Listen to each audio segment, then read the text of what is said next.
She dressed carefully, attending to the details of her appearance as she hadn't done for months. Her personal maid had run off weeks before, and she had neither the wit nor the will to hire another.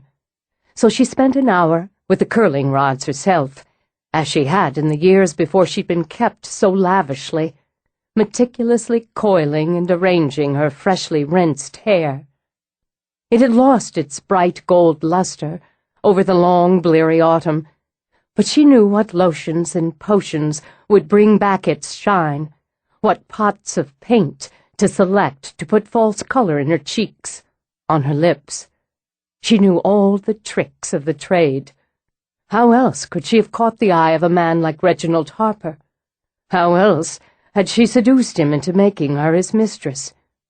She would use them again, all of them, Amelia thought, to seduce him once more, and to urge him to do everything that must be done.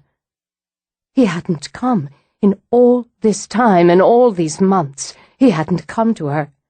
So she'd been forced to send notes to his businesses, begging him to come, only to be ignored. Ignored, after all she had done, all she had been, all she had lost. What choice had she had but to send more notes, and to his home, to the grand Harper house where his pale wife reigned, where a mistress could never walk? Hadn't she given him all he could ask, all he could want? She'd traded her body for the comfort of this house, the convenience of servants, for the baubles like the pearl drops she fixed on her ears now. Small prices to pay for a man of his stature and wealth, and such had been the limits of her ambitions once. A man only, and what he could give her. But he'd given her more than either of them had bargained for. The loss of it was more than she could bear. Why had he not come to comfort her, to grieve with her? Had she complained, ever? Had she ever turned him from her bed, or mentioned even once the other women he kept? She had given him her youth, and her beauty, and, it seemed, her health. And he would desert her now, turn away from her now? They said the baby had been dead at birth, stillborn, they said, a stillborn girl child that had perished inside her. But hadn't she felt it move, felt it kick and grow vital under her heart, in her heart? This child she hadn't wanted that had become her world, her life, the sun she grew inside her. The sun, she thought now as her fingers plucked at the buttons of her gown, as her painted lips formed the words over and over. She'd heard him cry. Yes, she was sure of it. Sometimes she heard him cry still, in the night, crying for her to come and soothe him. But when she went to the nursery, looked in the crib, it was empty, like her womb was empty. They said she was mad. Oh, she heard what servants she had left whispering. She saw the way they looked at her. But she wasn't mad. Wasn't mad, she told herself as she paced the bedroom she'd once treated like a palace of sensuality. Now the linens were rarely changed, and the drapes always drawn tight to block out the city. And things went missing. Her servants were thieves. Oh, she knew they were thieves and scoundrels. And spies. They watched her, and they whispered. One night they would kill her in her bed. One night. She couldn't sleep for fear of it. Couldn't sleep for the cries of her son inside her head, calling her. But she'd gone to the voodoo queen, she reminded herself. Gone to her for protection and knowledge. She'd paid for both with the ruby bracelet Reginald had once given her, the stones shaped like bloody hearts against the icy glitter of diamonds. She'd paid for the gree-gree she kept under her pillow and in a silk bag over her heart. She'd paid, and dearly, for the raising spell, a spell that had failed. Because her child lived. This was the knowledge the Voodoo Queen had given her, and it was worth more than 10,000 rubies. Her child lived. He lived. And now he must be found. He must be brought back to her where he belonged. Reginald must find him, must pay whatever needed to be paid. Careful, careful, she warned herself as she felt the scream beating at her throat. He would only believe her if she remained calm. He would only heed her if she were beautiful. Beauty seduced men. With beauty and charm, a woman could have whatever she wanted. She turned to the mirror and saw what she needed to see. Beauty, charm, grace. She didn't see that the red gown sagged at the breasts, bagged at the hips, and turned her pale skin a sallow yellow. The mirror reflected the tumbling tangle of curls, the over-bright eyes, and the harshly rouged cheeks.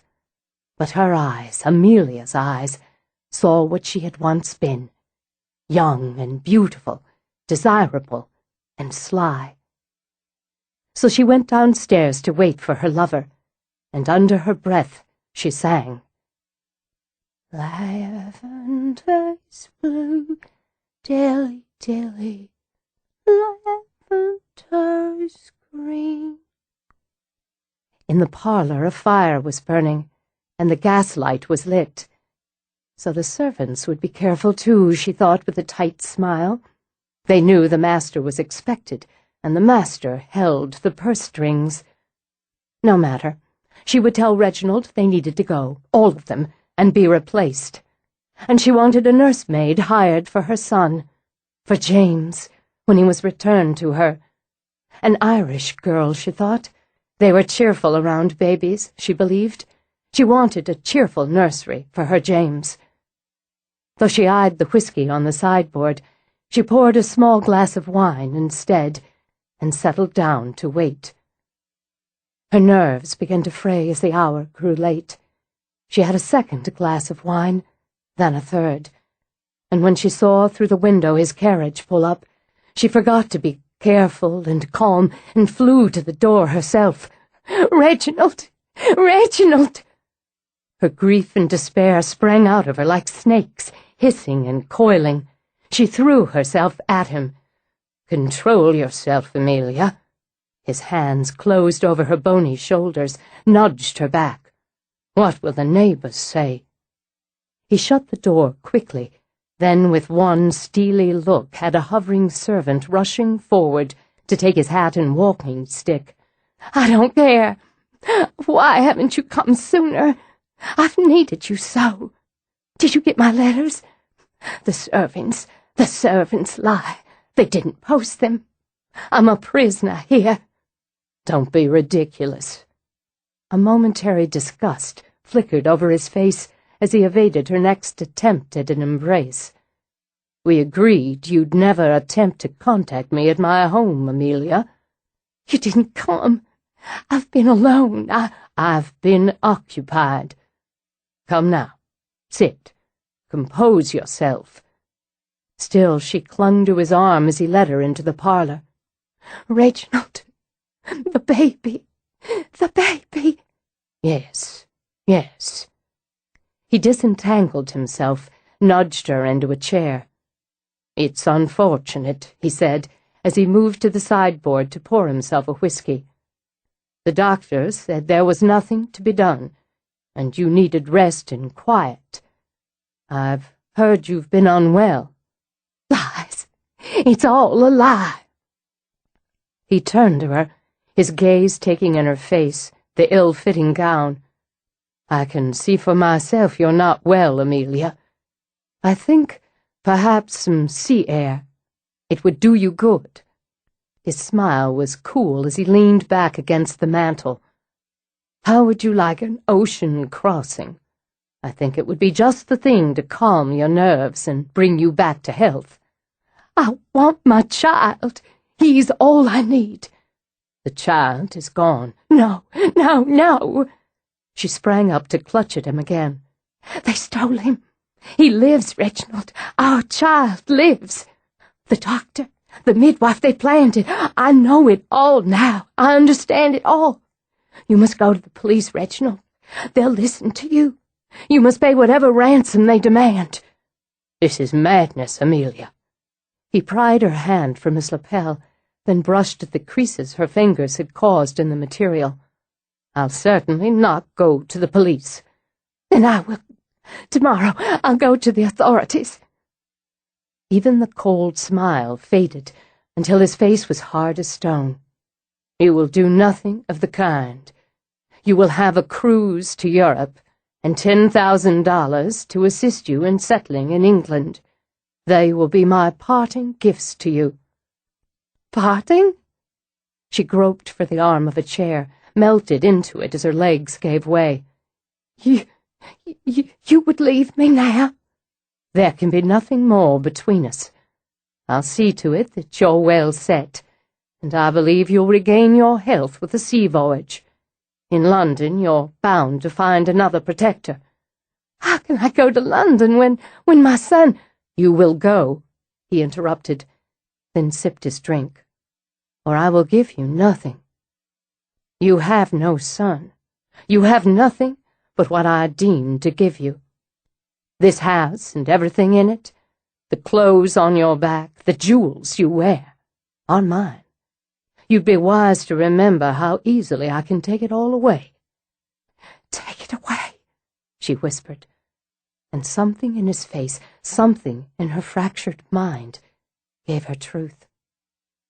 You want to get rid of me because, you know, it's you who've taken the baby.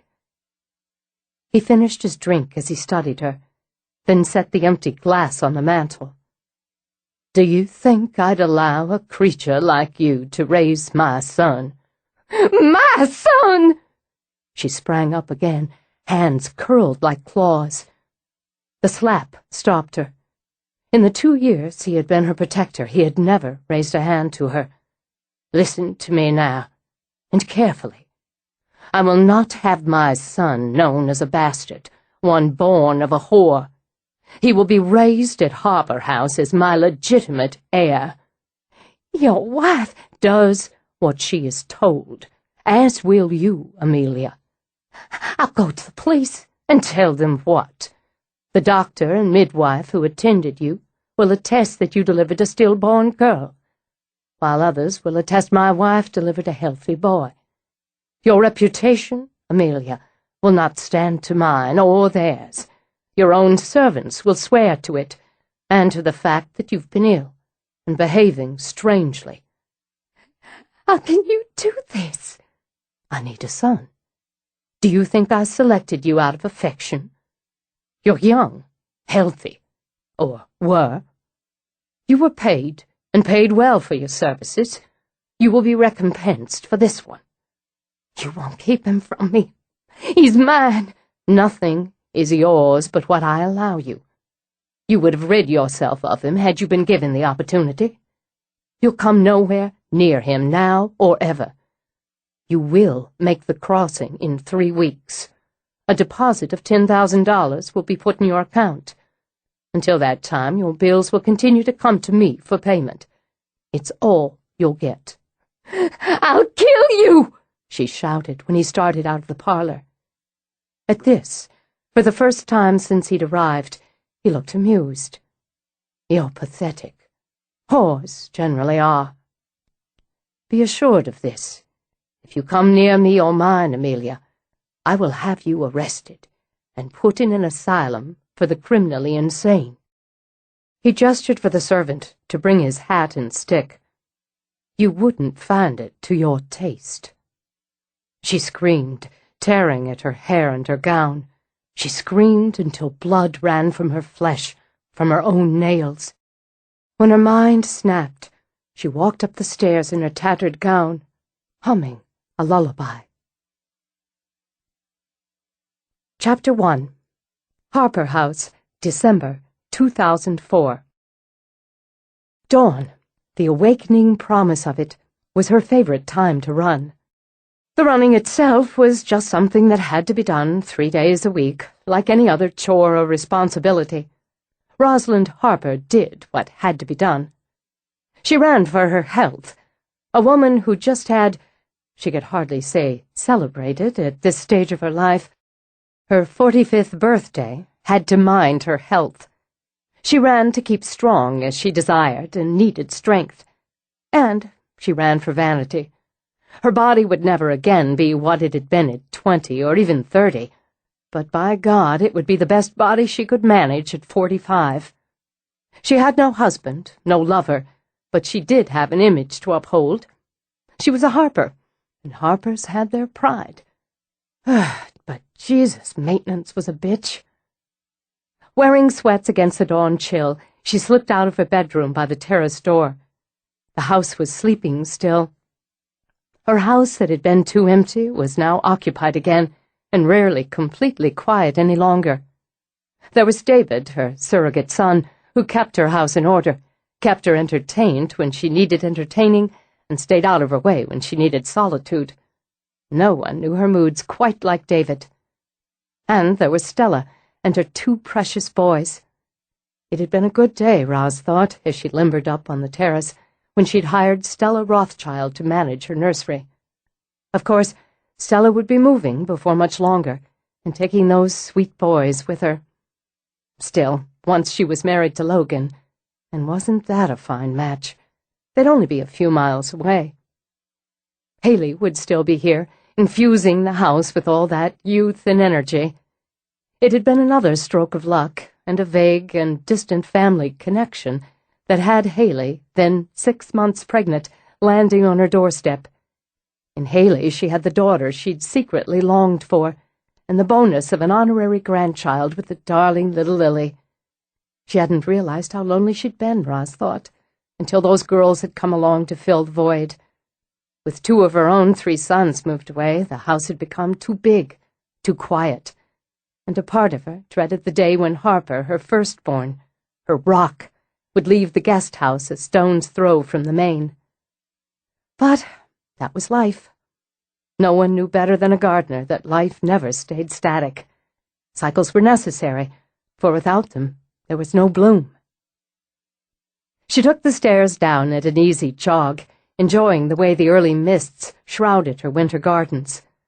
Look how pretty her lamb's ear was with its soft, silvery foliage covered in dew, and the birds had yet to bother the bright fruit on her red chokeberry. Walking to give her muscles time to warm, and to give herself the pleasure of the gardens, she skirted around the side of the house to the front. She increased to a jog on the way down the drive, a tall, willowy woman with a short, careless cap of black hair. Her eyes, a honeyed whiskey brown, scanned the grounds, the towering magnolias, the delicate dogwoods, the placement of ornamental shrubs, the flood of pansies she'd planted only weeks before, and the beds that would wait a bit longer to break into bloom. To her mind, there were no grounds in western Tennessee that could compete with Harper House, just as there was no house that could compare with its dignified elegance. Out of habit, she turned at the end of the drive, jogged in place to study it in the pearly mists. It stood grandly, she thought, with its melding of Greek revival and Gothic styles, the warm yellow stone mellow against the clean white trim. Its double staircase rose up to the balcony wrapping the second level and served as a crown for the covered entryway on the ground level. She loved the tall windows, the lacy woodwork on the rail of the 3rd floor, the sheer space of it, and the heritage it stood for. She had prized it, cared for it, worked for it, since it had come into her hands at her parents' death. She had raised her sons there, and when she'd lost her husband, she'd grieved there. One day she would pass it to Harper as it had passed to her, and she thanked God for the absolute knowledge that he would tend it and love it just as she did. What it had cost her was nothing compared with what it gave, even in this single moment, standing at the end of the drive, looking back through the morning mists. But standing there wasn't going to get her 3 miles done. She headed west, keeping close to the side of the road, though there'd be little to no traffic this early. To take her mind off the annoyance of exercise, she started reviewing her list of things to do that day. She had some good seedlings going for annuals that should be ready to have their seed leaves removed. She needed to check all the seedlings for signs of damping off. Some of the older stock would be ready for pricking off.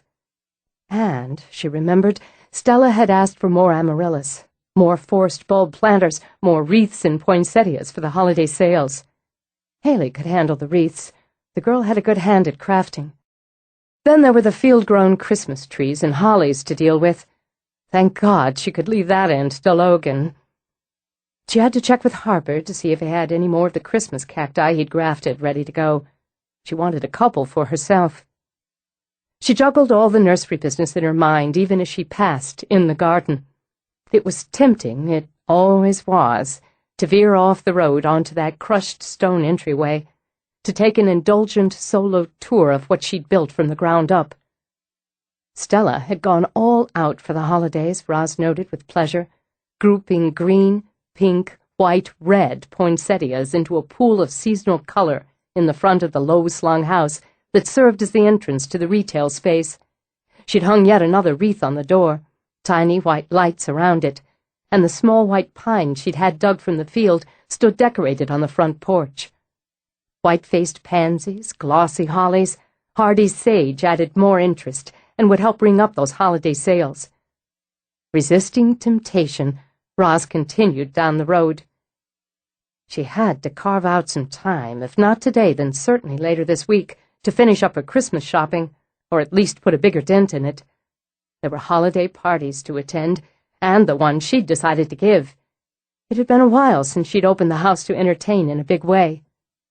The divorce, she admitted, was at least partially to blame for that.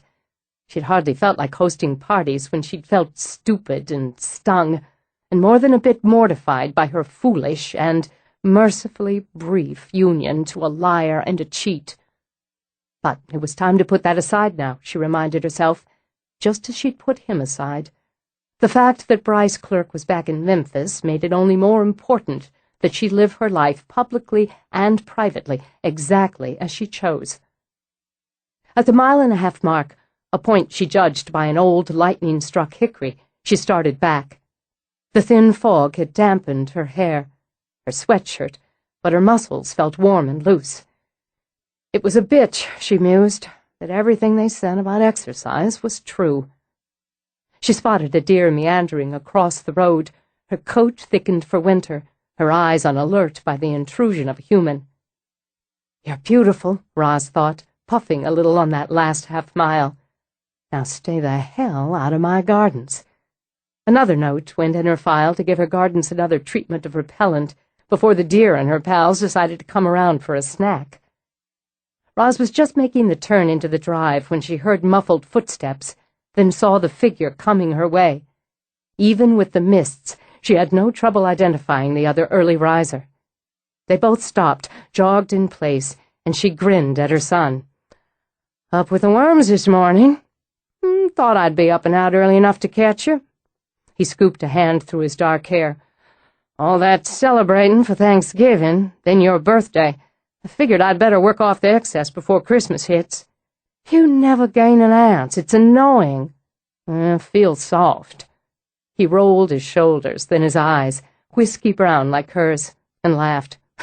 Besides, I gotta keep up with my mama. He looked like her. There was no denying she'd stamped herself on his face.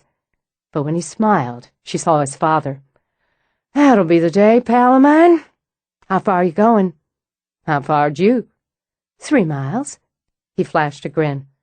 Then I'll do 4. He gave her a light pat on the cheek as he passed. She'd have told him 5 just to get his goat, she chuckled, and slowing to a cool-down walk, started down the drive. The house shimmered out of the mists. She thought, thank God, that's over for another day, and she circled around to go in as she'd left. The house was still quiet and lovely and haunted. She'd showered and changed for work and had started down the central stairs that bisected the wings when she heard the first stirrings. Stella's boys getting ready for school, Lily fussing for her breakfast. Good sounds, Roz thought. Busy family sounds she'd missed. Of course, She'd had the house full only a couple weeks earlier, with all her boys home for Thanksgiving and her birthday. Austin and Mason would be back for Christmas. A mother of grown sons couldn't ask for better. God knew there'd been plenty of times when they were growing up that she'd yearned for some quiet, just an hour of absolute peace, where she had nothing more exciting to do than soak in a hot tub. Then she'd had too much time on her hands, hadn't she? Too much quiet, too much empty space. So she'd ended up marrying some slick son of a bitch who'd helped himself to her money so he could impress the bimbos he'd cheated on her with. Spilled milk, Roz reminded herself, and it wasn't constructive to dwell on it. She walked into the kitchen where David was already whipping something in a bowl, and the seductive fragrance of fresh coffee filled the air. "Morning, gorgeous. How's my best girl?" "Well, up and at 'em anyway." She went to a cupboard for a mug. "How's the date last night?" Promising. He likes Grey Goose martinis and John Waters movies. We'll try for a second round this weekend. Sit yourself down. I'm making French toast." French toast. It was a personal weakness. Damn it, David, I just ran 3 miles to keep my ass from falling all the way to the back of my knees. Then you hit me with French toast. You have a beautiful ass, and it's nowhere near the back of your knees. Yet, she muttered, but she sat. I passed Harper at the end of the drive. He finds out what's on the menu, he'll be sniffing at the back door. I'm making plenty. She sipped her coffee while he heated up the skillet. He was movie star handsome, only a year older than her own Harper, and one of the delights of her life. As a boy, he'd run tame in her house, and now he all but ran it. "David, I caught myself thinking about Bryce twice this morning. What do you think that means?" "Means you need this French toast," he said, while he soaked thick slices of bread in his magic batter. "And you've probably got yourself a case of the mid-holiday blues." "I kicked him out right before Christmas. I guess that's it." And a merry one it was, with that bastard out in the cold. "I wish it had been cold," he added. "Rain and ice and frogs and pestilence. I'm going to ask you something I never did while it was going on. Why didn't you ever tell me how much you disliked him?" "Probably the same reason you didn't tell me how much you disliked that out-of-work actor with the fake Brit accent I thought I was crazy about a few years back. I love you." "It's a good reason." He'd started a fire in the little kitchen hearth, so she angled her body toward it, sipped coffee, felt steady and solid. "You know, if you could just age 20 years and go straight, we could live with each other in sin. I think that would be just fine. Sugar pie?" He slid the bread into the skillet. "You're the only girl in the world who'd tempt me." She smiled, and resting her elbow on the table, set her chin on her fist. "Sun's breaking through," she stated. "It's going to be a pretty day." A pretty day in early December meant a busy one for a garden center. Roz had so much to do, she was grateful she hadn't resisted the breakfast David had heaped on her. She missed lunch. In her propagation house, she had a full table covered with seed trays. She'd already separated out specimens too young for pricking off, and now began the first transplanting with those she deemed ready. She lined up her containers, the cell packs, the individual pots or peat cubes. It was one of her favorite tasks, even more than sowing, this placing of a strong seedling in the home it would occupy until planting time. Until planting time, they were all hers. And this year, she was experimenting with her own potting soil. She'd been trying out recipes for more than 2 years now, and believed she'd found a winner, both for indoor and outdoor use. The outdoor recipe should serve very well for her greenhouse purposes. From the bag she'd carefully mixed, she filled her containers, testing the moisture, and approved. With care, she lifted out the young plants, holding them by their seed leaves. Transplanting, she made certain the soil line on the stem was at the same level it had been in the seed tray, then firmed the soil around the roots with experienced fingers. She filled pot after pot, labeling as she went, and humming absently to the Enya playing gently from the portable CD player she considered essential equipment in a greenhouse. Using a weak fertilizer solution, she watered them. Pleased with progress, she moved through the back opening and into the perennial area. She checked the section. Plants recently started from cuttings, those started more than a year before that would be ready for sale in a few months. She watered and tended, then moved to stock plants to take more cuttings. She had a tray of anemones begun when Stella stepped in. "You've been busy." Stella, with her curling red hair bundled back in a tail, scanned the tables. "Really busy. And optimistic. We had a banner season, and I'm expecting we'll have another, if nature doesn't screw around with us. I thought you might want to take a look at the new stock of wreaths. Haley's worked on them all morning. I think she outdid herself. I'll take a look before I leave. I let her go early. I hope that's all right. She's still getting used to having Lily with a sitter, even if the sitter is a customer and only a half-mile away." "That's fine." She moved on to the Catananke. "You know, you don't have to check every little thing with me, Stella. You've been managing this ship for nearly a year now." Well, they were excuses to come back here. Roz paused, her knife suspended above the plant roots, primed for cutting. "Is there a problem?" "No. I've been wanting to ask, and I know this is your domain, but I wondered if, when things slow down a bit after the holidays, if I can spend some time with the propagation. I'm missing it." "All right." Stella's bright blue eyes twinkled when she laughed. "I can see you're worried I'll try to change your routine, organize everything my way. I promise I won't, and I won't get in your way. You try, I'll just boot you out. Got that. Meanwhile, I've been wanting to talk to you. I need you to find me a supplier for good, inexpensive soil bags. 1 pound, 5 pound tin, and 25 to start." "For?" Stella asked, as she pulled a notebook out of her back pocket. "I'm going to start making and selling my own potting soil. I've got mixes I like for indoor and outdoor use, and I want to private label it." "That's a great idea. Good profit in that, and customers will like having Rosalind Harper's gardening secrets." "There are some considerations, though. I thought of them. I'm not going to go hog wild right off. We'll keep it small." With soil on her hand still, she plucked a bottle of water from a shelf, then, absently wiping her hand on her shirt, twisted the cap. "I want the staff to learn how to bag, but the recipe's my secret. I'll give you and Harper the ingredients and the amounts, but it doesn't go out to the general staff. For right now, we'll set up the procedure in the main storage shed. It takes off, we'll build one for it. Government regulations, I've studied on that. We won't be using any pesticides, and I'm keeping the nutrient content below the regulatory levels." Noting Stella continued to scribble on her pad, Roz took a long drink. "I've applied for the license to manufacture and sell." "You didn't mention it." "Don't get your feelings hurt." Roz set the bottle aside, dipped a cutting and rooting medium. "I wasn't sure I'd go on and do the thing, but I wanted the red tape out of the way. It's kind of a pet project of mine I've been playing with for a while now. But I've grown some specimens in these mixes, and so far I like what I see. I got some more going now, and if I keep liking it, we're going for it. So I want an idea how much the bags are going to run us, and the printing. I want classy. I thought you could fiddle around with some logos and such. You're good at that. In the garden needs to be prominent. No question. And you know what I'd really like?" She paused for a minute, seeing it in her head. "I'd like brown bags, something that looks like burlap, old-fashioned, if you follow me. So we're saying, this is good old-fashioned dirt, southern soil. And I'm thinking I want cottage garden flowers on the bag, simple flowers.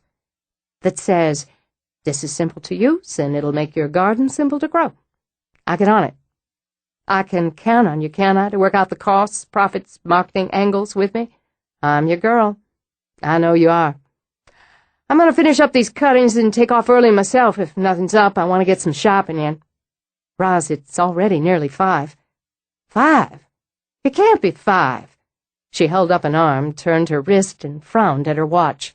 Well, shit. Time got away from me again. Tell you what, I'm going to take off at noon tomorrow. If I don't, you hunt me down and push me out. No problem. I better get back. See you back at the house. When she did get home, it was to discover the Christmas lights were glinting from the eaves, the wreaths shimmered on all the doors, and candles stood shining in all the windows. The entrance was flanked by 2 miniature pines wrapped in tiny white lights. She had only to step inside to be surrounded by the holiday. In the foyer, red ribbon and twinkling lights coiled up the twin banisters, with white poinsettias in Christmas red pots under the newel posts. Her great-grandmother's silver bowl was polished to a beam and filled with glossy red apples. In the parlor, a 10-foot Norway spruce, certainly from her own field, ruled the front windows. The mantel held the wooden Santas she'd collected since she'd been pregnant with Harper, with fresh greenery dripping from the ends. Stella's 2 sons sat cross-legged on the floor beneath the tree, staring up at it with enormous eyes. "Isn't it great?" Haley bounced dark-haired Lily on her hip. "Isn't it awesome?" David must have worked like a dog. "We helped!" The boys jumped up. "After school, we got to help with the lights and everything," the youngest, Luke, told her. "And pretty soon we get to help make cookies and decorate them and everything. We even got a tree upstairs." Gavin looked back at the spruce. "It's not as big as this one, 'cause it's for upstairs. We helped David take it up, and we get to decorate it ourselves." Knowing who was the boss of the house, Gavin looked at her for confirmation. "He said," "Then it must be true. He's cooking up some sort of trim-the-tree buffet in the kitchen." Stella walked over to look at the tree from Roz's perspective.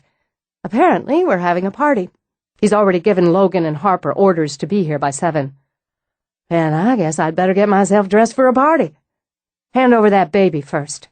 She reached out, took Lily from Haley, and nuzzled. "Tree that size, it'll take all of us to dress it up. What do you think of your first Christmas tree, little girl?" "She's already tried to belly scoot over to it when I put her on the floor.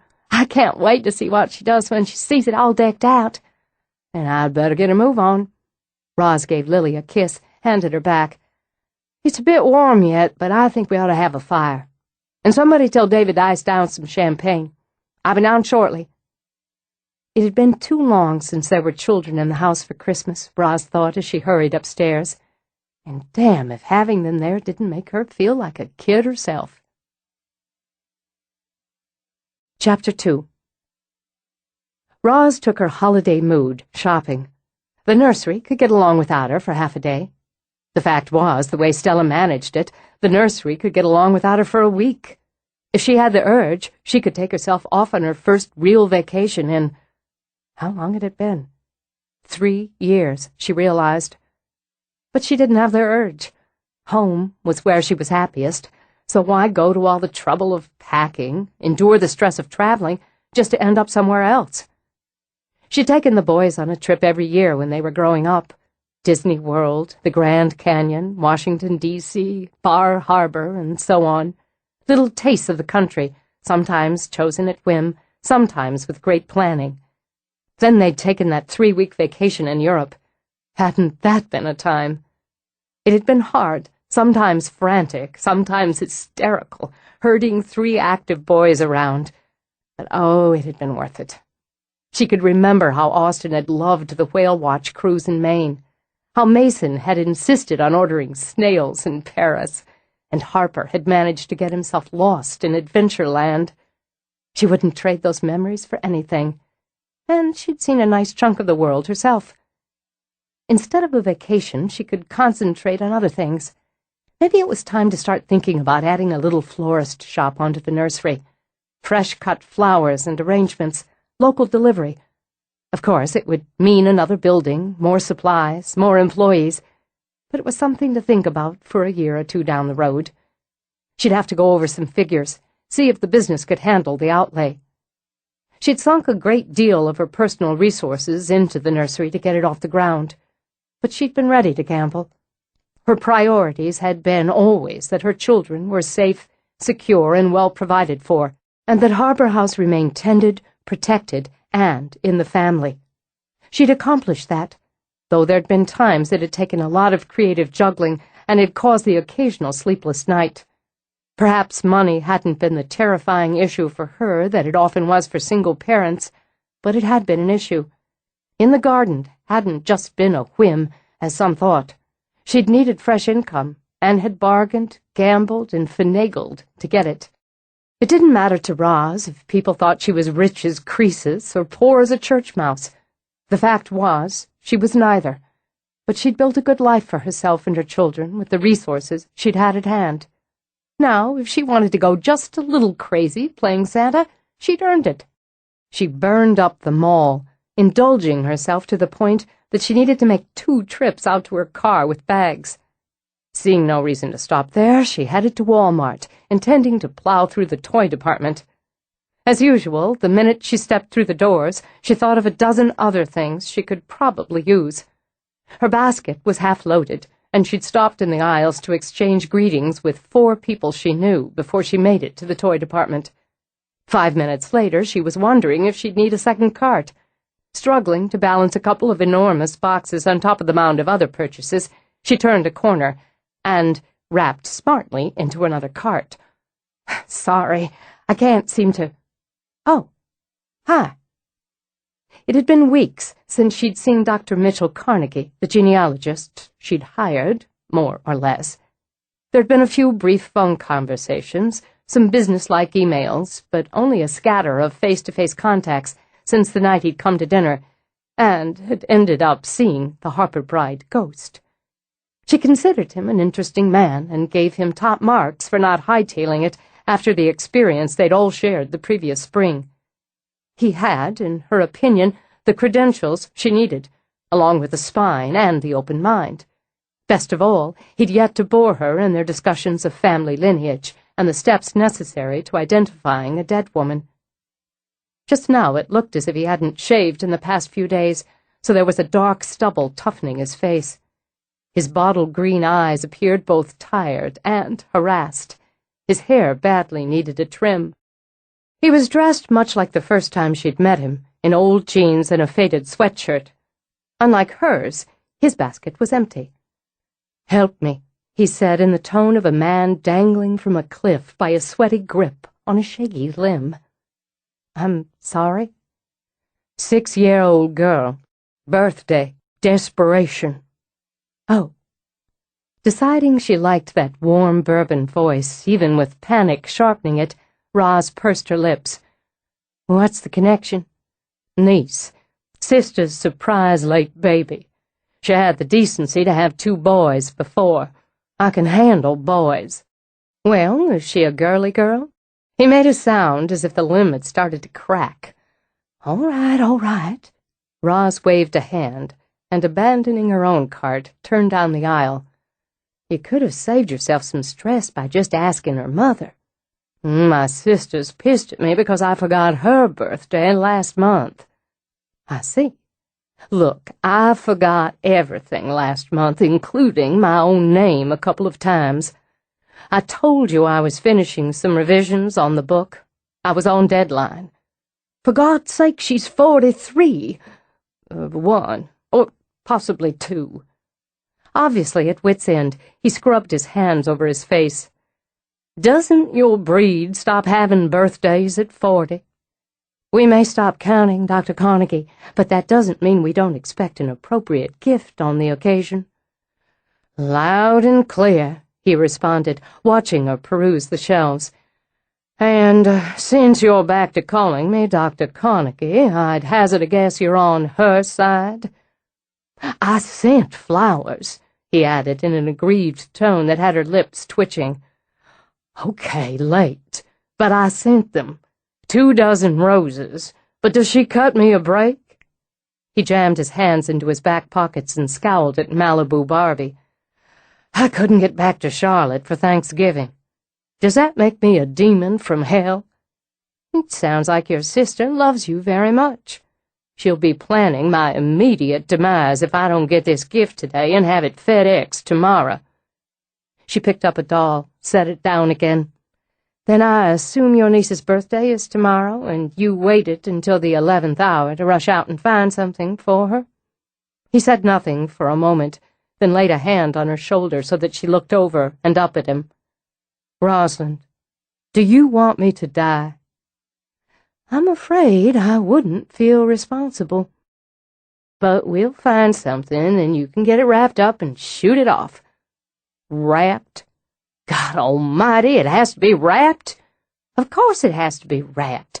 And you have to buy a nice card, something pretty and age-appropriate. I like this. She tapped a huge box. What is it? It's a house-building toy. See, it has all these modular pieces so you can design and redesign your own dollhouse with furnishings. It comes with dolls and a little dog. Fun and educational. You hit on 2 levels. Great, good, wonderful. I owe you my life. Aren't you a little out of your milieu? She asked when he took the box off the shelf. You live right in the city, plenty of shops right there. That's the problem. Too many of them. And the malls, they're like a labyrinth of retail hell. I have mall fear. So I thought, hey, Walmart. At least everything's all under one roof. I can get the kid taken care of and get... what the hell was it? Laundry soap. Yeah, I need laundry soap and something else that I wrote down. He dug in his pocket, pulled out a PDA. Here. Well, I'll let you get to it then. Don't forget the wrapping paper, ribbon, a big bow, and a pretty card. Oh, hold on, hold on. With a stylus, he added the other items. Bow. You can just buy them ready-made and slap it on, right? That will do, yes. Good luck. No, wait. He shoved the PDA back in his pocket, shifted the box. His green eyes seemed calmer now and focused on her. I was going to get in touch with you anyway. Are you finished in here? Not quite. Good. Let me grab what I need, then I'll meet you at the checkout. I'll help you haul your load out to your car, then take you to lunch. It's nearly 4. A little late for lunch? Oh. He looked absently at his watch to confirm the time. I think time must warp in places like this so you could actually spend the rest of your natural life wandering aimlessly without realizing it. Anyway, a drink, then. I'd really like to have a conversation about the project. All right. There's a little place called Rose's right across the way. I'll meet you there in half an hour. But he was waiting at the checkout, patiently, from all appearances, then insisted on helping her load her bags in her car. He took one look at what was already stacked in the back of her Durango and said, Holy Mother of God. I don't shop often, so when I do, I make it count. I'll say. There are less than 3 weeks left till Christmas. I'll have to ask you to shut up. He hefted the last bag inside. My car's that way. He gestured vaguely toward their left. I'll meet you. Fine. Thanks for the help. The way he wandered off made her think he wasn't entirely sure just where he'd parked.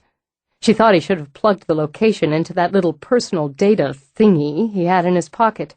The idea made her chuckle as she drove over to the little restaurant. She didn't mind a certain amount of absent-mindedness. To her, it simply indicated the person probably had a lot in his head, and it took a little longer to find just what he was after. She hadn't hired him out of the blue, after all. She had researched Mitchell Carnegie and had read or skimmed some of his books. He was good at what he did. He was local, and though he was pricey, he hadn't balked, overmuch, about the prospect of researching and identifying a ghost. She parked, then walked into the lounge area. Her first thought was to order a glass of iced tea or some coffee. Then she decided the hell with that. She deserved a nice glass of wine after such a successful shopping expedition. While she waited for Mitch, she called the nursery on her cell phone to let them know she wouldn't be back in unless she was needed. Everything's fine here, Haley told her. You must be buying out the stores. I did. Then I happened to run into Dr. Carnegie at Walmart. Dr. Hardy? How come I never run into hunks at Walmart? Your day will come, I'm sure. In any case, we're going to have a drink here and discuss, I assume, our little project. Cool. You ought to spin it out over dinner, Roz. It's not a date. But she did pull out her lipstick and slide a little pale coral on her lips. It's an impromptu meeting. If anything comes up, you can give me a call. I should be heading home within the hour anyway. Don't worry about a thing. Hey, You've both got to eat sometime, somewhere, so why not? Here he comes now, so we'll get started. I'll fill everyone in later. Bye now.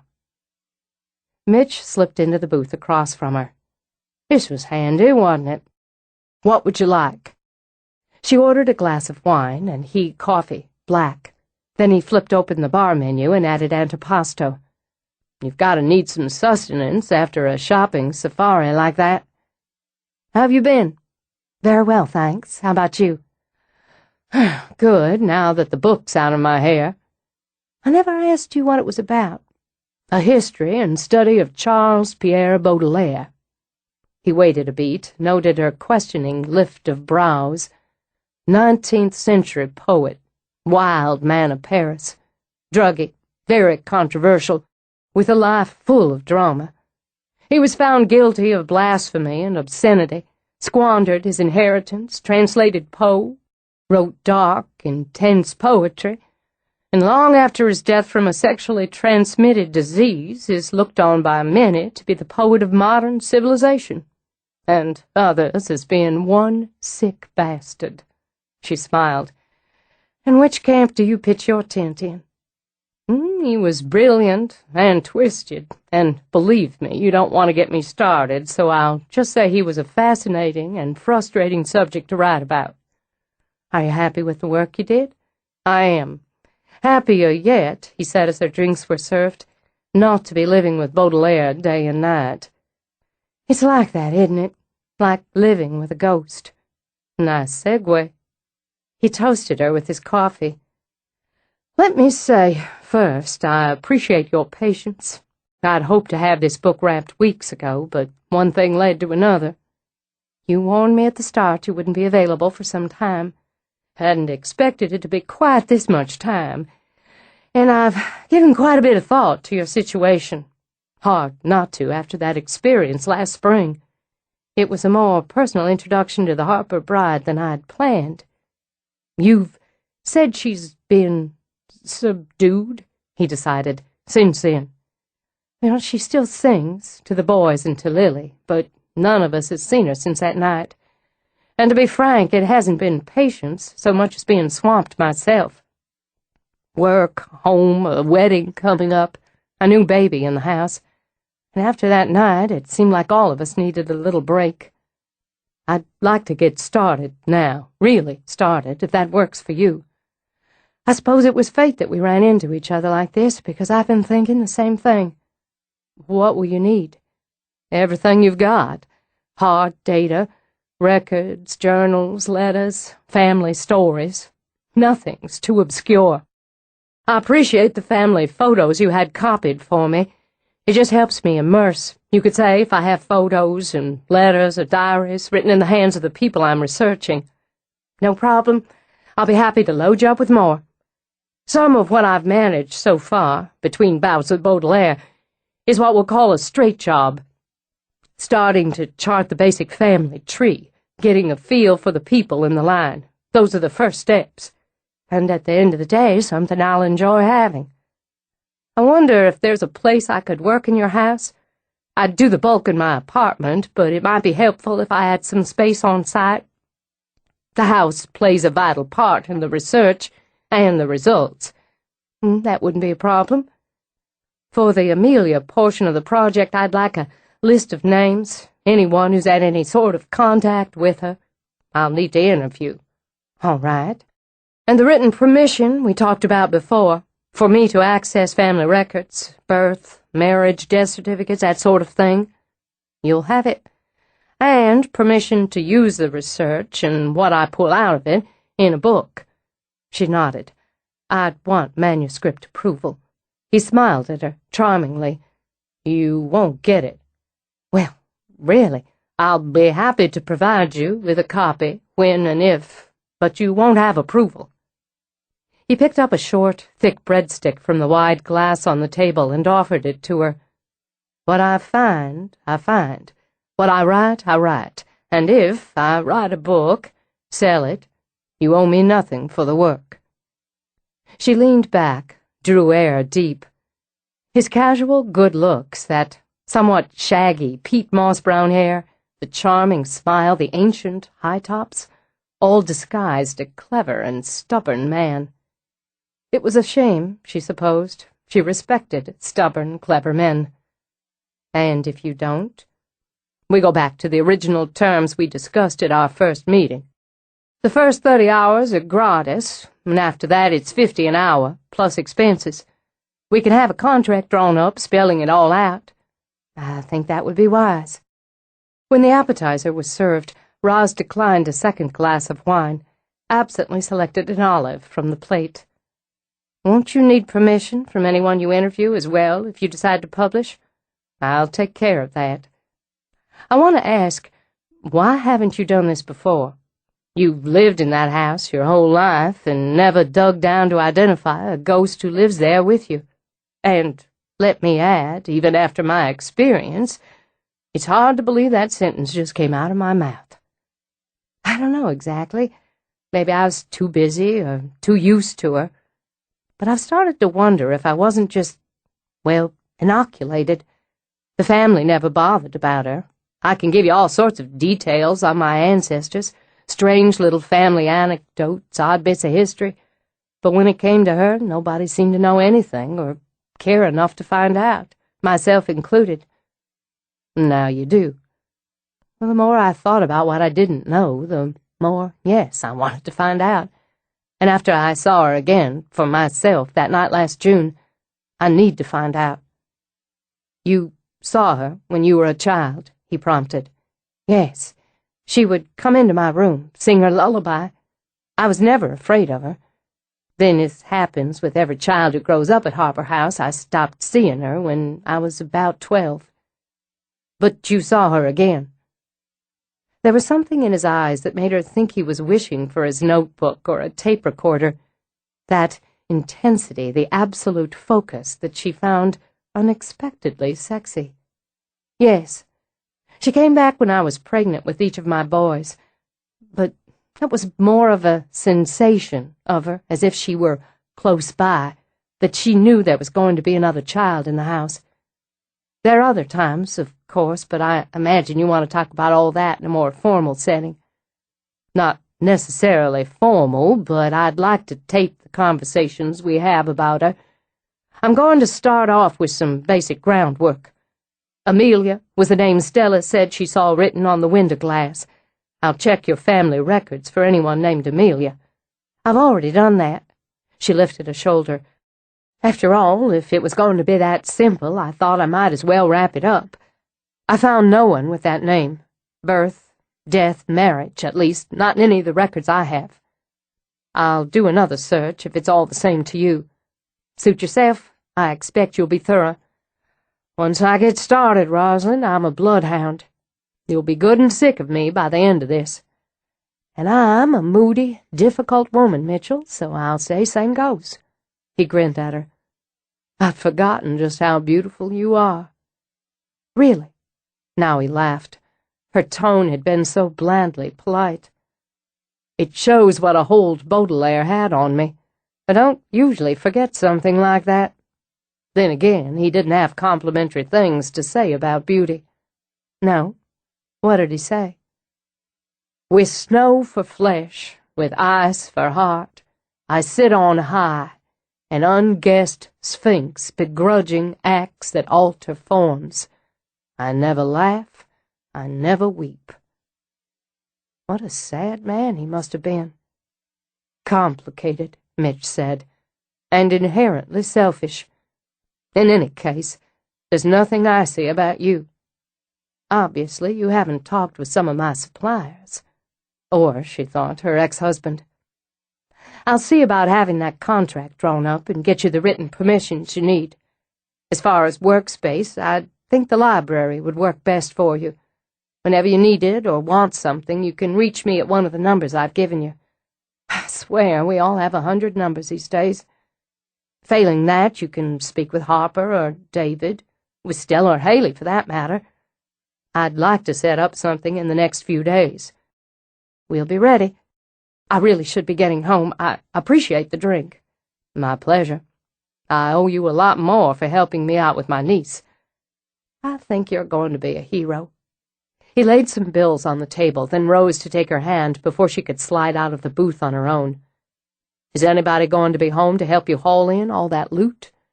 "I've hauled around more than that on my own, but yes, David will be there." He released her hand, but walked her out to the car. "I'll be in touch soon," he said when he opened the car door for her. "I'll look forward to it.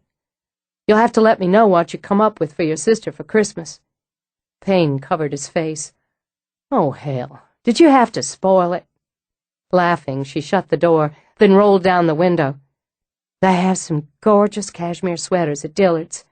Any brother who sprang for one of those for Christmas would completely erase a forgotten birthday." "Is that guaranteed? Like a female rule of law?" "From a husband or lover, it better glitter. But from a brother, cashmere will do the trick. That's a promise." "Dillard's." "Dillard's," she repeated, and started the engine. "Bye." "Bye." She pulled out, and as she drove away, glanced in the rearview mirror to see him standing there, rocking on his heels with his hands in his pockets. Haley was right. He was hot. Once she got home, she pulled the first load out, carried it in the house, and directly up the stairs to her wing. After a quick internal debate, she piled bags into her sitting room, then went down for more. She could hear Stella's boys in the kitchen regaling David with the details of their day. Better that she got everything inside by herself, upstairs and hidden away before anyone knew she was home. When she was finished, she stood in the middle of the room and stared. Why, she'd gone crazy, obviously. Now that she saw everything all piled up, she understood why Mitch had goggled. She could easily open her own store with what she'd bought in one mad afternoon. How the hell was she going to wrap all of this? Later, she decided, after dragging both hands through her hair. She'd just worry about that major detail later. Right now, she was going to call her lawyer at home, the benefit of knowing him since high school, and get the contract done. And because they'd gone to high school together, the conversation took twice as long as it might have. By the time she'd finished, put some semblance of order back into her sitting room, then headed downstairs, the house was settled down again. Haley, she knew, would be up with Lily. Stella would be with her boys. And David, she discovered when she found the note on the kitchen counter, was off to the gym. She nibbled on the casserole he'd left for her, then took a quiet walk around her gardens. The lights were on in Harper's cottage. David would have called him to let him know he'd made pot pie, one of Harper's favorites. If the boy wanted some, he knew where to find it. She slipped back inside, then poured herself another glass of wine with the idea of enjoying it in a long, hot bath. But when she went back upstairs, she caught a movement in her sitting room. Her whole body tightened as she went to the door, then loosened again when she saw Stella. "Oh, you got my juices up," Roz said. It was Stella who jolted and spun around with a hand to her heart. "God, you'd think we'd all stop jumping by now. I thought you'd be in here. I came by to see if you'd like to go over the weekly report, and saw this." She swept a hand toward the bags and boxes lining the wall. "Roz, did you just buy them all?" "Not quite, but I gave it a good run. And because I did, I'm not much in the mood for the weekly report. What I want is this wine and a long, hot bath. Obviously, well-deserved.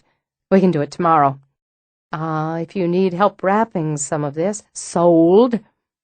Just tap me in the evening after the kids are in bed. Haley mentioned you were having drinks with Mitch Carnegie?" "Yeah.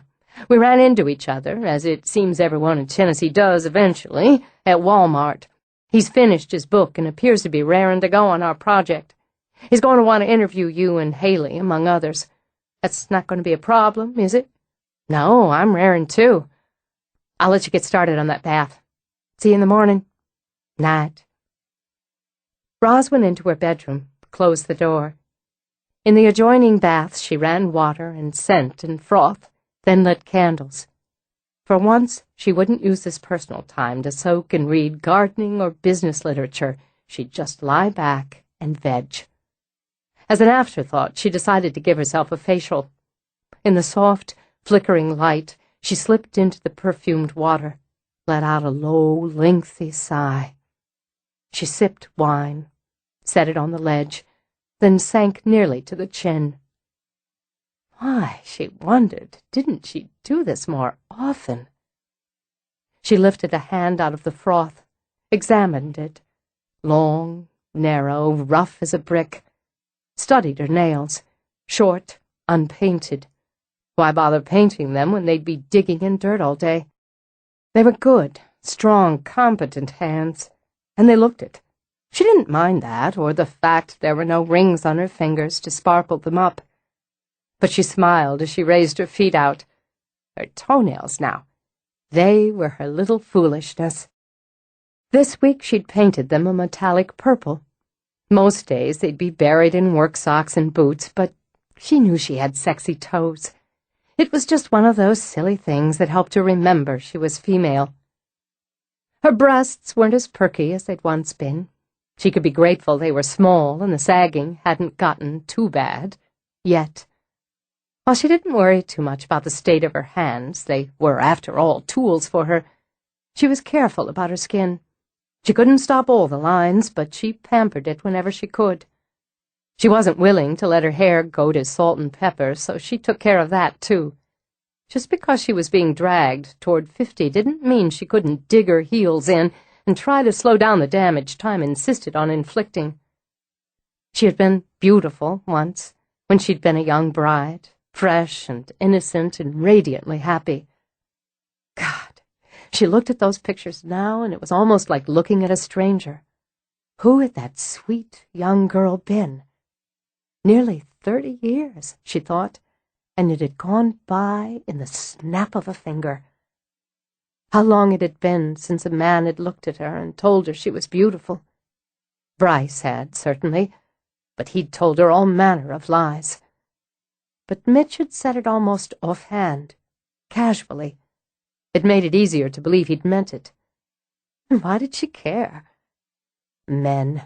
She shook her head and sipped more wine. Why was she thinking of men? Because, she realized with a half-laugh, she had no one to share those sexy toes with. No one to touch her as she liked to be touched, to thrill her, to hold her in the night. She'd done without those things and was content, but every now and again she missed having someone, and maybe she was missing it now, she admitted, because she'd spent an hour talking with an attractive man. When the water turned tepid, she got out. She was humming as she dried off, creamed her skin, performed her nightly ritual with her moisturizer. Wrapped in a robe, she started into her bedroom. She felt the chill even before she saw the figure standing in front of her terrace doors. Not Stella, not this time. The Harper bride stood in her simple gray gown, her bright hair in a crown of curls. Roz had to swallow once, then she spoke easily. "It's been some time since you've come to see me. I know I'm not pregnant, so that can't be it. Amelia? Is that your name?" There was no answer, nor had she expected one. But the bride smiled, just a brief shadow of a smile, then faded away. Well, standing, Roz rubbed the warmth back into her arms. "I guess I'll assume that's your way of letting me know you approve that we're getting back to work." She went back to the sitting room and took a calendar she'd begun keeping over the last winter out of her desk. She noted down the sighting on the day's date. Dr. Carnegie, she assumed, would be pleased she was keeping a record. Chapter 3. He'd never been much of a gardener. Then again, he'd lived in apartments most of his life. Still, he liked the look of plants and flowers, and had an admiration for those who knew what to do with them. Rosalind Harper obviously knew what to do with them. He'd seen some of the gardens on her estate this past June, but even their graceful beauty had paled next to his encounter with the Harper bride. He'd always believed in the spirit of a person. Why else would he be so drawn to histories, to genealogies, to all those roots and branches of family trees? He believed that spirit could and did have influence and impact for generations, potentially centuries. But he'd never believed in the tangibility, the physical presence of that spirit. He knew better now. It was difficult for someone with Mitch's academic bent to rationalize, then absorb something as fanciful as ghosts. But he'd felt and he'd seen. He'd experienced, and there was no denying facts. So now he was caught up. He could admit it. With his book finally put to bed, he could pour his energies and his time, his skills, into identifying the spirit that had, purportedly, walked the halls of Harper House for more than a century. A few legalities to get out of the way, then he could dive in. He turned into the parking area of In the Garden. Interesting, he thought, that a place that certainly had its prime in spring and summer could look so attractive, so welcoming, as December clicked away. The sky was heavy with clouds that would surely bring a cold, ugly rain before it was done. Still, there were things growing. He had no clue what they were, but they looked appealing. Rusty red bushes, lush evergreens with fat berries, silvery green leaves, brightly painted pansies. At least he recognized a pansy when he saw one. There were industrious-looking piles of material he assumed one would need for gardening or landscaping. Long tables on the side that held plants he assumed could handle the chill. A small forest of trees and shrubs. The low-slung building was fronted with a porch. He saw poinsettias and a small, trim Christmas tree strung with lights. There were other cars in the lot. He watched a couple of men load a tree with a huge burlapped ball into the back of a truck, and a woman wheel out a red wagon loaded with poinsettias and shopping bags. He walked up the ramp, crossed the porch to go inside. There were a lot of wares, he noted, more than he'd expected. Pots, decorative garden stakes, tabletop trees already decorated, books, seeds, tools. Some were put together in gift baskets. Clever idea. Forgetting his intention of seeking Roz out immediately, he began to wander. When one of the staff asked if he needed help, he just smiled, shook his head, and continued to browse around. A lot went into putting a place like this together, Mitch mused as he studied shelves of soil additives, time-released fertilizer pellets, herbal pest repellents. Time, labor, know-how, and, he thought, courage. This was no hobby or little enterprise indulged in by a Southern aristocrat. This was serious business. Another layer to the woman, he supposed, and he hadn't begun to get to the center of her. Beautiful, enigmatic Rosalind Harper. What man wouldn't want the chance to peel off those layers and know who she really was? As it was, he owed his sister and niece a big, sloppy thanks for sending him scrambling out to shop. Running into Roz, seeing her with her shopping cart, having an hour alone with her, was the most intriguing personal time he'd had in months. Hardly a surprise. He was hoping for more, and that he'd made this trip to her garden center mainly to study yet another side of her. He wandered through wide glass doors and found an exotic mass of houseplants. There were tabletop and garden fountains as well, and baskets of ferny or viney things hanging from hooks or standing on pedestals. Through another set of doors was a kind of greenhouse with dozens of long wooden tables. Most were empty, but some held plants. The pansies he recognized, and others he didn't, though, he noted, they were labeled and billed to be winter hardy. He was debating whether to continue on or to go back and ask for Roz when her son Harper came in from the outside. "Hi, need some help?" As he walked toward Mitch, recognition crossed his face. "Oh, hey, Dr. Carnegie." "Mitch. Nice to see you again, Harper," he said as they shook hands. "You too. There was some game against Little Rock last week." "It was. Were you there?" "Missed first quarter, but the second half rocked. Josh ruled." Pride in his son beamed through him. "He had a good game. Missouri this week.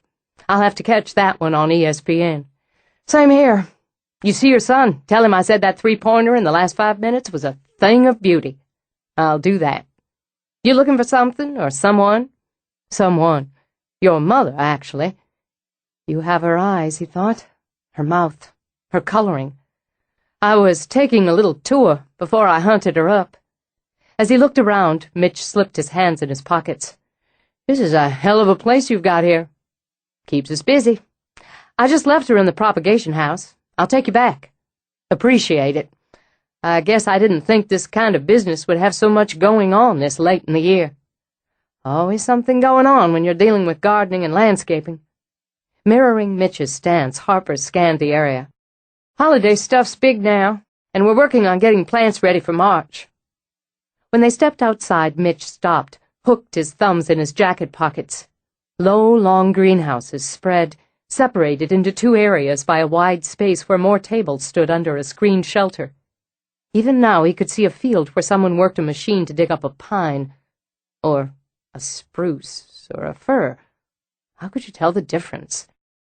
He caught a glimpse of a little pond and a small stream, then the woods that shielded the business from the main house, and the main house from the business. I've got to say, wow!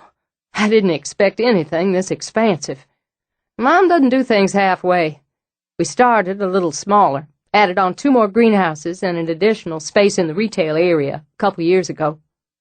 More than a business, Mitch realized. This was a life. It must take an incredible amount of work. It does. You've got to love it. Do you? Yeah. That's my castle over there. Harper gestured. Grafting house. Mostly I deal with grafting and propagation, but I get pulled out for other things like the Christmas tree end this time of year. In fact, I was grabbing tin before I head out to the field when I ran into you. As the rain began to fall, Harper nodded toward one of the greenhouses. That's the propagation area. Since we've got Stella, Mom spends most of her time in there. Then I can find her from here. Why don't you go on, catch what you've got left of your break? Better get right out in the field. As the rain fell, Harper pulled the bill of his cap lower on his head. Get those trees up before the rain scares the customers away. Just go ahead in. See you later. Harper set off at a jog and had made the turn toward the field when Haley rushed up to him from the opposite direction. Wait! Harper, wait a minute! He stopped, lifting the bill a bit to get a better look at her. She was wearing a short red denim jacket over jeans and one of the in-the-garden caps Stella had ordered for employees. Jesus, Haley, get inside. This rain's going to cut loose big time any minute. Was that Dr. Carnegie? Yeah, he was looking for the boss. You took him to the propagation house? Her voice pitched up over the increasing drum of rain. Are you just stupid? What? He's looking for Mom. She's in the propagation house. I just left her there 5 minutes ago. So you just take him there. Just say, go right in. She made wild gestures with both hands. Without letting her know? Know what? That he's here, for God's sake. And now he's going in, and she's all dirty and sweaty with no makeup on and her grubbiest clothes. You couldn't stall him for 5 damn minutes to give her some warning? About what? She looks like she always does. What's the damn difference? If you don't know, you are stupid. And it's too late now.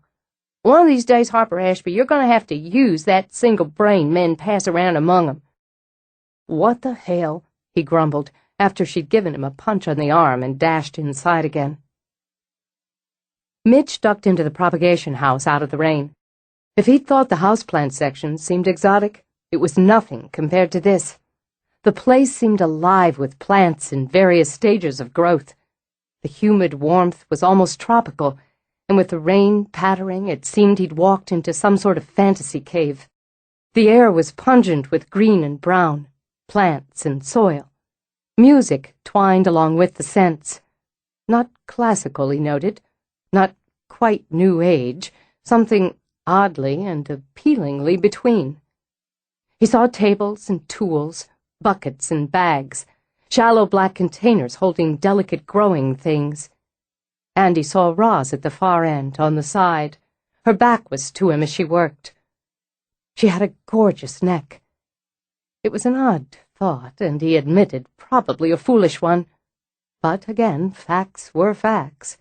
She wore her hair short and straight, and to his mind the style showed off that long, lovely neck perfectly. Then again, all of her was rather long and lovely. Arms, legs, torso. At the moment, that intriguing body was camouflaged in baggy pants and a shapeless sweatshirt she'd pushed up at the sleeves. But he remembered very well that willowy figure. Just as he remembered, even before she heard his approach and turned, that her eyes were long as well, long-lidded and in a fascinating shade of deep, deep amber. "I'm sorry. I'm interrupting." "It's all right. I didn't expect to see you here. I got the paperwork and thought I'd write out and let you know it's signed, sealed, and on its way back to your lawyer. Plus, it gave me a chance to see your place. I'm impressed. Even though I didn't know squat about gardening, I'm majorly impressed." "Thank you." He glanced down at her work table. There were pots, some empty yet, some filled with soil and small green leaves. "What's going on here?" "I'm potting up some seedlings, celosia, coxcomb." "I have no idea what that is." "I'm sure you've seen them." She brushed a hand absently over her cheek, transferring a smudge of soil. "In bloom they're like small feather dusters in bold colors. Red's very popular." "Okay, and you put them in these little pots because—" "Because I don't like their roots disturbed after they're established. I pot them young, then they'll be blooming for our spring customers and only have to tolerate that last transplanting. And I don't imagine you're all that interested." "Didn't think I would be, but this is like a whole new world. What's this here?" She raised her eyebrows. "All right, then. That's Mathiola, also called gillyflower or stock. It's very fragrant. Those there with the yellowish-green leaves, they'll be double-flowered cultivars. These will flower for spring. Customers prefer to buy in bloom, so I plan my propagation to give them plenty of blooms to choose from. This section is for annuals. I do perennials back there." "Is it a gift or years of study? How do you come to know what to do, how to recognize the coxcomb from the gillyflower at this stage?" "It's both, and a love of it with considerable hands-on experience thrown in. I've been gardening since I was a child. I remember my grandmother, on the Harper side, putting her hands over mine to show me how to press the soil around a plant. What I remember best about her is in the gardens at Harper House." "Elizabeth McKinnon Harper, wife to Reginald Harper, Jr." "You have a good memory." "I've been skimming over some of the lists." "What was she like?" It made her feel soft and a little sentimental to be asked. "Kind and patient, unless you riled her up. Then she was formidable. She went by Lizzie or Elizabeth. She always wore men's pants and an old blue shirt and an odd straw hat. Southern women of a certain age always wear odd straw hats to garden. It's the code. She smelled of the eucalyptus and pennyroyal she'd make up into a bug repellent. I use a recipe for it still." She picked up another pot. "I still miss her, and she's been gone nearly 30 years now. Fell asleep in a glider on a hot summer day in July. She'd been deadheading in the garden and sat down to rest. She never woke up. I think that's a very pleasant way to pass." "How old was she?" "Well, she claimed to be 76, but in fact, according to the records, she was 84. My daddy was a late baby for her, as I was for him. I broke that Harper family tradition by having my children young." "Did she ever talk to you about the Harper bride?" "She did." As she spoke, Ross continued with her potting. "Of course, she was a McKinnon by birth and wasn't raised in the house, but she claimed to have seen the bride when she'd come to live there when my great-grandfather passed. My grandfather Harper grew up at Harper House, of course, and if we were right in dating, Amelia would have been a baby around the time she died. But he passed when I was about 8, and I don't recall him ever speaking of her." "How about your parents or other relatives?" "Are we on the clock here, Doctor?" "Sorry." No, I don't mind." She labeled the new potted plant, reached for another. "My daddy never said much, now that I think about it. Maybe it's a thing with the Harper men, or men in general. My mother was a dramatic sort of female, one who enjoyed the illusion of turmoil in her life. She claimed to have seen the bride often, and with great stress. But then Mama was always stressed about something. Did either she or your grandmother keep a journal, any sort of diary? Yes, both of them. Another fine old tradition I haven't followed. My grandmother moved into the guest house when my father married and brought his own bride home. After she died, he cleaned out her things. I recall asking him about her journals, but he said they were gone. I don't know what became of them. As for my mother's, I have hers. You're welcome to them, but I doubt you'll find anything pertinent. Just the same. Aunts, uncles, cousins, legions. My mother's sister, who married some British lord or earl, third marriage, a few years ago. She lives in Sussex, and we don't see each other often. She has children from her first two marriages, and they have children. My father was an only child, but his father had 4 sisters, older sisters, Reginald's daughters. Yeah, I've got their names on my list. I don't remember them at all. They each had children. Let's see, that would be my cousins Frank and Esther, both gone years now, and their children, of course. Lucerne, Bobby, and Miranda. Bobby was killed in World War II. Lucerne and Miranda are both gone now, too. But they all had children, and some of them have children now. Then there's Owen, Yancey, Mary Lou. Mary Lou's still living down in Biloxi, where she suffers from dementia and is tended by her children best they can. Yancey? I couldn't say. He ran off to join a carnival years back, and no one heard from him again. Owen's a fire and brimstone minister, last I heard, in Macon, Georgia. He wouldn't talk to you about ghosts, I can promise you. You never know. She made a non-committal sound as she worked. And my cousin Clarice, who never married. She has managed to live to a ripe age. Too sour not to. She's living in a retirement village other side of the city. She doesn't speak to me. Because you do ask questions. Part of the process. Well, I'm not sure I remember exactly why she stopped speaking to me. I recall she didn't appreciate that my grandparents left everything to me and my daddy, but they were my grandparents, after all, my father's parents, while she was only a niece to them. She came to visit here when the boys were young. I believe that's when she cut me off, or we cut each other off, which is more accurate. She didn't care for my style of raising the boys, and I didn't care for her criticism of them or me. Before the family rift, do you recall if she ever talked to you about the bride? I don't know. Cousin Rissy's conversations mostly consisted of complaints or her own irritable observations, and I know damn well she pilfered things from the house, little bits and pieces. I can't say I'm sorry we're not on speaking terms. Will she talk to me? Thoughtfully, her eyes turned to him, studied his face. She might. Especially if she thinks I'd prefer she didn't. If you decide to go see the dried-up old bat, be sure you take her flowers and chocolate. You spring for Godiva, and she'll be very impressed with you. Then you turn on the charm. Be sure to call her Miss Harper until she says otherwise. She uses the family name and is very formal about everything. She'll ask about your people. If you happen to have any ancestors who fought in the war between the states, be sure to mention it. Any Yankees in your tree, disavow them. He had to laugh. I get the type. I have a great aunt who's on the same page. She reached under the work table to a cooler, took out 2 bottles of chilled water. You look hot.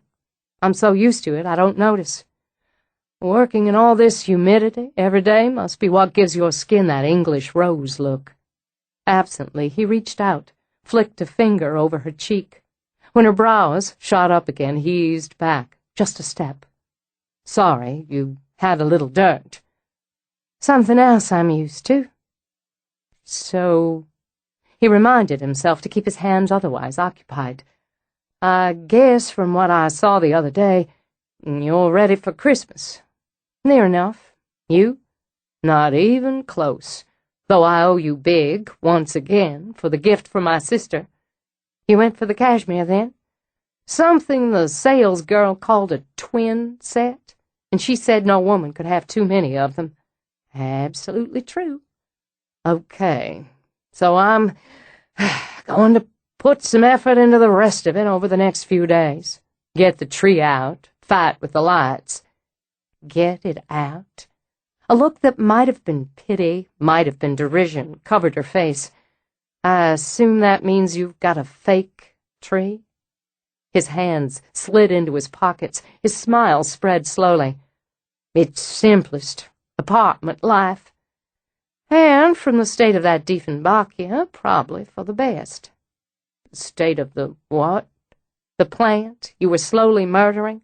The one I took when I came to your place to meet you the first time? Oh, right. When she'd been wearing that lady suit, he thought, and those high heels that had made her legs look 10 feet long. How's it doing? It's just fine now, and don't think I'll be giving it back. Maybe I could just visit it sometime? It could be arranged. We're having a holiday party at the house a week from Saturday, 9 o'clock. You're welcome to come if you like, and bring a guest, of course. I'd like that.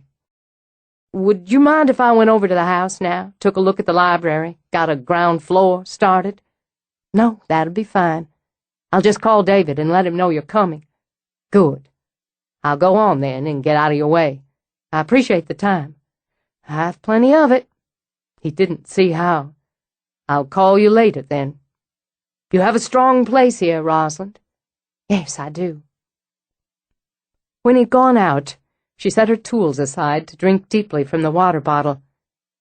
She wasn't a silly young girl who was flustered and giddy at the touch of a man's hand on her skin. But it had felt strange and oddly sweet, that careful brush of his fingers over her cheek, and that look in his eyes when he touched her. English Rose, she thought, and let out a half-laugh. Once, long ago, she might have appeared, that fragile and dewy. She turned and studied one of her healthy stock plants. She was much more like that now, sturdy and strong. And that, she thought as she got back to work, was just fine with her. Despite the steady rain, Midge took a walk around the buildings and gained even more respect for Roz and what she'd built. And built almost single-handed, he thought.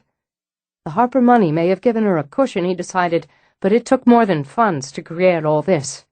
It took guts and vision and hard work. Had he actually made that lame, cliched comment about her skin? English Rose, he thought now, and shook his head, like she hadn't heard that one before. In any case, it wasn't even particularly apt. She was no delicate English Rose. More a black rose, he decided, long and slender and exotic, a little haughty, a lot sexy. He'd learned a lot about her life just from that conversation in her workspace, a lot about her. She'd lost someone she'd loved very much, her grandmother, at a tender age. She hadn't been very close with her parents, and had lost them as well. Her relatives were far-flung, and it didn't appear she had close relations with any of them. Other than her sons, she had no one. And after her husband's death, she'd had only herself to depend on, only herself to turn to while she raised 3 boys. But he'd detected no sense of pity, certainly no weakness in her. Independent, direct, strong. But there was humor there, and a good heart. Hadn't she helped him out when he'd been floundering over a toy for a little girl? And hadn't she been amused by his dilemma? Now that he'd begun to get a good sense of her, he only wanted to know more. What was the deal with the second husband and the divorce, for instance? None of his business, of course, but he could justify the curiosity. The more he knew, the more he knew. And it wouldn't be difficult to find out. People just loved to talk. All you had to do was ask the questions. On impulse, he detoured back into the center. There were a few customers debating over the poinsettias and some sort of cactus-looking plant that was loaded with pink blossoms. Mitch had barely raked a hand through his wet hair when Haley arrowed in his direction. "Dr. Carnegie, want a nice surprise. Mitch. How are you, Haley? And the baby? We both couldn't be better. But look at you, you're soaked. Can I get you a towel? No, I'm fine. I couldn't resist walking around, looking the place over. Oh. She beamed at him, all innocence. Were you looking for Roz? Found her. I'm about to head over to the house, get a sense of my workspace there, but I thought maybe I'd pick up one of those tabletop trees, the ones that are already decorated. Aren't they sweet? Really nice for a small space, or an office.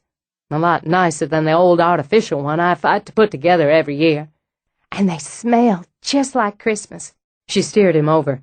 You see one you like? This one's fine. I just love all the little red bows and those tiny Santas. I'll get your box for it. Thanks. What are those? Those are Christmas cacti. Aren't they beautiful? Harper grafts them. He's going to show me how one of these days. You know, you should have one. They're so celebrational, and they bloom for Christmas and Easter. I'm not good with plants. Why, you don't have to do much of anything for it. She set those big baby blue eyes on him. You live in an apartment, don't you? If you take the tree, a Christmas cactus, a couple of poinsettias, you'll be all decorated for the holidays. You can have company over and be set. I don't know how much attention Josh is going to pay to a cactus. She smiled. Maybe not, but you must have a date over for a holiday drink, right? I've been pretty busy with the book. A handsome single man like you must have to beat the ladies off with a stick. Not lately. You should have a wreath for the door, too. A wreath? He began to feel slightly desperate as she took his arm. Let me show you what we've got. I made some of these myself. See this one here? Just smell that pine. What's Christmas without a wreath on the door? He knew when he was outgunned. You're really good at this, aren't you? You bet, she said with a laugh, and selected a wreath. This one goes so well with your tree. She talked him into the wreath, 3 windowsill-sized poinsettias, and the cactus. He looked bemused and a little dazed as she rang it all up and boxed his purchases. And when he left, Haley knew what she wanted to know. She dashed into Stella's office. Mitch Carnegie's not seeing anybody. Was he recently blinded? Come on, Stella, you know what I mean. He doesn't have a sweetie. She drew off her cap, raked her fingers through her oak-brown hair she was wearing long enough to pull back into a stubby tail. And he just spent a good half-hour in the propagation house with Roz before he came in here to buy a tabletop tree. Harper sent him in there without even letting her know. Just go right on in while she's working and doesn't even have time to swap on some lipstick. Just sent him in. What is Harper, stupid? Exactly what I asked him. Harper, that is. Anyway, then Mitch, came in all wet because he'd been walking around the place checking it out. He's going over to the house for a while now. Haley? Stella turned from her computer. What are you cooking? Just observing, that's all. He's not seeing anybody. She's not seeing anybody. She lifted her hands, pointing both index fingers, then wiggled them toward each other. Now they're going to be seeing a lot of each other. And besides being a hottie, he's so cute. I talked him into buying a wreath, 3 mini poinsettias, and a Christmas cactus, as well as the tree. Go, Haley. But see, he didn't know how to say no. That was the cute part. If Roz doesn't go for him, I might myself. Okay, no. She laughed at Stella's bland stare. He's old enough to be my daddy and blah, blah, blah. But he's just perfect for Roz. I'm telling you, I know this stuff. Wasn't I right about you and Logan? Stella sighed as she looked at the aquamarine he'd given her as an engagement ring. Well, I can't argue about that. And while I'm going to say firmly that observing's all we should do, I can't deny this may be a lot of fun to watch. Chapter 4. As a rule, when he was working, Mitch remembered to clean his apartment when he ran out of places to sit or coffee cups. Between projects, he was slightly better at shoveling out, or at least rearranging the debris. He hired cleaning services. In fact, he hired them routinely. They never lasted long, and the fault, he was willing to admit, was largely his. He'd forget which day he'd scheduled them, and invariably pick that day to run errands, do research, or meet his kid for a quick game of horse or one-on-one. There was probably something Freudian about that, but he didn't want to think too deeply about it. Or he'd remember, and the team would come in, goggle at the job facing them, and he'd never see them again. But a man had to, or at least should, make an effort for the holidays. He spent an entire day hauling out, scrubbing down, and sweeping up, and was forced to admit that if he were being paid to do the job, he'd quit too. Still, it was nice to have some order back in his apartment, to actually be able to see the surface of tables, the cushions of chairs. Though he didn't hold out much hope he'd keep them alive for the long term, the plants Haley had talked him into added a nice holiday touch. And the little tree, well, that was ingenious. Now, instead of dragging the box out of storage, fighting with parts, cursing the tangle of lights only to discover half of them didn't work anyway, all he had to do was set the cheerful tree on the Hepplewhite stand by his living room window and plug the sucker in. He hung the wreath on the front door, set the blooming cactus on his coffee table, and the 3 little poinsettias on the top of his toilet tank. It worked for him. By the time he'd showered, dragged on jeans and a shirt, his date for the evening was knocking at the door. Barefoot, his hair still damp, Mitch crossed the living room to answer, and grinned at the only person he loved without reservation. "Forget your key?" "Wanted to make sure I had the right place." Joshua Carnegie tapped a finger on the greenery. "You've got a wreath on your door." "It's Christmas." "I heard a rumor about that." He walked in, and his eyes, the same sharp green shade as his father's, widened. He was taller than Mitch by a full inch, but spread the height on the same lanky frame.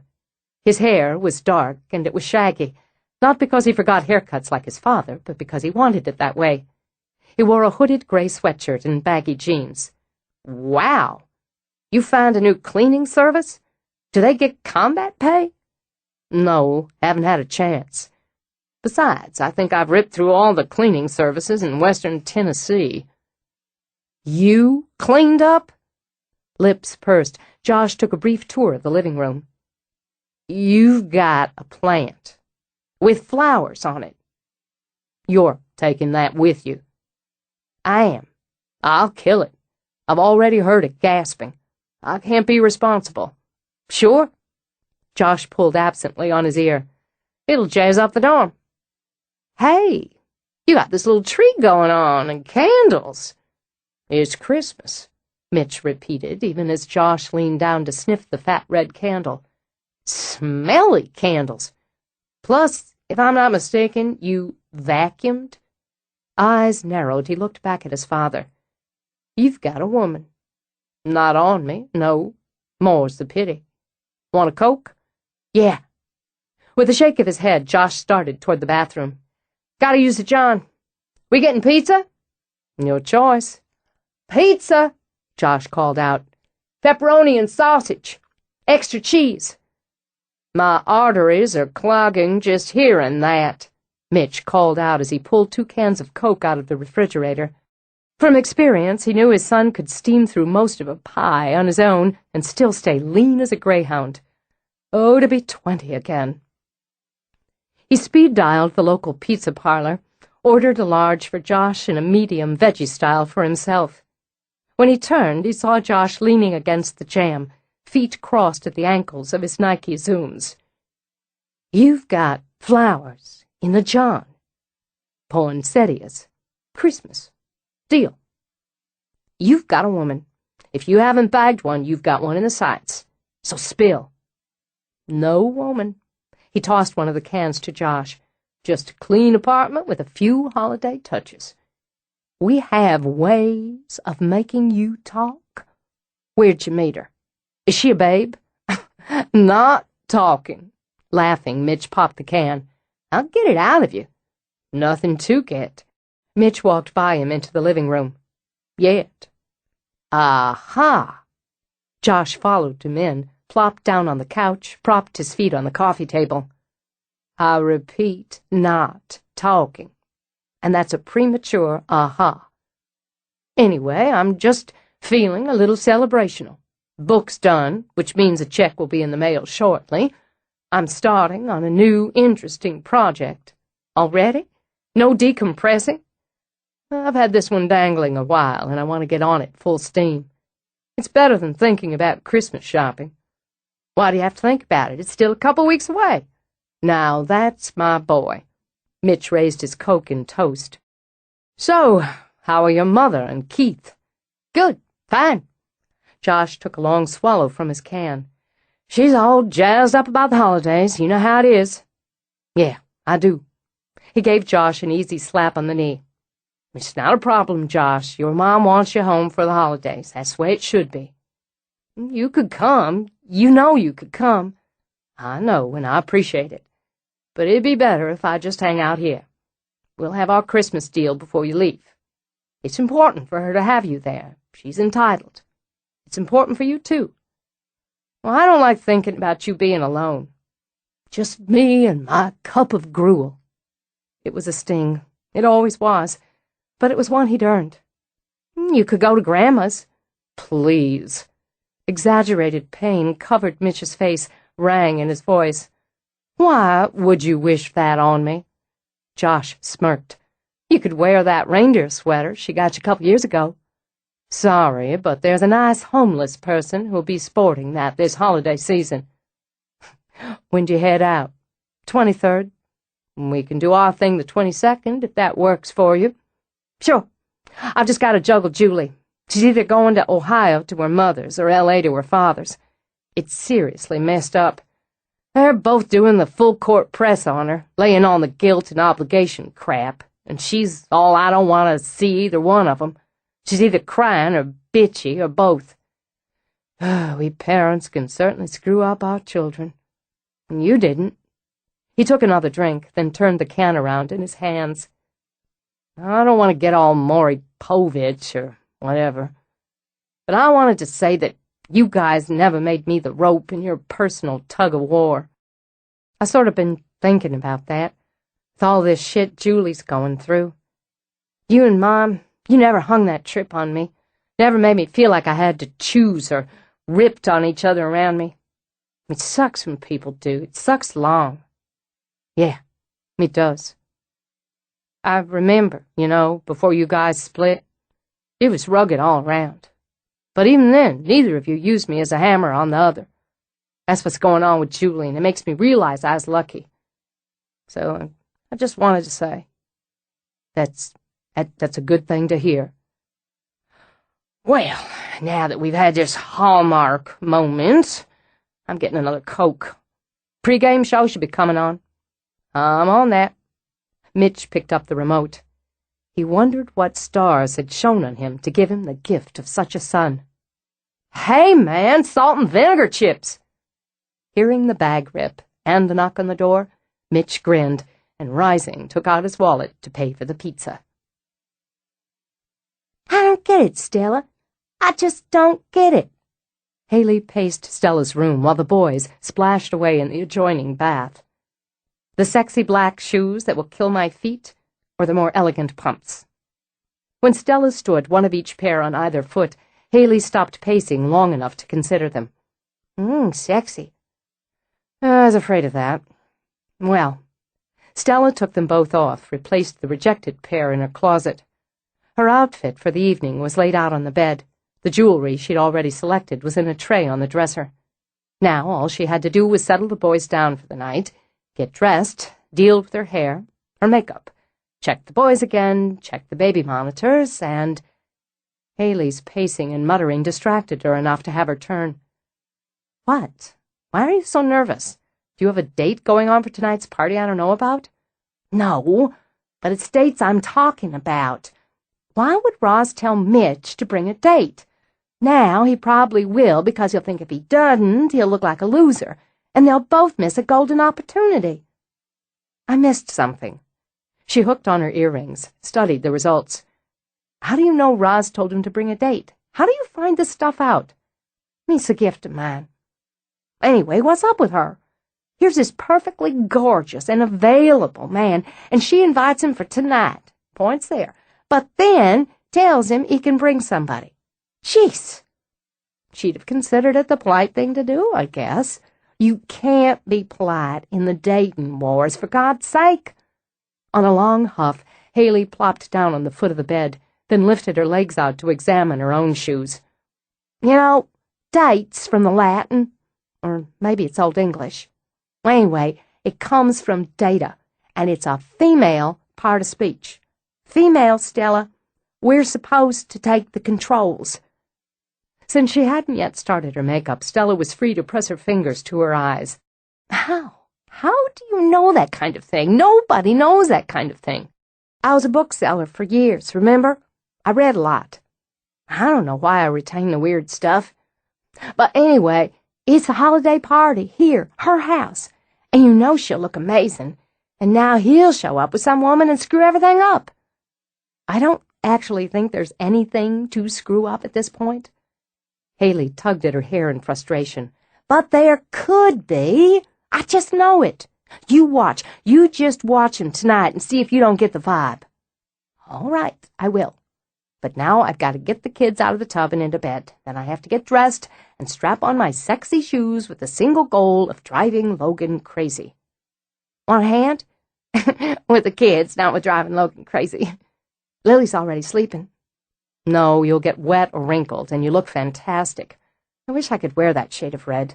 Talk about sexy. Haley looked down at the short, siren-red slip dress. You don't think it's too... No, I think it's exactly. Well, I'll go down, see if I can give David a hand with the caterer and all. Then I can get his take on the outfit. He rules in fashion. Roz was already downstairs, checking details and second-guessing herself. Maybe she should have opened the third-floor ballroom and held the party there. It was a gorgeous space, so elegant and graceful. But the main level, with its hive of smaller rooms, the fires burning, was warmer and more friendly somehow. Space wasn't a problem, she assured herself, as she checked the positioning of tables, chairs, lamps, candles. And she liked throwing open rooms this way, knowing people would wander from here to there, admiring the home she loved. It was a clear night, so they could spill onto the terraces, too. There were heaters if it got too chilly, and more tables, more seating, more candles, and all those festive lights in the trees, the luminaries along the garden paths. And you'd think, for heaven's sake, that it was the first party she'd given in her life.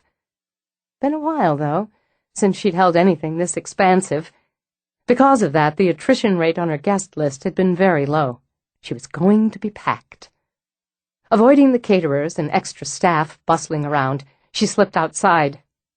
Yes, the lights were lovely, and fun, she decided, and she liked the poinsettia tree she'd created out of dozens of white plants. Harbor House was designed for entertaining, she reminded herself. She'd been shirking her duty there, and denying herself, she supposed, the pleasure of socializing with people she enjoyed. She turned when she heard the door open. David stepped out, holding 2 flutes of champagne. "Hello, beautiful. Can I interest you in a glass of champagne?" "You can. Though I should be inside, helping with the madhouse." "Under control."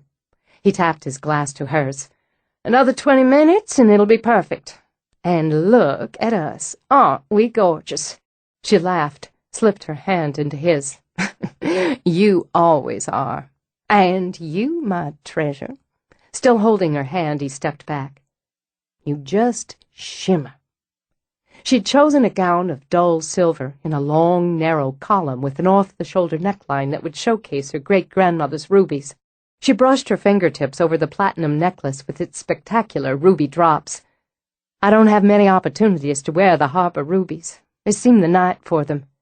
And a treat they are for the eyes. Plus they do amazing things for your collarbone. But I was talking about you, my incandescent beauty. Why don't we run away to Belize? Champagne and David, the perfect combination to make her feel bubbly and relaxed. I thought it was going to be Rio. Not until Carnival." "It's going to be a wonderful party, Ross. You just put all the other crap out of your mind." "You read me, don't you?" She shook her head, staring into the gardens as she sipped champagne. Last time I threw one of these holiday bashes, I walked upstairs into the bedroom to change my bracelet because the clasp was loose, and what do I find but my husband nibbling on one of our guests instead of the canapes. She took a longer, deeper sip. A singularly mortifying moment in my life. Hell with that. You handled it, didn't you? I still don't know how you managed to step back out, leave them there, to get through the rest of the party and wait until everyone was gone before you pitched the son of a bitch out in his ear. His voice heated up on the rant, his fury for her lighting little fires. You've got balls of steel, Roz, and I mean that in the best possible way. It was self-serving, not courageous or ballsy. She shrugged it off, or tried to. Causing a scene with a house full of guests would have only been more humiliating. In your place, I'd have scratched both of 'em blind, then chased him out the door, brandishing one of your great, however many greats, granddaddies, muskets. She let out a little sigh, sipped again. That would have been satisfying, and damn if I don't wish I'd thought of the musket after the guests had gone. Well, we didn't let him spoil that evening, and we won't let him spoil this one. She polished off the champagne and turned to David with the determined look of a woman prepared for battle. Let's get the rest of these candles lit and put some music on. I'm ready for a party. Yes, it was good to open the house again, to have wine and music, good food, good friends. She listened to snippets of gossip, political debates, discussions on sports and the arts as she moved from group to group, from room to room. She hooked her arm through her old friend Will Dooley's, who was also Stella's father, and Roz's landscaper, Logan Kittredge's future father-in-law. You slipped by me. Just got here. He brushed his lips over her cheek. Jo kept changing her shoes. She just went upstairs with Haley, said she had to peek at the baby. I'll find her. Lose your fiancé, Logan? She's everywhere. He shrugged, sipped from his Pilsner. Woman can't rest until she's checked every detail personally. Nice party, Roz. Oh, you hate parties. Now Logan grinned, a quick grin that added charm to his rugged looks. Yeah, a lot of people. But the food's first rate, the beer's cold, and my date's the most beautiful woman in the world. Tough to complain. Don't tell her daddy, but I plan to lure her out to the gardens later tonight. He winked at Will, then shifted his gaze.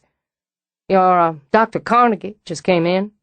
Seems to be looking for you, or somebody. Oh? Roz glanced around, and those expressive eyebrows lifted. He'd worn a suit, stone gray, that flattered his lean build. He'd gotten a haircut since the last time she'd seen him, she noted, and was looking a little more GQ than professorial. She could admit, to herself at least, that it was a treat to study him either way. Still, he seemed slightly befuddled with the crowd, and shook his head when one of the efficient servers offered him a glass from a tray of champagne. "Excuse me just a minute," she said to Will and Logan. She started to wind her way through the room and broke her stride when his gaze skimmed over, then locked on her face. She felt a little bump under her heart and a quickening of pulse she found both baffling and embarrassing. He just hones in, she thought. Those eyes just zeroed right on in, so she felt, anyone would feel, that she was the only person in the room. A good trick in a space jammed with people and noise, and just a little disconcerting.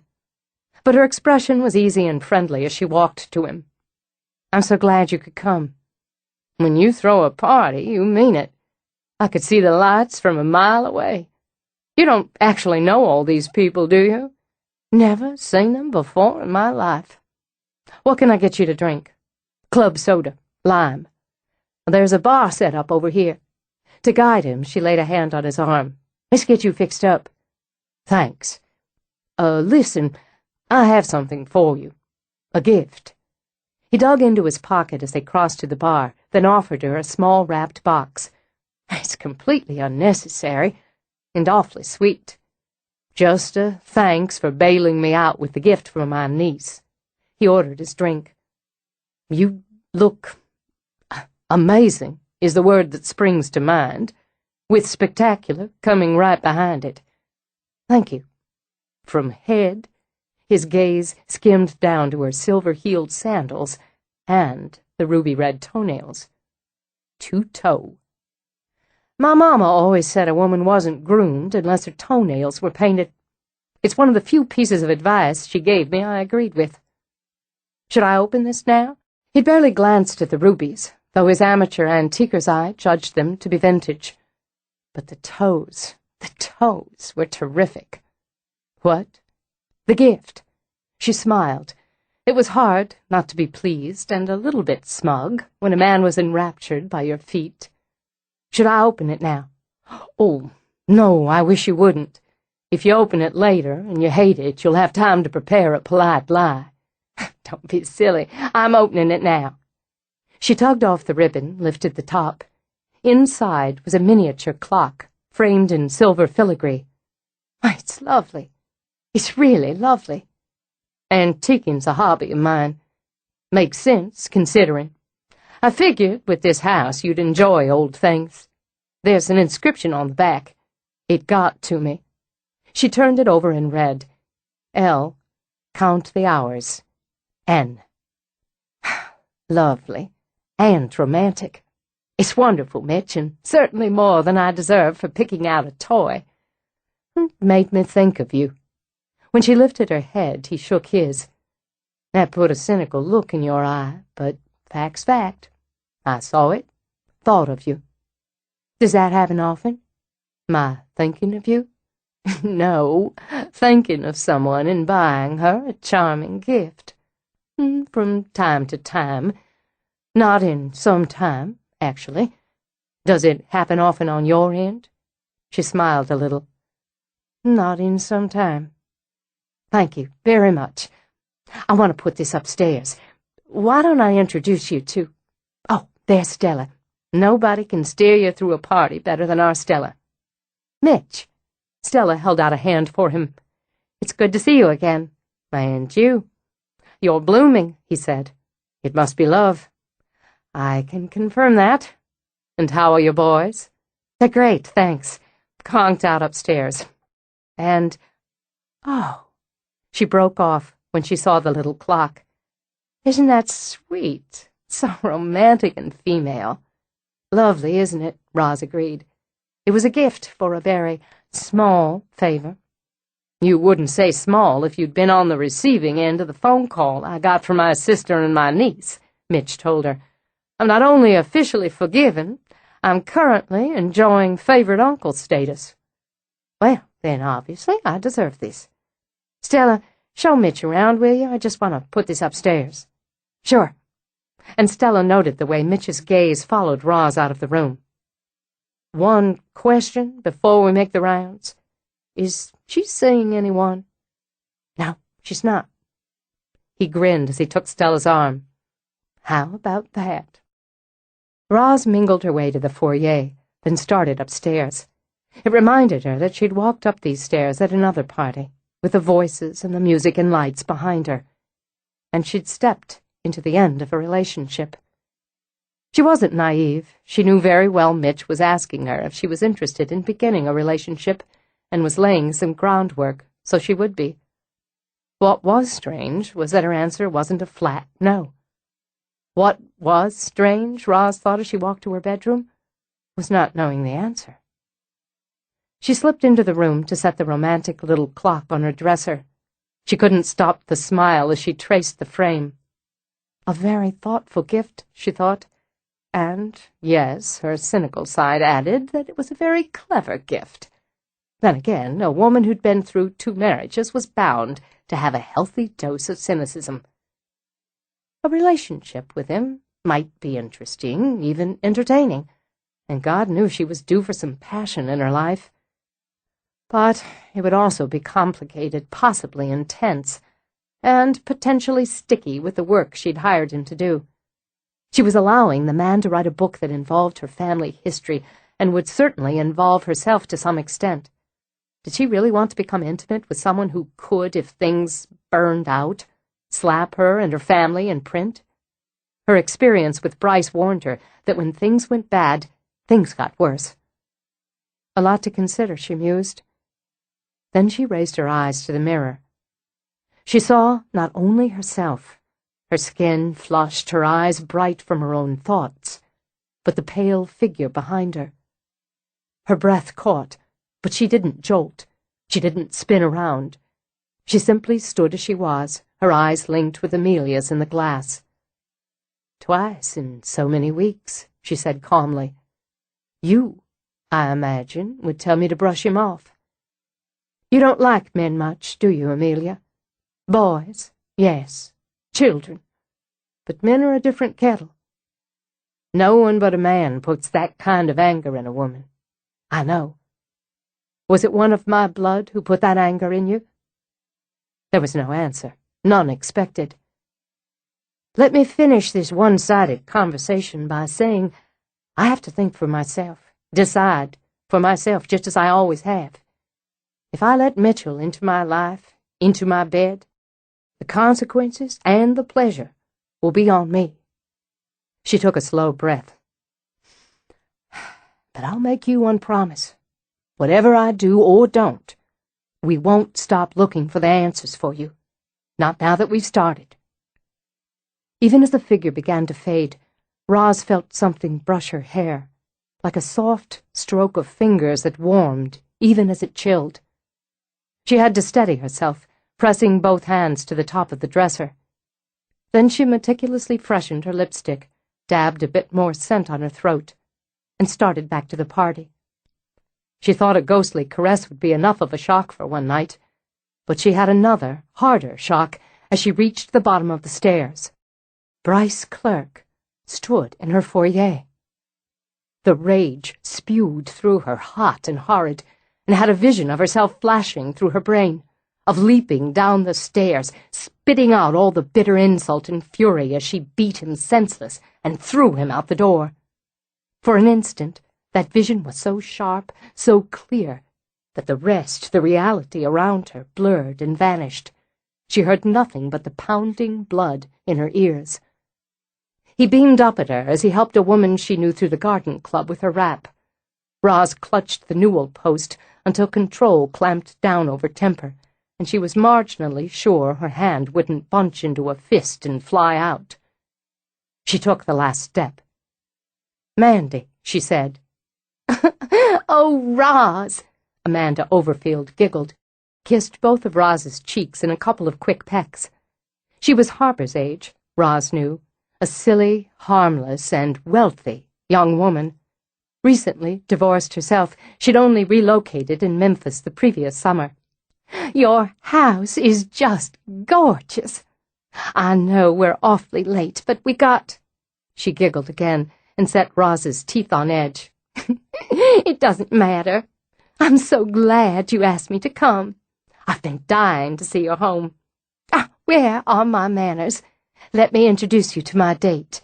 Rosalind Harper, this is Bryce Clerk. We've met. Roz, you look spectacular, as always." He started to lean down as if to kiss her. She knew conversations nearby had died off, knew people were watching, listening, waiting. She spoke very softly. "Touch me, and I'll kick your balls right up into your throat." "I'm an invited guest in your home." Bryce's voice was smooth and lifted enough to reach interested ears. She watched him fix an expression of injured shock on his face. "Rudeness doesn't become you." "I don't understand." Hands clasped together, Mandy looked from one to the other. "I don't understand." "I'm sure you don't, Mandy. Why don't you and your escort come out front with me a moment?" She heard the vicious curse behind her, fought valiantly not to wince. She turned and again kept her voice low. "Harper, don't. Please." When she shifted her body to block his, Harper's gaze snapped from Bryce to his mother. "Once and for all, I'm going to take care of it. Let me take care of it." She rubbed a hand over his arm, felt his muscles quivering. "Please. Not alone. 2 minutes." She kissed his cheek, whispered in his ear. He wants a scene. We won't give it to him. He gets nothing from us. 2 minutes, baby. She turned. Mandy, let's get a little air, all right? She took the woman by the arm. Bryce held his ground. This is ungracious of you, Rosalind. You're embarrassing yourself and your guests. I'd hoped we could be civil, at least. I suppose your hopes are dashed, then. She saw the change in his face as he looked over her shoulder. She followed his direction, noted that Mitch stood beside Harper now, and that Logan and David were both moving into the foyer. Their expressions were far less civil, she decided, than hers. Who's the asshole? Mitch's question was barely a mutter, but Roz heard it, just as she heard Harper's answer. Bryce Clerk, the garbage she tossed out a few years ago. Roz drew Mandy outside. Bryce was an idiot, she thought, and he might have enjoyed an altercation, a public one with Harper. But he wouldn't take on several strong, angry men, even for the pleasure of embarrassing her in her own home. She was proven right as he walked stiffly out the door behind her. Roz shut it. Mandy, this is my ex-husband, the one I found upstairs at a similar party, with his hands all over the naked breasts of a mutual acquaintance. That's a damn lie. There was nothing— Her head whipped around. You're free to tell Mandy your side of things when you're not standing on my doorstep.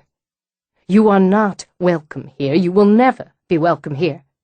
If you come onto my property again, I will call the police and have you arrested for trespassing. And you can bet your lying, cheating ass I will prosecute.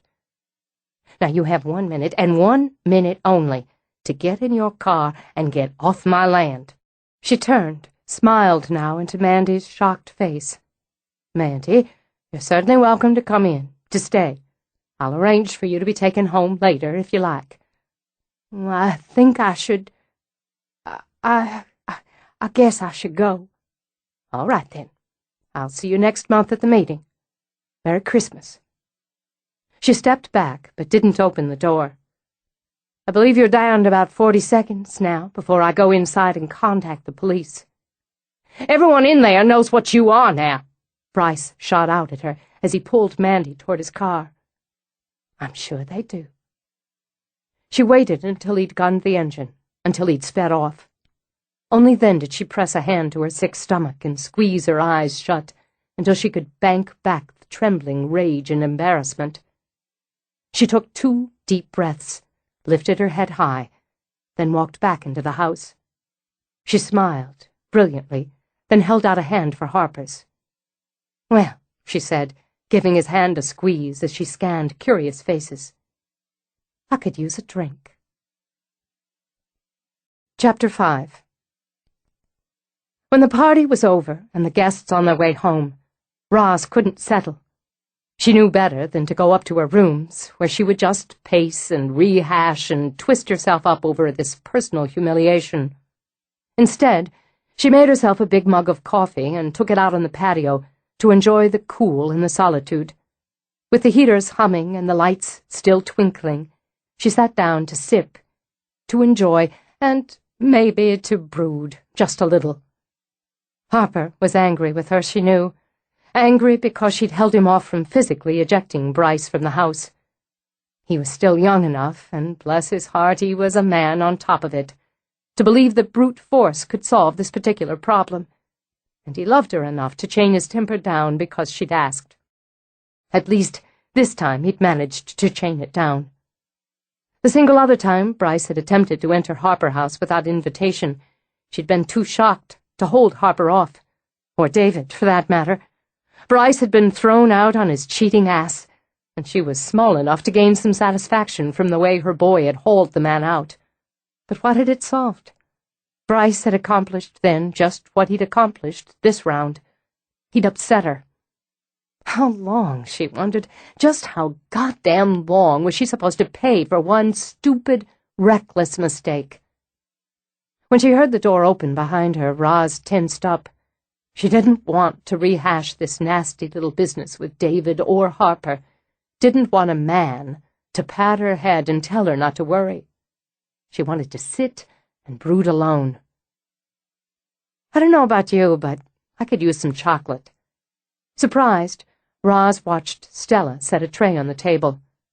I thought you'd gone up to bed. I always like to decompress a little after a big party. Then there was the matter of these chocolate truffles just sitting out there in the kitchen, calling my name. She'd brewed tea, Roz noted, and remembered Stella wasn't one for late-night coffee. And she'd arranged the leftover truffles on a pretty plate. Haley would be down too, but Lily woke up. She must be cutting a tooth because she's fussing. It's beautiful out here. Middle of December, and it's just so beautiful. Not even much of a bite to the air yet. Did you practice the small talk? Decide you'd open with the weather? There'd been a time when that aloof tone would have had Stella easing back, but those days were over. I always figure the weather's a good starter, especially for a couple of gardeners. I was going to segue into how spectacular the poinsettias are this year, but I guess we'll skip that part. She selected a truffle, bit in. But the chocolate was just a natural, all around. Oh, God, whoever invented these should be canonized. Ask Haley. If she doesn't know who made the first chocolate truffle, she'll find out. Since the chocolate was there, Roz couldn't come up with a good reason not to have one. I've been here nearly a year now, Stella began. Is this your way of leading up to asking for a raise? No, but good idea. I've worked for you for nearly a year, lived in the same house with you. The second part is certainly longer than I intended. No point in moving somewhere else than moving again when you and Logan get married. No, and I appreciate you understanding that and making it easy for me not to shuffle my kids around. The fact is, even though I'm looking forward to getting married and moving into Logan's place, especially now that I've been getting my hands on it, I'll miss being here. So will the boys. It's nice to hear. Even with everything that went on last spring, maybe in some ways because of it, I'm attached to this house. And to you.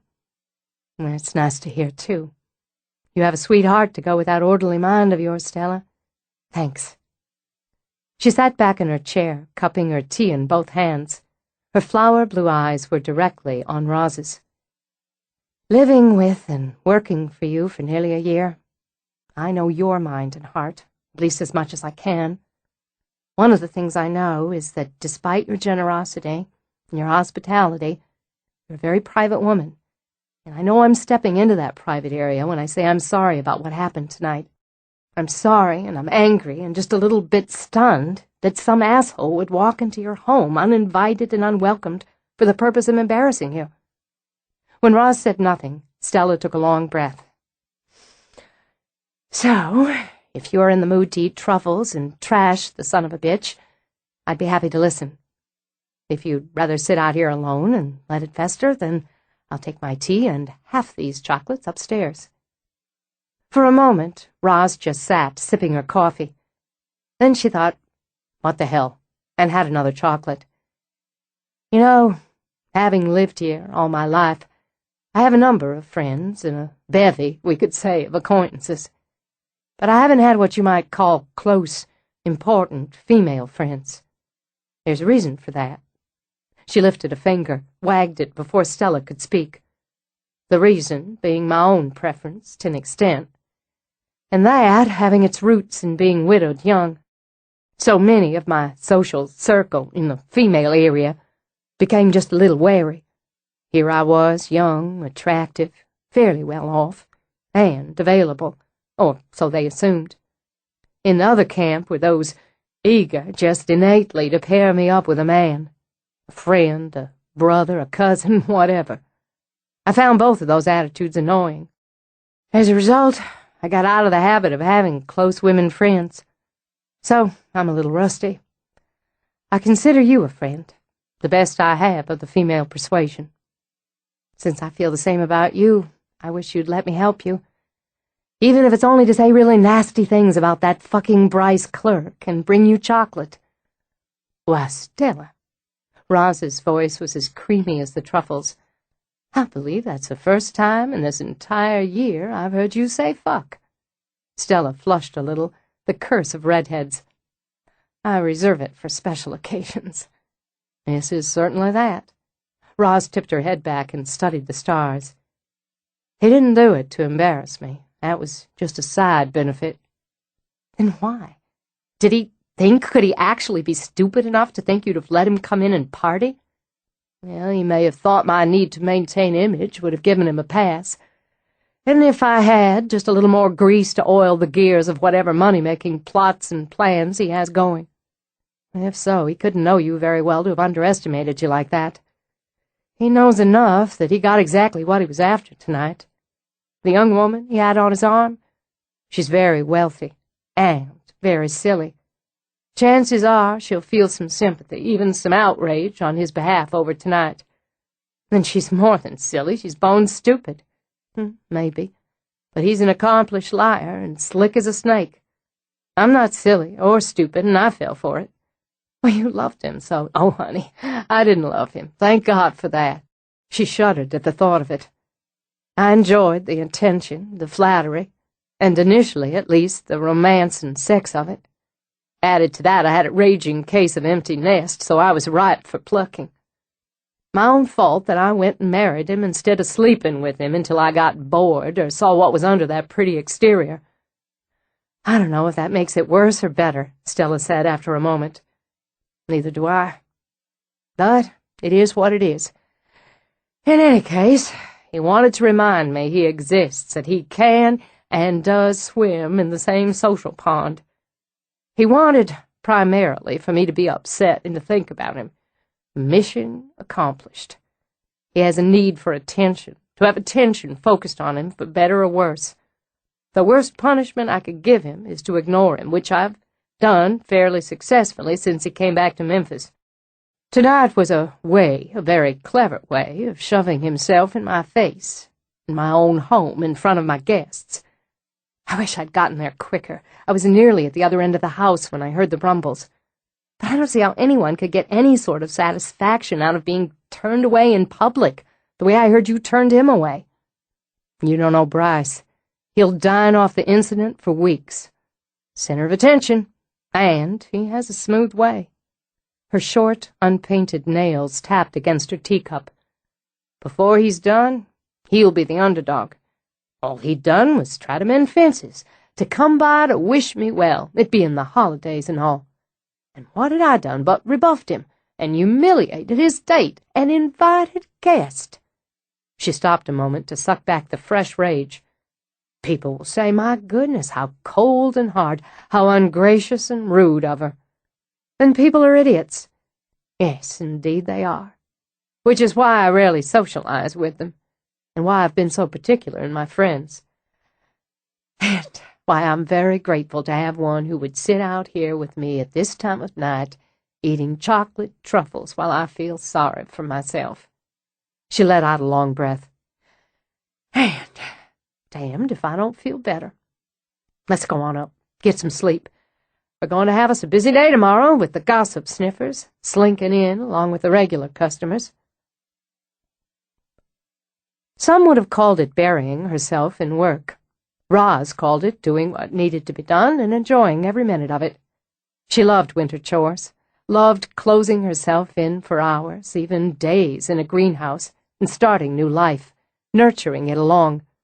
Her seedlings and cuttings, sprouts started by layering or leaf buds. She loved the smell of rooting compound and damp, and watching the stages of progress.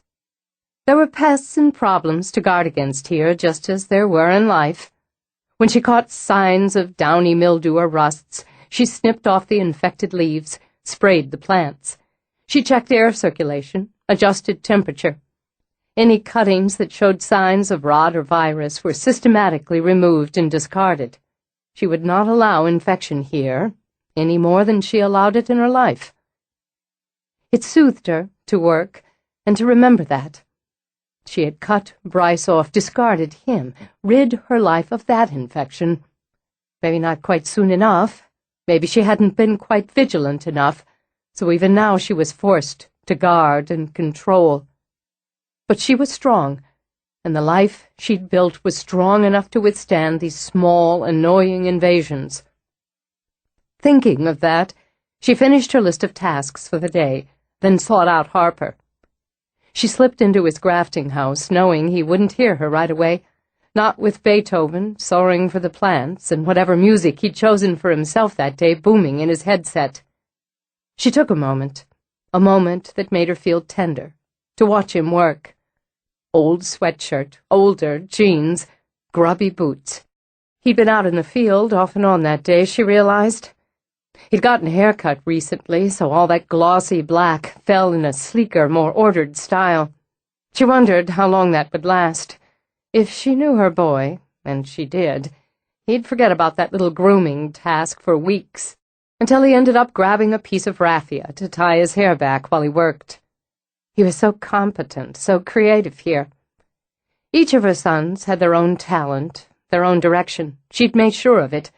But only Harper had inherited her abiding love for gardening.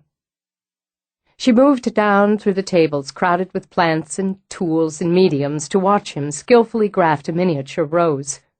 When he'd finished the specimen, reached for the can of Coke that was always nearby, she moved into his line of vision. She saw him focus on her as he sipped. "Nice job," she said. "You don't often do roses." "Experimenting with these. Thought we might be able to have a section for container-grown miniatures. Working on a climbing mini and some ground cover specimens. Want a Coke?"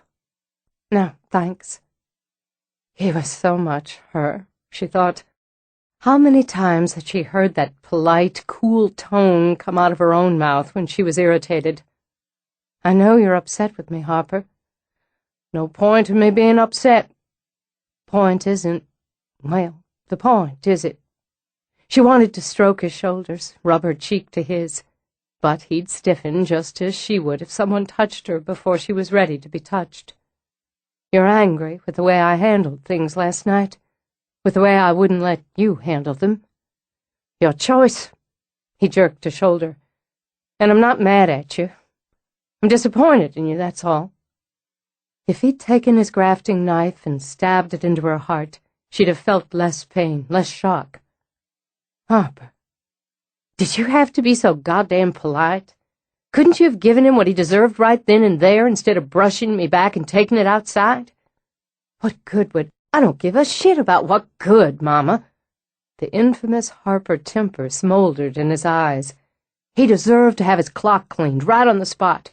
You should have let me stand up for you. But it had to be your way, with me standing there doing nothing. So what is the damn point?" She wanted to turn away, to take a moment to compose herself. But he deserved better. He deserved face-to-face. "There's no one in this world who can hurt me the way you can. I'm not trying to hurt you. No, you're not. You wouldn't. That's how I know just how angry you are, and how I can see where it comes from. Maybe I was wrong." She lifted her hands to rub them over her face. "I don't know. But it's the only way I know. I had to get him out of the house. I'm asking you to understand that I had to get him out of our house, quickly and before he'd smeared it all again." She dropped her hands and her face was naked with regret. "I brought him into our home, Harper. I did that. You didn't. That doesn't mean you're to blame, for Christ's sake, or that you have to handle something like that by yourself. If you can't depend on me to help you, to stand up for you, oh, God, Harper, here you are sitting in here thinking I don't need you, when half the time I'm worried I need you too much for your own good. I don't know what I'd do without you. That's a God's truth. I don't want to fight with you over him." Now she pressed her fingers to her eyes. "He's nothing but a bully. And I'm not a little boy you have to protect from bullies anymore, Mama. I'm a man, and it's my job now to protect you, whether you want it or not, and whether you damn well need it or not." She dropped her hands again, nearly managed to smile this time. "I guess that's telling me. He comes to the door again. You won't stop me." She drew a breath, then framed his face with her hands. "I know you're a man. It pains me sometimes, but I know you're a man with his own life, his own ways. I know you're a man, Harper, who'll stand beside me when I ask, even though you'd rather stand in front of me and fight the battle." Though she knew she wasn't quite forgiven, she pressed a kiss to his forehead. "I'm going on home to work in the garden. Don't stay mad at me too long." "Probably won't. There's some of that baked ham left over from the party. Plenty of side dishes, too, if you wanted to come by and forage for dinner." "Might." "All right, then. You know where to find me." With gardens as extensive as hers, there was always some chore to do. Since she wanted work, Roz hauled mulch, checked her compost, worked with the cuttings and seedlings she grew for her personal use in the small greenhouse at home. Then, grabbing gloves and her loppers, she headed out to finish up some end-of-the-year pruning. When Mitch found her, she was shoving small branches into a little chipper. It rattled hungrily as it chewed, with its dull red paint looking industrious. As she did, he thought, in her dirt-brown and battered jacket, the black cap, thick gloves, and scarred boots. There were shaded glasses hiding her eyes, and he wondered if she wore them against the beam of sunlight or as protection against flying wood chips. He knew she couldn't hear him over the noise of the chipper, so took a moment just to watch her, and let himself meld the sparkling woman in rubies with the busy gardener in faded jeans. Then there was the to-the-point woman in a business suit who'd first come to his apartment. Roz of the tropical greenhouse with a smudge of soil on her cheek. And the casual, friendly Roz who'd taken the time to help him select a child's toy. Lots of angles to her, he decided, and likely more than he'd already seen. Strangely enough, he was attracted to every one of them. With his thumbs hooked in his front pockets, he moved into her line of vision. She glanced up from under the brim of a ball cap, then switched off the machine. "You don't need to stop on my account," he told her. "It's the first time I've seen one of those things in action, except in Fargo. This one isn't quite up to disposing of a body, but it does the job for garden chores." She knew Fargo, he thought, ridiculously pleased. It was a sign they had some common ground. Uh-huh. He peered down where most of a branch had gone inside. "So you just shove stuff in there and chop, chop, chop?" "More or less." "Then what do you do with what's left?" "Enough branches and leaves and such. You get yourself a nice bag of mulch." "Handy." "Well, I didn't mean to interrupt, but David said you were out here. I thought I'd come by, get in a couple hours of research." "That's fine. I didn't figure you'd have much time to spare on it until after the holidays." "Well, I've got time. I'm getting copies of official records, and I need to make some notes from your family Bible, that sort of thing. Get some order before I can dig down below the surface." He brushed a good-sized wood chip from her shoulder and wished she'd take off the sunglasses. Her eyes just killed him. "And I'd like to set up times for those interviews for after the holidays." "All right." He stood, his hands in the pockets of his leather jacket. He was stalling, he knew, but she smelled so damn good. Just a hint of secret female under the woody scent. "Funny, I didn't think much went on in a garden this time of year." "Something goes on every time of year. And I'm holding you up. Listen, I wanted to see if you were all right." "I'm fine, just fine." "It'd be stupid for me to pretend I didn't hear murmurs about what was behind that scene last night, or what would have been a scene if you hadn't handled things so, adroitly." "Adroitly's how I prefer handling things whenever possible." "And if you're going to get your back up when a conversation between us touches on the personal, it's going to be tough to research your family history." Because he was watching carefully, because he was learning to read her, he saw the annoyance flick over her face before she composed it. "Last night has nothing whatsoever to do with my family history." "I disagree. It involves you, and this thing going on in your house involves you." She might kick him out as adroitly as she had Bryce Clerk, but if so, it would be because he was honest and up front. "I'm going to pry, Ross. That's what you've hired me to do, and I won't always pry gently. If you want me to move forward with this, you'll have to get used to it. I fail to see what my regrettable and thankfully brief second marriage could have to do with the Harper bride." He didn't have to see her eyes clearly to know they'd chilled. He heard it in her voice. Bride. Whether or not she was one, she's referred to as such through your family lore. When she manifested herself, he decided, last spring, in spades, you said she'd never bothered with you when you'd socialized with men, or when you'd married, as she had with Stella. Stella has small children. My children are grown. Doesn't make them less your children.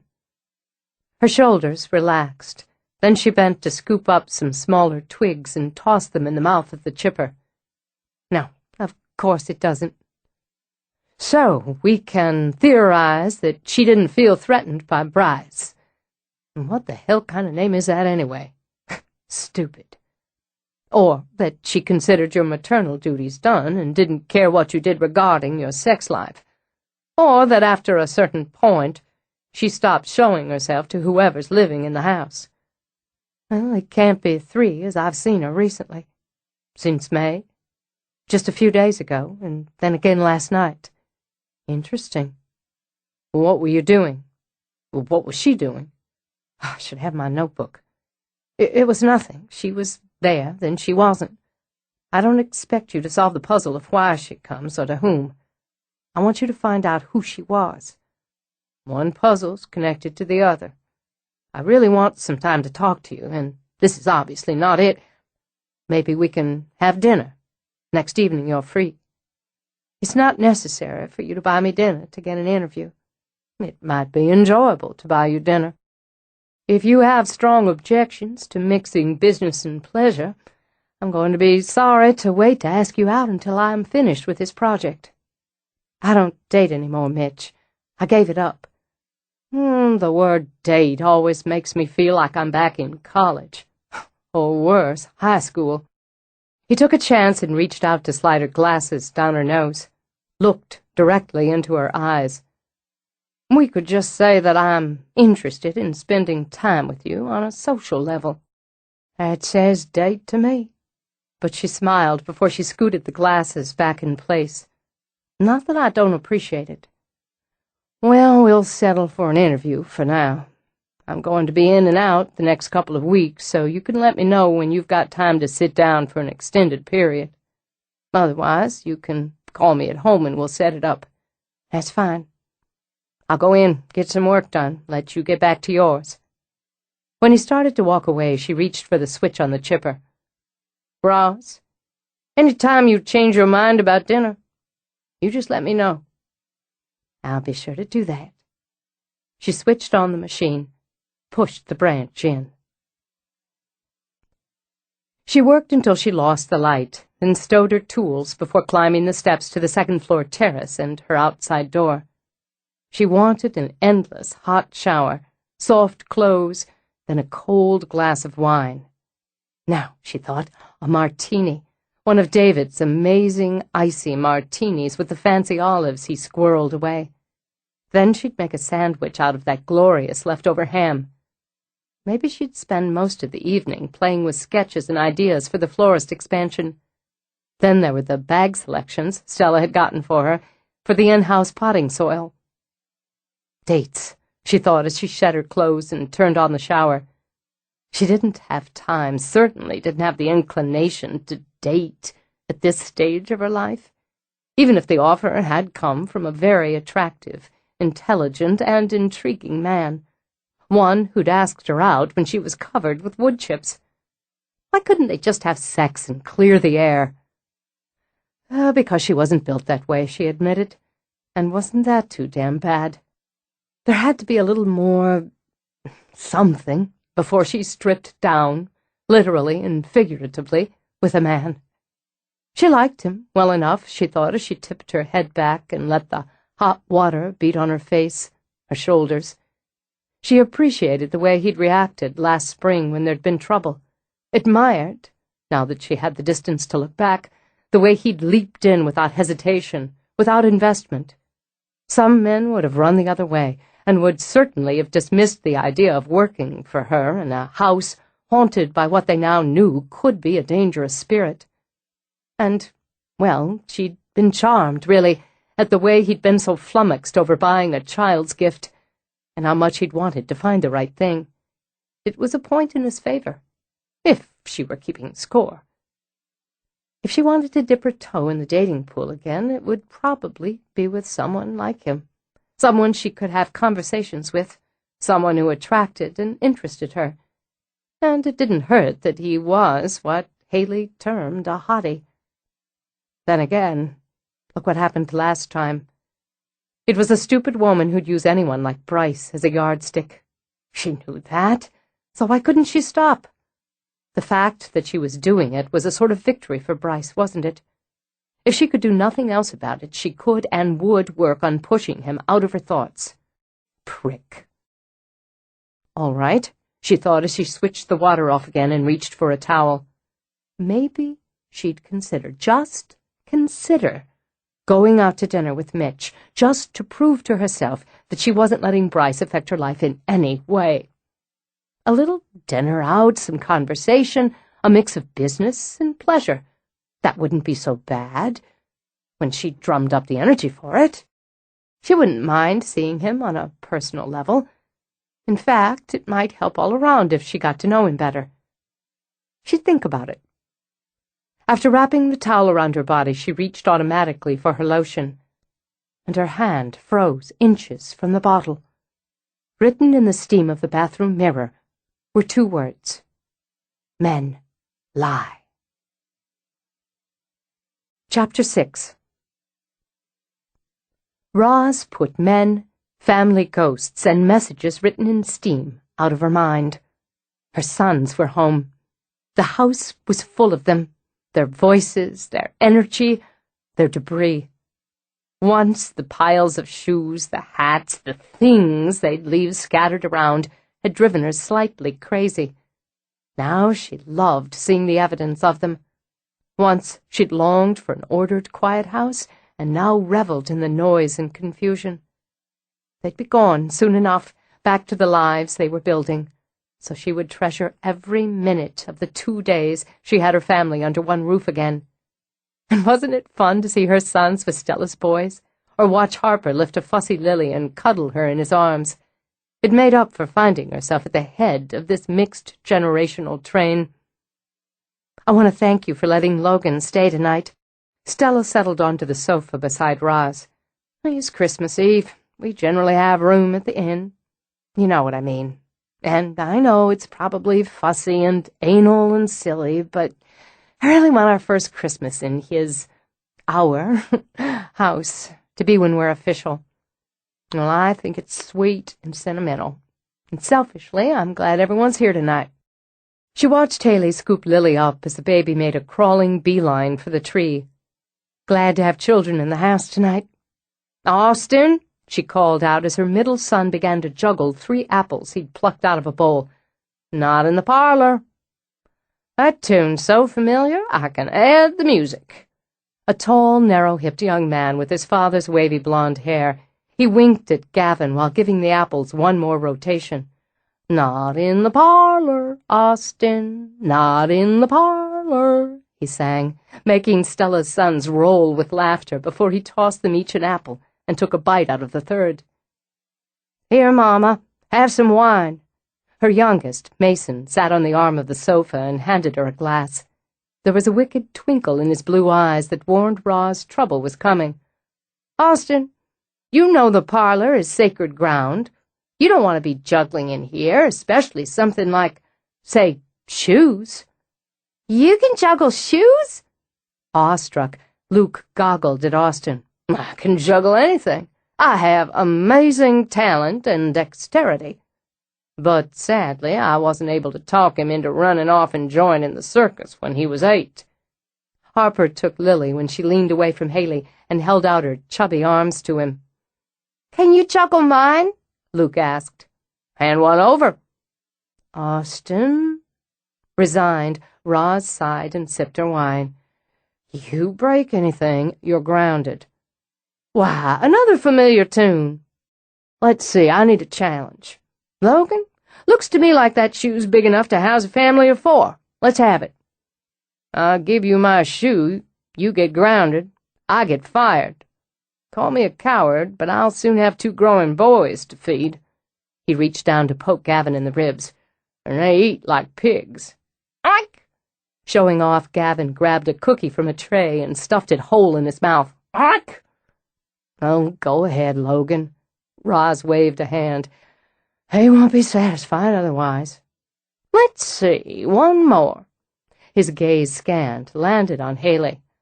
"Look at those pretty, delicate feet. How about it, sweetheart?" Haley laughed. "They're about as delicate as banana boats." But she slipped her shoe off. "Harper, move your grandmother's back right there to safer ground," Roz ordered, "so your brother can show off." "I prefer the term perform." "I recall a performance that cost Mama a lamp," Harper commented as he moved heirlooms, "and got all 3 of us, and you too, David, if memory serves, KP duty." "In my salad days," Austin claimed. After giving the trio of varied footwear a few testing tosses, he began to juggle. "As you can see, I've sharpened my skills since that regrettable incident." "Fortunate to have a fallback career," Mason told him. "You can take that act down to Beale Street." The circling shoes had Lily giggling and bouncing on Harper's hip. For herself, Roz just held her breath until Austin took his bow. He tossed a shoe back to a delighted Luke. "Can you teach me?" "Me too," Gavin insisted. "She's going to say, 'Not in the parlor,'" Austin announced, even as Roz opened her mouth. "We'll work in a lesson tomorrow, outside. Keep us all safe from Mama's wrath." "She's the boss of everybody," Luke told him solemnly. "No flies on you." "Well, since nobody seemed fit to throw money, I'll have to settle for a beer." He strolled over to hand Logan his shoe, then walked to Haley. "All right, Cinderella, let's see if this fits." He made a production out of slipping it back on her foot, then grinned at Harper over Haley's head. "Shoe fits." He took her hand, kissed it. "We'll just have to get ourselves married when I get back from the kitchen." "That's what they all say." But she gave him a flirting sweep with her eyes. "Why don't you get me a beer while you're at it?" Mason asked. "If I'm taking orders, why can I get everyone?" After a scatter of requests, he looked over at Harper again. "Why don't you give me a hand fetching the supplies?" "Sure." He passed Lily back to Haley and followed his brother out of the room. "Can't miss this," Mason whispered to his mother, then strolled out behind them. "Pretty thing, isn't she, our cousin Haley?" Austin commented. "You've always had a keen knack for stating the obvious. Then I'll keep my streak going by saying I think she's soft on me. And an infallible way of misjudging women." "Hold on," Mason told them. "I've got to find something to write on so I can keep score." "She's got the prettiest mouth. Not that you'd notice, big brother, since it's not something growing out of a pot." He took out a beer, had a swig from the bottle, even as Harper got out Pilsners.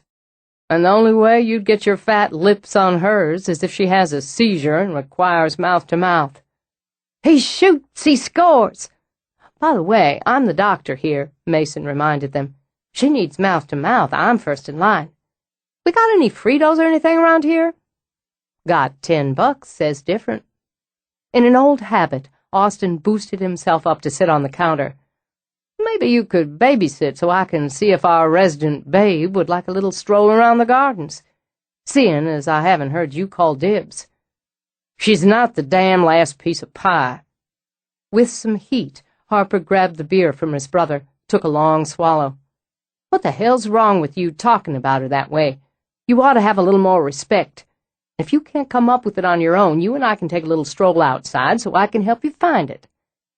With a grin, Austin jabbed a finger at Mason. "Told ya. Can I call him or can I call him?" "Yeah, he's hooked on her." "What kind of kitchen is it that doesn't have any Fritos?" "In the pantry, top shelf," Roz said from the doorway. "I'm surprised you'd think I'd forget your childish addiction to corn chips. Austin, have you finished messing with your brother's head for now?" "I was really just getting started." "You'll have to postpone that portion of your holiday entertainment." She glanced over, had to smile when she heard Mason's cheer as he located the bag of chips. "We have company. and it might be nice if we present the illusion that I raised 3 respectable and mature young men." "That's pretty well shattered since he's already juggled," Harper grumbled. "There's a point." She moved over to touch Harper's cheek, then Austin's, before she turned to Mason. "You may not be respectable and mature, but by God, the 3 of you sure are handsome. I could have done worse. Now get those drinks together, Harper, and take them out to our guests. Austin, get your butt off my counter. This is a house, not the neighborhood bar.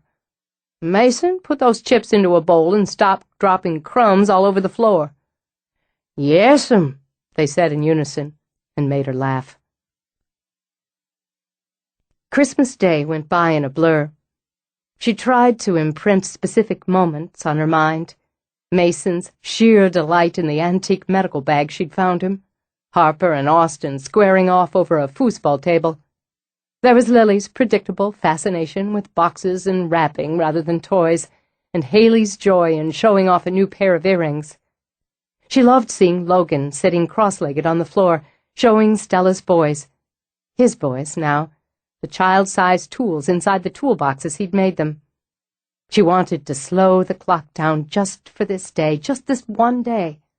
But it sped by from dawn and the excitement of opening gifts to the candlelight and the lavish meal David prepared and served on her best china. Before she knew it, the house was quiet once more. She wandered down to take a last look at the tree, to sit alone in the parlor with her coffee and her memories of the day and all the Christmases before. Surprised when she heard footsteps, she looked over and saw her sons. "I thought you'd all gone over to Harper's." "We were waiting for you to come down," Harper told her. "Come down? You always come down Christmas night after everyone's gone to bed." She lifted her eyebrows at Mason. "I have no secrets in this house." "Plenty of 'em," he disagreed. "Just not this one." Austin came over, took her coffee, and replaced it with a glass of champagne. "What's all this?" "Little family toast," he told her. "But that comes after this one last gift we've got for you." "Another? I'm going to have to add a room on the house to hold everything I got this morning. This is special.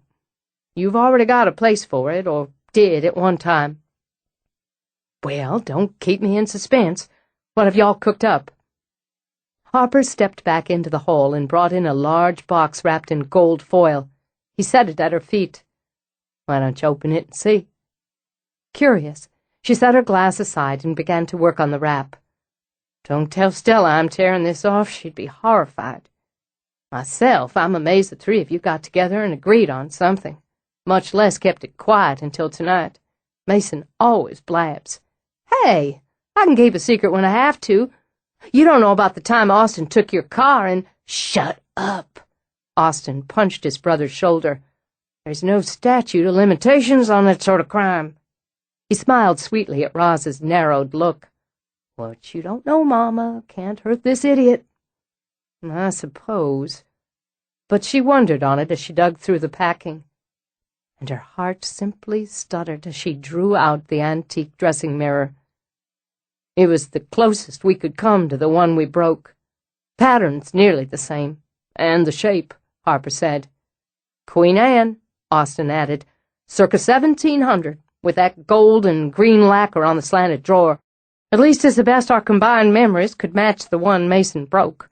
Hey, it was Harper's idea to use it as a treasure chest. It's not my fault I dropped it out of the damn tree. I was the baby." Oh, God, I was so mad, I nearly skinned y'all alive." "We have painful recollection of that," Austin assured her. "It was from your daddy's family." Voice thick, throat aching, she traced her fingers over the lacquered wood. "He gave it to me on our wedding day." "We should have been skinned." Harper sat down beside her, rubbed her arm. "We know it's not the same, but no. Swamped with emotion, she turned her face to press it against his arm for a moment. "It's better that you remember this, think of this, do this." "It made you cry," Mason murmured, and bent to rub his cheek over her hair. "It's the first time I remember seeing you cry." None of us ever forgot it, Mama." She was struggling not to cry now as she embraced each one of her sons. "It's the most beautiful gift I've ever been given, and I'll treasure it more than anything I have. Every time I look at it, I'll think of the way you were then, the way you are now. I'm so proud of my boys. I always have been, even when I wanted to skin you." Austen picked up her glass, handed it to her, then passed around the other 3 flutes.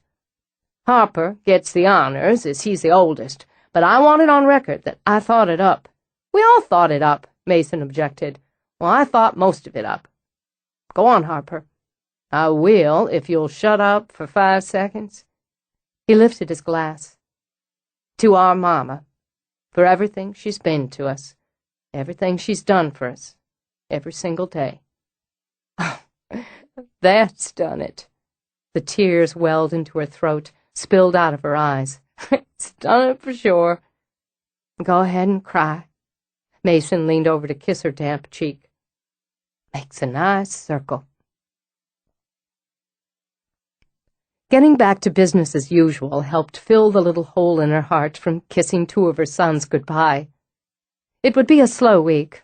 The holiday week was, routinely. So she took a page out of Stella's book and shouldered into organizing. She cleaned tools, scrubbed down work tables, helped with inventory, and finally settled on the final style of potting soil bag and the design. With some time to spare, she worked with Haley to pour a fresh supply of concrete planters and troughs. "I can't believe Christmas is over." Squatting, Haley turned the mold as Roz poured. "All that anticipation and prep, and it's over in a snap. Last year, my first after my daddy died, well, he was just awful, and the holidays dragged and dragged. Grief tends to spend time out, and joy contracts it. I don't know why that is. I remember just wanting it all to be over so I wouldn't keep hearing jingle bells every time I went to work, you know? Being pregnant and feeling alone, the house up for sale. I spent most of Christmas packing things up, figuring out what I was going to sell so I could leave Little Rock." She sat back on her heels to sigh happily. "And here, just 1 year later, and everything was so bright and happy. I know Lily didn't know what was going on, but it was so much fun to watch her play with the toys, mostly the boxes. Nothing like a cardboard box to keep a baby entertained. It was special for me, for all of us to have her, to be able to share that first Christmas with her." With the mold full, Haley tidied the edges with a trowel. "I know you love her, but, Roz, I just don't feel right about you staying home New Year's Eve to sit with her while I go out to a party. I prefer staying home New Year's Eve. Lily gives me the perfect excuse, and I'm looking forward to having her to myself. You must have been invited to half a dozen parties." "More." Roz straightened, pressed the small of her back. "I'm not interested.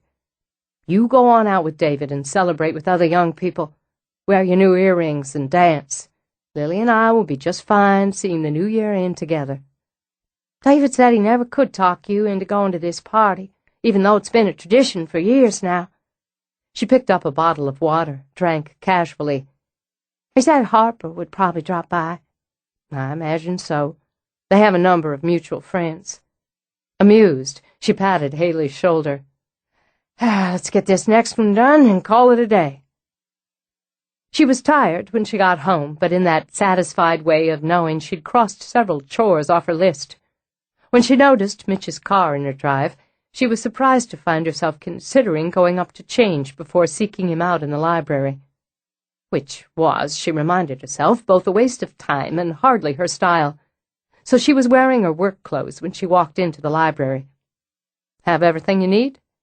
He looked up from the piles of books and papers on the library table, stared at her through the lenses of his horn-rimmed reading glasses.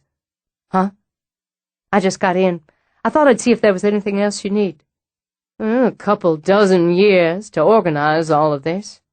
A new pair of eyes." He lifted the pot on the desk with him. "More coffee?" "I can help with the last, at least." She crossed over, mounted the steps to the second level. "No, that's all right. My blood level's probably 90% caffeine at this point. What time is it? She noted the watch on his wrist, then looked at her own. 5:10. A.M. or P.M.? Been at it that long? Long enough to lose track, as usual. He rubbed the back of one shoulder, circled his neck. You have some fascinating relatives, Rosalind. I've gathered up enough newspaper clippings on the Harpers going back to the mid-19th century so far to fill a banker's box.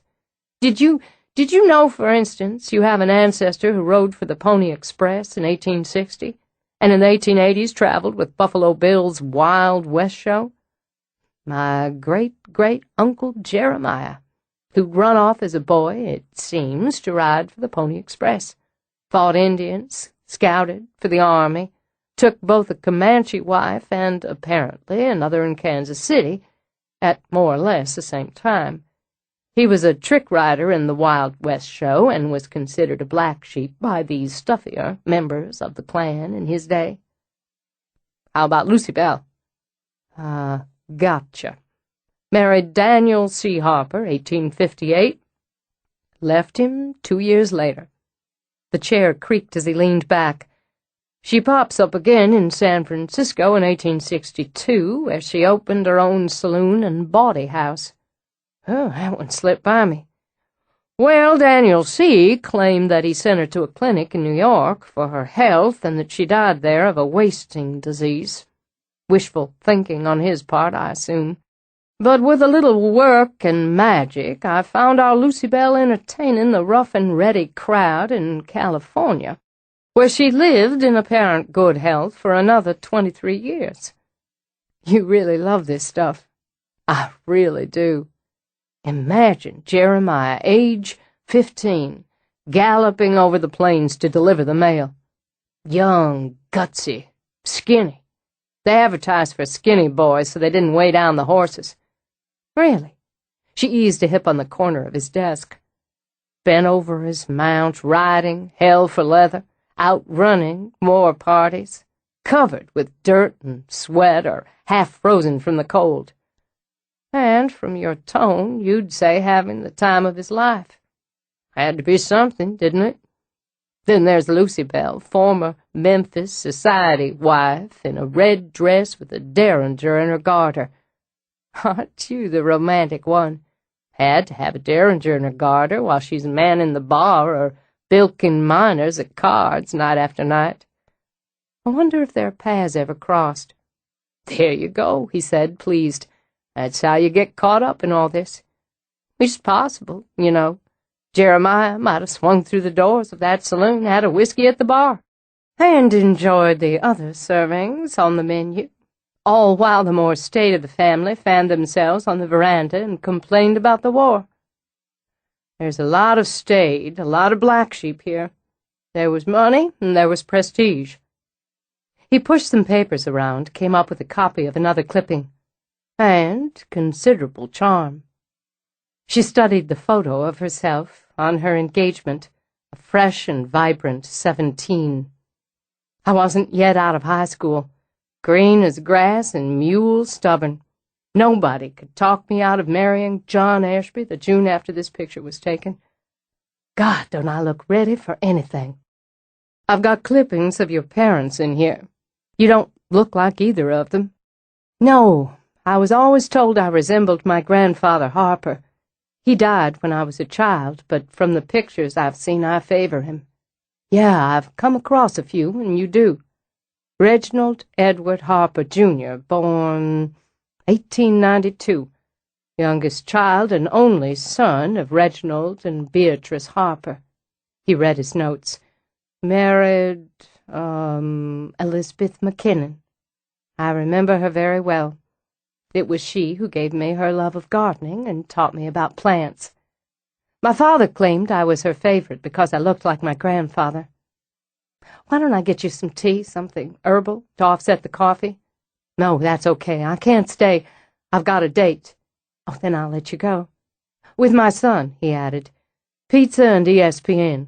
We try to fit one in every week. That's nice. For both of you. It is. Listen, I've Got some other things to deal with and some legwork I'd like to get in, but I'll be back on Thursday afternoon. Work through the evening, if that's all right with you. Thursday's New Year's Eve. Is it? As if baffled, he looked down at his watch. My days get turned around on me during holidays. I suppose you're having people over. Actually, no. Then if you're going out, maybe you wouldn't mind if I worked? I'm not going out.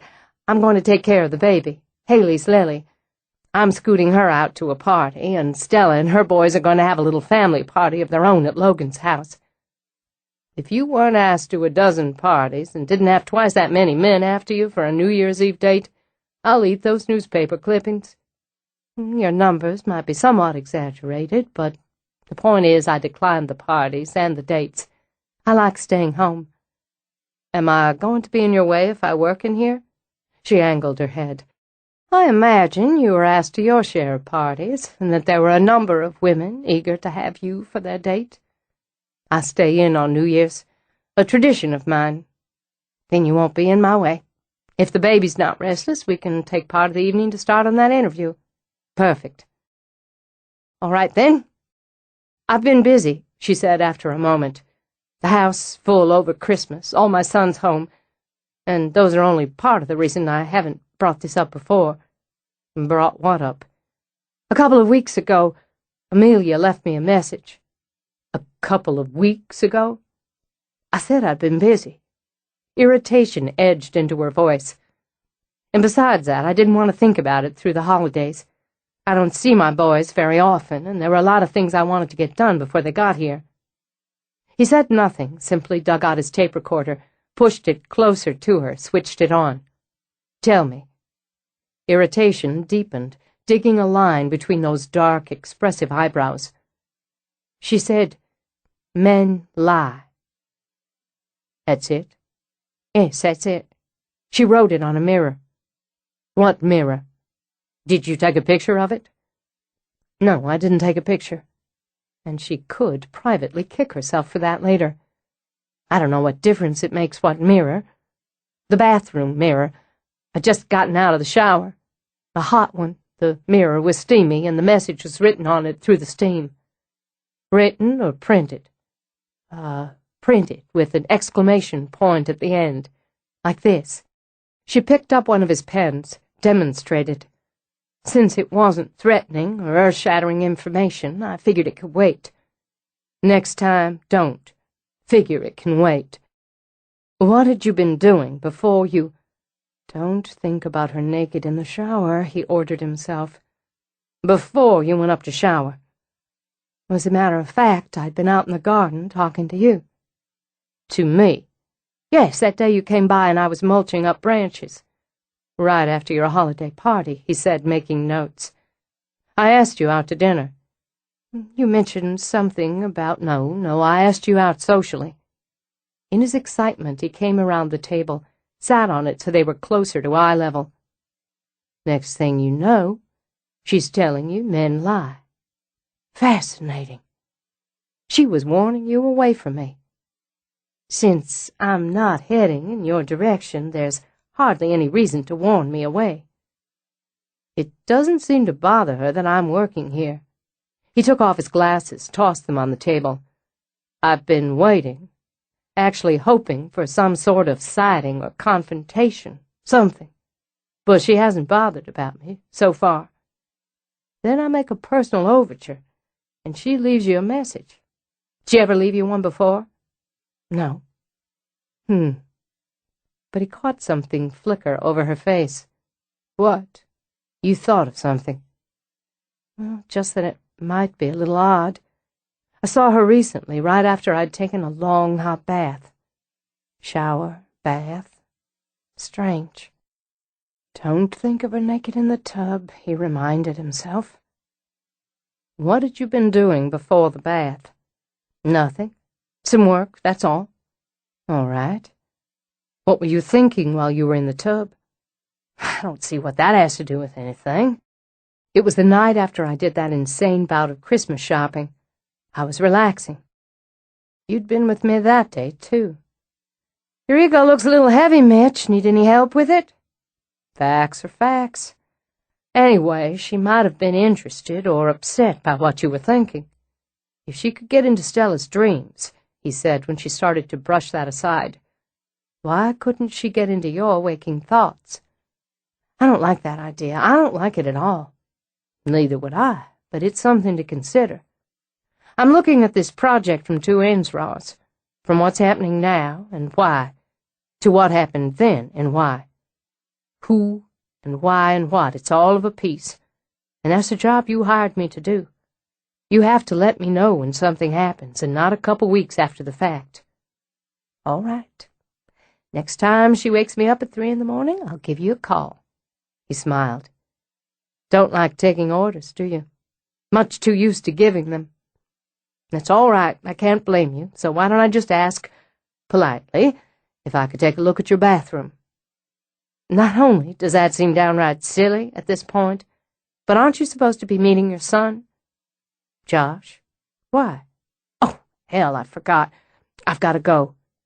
He glanced back at the table. I'm going to just leave this. Do me a favor and don't tidy it up. I'm not obsessed with tidy. Thank God. He grabbed his jacket, remembered his reading glasses. I'll be back Thursday. Let me know if anything happens before then. He hurried toward the door, then stopped and turned. Rosalind, I have to say, you were a lovely bud at 17, but the full bloom, it's spectacular. She gave a half-laugh and leaned back on the table herself when she was alone. Idly, she studied her ancient boots, then her baggy work pants, currently smeared with dirt and streaks of drying concrete. She figured the flannel shirt she was wearing over a ragged tee was old enough to have a driver's license. Men lie, she thought, but occasionally it was nice to hear. Chapter 7. With the nursery closing early for the holiday, Roz earmarked the time to deal with her own houseplants. She had several that needed repotting or dividing, and a few she wanted to propagate for gifts. With the weather crisp and clear outside, she settled into the humid warmth of her personal greenhouse. She worked with one of her favorites, an enormous African violet that had come from a plantlet her grandmother had given her more than 30 years before. As Nora Jones's bluesy voice surrounded her, she carefully selected a half-dozen new leaves, taking them with their stalks for cuttings. For now, she used a stock pot, sliding the stems in around the edges. In a month, they would have roots and other plantlets would form. Then she would plant them individually in the pale green pots she'd set aside. They'd be a gift for Stella, for her new house, her new life. It pleased her to be able to pass this sentimental piece of her heritage along to a woman who'd understand, to someone Roz had come to love. One day she'd do the same for her sons when they married, and give to them this living piece of her heritage. She would love the women they chose because they did. If she were lucky, she'd like the women they married. Daughters-in-law, she mused, and grandchildren. It didn't seem quite possible that those events weren't far around her next corner. Odder still that she was beginning to yearn for them, and that, she decided, had its roots in having Stella and Haley and the children in the house. Still, she could wait. She accepted change, but that didn't mean she was in a hurry for it. Right now, her life was in pretty good order. Her business was flourishing, and that was not only a personal triumph, it was an intense relief. She'd risked a great deal by starting in the garden, but it was a risk she'd had to take, for herself and for her heritage. Harper House, and she would never give it up, cost a great deal to maintain.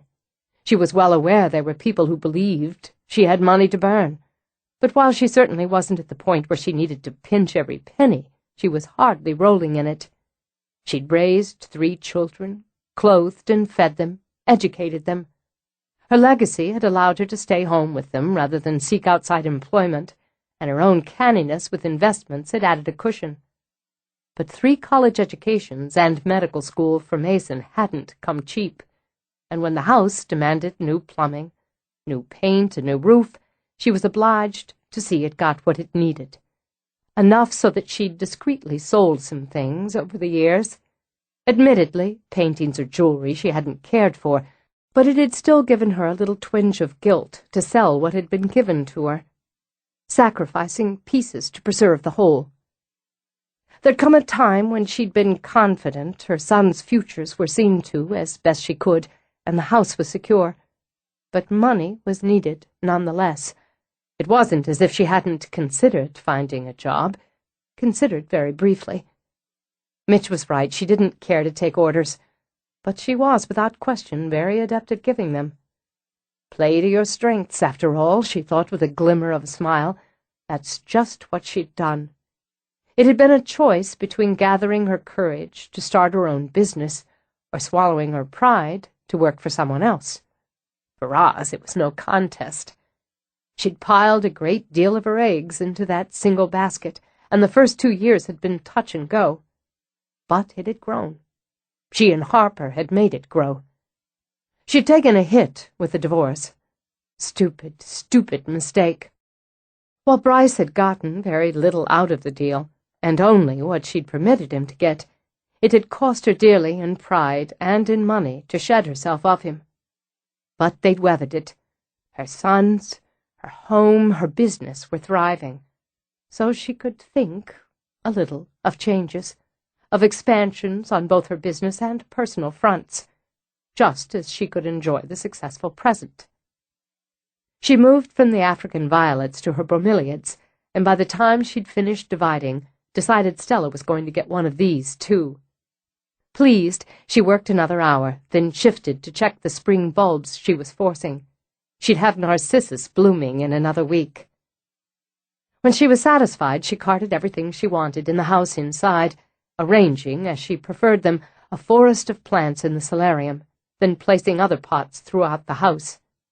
Last, she carried a trio of bulbs in forcing bottles to the kitchen. "And what have you brought me?" David asked. "David, I despair of teaching you anything about horticulture. They're very obviously tulips." She arranged them on the windowsill beside the banquette. "They'll bloom in a few weeks." "I despair of teaching you anything about the choices of stylish gardening wear. How long have you owned that shirt?" "I have no idea." "What are you doing in here?" She pulled open the refrigerator, took out the pitcher of cold tea that was always there. "Shouldn't you be starting your primping marathon for tonight's party?" "I'm making you up a nice platter of cold cuts and sides, as you refuse to come out and play with us tonight. And as I treated myself to a few hours at the day spa today while you were grubbing in dirt, my primping has already started." "You don't have to go to any troubles with platters, David. I can find the makings for a sandwich myself." "Nicer this way, especially when you have company." He chuckled. "The professor's in the library, and I put a couple of bottles of champagne into chill so the two of you could, let's say, pop a cork." "David." She gave him a light cuff on the side of the head before she poured the tea. "I'm not popping anything with anyone. I'm minding the baby." "Baby, sleep. Roz, my treasure, he's gorgeous, in that sexily rumpled academic sort of way. Chump him. But for God's sake, change your clothes first. I set out your white cashmere sweater and those black pants I talked you into, the ones with lots of lycra, and those fabulous Jimmy Choos. I'm certainly not wearing white cashmere, skin-tight pants, which I'd never have bought if you hadn't hypnotized me or something, or a pair of 5-inch heels when I'm babysitting for a 7-month-old. It's not even a date. Don't you just love those horn rims? What is it about a man in horn-rimmed glasses?" She took an olive out of the bowl he'd filled. "You're certainly wound up tonight." He covered the bowls and the tray he'd prepared with plastic. There now. You're going to have yourself a nice New Year's Eve picnic with the horn-rimmed hunk. David, why in the world do you think I need a man? My darling Roz, we all need a man. She did change, but brutally rejected David's choices in favor of a simple cotton shirt and jeans, her favored wool socks in lieu of shoes. Still, she had enough vanity to do her makeup.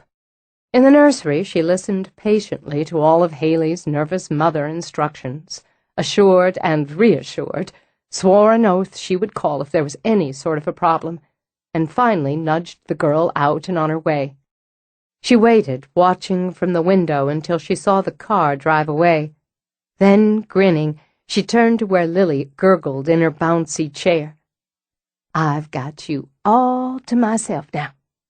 Come on up here to Aunt Roz, 'cause I've just gotta eat you right up like a bowl of sugar." In the library, Mitch pretended to read, took sketchy notes, and listened to the baby monitor that stood on a table on the lower level. Every room had one, at least every room he'd been in, he thought. Since the experiences last spring, he thought that was a wise and basic precaution. But he wasn't thinking of safety or precautions now. He was simply charmed and amused, listening first to Haley's anxiety-filled departure and now Roz's verbal love affair with the baby. He'd never heard that tone in her voice before, hadn't known it could soften like that, like fragrant wax under low heat. Nor had he expected her to dote as she so obviously doted on a child. She talked nonsense, cooed, laughed, made the silly noises adults habitually made around babies, and from the sounds of Lily's response made the baby as happy as the sitter. It was another angle to a woman he'd seen as formidable, confident, a little aloof, and oddly direct. All those facets had already combined into a woman he found smoothly sexy. Now this softness, he supposed, was a surprising icing on an already desirable cake. He heard her laugh, a long, lovely roll, and gave up even the pretense of working. He heard the music and banging of toys, the child's burbling and giggles, and the undiluted pleasure in the woman's voice. Later, he heard her singing as she rocked the baby to sleep. Soon after, he heard her murmured words, her quiet sigh. Then the monitor was silent.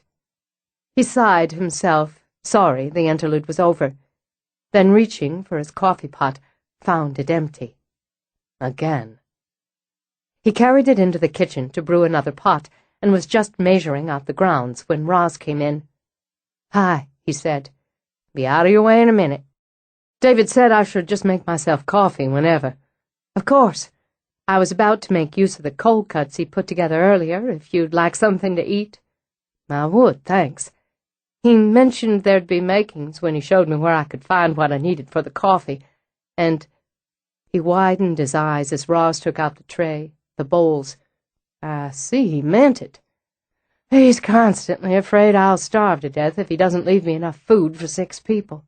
She glanced over. "And? Sorry? You started to say something else regarding David?" "Oh, well, just that I think he was hitting on me." She got long, fresh rolls from the bread drawer. "Not very hard, I'm sure." "No, not hard. Just charmingly, actually. I hope you weren't offended." "No, I was, well, sort of flattered, really, considering the age difference. He likes the way you look in your glasses." In my what?" "Horn rims. They just turn 'em to mush, apparently. You want me to just pile everything on here, or would you rather pick and choose?" "Just pile, thanks. I appreciate it. It's no trouble, as I'm making some for myself as it is."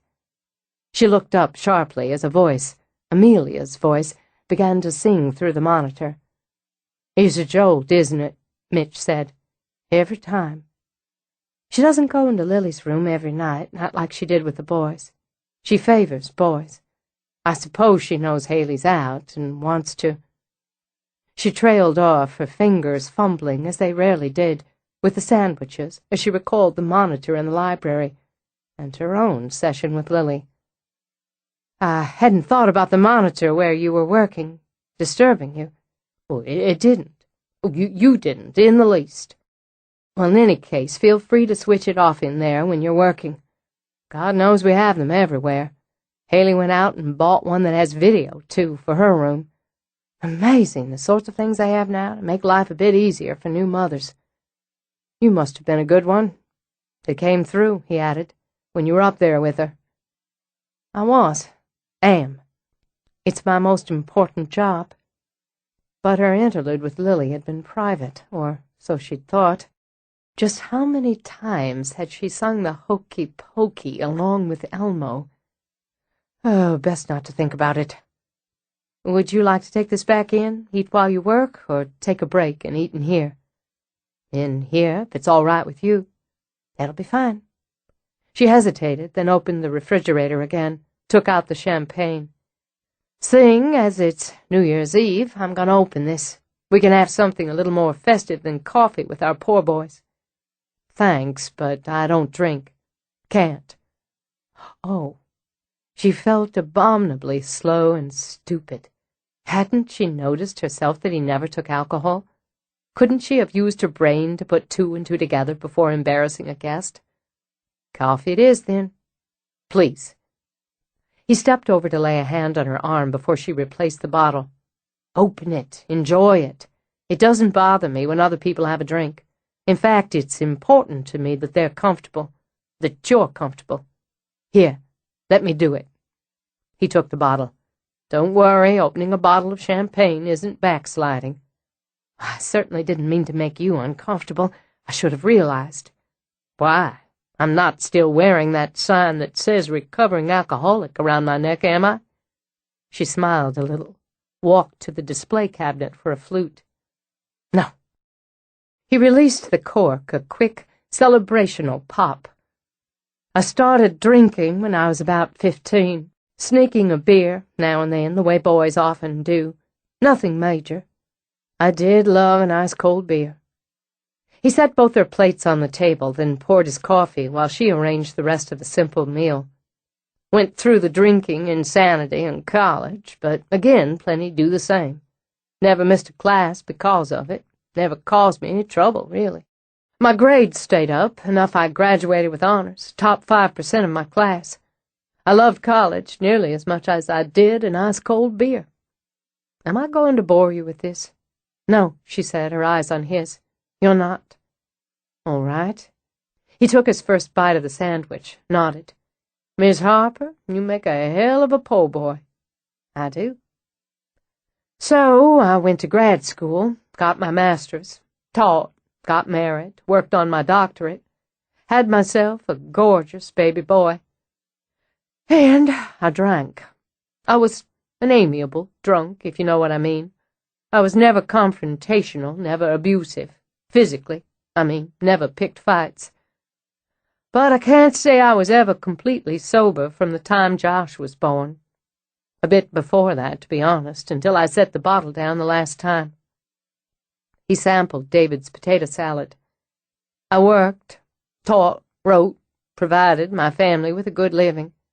Drinking never cost me a day's work any more than it had cost me class time. But it cost me my wife and my son. I'm sorry, Mitch. No need to be. Sarah, my ex, did everything she could do. She loved me, and she wanted the life I'd promised her. She stuck with me longer than many would have. She begged me to quit, and I'd promise or reassure or fluff her off. Bills were paid, weren't they? We had a nice house, and we never missed a mortgage payment. I wasn't some stumbling down, sprawled in the gutter drunk, was I, for God's sake? I just had a few drinks to take the edge off. Of course, I started taking the edge off at 10 in the morning. But I was entitled. He paused, shook his head. It's easy to delude yourself that you're entitled, that you're just fine when you're in a haze most of the time. Easy to ignore the fact that you're letting your wife and child down in a dozen ways every single day. Forgetting dinner parties or birthdays, slipping out of bed, where you're useless to her in any case, to have just one more drink, dozing off when you're supposed to be watching your own baby. Just not being there, not completely there, ever. It's a hard thing to go through, I imagine, for everyone involved. Harder for the ones you shipwreck with you, believe me. I wouldn't go to counseling with her, refused to attend meetings, to talk to anyone about what she saw as my problem. Even when she told me she was leaving me, when she packed her things and Josh's things and walked out, I barely noticed they were gone. That was tremendously brave of her. Yes, it was. His gaze sharpened on Roz's face. Yes, it was. And I suppose a woman like you would understand just how brave it was. It took me another full year to hit the bottom, to look around at my life and see nothing, to realize I'd lost what was most precious, and that it was too late to ever get it back. I went to meetings. That takes courage, too. My first meeting, he took another bite of his sandwich, scared to death. I sat in the back of the room in the basement of this tiny church and shook like a child. A lot of courage. I was sober for 3 months, 10 days, and 5 hours when I reached for a bottle again. Fought my way out of that, and sobriety lasted 11 months, 2 days, and 15 hours. She wouldn't come back to me, you see. She'd met someone else, and she couldn't trust me. I used that as an excuse to drink, and I drank the next few months away until I crawled back out of the hole. He lifted his coffee. That was 14 years ago next March. March 5th. Sarah forgave me. In addition to being brave, she's a generous woman, one who deserved better than what she got from me. Josh forgave me, and in the past 14 years, I've been a good father, the best I know how to be. I think it takes a brave man and a strong one to face his demons and beat them back, and keep facing them every single day. And a generous one, a smart one who shoulders the blame rather than passing it on, even partially, to others. Not drinking doesn't make me a hero, Roz. It just makes me sober. Now, if I could just kick the coffee habit. That makes 2 of us. Well, now that I've talked your ear off, I'm going to ask you to return the favor and give that first interview when we finished eating. All right? Am I going to be talking for the recorder? Primarily, yeah, though I'll take some notes. Then maybe we could do that in the parlor where it's a little more comfortable. Sounds like a plan. She checked on Lily first and took the first phone call from Haley.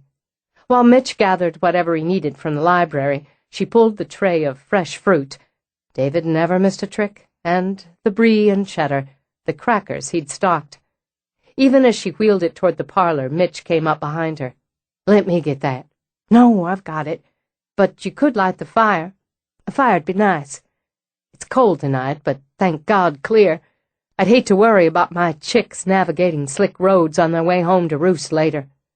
I thought the same thing about my own earlier. Never ends, does it? No. She set out the food, the coffee, then sat on the couch, instinctively propped her feet on the table. She stared at her own feet, surprised. It was a habit, she knew, but one she didn't indulge in when she had guests. She glanced at Mitch's back as he crouched to light kindling. She supposed it meant she was comfortable with him, and that was fine. Better than labeling him a guest, as she'd be trusting him with her family. You're right. It's nice to have a fire. He came back, set up his recorder, his notebook, then settled on the other end of the couch, shifting his body toward hers. I'd like to start off with you telling me about the first time you remember seeing Amelia. Straight to business, she thought. I don't know that I remember a first time, not specifically. I'd have been young, very. I remember her voice, the singing, and a kind of comforting presence. I thought, to the best of my memory, that is, that it was my mother. But my mother wasn't one to look in at night, and I never remember her singing to me. It wasn't her way. I remember her, Amelia, being there a few times when I was sick. A cold, a fever. It's more that she was there and expected to be in a way than a jolting first time. Who told you about her? My father, my grandmother. My grandmother more, I suppose. The family would talk about her casually in vague terms. She was both a point of pride, we have a ghost, and a slight embarrassment, we have a ghost, depending on who was talking. My father believed she was one of the Harper brides, while my grandmother maintained she was a servant or guest, someone who'd been misused somehow, someone who had died here but wasn't blood kin. Did your father, your grandmother, or your mother ever tell you about their specific experiences with her? My mother would get palpitations if the subject was brought up. My mother was very fond of her palpitations. Mitch grinned at the dry tone, watched her spread some brie. I had a great aunt like that. She had spells. Her day wasn't complete without at least one spell. Why some people delight in having conditions is more than I can understand. My mother did speak to me of her once or twice in a sort of gloom and doom manner, something else she was fond of, warning me that one day I'd inherit this burden, and hoping for my sake it didn't shatter my health as it had hers. She was afraid of Amelia, then. No. Roz waved that away, nibbled on a cracker. She enjoyed being long-suffering, and a kind of trembling martyr.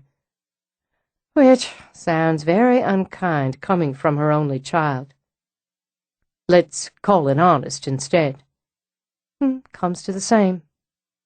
In any case, other times it was bearing and birthing me that had ruined her health, and others she'd been delicate since a bout of pneumonia as a child. Hardly matters. Actually, it's helpful.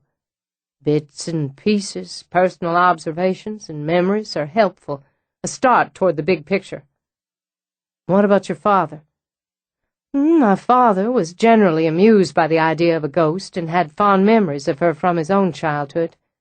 But then he'd be annoyed or embarrassed if she made an appearance and frightened a guest. My father was fiercely hospitable and mortified on a deep personal level if a guest in his home was inconvenienced. What sort of memories did he have? Mitch asked. The same you've heard before. It hardly varies. Her singing to him, visiting him in his room, a maternal presence until he was about 12. No disturbances? Not that he told me. But my grandmother said he sometimes had nightmares as a boy, just 1 or 2 a year, where he claimed to see a woman in white with her eyes bulging, and he could hear her screaming in his head. Sometimes she was in his room, sometimes she was outside, and so was he, in the dream.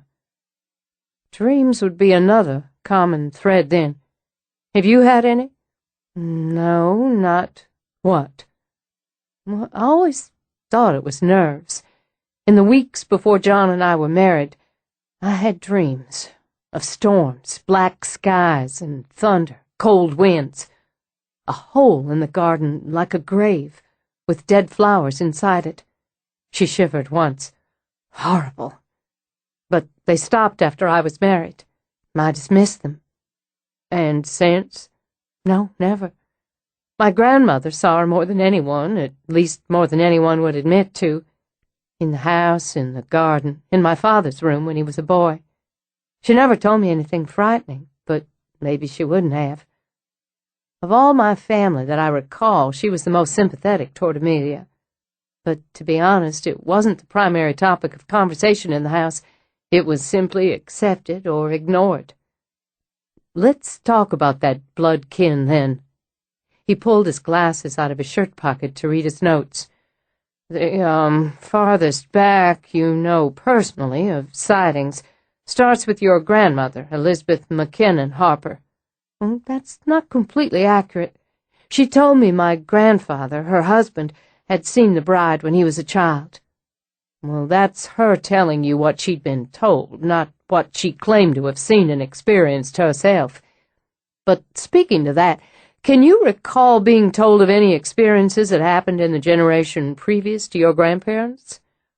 Oh, well, she said her mother-in-law, that would be my great-grandmother Harper, refused to go into certain rooms.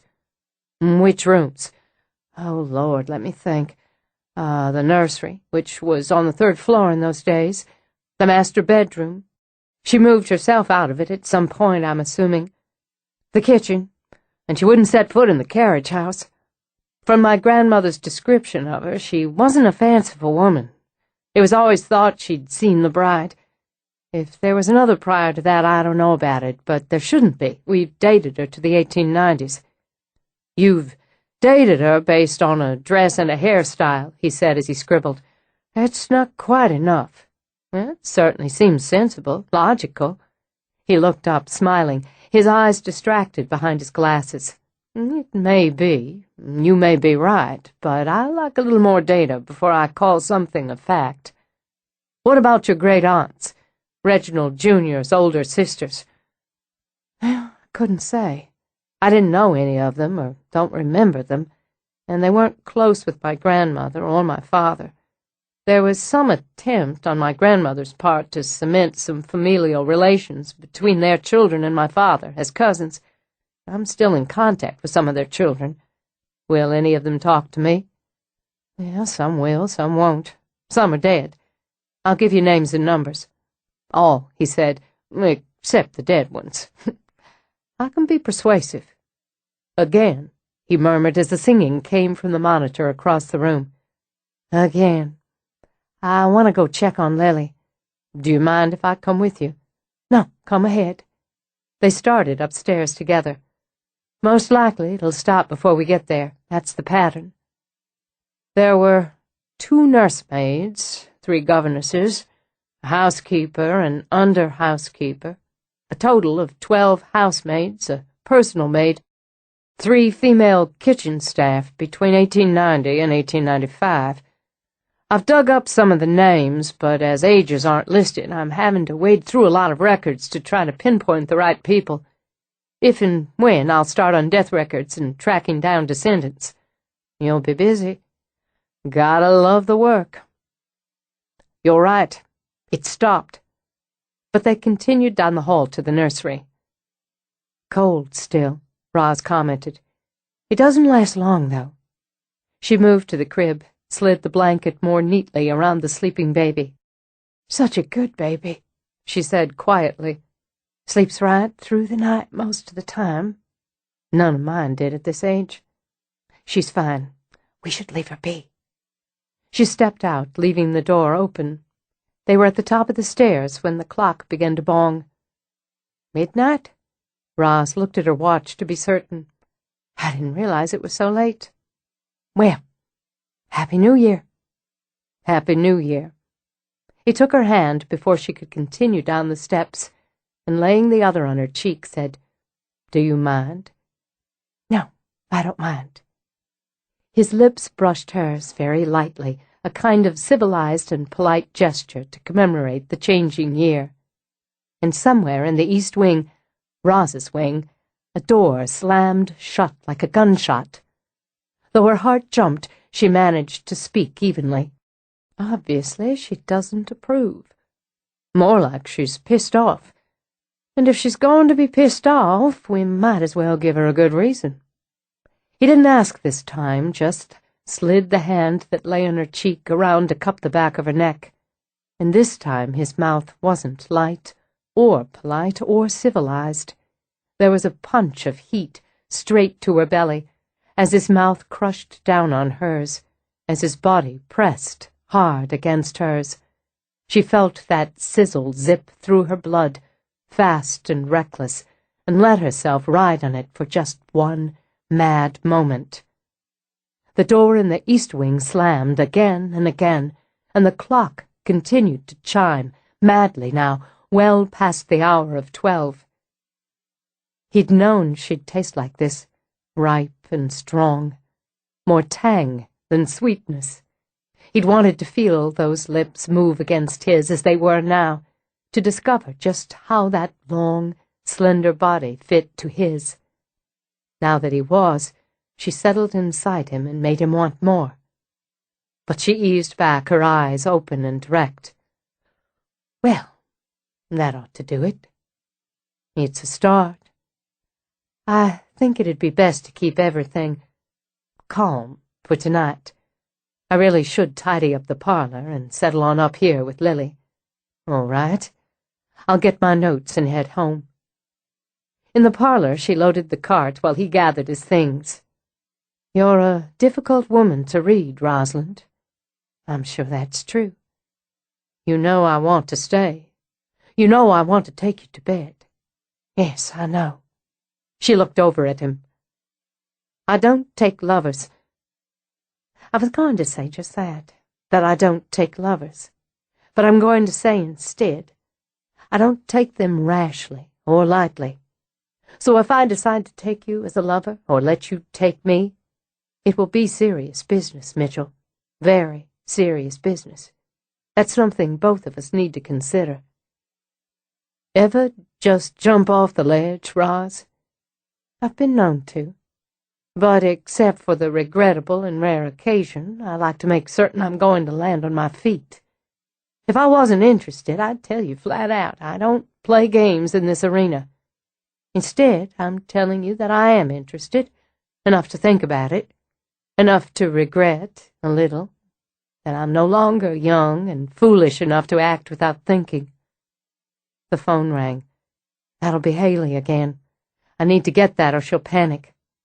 Drive carefully." She walked out to get the phone and heard as she assured Haley the baby was fine, was sleeping like an angel, had been no trouble at all, the front door close behind him. Chapter 8. A little distance, Mitch decided, was in order. The woman was a paradox, and since there was no finite solution to a paradox, it was best accepted for what it was, instead of puzzling over it until blood leaked out of your ears. So he'd try a little distance where he could funnel his energies into puzzles other than the enigmatic Rosalind Harper. He had plenty of legwork, or more accurately, butt work. A few hours on his computer, and he could verify the births and deaths and marriages listed in the Harper family Bible. He'd already generated a chart of the family ancestry using his online and his courthouse information. Clients liked charts. Beyond that, they were tools for him, as the copies of family pictures were, as letters were. He penned everything onto a huge board, 2 in this case, one for his office in his apartment and one in the library at Harper House. Pictures, old photos, old letters, diaries, scribbled family recipes, all of those things brought the people alive for him. When they were alive for him, when he began to envision their daily routines, their habits, their flaws and grievances, they mattered to him more than any job or project could matter. He could lose hours paging through Elizabeth Harper's gardening notes, or the baby book she'd kept on Roz's father. How else would he know the man who'd sired Roz had suffered from celiac at 3 months, or had taken his first steps 10 months later? It was the details, the small bits, that made the past full and immediate.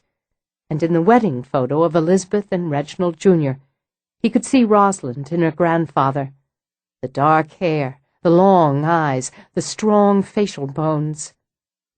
What else had he passed to her, and through her, to her children, this man she barely remembered? Business acumen, for one, Mitch concluded. From other details, those small bits found in clippings and household records, he gained a picture of a man who'd had a sharp skill for making money, who'd avoided the fate of many of his contemporaries in the stock market crash. A careful man, and one who'd preserved the family home and holdings. Yet, wasn't there a coolness about him, Mitch thought, as he studied the photographs on his board? A remoteness that showed in his eyes, more than just the photographic style of the day. Perhaps it came from being born wealthy, the only son on whose shoulders the responsibilities fell. What, Mitch wondered aloud, did you know about Amelia? Did you ever meet her, in the flesh? Or was she already dead, already just a spirit in this house when your time came around? Someone knew her, he thought. Someone spoke to her, touched her, knew her face, her voice. And someone who did, lived or worked in Harper House. Mitch moved to a search of the servants he had by full names. It took time, and didn't include the myriad other possibilities. Amelia had been a guest, a servant whose name was not included or had been expunged from family records, a relative's relative, a friend of the family. He could speculate, of course, that if a guest, a friend, a distant relation had died in the house, the information would have trickled down and her identity would be known. Then again, that was speculation and didn't factor in the possibility of scandal and the tendency to hush such matters up, or the fact that she'd been no one important to the Harpers, had died in her sleep and no one considered it worth discussing. And it was just another paradox, he supposed, as he leaned back from his work, that he, a rational, fairly logical, thinking man, was spending considerable time and effort to research and identify a ghost. The trick was not to think of her that way, but to think of her as a living, breathing woman, a woman who had been born, lived a life, dressed, ate, laughed, cried, walked, and talked. She had existed, she had a name. It was his job to find who, what, when. Why was just the bonus question. He dug the sketch out of his file, studied the image Roz had created of a young, thin woman with a mass of curly hair and eyes full of misery. And this is how they dated her, he thought with a shake of his head, by a dress and a hairstyle. Not that it wasn't a good sketch. He'd only seen Amelia once, and she hadn't looked calm and sad like this, but wild and mad. The dress could have been 10, even 20 years old, or brand new. The hairstyle a personal choice or a fashion statement. It was impossible to pinpoint age or era on such, well, sketchy information. And yet, from his research so far, he tended to think they were close to the mark. The talk of dreams, the bits of information, the lore itself appeared to have its root during Reginald Harper's reign. Reginald Harper, he thought, kicking back in his chair to stare at the ceiling. Reginald Edward Harper, born 1851, the youngest of 4 children born to Charles Daniel Harper and Christabel Wesley Harper, second and only surviving son. Older brother Nathaniel died July 1864 at age 18 during the Battle of Bloody Bridge in Charlestown. Married Beatrice. He rummaged through his notes again. Yes, there it is. 1880. 5 children. Charlotte, born 1881. Edith Ann, 1883. Catherine, 1885. Victoria, 1886. And Reginald Jr., 1897.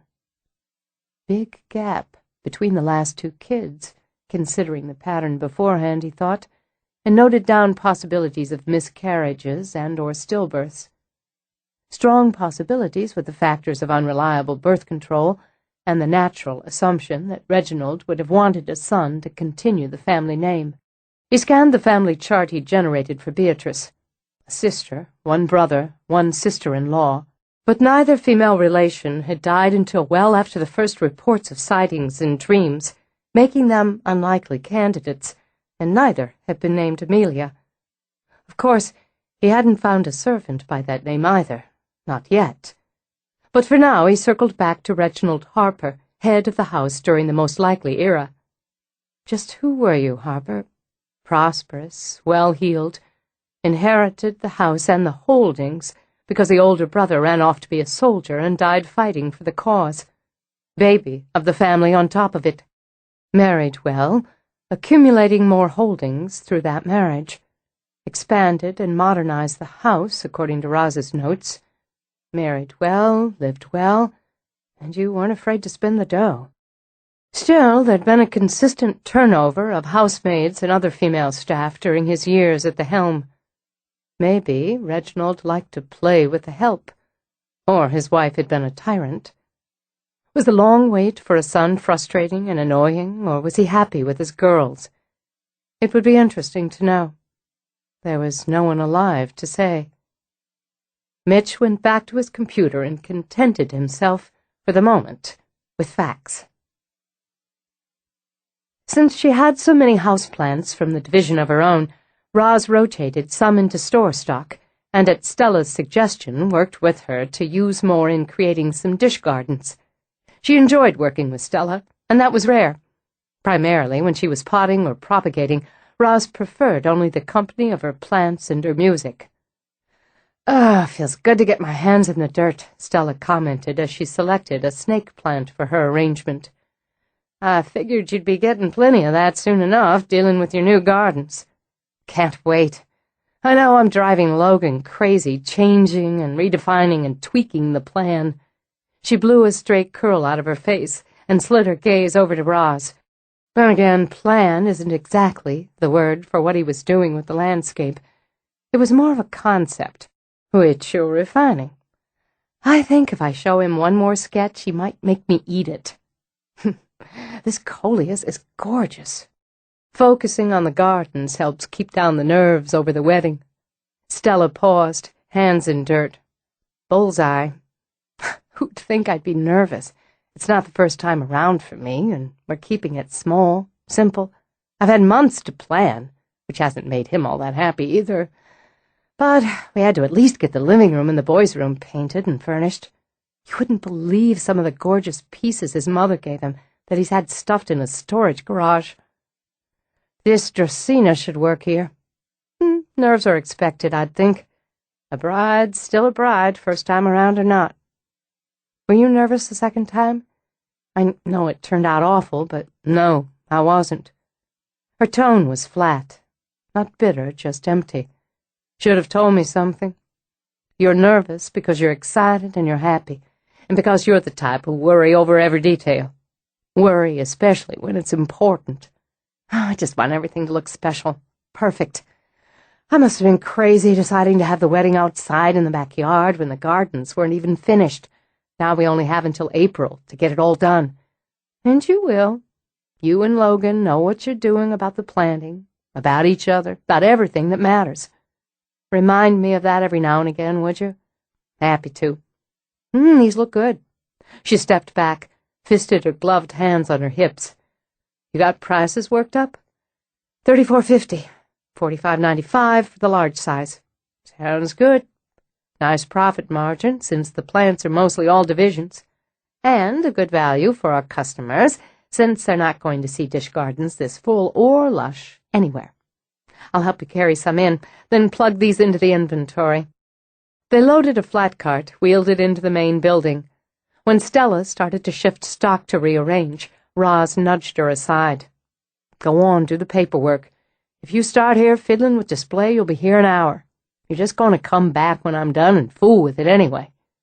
Well, I was just thinking if we grouped some of the smaller ones over there and used a couple of those tile-topped tables, I'll figure it out, and you can come behind me and refine it.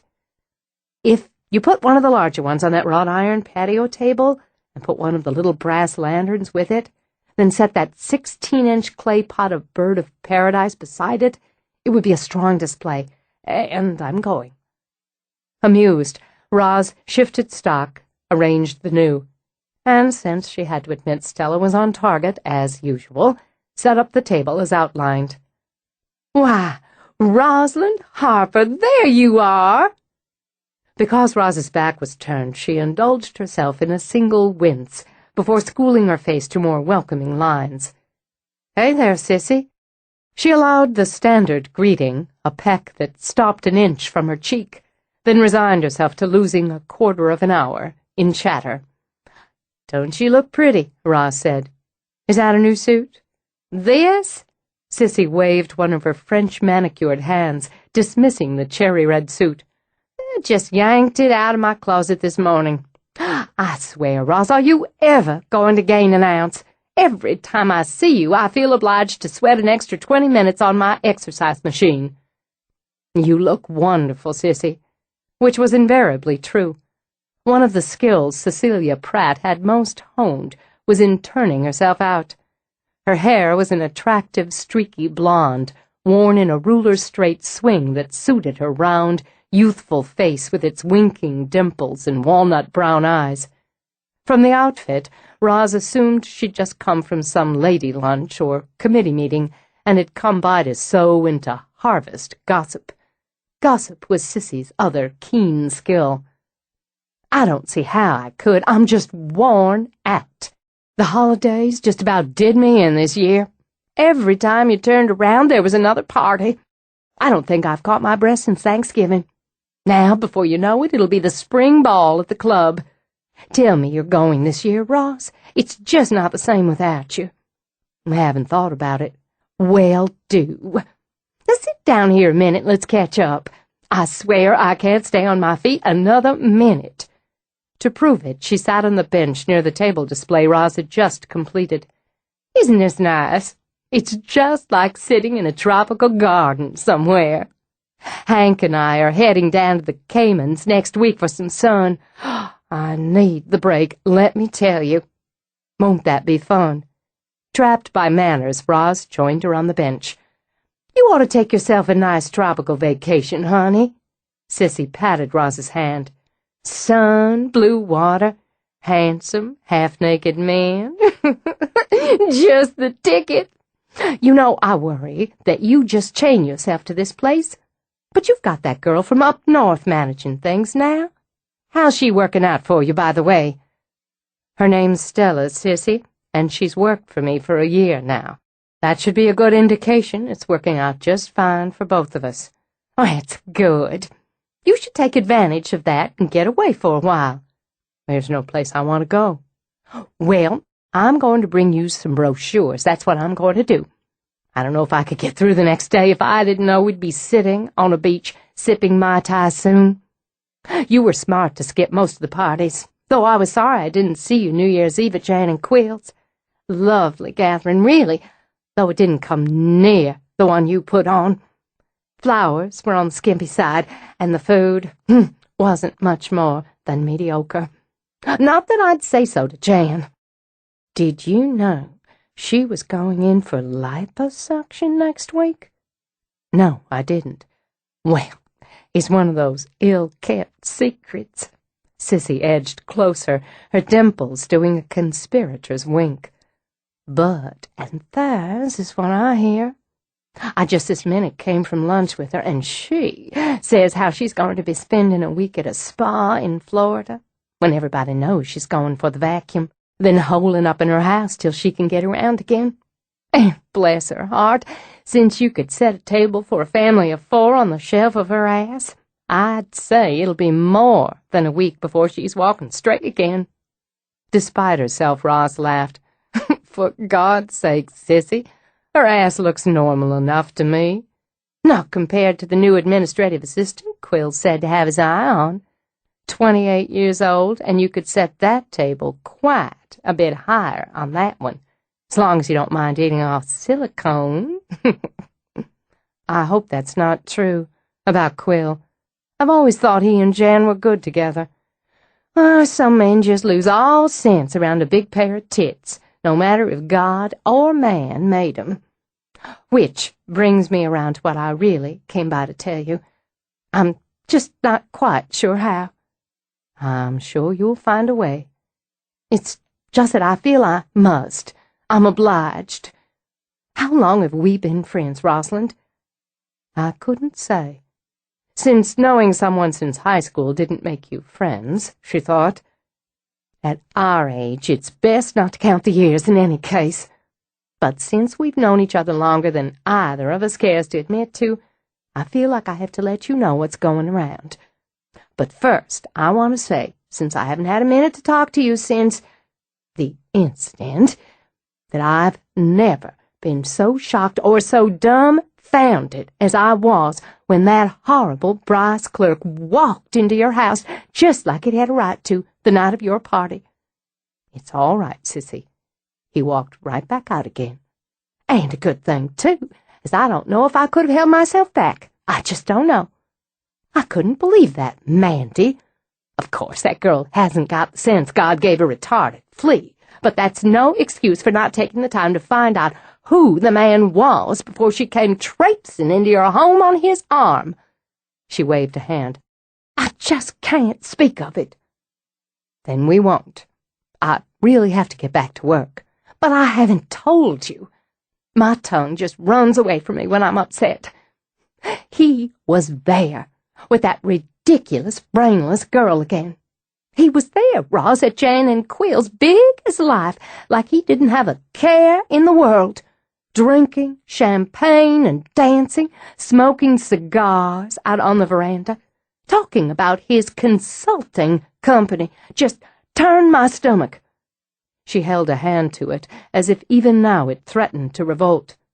I know Jan said you'd sent your regrets, but I lived in horror that you'd change your mind and walk in any minute. I wasn't the only one, either.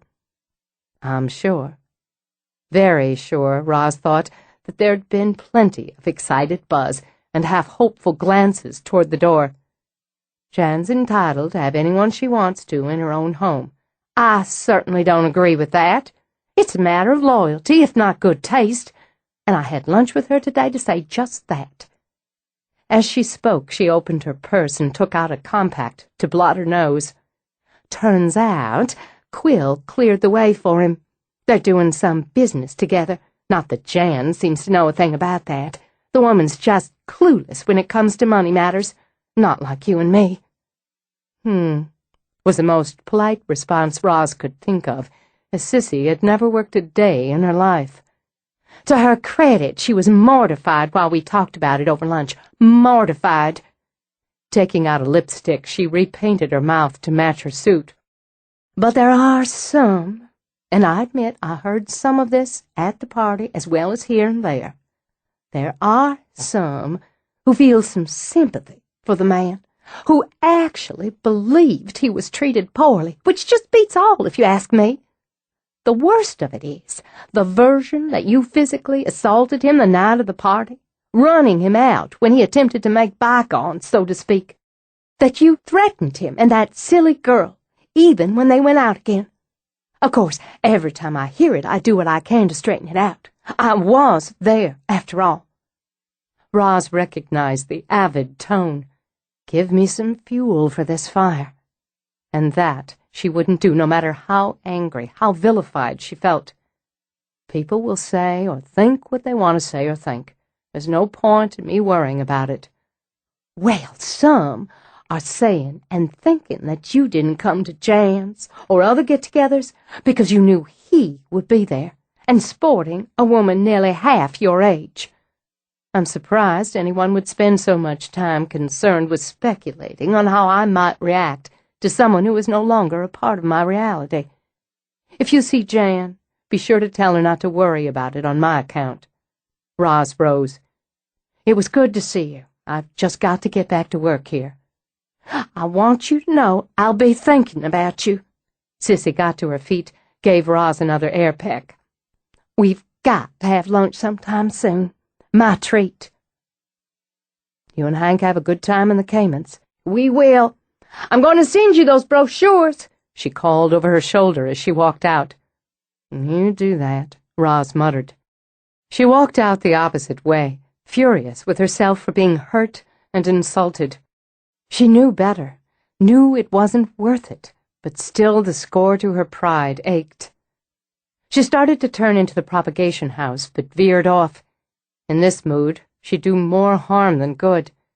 Instead, she skirted around, headed into the woods that separated her private and personal domains, and took the long way home. She didn't want to see anyone, speak to anyone. But there was David out in the yard, playing with Stella's boys and their dog. The dog spotted her first, and with a few welcoming yips, raced over to jump and scrabble at her knees. Not now, Parker. She bent to scratch his ears. Not a good time now. We're hunting buried treasure. Luke ran over. He wore a silly black beard hooked over his ears and hiding half his freckled face.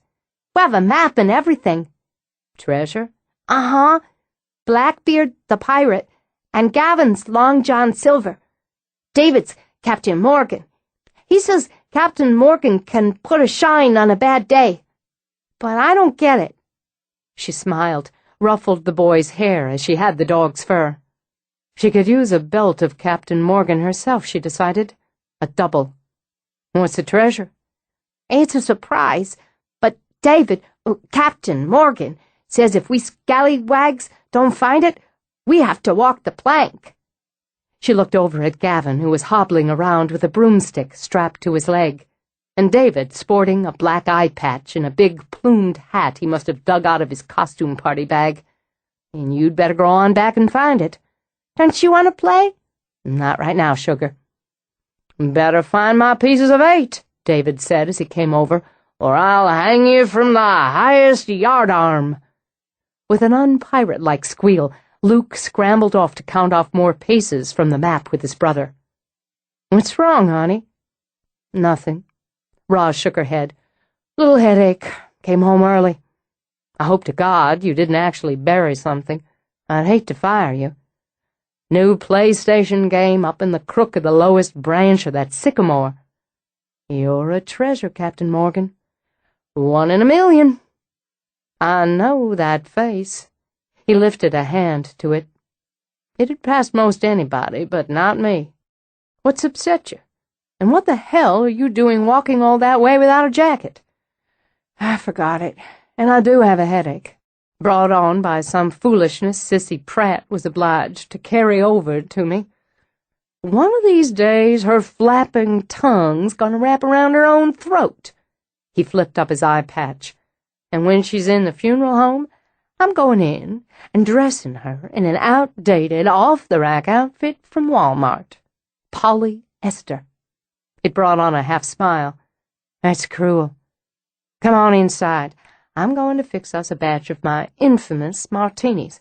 You can tell me all about it, then we'll trash the bitch. As entertaining as that sounds, I think what I need is a couple of aspirin and a 20-minute nap. And we both know you can't disappoint those boys. Go on now, Captain." She kissed his cheek. "Shiver some timbers." She went inside, directly upstairs. She took the self-prescribed aspirin and stretched out on her bed. How long, she wondered, how long was the albatross of that joke of a marriage going to lay across her neck? How many times would it flap right up and slap her in the face? So much for her superstitious hope that by letting the $15,000 she'd discovered he'd nipped out of her account slide, she would have paid the debt, balanced the scales of the mistake. Well, the money was gone, and no use regretting that foolish decision. The marriage had happened, and no point punishing herself for it. Sooner or later he'd slip again, screw the wrong woman, bilk the wrong man, and he'd slither out of Memphis, out of her circle. Eventually, people would find something in someone else to talk about. They always did. Imagine him being able to convince anyone that she'd attacked him, and in her own home. Then again, he did play the injured party well, and was the most accomplished liar she'd ever known. She could not and would not defend herself on any level. Doing so would just feed the beast. She would do what she had always done, remove herself physically and emotionally from the storm of talk. She'd indulge in this brief sulk. She wasn't perfect, after all. Then she'd get back to her life and live it as she'd always done, exactly as she chose. She closed her eyes. She didn't expect to sleep, but she drifted a bit in that half-state she often found more soothing. And while she drifted, she sat on the bench in her own shade garden, basking in the late spring breeze, breathing in the perfumes it had floating on the air. She could see the main house and the colorful pots she'd planted and set herself on the terraces, and the carriage house with its dance of lilies waiting to open wide. She smelled the roses that climbed up the arbor in a strong stream of golden sun, the white roses she'd planted herself as a private tribute to John. She rarely went to his grave, but often to the arbor. She looked over beyond the rose garden, the cutting garden, the paths that gently wound through the flowers and shrubs and trees, to the spot where Bryce had wanted to dig a swimming pool. They'd argued over that, and had a blistering fight when she'd headed off the contractor he'd hired despite her. The contractor had been told, she recalled in no uncertain terms, that if he so much as dipped a blade into her ground, she'd call the police to scrape up what she left of him. With Bryce, she'd been even less patient while reminding him the house and grounds were hers, the decisions made involving them hers. He'd stormed out, hadn't he, after she'd scolded him, only to slink back a few hours later, sheepish, apologetic, and with a tiny bouquet of wild violets. Her mistake in accepting the apology and the flowers. Alone is better. She shivered in the shade. Maybe it is, maybe it isn't. You did this alone, all of this. You made a mistake once, and look what it cost you, still costs you. Don't make another. I won't make another. Whatever I do, it won't be a mistake. Alone is better. The voice was more insistent now, and the cold deeper. I'm alone. For an instant, only an instant, Roz thought she saw a woman in a muddy white dress, lying in an open grave. And for that instant, only that instant, she smelled the decay of death under the roses. Then the woman's eyes opened, stared into hers with a kind of mad hunger. Chapter 9. Roz came into the house out of a nasty, sleeting rain. She peeled out of her jacket, then sat on the bench in the foyer to drag off her boots. David strolled out, sat beside her, and handed her the cup of coffee he'd brought out of the kitchen. Dr. Delish is in the library. Yes, I saw his car. She drank coffee, holding the cup in both hands to warm them. Harper's with him. He snagged our boy for an interview. We had ours over lattes and applesauce cake earlier. Applesauce cake. I saved you a big slice. I know your weaknesses. They're saying we might get some snow out of this. So I heard. Stella and the boys are at Logan's. She's going to fix dinner over there, and the boys are hoping the snow comes through and they can stay the night. That's nice. I need a shower, a hot one. He took the cup she passed back to him. I thought you might want to ask our handsome professor to stay to dinner. I'm making some hearty chicken and dumplings to ward off the cold. Sounds good. The chicken. And Mitch is certainly welcome to stay if he likes and doesn't have other plans. He doesn't, David said confidently. I've already asked.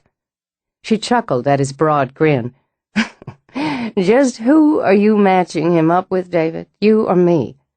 Well, being the utterly unselfish person I am, and seeing as the doctor is unfortunately and absolutely straight, I'm going with you. Just a pitiful romantic, aren't you? She started up and only rolled her eyes when he called out, Put something sexy on! In the library, Harper nursed his after-work beer. It didn't seem to him that he could tell Mitch much more than he already knew, but he'd answered the questions, filled in little gaps in the stories both his mother and David had already related. I've got David's rundown of the night you saw her outside, in the gardens, when you were boys. The night we were camping out, David, my brothers, and me. Harper nodded in acknowledgement. Some night. According to David, you saw her first, woke him. Saw, heard, felt. Harper shrugged. Hard to pin it down, but yeah, I woke him up. Couldn't say what time it was, late. We'd stayed up eating ourselves half sick and spooking ourselves out with scary stories. Then I heard her, I guess. Don't know how exactly. I knew it was her. It wasn't like the other times. What was different? Well, she wasn't singing. She was more moaning, I guess, or making these unintelligible sounds. More like what you'd expect from a ghost on a hot moonlit night when you're a kid. So I looked out, and there she was. Only not like before, either. Brave boy, Mitch thought, to look out instead of pulling the sleeping bag over his head. What was it like?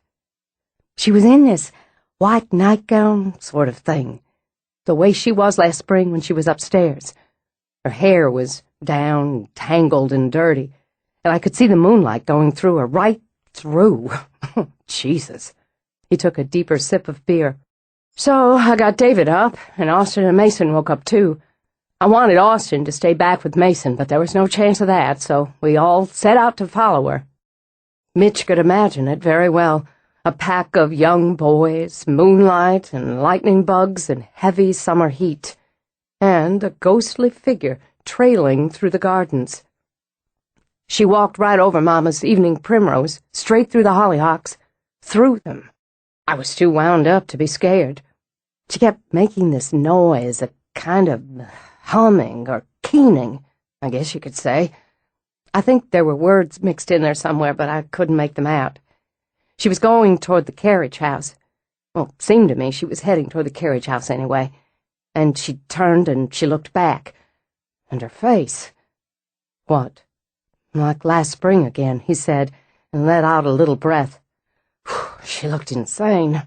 Horror movie insane. Wild and crazy. She was smiling, but it was horrible. And for a minute, when she looked at me and I looked back, it was so cold I saw my own breath. Then she turned, kept walking, and I started after her. Started after her? An insane ghost? You had to be scared. Not so much. Not that I realized, anyway. I was caught up, I guess. Really fascinated. I had to know. But Mason started screaming, and then I was scared spitless. I thought somehow she'd gotten him, which was stupid since she was up ahead and he was behind me. Farther behind me, all of them, than I'd realized. So I went running back, and there was Mason on the ground with his foot bleeding, and Austin's running back to the tent for a T-shirt or something to wrap it, 'cause we're not wearing anything but our jockeys. David and I were trying to carry him back when Mama came running out like the wrath of God. He laughed then, eyes twinkling at Mitch. "You should have seen her. She's wearing these little cotton shorts and some skinny little T-shirt. Her hair was longer back then, and it's flying as she came hauling ass. And I see, the others didn't, but I see, she's got my granddaddy's pistol. I tell you what, if it had been some ghost after us or anything else, she'd have run it off. But when she saw what was what, more or less, she shoved the pistol in the waistband of those little shorts around the back. She picked Mason up, told us all to get some clothes on, and we all piled into the car to take Mason into the ER for stitches. You never said you'd seen the gun." Roz stepped into the library. "I didn't think you wanted the others to know." She walked right to him, bent down and kissed the top of his head. "Didn't want you to know, either. You always saw too much."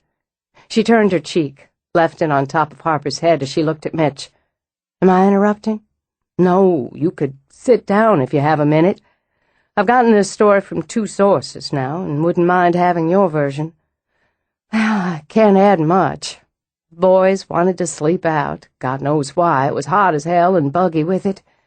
But boys do like to pitch a tent.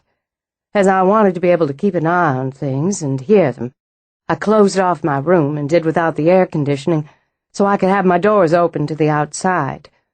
We were right in the yard," Harper objected. "How much trouble could we get in?" "Plenty, and as events proved just that, it was wise of me to sweat through the night. Once they settled down, I drifted off to sleep myself.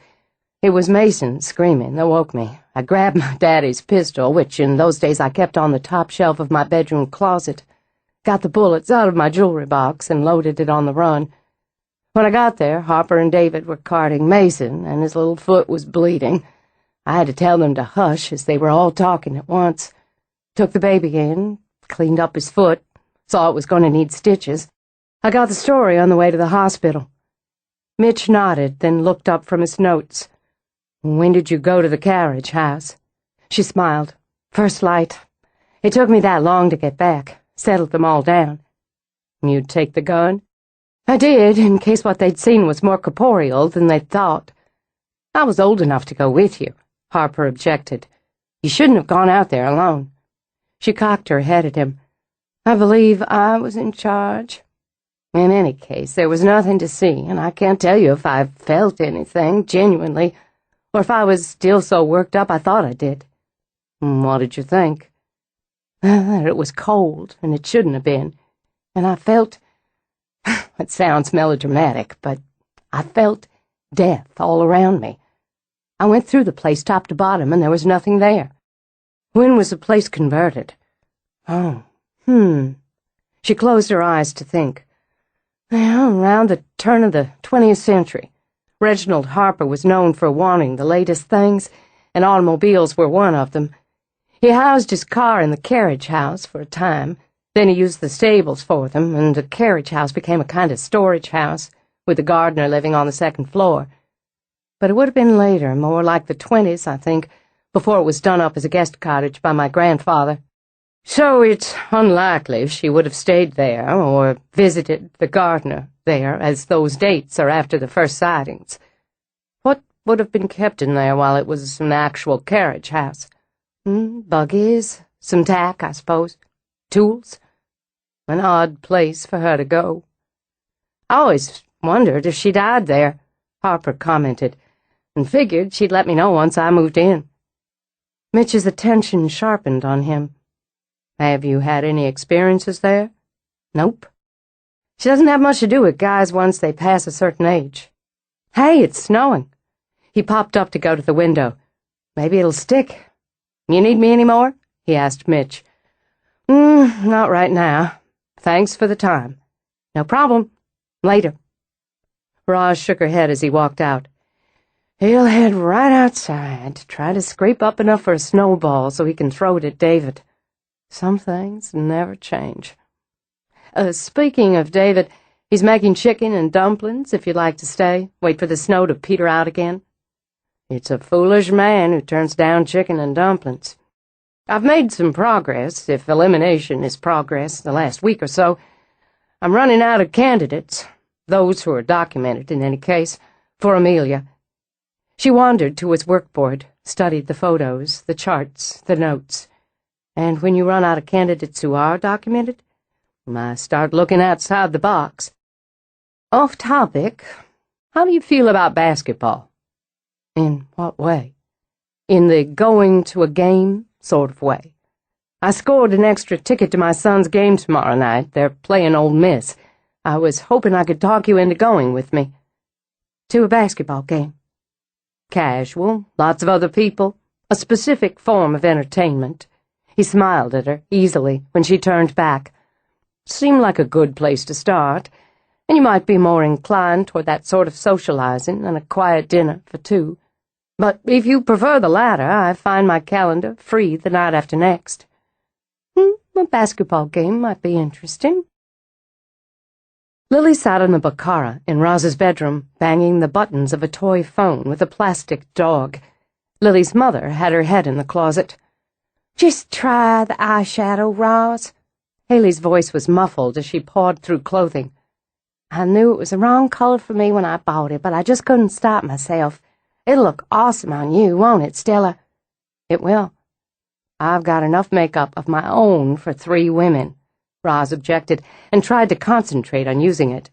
She wasn't entirely sure how her personal space had come to be invaded by females. She just wasn't used to females. Oh, my God! You have to wear these! Haley pulled out the pants David had talked Roz into buying, and which, to date, had never been on her body again. I certainly don't. Roz, are you kidding? She waved them at Stella. Look at these. Stella did. I couldn't get my hips in those with a crowbar. Sure you could. They stretch, Haley demonstrated. Besides, your hips are perfect, seeing as you have breasts. But these are too long for you. You know that sweater I got for Christmas, the red Angora David gave me? It'd be fabulous with these pants. Then you take them, Roz suggested. No, you're wearing them. Watch the baby a minute, okay? I'll run and get the sweater. I'm not wearing your sweater. I've plenty of my own. And for heaven's sake, this is just a basketball game. No reason not to go looking like the complete babe you are. I'm wearing jeans. Deflated, Haley dropped onto the bed beside Stella. She's a hard case. Here, I'll use your eyeshadow. We'll consider it a compromise. Can I pick out your earrings? Roz shifted her gaze in the mirror until her eyes met Haley's. Will you stop nagging the skin off my back? Deal. Haley leaped up, and when Lily reached toward her, scooped the baby on the fly. Settling Lily on her hip, she began to go through Roz's everyday jewelry box one-handed. "What top are you wearing?" "I don't know, some sweater or other." "The green cashmere," Stella told her. "The dark green mock turtle and that great black leather coat, the knee-length." Roz considered as she worked on her eyes. Fine, that'll work." "All right, then. These." Haley held up silver spiral dangles. "Shoes?" she asked, turning to Stella. "Those black leather half boots with a stubby heel." "You get those, I'll get the sweater, and—" "Girls," Roz interrupted, "scoot. I can handle the rest of this myself." But she leaned over to kiss Lily's cheek. "Y'all go play somewhere else now." "Come on, Haley, before she decides to wear a sweatshirt and gardening shoes just to spite us."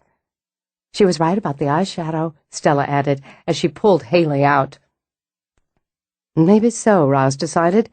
It was an interesting shade of brown with a hint of gold to jazz it up. She knew how to use it to her advantage. God knew she had plenty of practice fixing herself up, and enough vanity to put effort into looking her best when looking her best was called for. At the same time, there was a certain advantage to having other women, younger women in the household, she supposed, and she'd take their advice on the wardrobe, except for the pants. She crossed to her dresser, opened the middle drawer where she kept her good sweaters. She did love those soft fabrics, she thought, as she went through the folded garments, the cashmeres and brushed cottons, the silks. She took out the dark green, unfolded it. The chill hit with a shock, a punishing little slap that had her taking a step back, then freezing as the sweater was ripped out of her hands. She watched with disbelief as it hit the opposite wall, then fell to the floor. Her knees wanted to buckle, but she kept her feet and walked slowly across the room to pick it up. There were jagged tears across the front, as if angry nails had raked through the material. Her breath streamed out in visible vapors as she fought to stay calm. "Well, that was nasty and small of you. Petty and mean. I was fond of this sweater, very fond. But it won't make a damn bit of difference."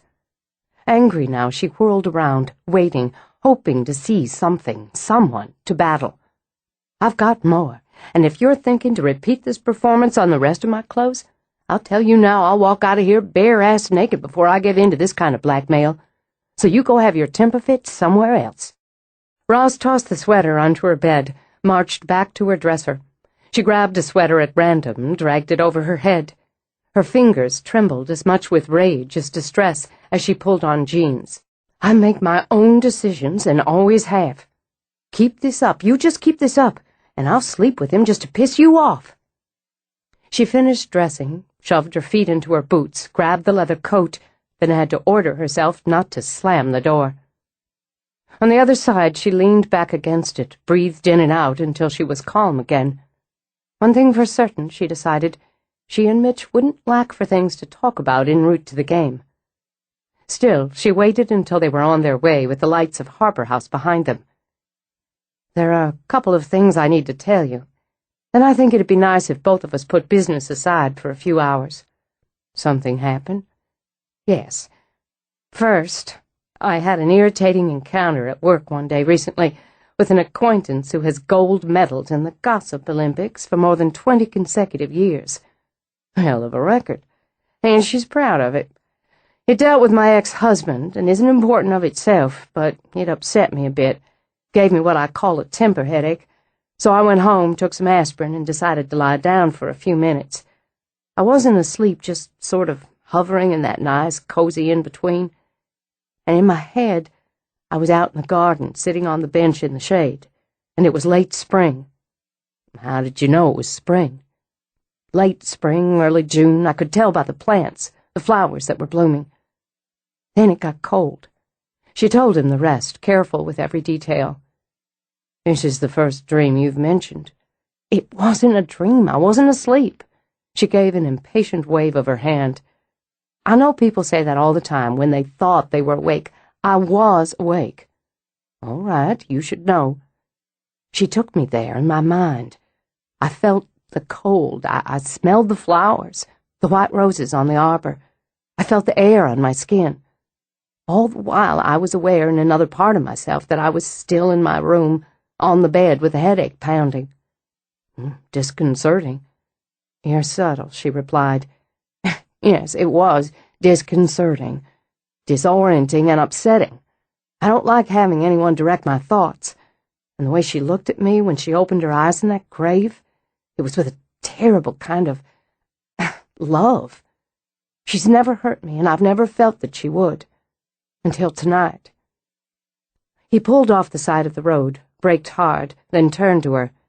The calm she most usually saw in him, felt from him, was replaced by a percolating anger. What do you mean? Did she attack you? For God's sake, not me, but a very nice cashmere sweater. It was a birthday gift, so I've only had it since November, and I'm still mad she ruined it. Tell me exactly what happened. When she had, he sat back, tapped his fingers on the wheel. She didn't want you coming out with me tonight.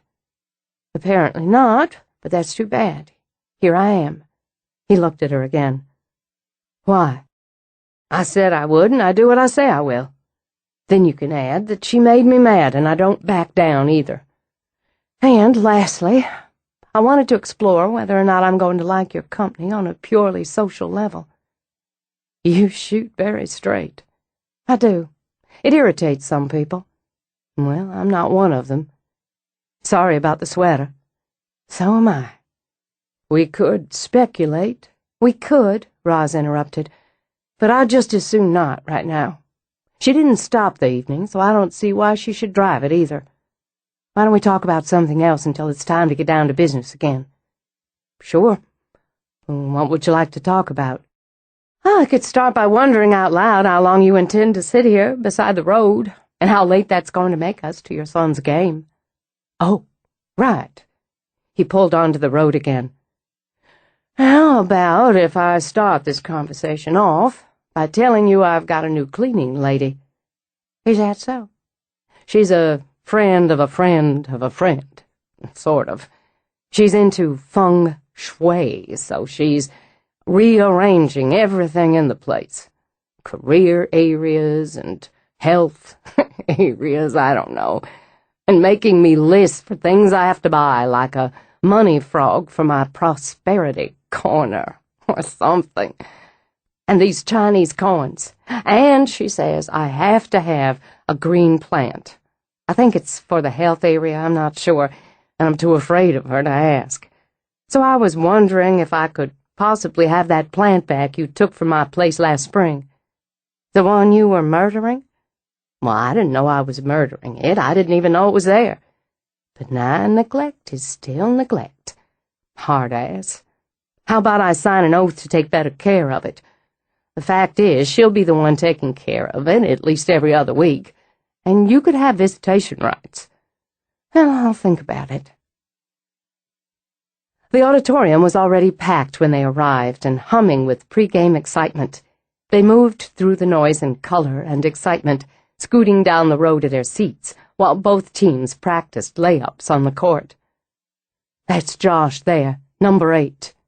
She watched the tall boy in his trimmed-in-blue white jersey lope forward and tap the ball off the backboard and into the net. Nice form. He was the NBA's number 10 draft pick.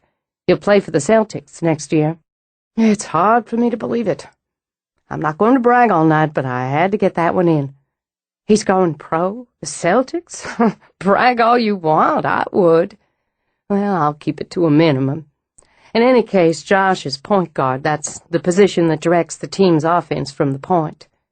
She listened, sipping the soft drink he'd brought her, as he ran through a primer of basketball terms and explanations. At tip-off, she watched the action, enjoyed the lightning movements on court, the echoing voices, the thunder of the ball on wood. Now and again, through the first quarter, Mitch would lean closer to explain a call, a strategy, or a play. Until she got to her feet with the rest of the Memphis crowd to boo a blown call. What? Do those refs need eye surgery? We had established position, didn't we? Does he need 3 feet planted on the ground? That was charging, for God's sake. All he was missing was a Visa card. When she sat again with a disgusted huff, Mitch scratched at his chin. Okay, either I'm an exceptional teacher or you know basketball. I have 3 sons. I know basketball. I know football and baseball, and at one time I knew entirely too much about professional wrestling. But they mostly outgrew that one. She took her eyes from the game long enough to smile at him.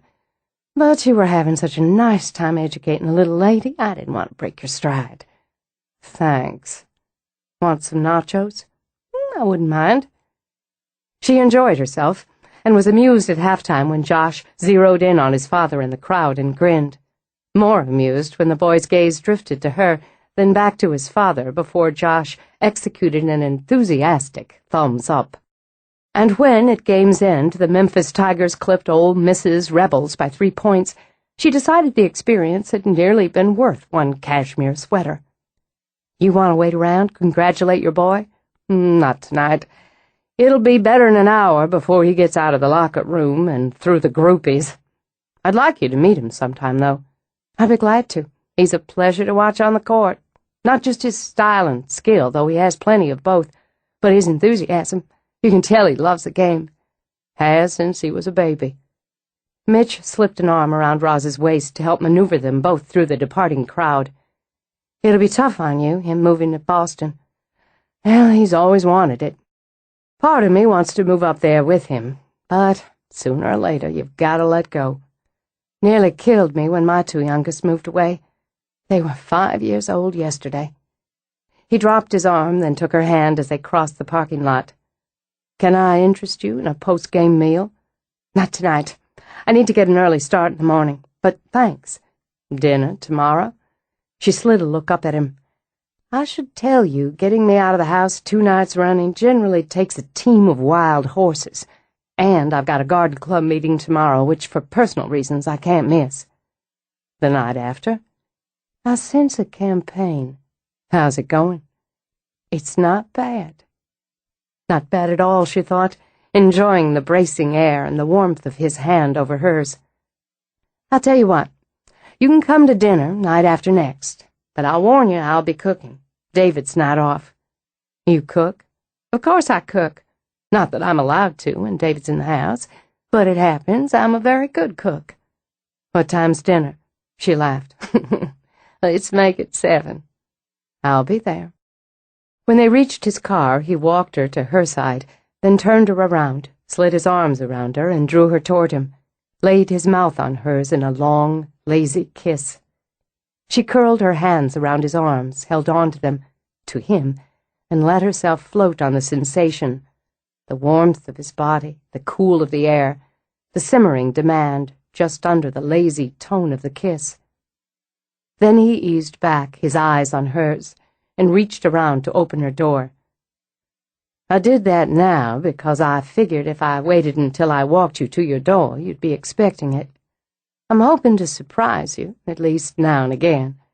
I don't think it's the easiest thing to do. You've managed it a few times so far. When she slid into the car, he closed the door, and thought he might have a few more surprises up his sleeve before they were done. Chapter 10. Harper could and did spend hours a day in the grafting house without being bored or missing the company of others. The plants he worked with were an endless fascination and satisfaction to him, whether he was creating another standard or experimenting with a hybrid. He was doing the work he loved. He enjoyed the outdoor work as well, the grafting and propagation he performed with the field stock. He'd already selected the trees he intended to graft, and would need to spend part of the week collecting his scions and pruning the maiden trees he'd grafted the year before. His mother left those sort of decisions up to him. The what, the how, the when. It was, he knew, a strong level of trust and confidence from her to step back and let him run that end of the show. Then again, she'd taught him not only the basics of the work, but had instilled in him a love for what grew. They'd spent countless hours together in garden and greenhouse when he was growing up. She'd taught his brothers as well, but their interests had veered off where his had centered. In Harper House, in the gardens, in the work. His college years, his studies there, had only cemented for him what would be his life's work. His responsibility to them, the house, the gardens, the work, and the woman who taught him, was absolute. He considered it a bonus round that love and obligation so neatly united for him. Tchaikovsky played for the plants while, through his headset, his choice of classic was bare-naked ladies. He checked his pots, making notations on his various clipboards. He was especially pleased with the dahlias he'd grafted the previous spring at Logan's request. In a couple of weeks, he'd bring the overwintered tubers into growth, and in spring take cuttings. In the garden should be able to offer a nice supply of Stella's dream, the bold, deeply blue dahlia he'd created. Interesting, the way things worked, he thought. Through Logan and tidy Stella falling in love, and Logan showing his sentimental side over the blue dahlia Stella had dreamed of. Dreamed of, Harper thought, because of the Harper bride. Sort of circled around, didn't it, back to the house and what grew there. There would be no Stella's dream without the bride, and no bride without Harper House. None of it, he supposed, without his mother's steady determination to keep the house and build the business. Since he was facing the door, he saw it open, and watched Haley walk in. She wouldn't be here either without his mother. There would have been no beautiful, pregnant woman knocking on the door of Harper House last winter, looking for work and a place to live. When she smiled, his heart did that quick, automatic stutter, then settled back to normal again. She tapped the side of her head, and he pulled off his headsets. "Sorry to interrupt. Roz said you had some pots mature enough for me to rotate into the houseplant stock. Stella's looking to do a winter sale." "Sure. You want me to bring 'em out?" "That's okay. I got boxes in a flat cart outside the door." "Let me check the inventory. Adjust it first." He walked down to his computer station. "Want a Coke?" Love one, but I'm still watching my caffeine." "Oh, right." She was nursing Lily, a concept that made him feel sort of warm and twisty inside. Got some water in the cooler, too." "That'd be good." "Oh, when you've got time, can you show me some grafting? Stella said how you do most of it, at least the field work about this time of year. I'd really like to do something, then, follow it on through." "Sure, if you want." He handed her a bottle of water. "You can try your hand on a willow. It was the first graft my mother showed me how to do, and they're the best to practice on." "Oh, that'd be great. I thought one day when I get a place for me and Lily, I could plant something I'd made myself." He sat, ordered himself to concentrate on his inventory program. The scent of her, somehow essential female, fit so perfectly with the smell of earth and growth. "You've got plenty of room at the house." "More than," she laughed, tried to read over his shoulder. "Been there a year, and still can't get used to all the space. I love living there, I do, and it's wonderful for Lily to have so many people around. Oh, nobody could be more amazing than your mama. She's the most awesome person I know. But sooner or later, I need to plant Lily and me somewhere of our own. You know, Mama loves having you there, or she'd have nudged you along by now. Boy, that's the truth. She really knows how to structure things, doesn't she? Sets him up to suit her. Oh, I don't mean that exactly the way it sounds. It's just that she's strong and smart and doesn't seem to be afraid of anything or anyone. I admire that so much." "You seem to have plenty of guts and brains of your own." "Guts, maybe. But I've started to realize a lot of that came from not knowing any better." Idly, she picked up a scrap of raffia, twisted it around her finger. "When I look back, I don't know how I worked up to setting out 6 months pregnant. Not now that I have Lily and realize, everything. I'm going to owe Roz for the rest of my life." "She wouldn't want that." "Well, that's one thing she's not going to have any choice about. My baby's got a good, loving home, and I've got a job that I swear I like more every day. We've got friends and family. We'd have done all right, I've made sure of it, but we wouldn't be where we are now, Lily and I, without Roz." "Funny. I was thinking how most everything, the house, his place, even Logan and Stella, wind around to my mother. Maybe even the bride." Why the bride? Well, if Mama had sold the place, and there had to be times it would have been easier to do that, maybe the bride wouldn't still be there. Maybe it takes a Harper being in the house. I don't know. He shrugged, got up to select the plants he'd checked off his inventory. It was just something I wondered about. Could be right. You wouldn't sell it, would you, when it comes to you? No. Fact is, every time I think maybe I should move out of the carriage house, get someplace, I just can't do it. It's where I want to be, that's one thing. And the other is, no matter how smart or strong my mother is, I feel it's better that I'm around. I think she'd be sad and a little lonely if you and Lily went somewhere else, especially since Stella and the boys will be moving into Logan's in a couple months. Maybe. And I'm not planning on anything right away. But with her and Mitch dating, it could be she'll have all the company she wants. What? He stopped, dead, with a young, healthy ficus in his arms. Dating? What do you mean, dating? They're not dating. When two people go out 2 or 3 times, to basketball games, to dinner and whatnot, when the she in the pair cooks the he dinner herself, I tend to call it dating. They're working on this project. It's like meetings. She gave him the female smile he recognized, the one that categorized him as a pitifully out-of-touch male. You don't generally adjourn a meeting with a long, hot kiss. At least I haven't been lucky enough to have a meeting like that for some time. Kiss? What? I wasn't spying or anything, she said quickly. I happened to be up with Lily one night. Looked out the window when Mitch brought Roz home.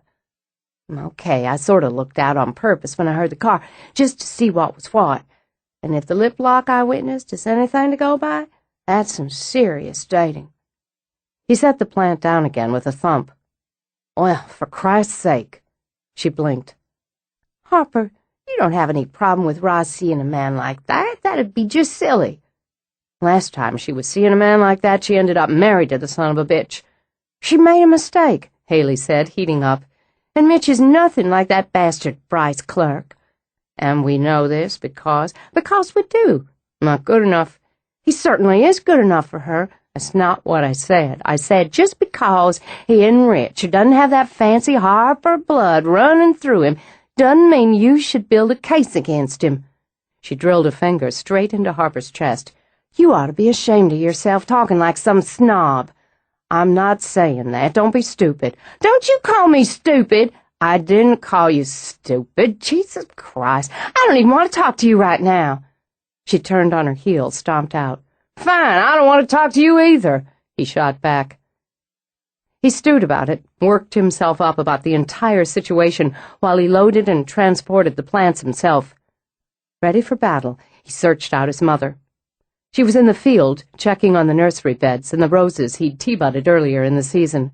She wore a stone-gray hoodie, fingerless gloves, and a pair of boots, so old and scarred they were no discernible color. She looked, Harper realized, more like a contemporary than his mother. Haley find you? She called out. Yeah, it's done. You know, I'm thinking of adding a mist propagation tent and doing more palms. Honey, I've got to tell you, I'm excited at how these multiple trees you did are coming along. Our customers are going to have fun with these. I'm thinking of taking one of the nectarine and peach myself. She studied one of the young trees Harper had grafted, then fan-trained on stakes. This is lovely work, Harper. And that weeping pear over there, Mama, are you sleeping with Mitch Carnegie? What? She turned fully to face him, and the pleased smile, the glint of pride in her eyes, both froze away. What did you ask me? You heard what I asked. I'd like an answer. And why would I answer a question that you have no business asking? I want to know how seriously you're involved with him. I have a right to know. You certainly do not. I kept my mouth shut about Clerk. That was my mistake. I'm not making it again. I'm looking after you whether you like it or not. So if you don't tell me, I'll go ask him. You'll do no such thing, Harper. She paced away, stood with her back to him. He knew her well enough to be sure she was battling back a spew of temper. They both had a dangerous one, and were both very careful with it. When's the last time I quizzed you about who you see socially, or who you are intimate with? When's the last time I married a fortune hunter? She whirled back, and the temper was so close to the surface now he saw it burning out of her eyes. "Don't you throw that in my face. I don't like it. I don't like doing it. I don't care how mad you get. Nobody's going to hurt you like that again while I'm around. Just how much do we know about him? From where I'm standing, he's already crossing the line, hitting on someone he's working for. You're so damn proper about the oddest things. How did I ever manage that?" She let out a long breath. "Let me ask you this. Have you ever known me to make the same mistake twice?" "Not so far." "Your confidence in me is overwhelming." She took off one of the gloves she wore, slapped it against her thigh. "I'll tell you this. He's an interesting and attractive man who I've enjoyed seeing a couple of times on a social level. He has a strong and loving relationship with his son, and since I pride myself on the same, that goes a long way with me. He's divorced and maintains a cordial relationship with the mother of his son and her second husband. This is not always an easy feat. He's done nothing improper, even by your lofty standards. They're lofty when it comes to you. Oh, Harper, I'm not a paragon. Who wants you to be? What I want you to be is safe and happy." "Honey." She stepped to him then, laid her hands on his cheeks, shook his head gently from side to side. "That's supposed to be my line to you. If I promise you, take a solemn oath, that I learned my lesson with Bryce, will you relax? Only if you promise to tell me if he pushes where you don't want to be pushed." "Listen to you." "All right, then. I'll promise. Come on, let's take a look at the rest of this before we go in." It certainly gave Roz a lot to think about. How could she know her firstborn so well, yet have been completely surprised by the altercation that afternoon? Then again, did any mother ever consider her children would worry about her? There just wasn't enough room in the brain or heart for that possibility when they were both so full of worry and concern for the child. Added to that, it had come home fully for the first time just how much she'd let him down with Bryce. She'd hurt Harper as much and maybe more than she herself had been hurt. Was that something you could make up to those you loved? Or was it something that just had to heal over like a wound? Because she wanted quiet, she went into her room from the outside entrance, peeled off her outer gear. She wandered into her sitting room, intending to put on music and spend some time sketching just to wind down from the day. But she saw the neat piles of mail on her desk. David, as was his habit, had separated the personal correspondence, not much these days, as she and most everyone she knew had slid into email posts, business, and bills. Because she believed in handling the bad news first, she sat and began to open the bills. The utilities on the house made her wince a bit, but that was the price to be paid for having so much space and so many people using it. She got out her checkbook, promising herself that soon, before next month, she would master the bill-paying business online. Of course, she promised the same every month, but this time she meant it. She'd have Stella show her the ropes first chance. She paid the electric, the gas, the phone, a credit card bill, then frowned at another envelope from another credit card company. She nearly tossed it, assuming it was a solicitation, then opened it, just to check. Her eyes widened as she looked at the charges, the total. Over $8,000. $8,000. It was ridiculous, absurd. She didn't have a card with this company and certainly hadn't charged $8,000. Restaurants, electronics, the men's department at Dillard's. Baffled, she picked up the phone to report the mistake, then spent the next half an hour winding her way through tangled and sticky red tape. The next call she made was to her lawyer. Once the wheels were set in motion, she sat back, the sinking sensation in her stomach making her queasy. The card had been taken out in her name with all her information, her address, her social security number, even her mother's maiden name. The other user on the card was listed as Ashby Harper. Clever, she thought. Very clever. He hadn't used his own name and hadn't accumulated charges at his most usual haunts. By now she had no doubt the card was destroyed. The last charge had been made 3 days before the end of the billing cycle. Covered all the bases as usual. That bastard Bryce. The money wouldn't have been the main thrust, she thought now. Not that he wouldn't enjoy the benefits of 8,000 and change, but the point would have been the trouble for her, the irritation, and most of all the reminder that he was still in her face, and there was little she could do about it. It was doubtful the charges could be traced back to him, that it could be proved he'd defrauded the credit card company. It was she who would be forced to untangle the knots, spending the time, the effort, and paying any legal fees. It was mean and small of him, and suited him perfectly. And Harper, poor Harper, worried she'd make that kind of mistake again. Not in a million years.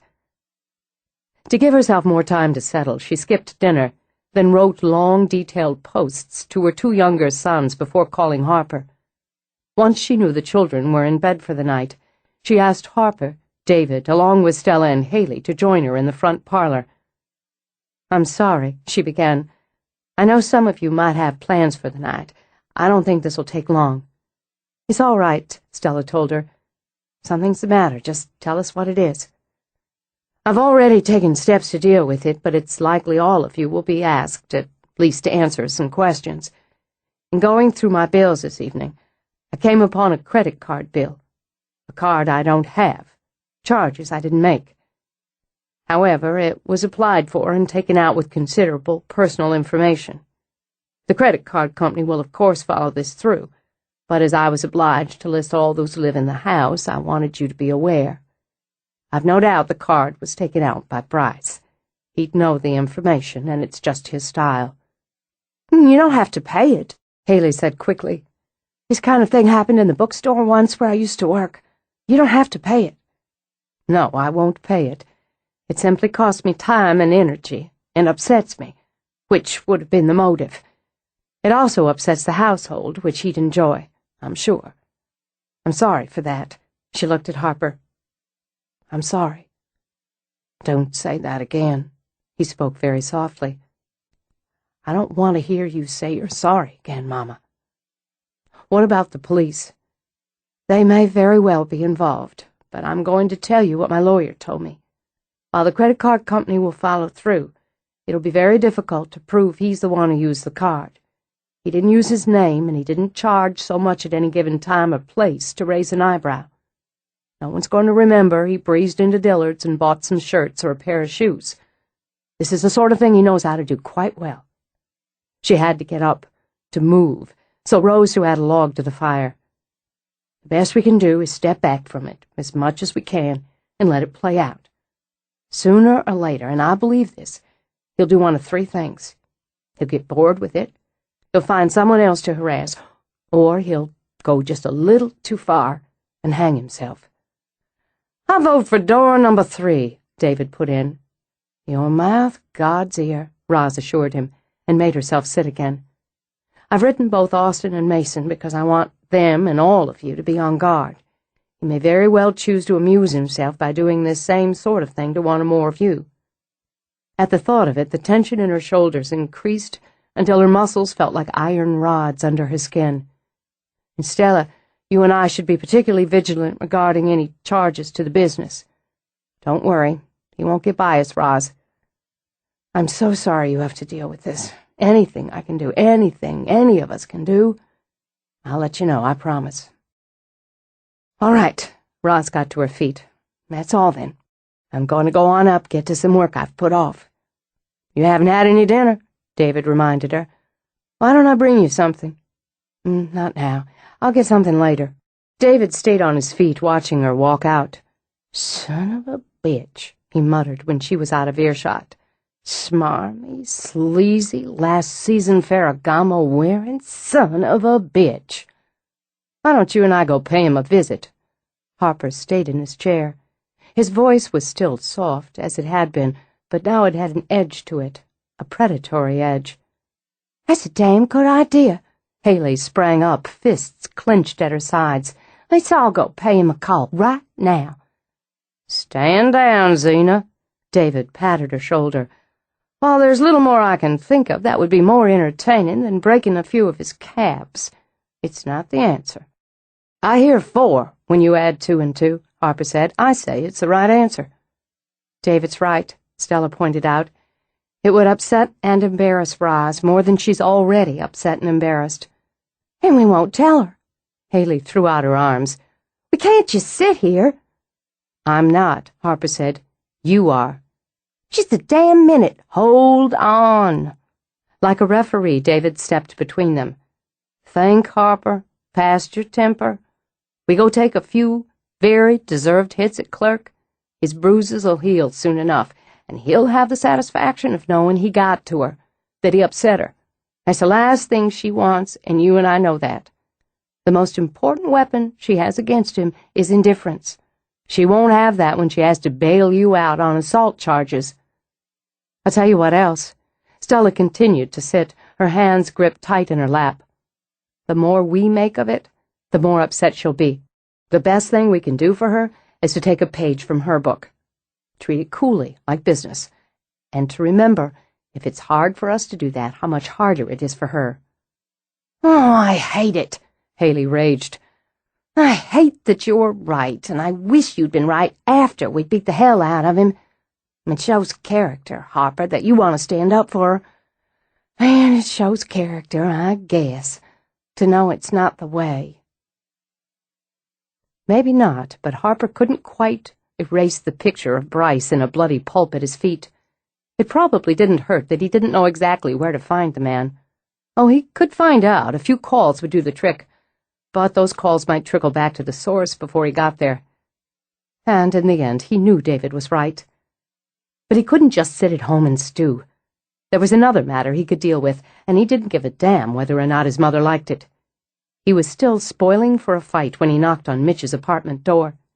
He half hoped he'd find Mitch with another woman. Then he could punch him in the mouth and diffuse the sparking end of his temper.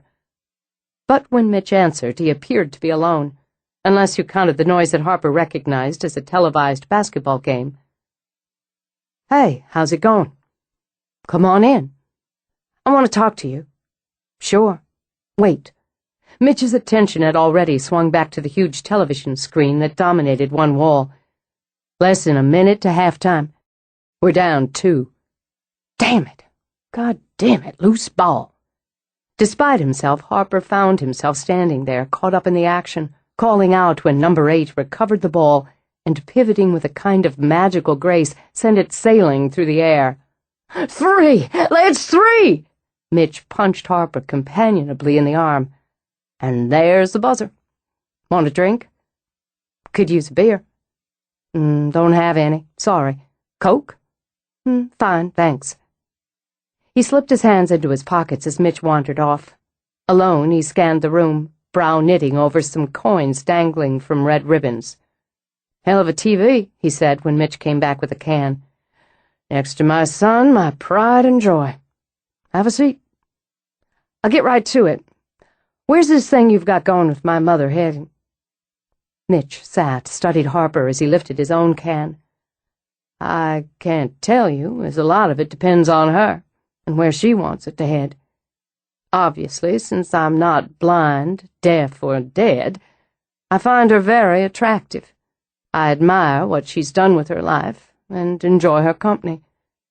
If any of that attraction has to do with her money or her position, you're going to want to step away right now. With apparent calm, Mitch picked up the remote, hit the mute button, then set it down again. That's a very ugly thing to say. She had a very ugly time not that long ago, which is why I'm not kicking you out of my home, such as it is. He reached down below the insult and got a tenuous hold on patience. Your mother doesn't need money or position to be attractive. She's one of the most beautiful and fascinating women I've ever known. I feel something for her, and I believe she feels something for me. I'm hoping we'll be able to explore those feelings. Your first marriage cracked up. It did. I cracked it. He turned the Coke can in his hand. There's no beer in the fridge because I don't drink anymore and haven't for 14 years. I'm an alcoholic. and I destroyed my first marriage, all of which I've told your mother, in more detail than I'm willing to tell you, because I thought she deserved to know before we took those initial steps into what I'm hoping is a relationship. I apologize for embarrassing you. You haven't. Pissed me off some. I'm not sorry about that. She's my mother, and you weren't there to see what she went through, what she's still dealing with. How do you mean, still? She found out tonight he opened a credit card in her name. Can't prove it, not yet anyway, but it was him. Charged on it, so she's got the hassle of closing it down, dealing with the legal end, and having to tell the rest of us about it. Mitch set the drink aside, pushed out of the chair to pace a circle around the room, and it was the temper pumping off him that calmed Harper. I thought about hunting him down, beating the crap out of him. I'll hold your coat, then you can hold mine. Another knot in Harper's belly loosened. It was exactly the sentiment he could respect. David talked me out of it. David and Stella, actually. Mama would hate it. It's one of those things she'd find unseemly. Then there'd be the gossip that rolled out of it. So I came here to take a few punches at you instead, work off some of the mad. Mission accomplished? Seems like it. That's something. Mitch scooped both hands through his hair. Is she okay? How's she handling it? Well, like she handles everything. Straightforward, take the steps. She deals. But she's turned up. More worried that he'll take some sort of shot at me or my brothers. Embarrassed, too, he added. It's the kind of thing that embarrasses her. Mitch's expression went grim. He'd know that, wouldn't he? That'll be the perk, even more than whatever he charged on the bogus account. Yeah, you got that right. I want you to know, if you hurt her, any way, shape, or form, I'll make you pay for it. Seems fair to tell you up front. Okay. Mitch came back to the chair, sat. Let me lay this out so we understand each other. I'm 48. I make a good living. Nothing spectacular, but I do fine. I like my work. I'm good at my work. And lucky for me, it pays the bills and gives me enough to be comfortable. As an afterthought, Mitch shoved the open bag of chips on the table in Harper's direction. My ex-wife and her husband are good people, and between us, without much help from me for the first 6 years, we raised a hell of a young man. I'm proud of that. I've had 2 serious relationships since my divorce, and a few that weren't so serious. I care about your mother. I respect what she's accomplished, and I have no intention of causing her any sort of harm or unhappiness. If I do, I have a feeling she'll pay me back for it before you can get off the mark. He paused, took a drink. Is there anything else you want to know? Just one thing right now. Harper picked up the bag, dug in. Can I hang out and watch the rest of the game? Chapter 11. With her hands on her hips, Roz studied her newly arranged in-the-garden potting soil preparation area. It had taken 2 days, eking out time between other chores and working with the precise-minded Stella to set it up. In Roz's estimation, it would have taken her half that time alone, but it wouldn't have been nearly as practical a workspace. There were tubs of soil she'd already mixed herself, the work tables, the bag storage, the scale, scoops, bag sealer, stools. Everything was arranged in assembly line efficiency. The outlay had been relatively little, which had pleased Stella, who had a head for profit as well as precision. With a simple design of the bags, some clever marketing, and what she knew to be an excellent product, Roz felt confident they'd do very well. Very well indeed. Her mood was very bright when she turned to greet Harper as he came through the door of the work-shed. What do you think of our new enterprise? She held out her arms. With a laugh, she picked up a 5-pound bag she'd already filled and sealed and tossed it over to him. Good look, he said, turning the bag over. No frills. He says this is serious dirt. Looks like something you'd see in a high-end garden boutique. Exactly, and we'll keep the price down initially to get it moving. I'm having the bags overfilled by a couple ounces to give me a safety zone. I thought we'd put Ruby on the job for a start anyway. Maybe see if Steve wants to take some part-time work. It won't be that labor-intensive or take that much time. It's smart business, Mama. He laid the bag down. You've got a knack for it. I like to think so. We still mad at each other? No, but we might be after I finished telling you I went into Memphis to see Mitch Carnegie. Her face went blank. Her voice turned cool. Why would you do that, Harper? 1, I was pissed off. 2, David and Stella talked me out of hunting up Clerk and beating his face in. 3rd, I wanted to hear for myself what Mitch had to say about what's going on between you. I understand 1 perfectly. I appreciate 2 on several levels. But I fail to comprehend why you would assume to interrogate a man I'm seeing.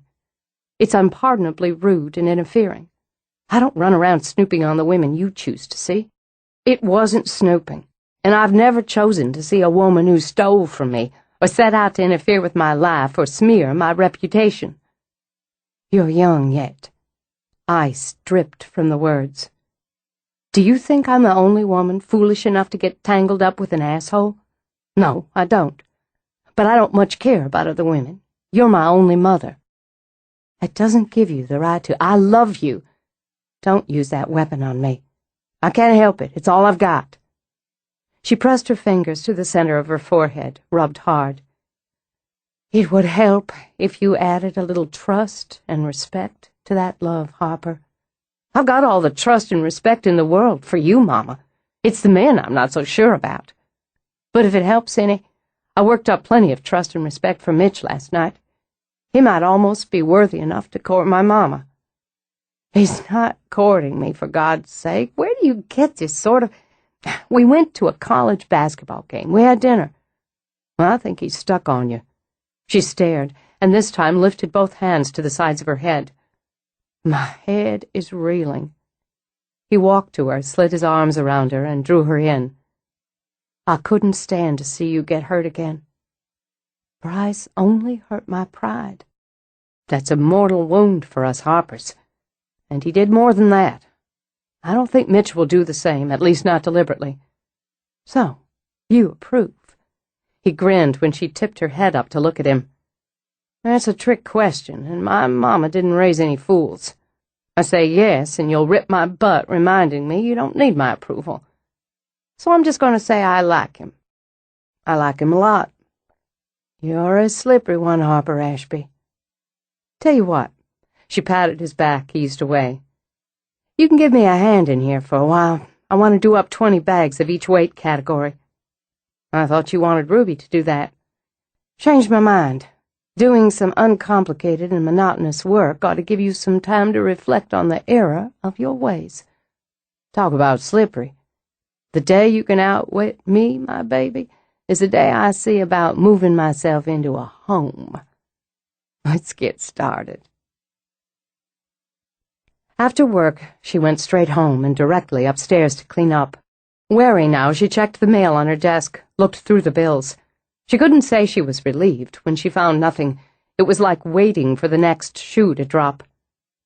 There had been a similar sort of harassment right after the divorce, then a nice period of peace, when she assumed he'd had some other woman on the string and was too involved to waste his time poking sticks at an ex-wife. She'd handled it then. She'd handle it now. As she was dressing, the phone rang.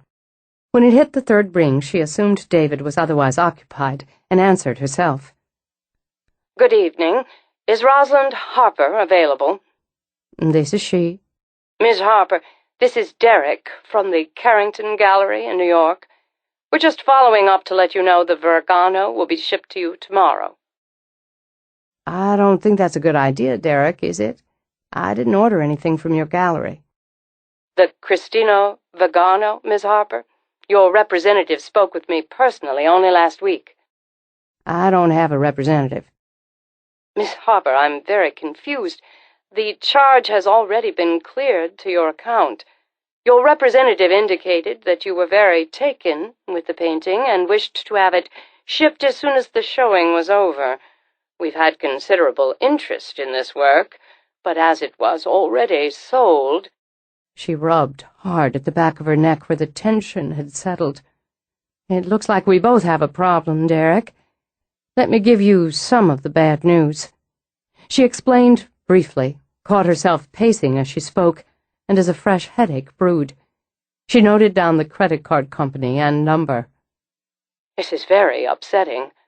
"Yes," she agreed. "It certainly is. I'm sorry you and your gallery have been inconvenienced by this. Would you mind, just for curiosity's sake, telling me the name of the painting?" "Vergano's a very powerful and dynamic artist. This oil on linen, custom framed by the artist, is from her Bitches collection. It's called The Amazing Bitch." "Of course it is," Roz replied. She went through the routine, calling the credit card company and her lawyer, then writing to both to document the incident with letters. She took aspirin before going down to the kitchen and pouring herself a large glass of wine. David's note sat propped on the counter. Hot date. An exceptional lasagnas on warm in the oven. Haley and the baby went over to Logan's with Stella and the boys. They're having a little painting party. More than enough lasagna for two. Dr. Studley's in the library. Just warm up the bread, toss salad in the fridge, and you're set. Buon appetito. David. P.S. Appropriate CDs already loaded in the player. Now please go up and put on those Jimmy Choos.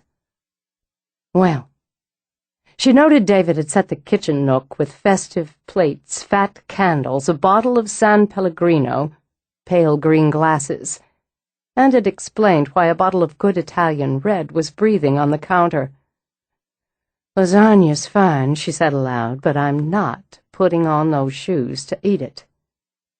Content and comfortable in the thick gray socks she habitually wore around the house, she walked to the library. He was sitting at the table, wearing his glasses and a Memphis Tigers sweatshirt. His fingers were moving quickly over the keyboard of his laptop. On the desk was a large bottle of water. David's doing, no doubt. He'd have nagged Mitch to rotate water with his habitual coffee. He looked studiously sexy, she decided, with his intellectual glasses and the mass of thick, disordered hair, that rich brown with just a hint of chestnut. There were good eyes behind those glasses, she thought. Not just the color, so deep, so unique, but good, direct eyes. A little intense, unnervingly intense, and she had to admit she found that exciting. Even as she watched, he paused in his typing to scoop the fingers of one hand through his hair, and muttered to himself. It was interesting to hear him mutter to himself, since she often caught herself doing the same. It was interesting, too, to feel this long, slow pull in her belly, and the little dance of lust up her spine. Wasn't it good to know those instinctive charges still had spark?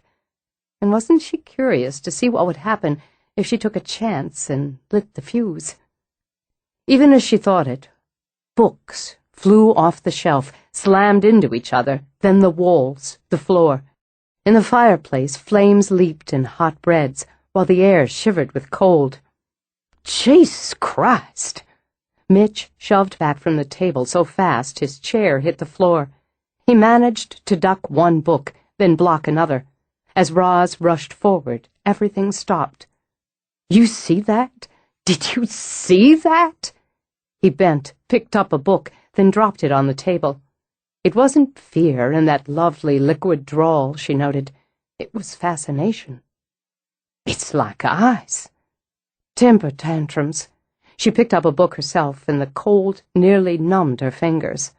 Impressive ones. I've been working in here since about 3. Grinning like a boy, he checked his watch. Nearly 4 hours. It's been quiet, as you'll excuse the expression, a tomb, until now. I suppose I set her off, as I was about to ask if you'd like to have dinner. David left a meal. Together they began to retrieve the rest of the books. No question that she doesn't like the two of us together. Apparently not. He set the last book on the shelf. "So, what's for dinner?" She glanced over at him, smiled, and in that moment realized that beyond the lust, There wasn't anything about him she didn't like. Lasagna, which David bills as exceptional. As I've sampled it in the past, I can vouch for his claim. Sounds great. Oh, God, you smell good. Sorry, he added when her eyebrows lifted, thinking out loud. Listen, I've been able to eliminate more names, and I've been transcribing the interviews we've done so far. I've got a file here for you. All right. I'm going to work on tracking down some of the descendants of staff and what we'll call the outer branches of the family tree. But what I'm seeing as the oldest living relative is your cousin Clarice, and happily she's local. I'd like to talk to her. Good luck with that. She's still in the area at the Riverbank Center. Yes, I know. She puts me a full generation closer to Amelia. It'd be simpler, I'd think, to approach her if you spoke to her first. I'm afraid Cousin Clarice and I aren't on speaking terms, or any sort of terms whatsoever. I know you said there was a rift, but wouldn't she be interested in what I'm doing with the family? Possibly, but I can assure you she wouldn't take my call if I made one. Look, I understand about family schisms, but in this case, you don't understand Clarice Harper. She dropped her surname years ago, choosing to go legally by her first and middle names. That's how entrenched in the Harper name she is. She never married. My opinion being she never found anyone soft or stupid enough to take her on. Frowning, he hitched a hip on the table. Is this your way of telling me you don't want me contacting her? Because I hired you to do a job and don't intend to tell you how to go about it, so don't get your back up. I'm telling you she's chosen to banish me and mine from her plane of existence, which is just fine by me. The one good thing I can say about her is once she's made up her mind on something, she follows through. But you don't have any objection to me talking to her, involving her? None? Your best bet is to write her, very formally, and introduce yourself, being sure to use the doctor part and any other impressive credentials you might have at hand. If you tell her you intend to do a family history on the Harpers and play up how honored you would be to interview her and so on, she might agree. This is the one you kicked out of the house, right? In a manner of speaking. I don't recall telling you about that. I talk to people. She's not the one you chased off with a weed whacker. Amusement, very faint, ran over her face. You are talking to people. Part of the job. I suppose. No, I didn't chase her with a weed whacker. That was the gardener's. And it wasn't a weed whacker, come to that. It was a fan rake, which was unlikely to do any serious damage. If I hadn't been so mad and thinking more clearly, I'd have grabbed the loppers those idiots had used on my mimosa trees. At least with those I could have given them a good jab in the ass as they skedaddled. Loppers, would those be— He made wide, scissoring motions with both arms. Yes, that's right. Ouch. Back to your cousin. Why'd you give her the boot? Because when I invited her, to my lasting regret, to a family barbecue here years ago, she called my sons disreputable brats and stated, she, without chick or child, that if I were a proper mother I'd have taken a switch to them regularly. She then called Harper a born liar, as he was entertaining some of his young cousins with stories about the bride, and told him to shut his mouth. He angled his head. And still she lives. Temper had brought a flush to her cheeks, but his comment had a small smile curving her lips. She was on shaky ground already, as she constantly criticized my parenting, my housekeeping, my lifestyle, and occasionally my morals. But nobody stands on my ground and attacks my children. While I did consider murder, knowing my quarry, I was certain banishment from Harper House was a more painful punishment. As I believe I said before, you're a hard ass. I like that. Good thing, 'cause that's not going to change at this late date. In any case, on her way out the door, she cursed my name and said it was a black day when Harper House came into my grasping, incompetent hands. She sounds delightful. I'll write her tomorrow. Just don't mention you're working for me. It wouldn't be hard for her to find out. True enough, but the less you mention me, the better. Anything else on your mind? Other than wondering how you manage to work all day and still look amazing? No, nothing that springs anyway. She waited another moment, nodded. You're not going to mention it. What would it be? The visit my son paid to you last night? Oh. Because she was watching his face, she caught the flicker of surprise that moved over it before he picked up the glasses he'd taken off and began to polish them with his sweatshirt. He told you? Yes. He was angry, so he acted rashly. Like grabbing a fan rake instead of loppers. Her laugh snuck out. Very like. We have, both of us, horrible tempers, which is why we both make a concerted effort not to lose them. It doesn't always work. I'd like to apologize for his behavior. I can't accept. There was distress, something he rarely saw from her, in her eyes. Mitch, I know he overstepped, but he's young, and you misunderstand. I can't accept an apology when there's no need for one. From either of you. He was looking out for you. I don't need or want looking out for. Maybe not, but that's not going to stop someone who loves you from trying. We discussed, came to understand each other, and that's all there was to it. And you're not going to elaborate on that? It was between him and me.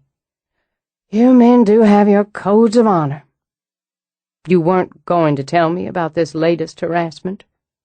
For an instant, she thought of the phone call from New York, then tucked it away again. Nothing to tell. I'm dealing with it. What's happened since last night? You're good, so I must have caught you off guard. What else happened? Just a minor irritation, one I've already handled. It's not important. More accurately, I won't let it be important. If I do, it makes me the victim and he wins. I won't be his victim. That's one thing I never allowed myself to be, and I won't start now. Telling me, venting some of the stress, doesn't make you a victim either. I'm not used to airing my problems. I'm not comfortable with it. But I appreciate the offer. He took her hand, held it. Consider it a standing one. For my next offer, Chicago's coming to the Orpheum next week. Come with me. Have a late supper with me after. I might. Are you courting me, Mitchell? His thumb grazed back and forth over her hand. I like to think I'm romancing you, Rosalind. That's a pretty word. Romancing. You've been careful not to pressure me into taking that romancing into intimacy. If I pressured you, it wouldn't be romance or intimacy. Besides the fact, I imagined the door would hit me in the ass as you shoved me out of it. Humor danced over her face. That's astute. I think you're a clever man. I know I'm a besotted one. Another pretty word. I'll have to be careful with them. They're the sort of thing you'd distrust. Yes, a clever man. Well, she had a choice, and she made it. Come upstairs. For the second time that night, she watched surprise run over his face. Then he lifted her hand to his lips. Would this be serious business? It would. Very serious business. Then I'd love to. She led him out of the room and down the hall. The house emptied out on me tonight, so it's just the two of us. Well, three. She looked up at him as they walked up the stairs. Will that bother you? The fact that she may be watching? He took a little breath. Guess we'll find out. Did you? He cut himself off, shook his head. What? No, we'll save that. All right. I hope you don't mind putting off dinner a bit. As an answer, he turned to her, into her, backing her against a wall, then laying his lips on hers. It began warm and soft, then edged up to heat and demand. She trembled, just once, a shiver of anticipation that spread through her system, and reminded her what it was like to be poised on the brink. He lifted his head, angled it. "You were saying?" It made her laugh and feel easy. Taking his hand, she drew him into her bedroom, shut the door. He took a moment, scanned the room with its lovely old four-poster and tall windows with the curtains drawn back to let in the night. "It looks like you, the room," he explained, taking in the silvery green walls, the antiques, the clean lines and elegant details. Beautiful and classy, with a simple elegance that reflects an innate grace and sense of style. "You make me wish I'd taken the time to fuss with myself a bit." He looked at her then, the casual sweater, the comfortable trousers. "You are exactly right. Well, right or not, I'm what I am. I think a fire would be nice." She stepped toward it, but he laid a hand on her arm. "I'll do it." "You'd have a view of the back gardens from here," he began as he crouched in front of the fire. And the terrace doors slashed open on a frigid gust of wind. "Yes, I do." Calmly, Roz crossed over, muscled the doors, closed again. "Some mornings, when there's time, I like to take coffee out on the terrace." He set the kindling to blaze, and his tone was as matter-of-fact as hers. "I can't think of many better ways to start the day." She stepped to the bed to turn down the duvet. "Or end it. I often have a last glass of wine or cup of coffee out there before I go to bed. It helps smooth out any rough edges left over from the day." She reached over, turned out the lamp. "Why not leave it on?" She shook her head. "The firelight's enough, the first time. It's more flattering, and I'm vain enough to prefer that." She stood where she was, waited for him to come to her. As he laid his hands on her shoulders, the bedroom door slammed open and closed. "I expect we might have more of that to contend with," she said. "I don't care." His hands slid up to her face. "I don't care," he repeated, and took her mouth with his. She felt her pulse jump. What a glorious jolt. The sort that woke the whole system at once, brought it to quivering life. In answer, she lifted her arms to link them around his neck, changed the angle of the kiss to deepen it. Clocks began to chime insanely. In defiance, as much as need, she pressed her body to his. "I want you to touch me," she murmured against his mouth. "I want to be touched by you. Your hands on me." He eased her back on the bed, sank in with her. The weight of him made her sigh, the weight of a man and what it meant. Then he touched, and she moaned. He felt the heat from her. He'd known it was there under that fascinating and cool veneer. Her skin was like velvet, warmed velvet, over her sides, her torso, the lovely curve of her breasts. Slim, but not delicate, her body was tough and disciplined. Like her mind, he thought, and just as appealing. She tasted of ripe, forbidden fruit and smelled of midnight gardens. Her hands slid under his shirt, up his back. Hard, strong hands, an arousing contrast to the wan, slim body, the satiny skin. She drew his shirt over his head, reared up enough to set her teeth on his bare shoulder, and the shock of it speared straight to his loins. The terrace door flew open once more, and the wind burst through to slap over him. He simply reached down, hauled the duvet up, and burrowed under it with her. She laughed and found his mouth in the blanketing dark. Tasting her, feasting on her, he tugged her sweater up and off. "Tell me if you're too cold." "No, I couldn't be." She was burning up from the inside out and only wanted more of his hands, his mouth. She arched to him, demanding, exulting when those hands, that mouth, claimed her breast. The thrill of it stabbed through her, the bliss of giving her body, of having it used. They rolled together, tugging each other free of clothes, sliding together naked as flesh began to slick from heat and passion. The blankets fell away so firelight flickered over them, and if in some dim corner of her brain she heard someone weeping, she could feel only that steady rise of excitement. She could see only him in the glow of the fire, rising over her. She lifted to meet him, opened to take him, and sighed when he slipped inside her. He watched her now as she watched him, gazes and bodies locked. Then the movement, slow, intensely focused, as her breath came short and ragged, as dark, deep pleasure flooded her, swept her away. He watched her crest, the arch of her throat, the blur of her eyes, felt her fly over as she squeezed around him.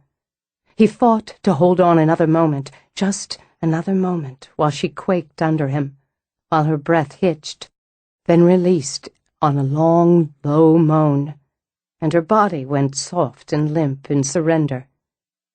He kissed her then, one last, desperate kiss, before he plunged and emptied. The doors were closed as they should be. The fire cracked and simmered, and the house was quiet, settled, and warm. She was cocooned with him in the center of the bed, allowing herself to enjoy the bliss and the glow. With very little effort, she could have drifted straight off to sleep. "Looks like she gave up," Minch commented. "Yes, for now, anyway." "You were right about the fire. It's nice. Very nice." Then he rolled so that she was under him again, and he could look down at her face. "Being with you," he began, then shook his head, touched his lips to hers. "Being with you." "Yes." Smiling, she stroked her fingers through his hair. "It's very nice, too. I haven't wanted to be with anyone in a very long time. You know, you've got good arms for a scholar." She gave his biceps a squeeze. "I like good arms. I don't like to think I'm shallow, but I have to say it's a pleasure being naked with a man who keeps in shape. I'll change that to a woman and say the same. The first time I met you, I stood and watched you walk away. You've got one excellent ass, Miss Harper." "It happens I do." With a laugh, she gave his a light slap. "We'd better get dressed. Go on down before everyone starts coming home." "In a minute." "It was your eyes that hooked me. Hooked right through me." "My eyes?" "Oh, yeah.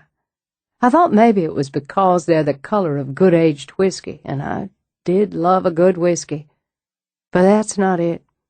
It's the way they look straight at me, straight on, fearless and just a little regal. Please. Oh, yeah, there's Lady of the Manor in there, and it beats hell out of me why it's so sexy. Ought to be irritating, or intimidating at least, but for me it's just stimulating. If that's the case, I'm going to have to start wearing dark glasses so I don't get you heated up at inappropriate times." "Won't matter a damn."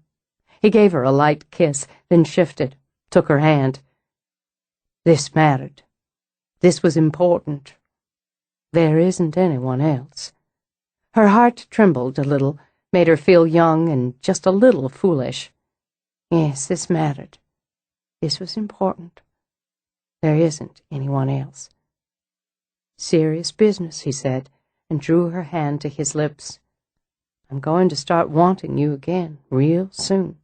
She squeezed his hand. "Well, we'll have to see what we can do about that." Chapter 12. Roz followed the scent of coffee and the noise into the kitchen. The dreary, gray rain had canceled her morning run, so she channeled the energy into 3 miles on her treadmill.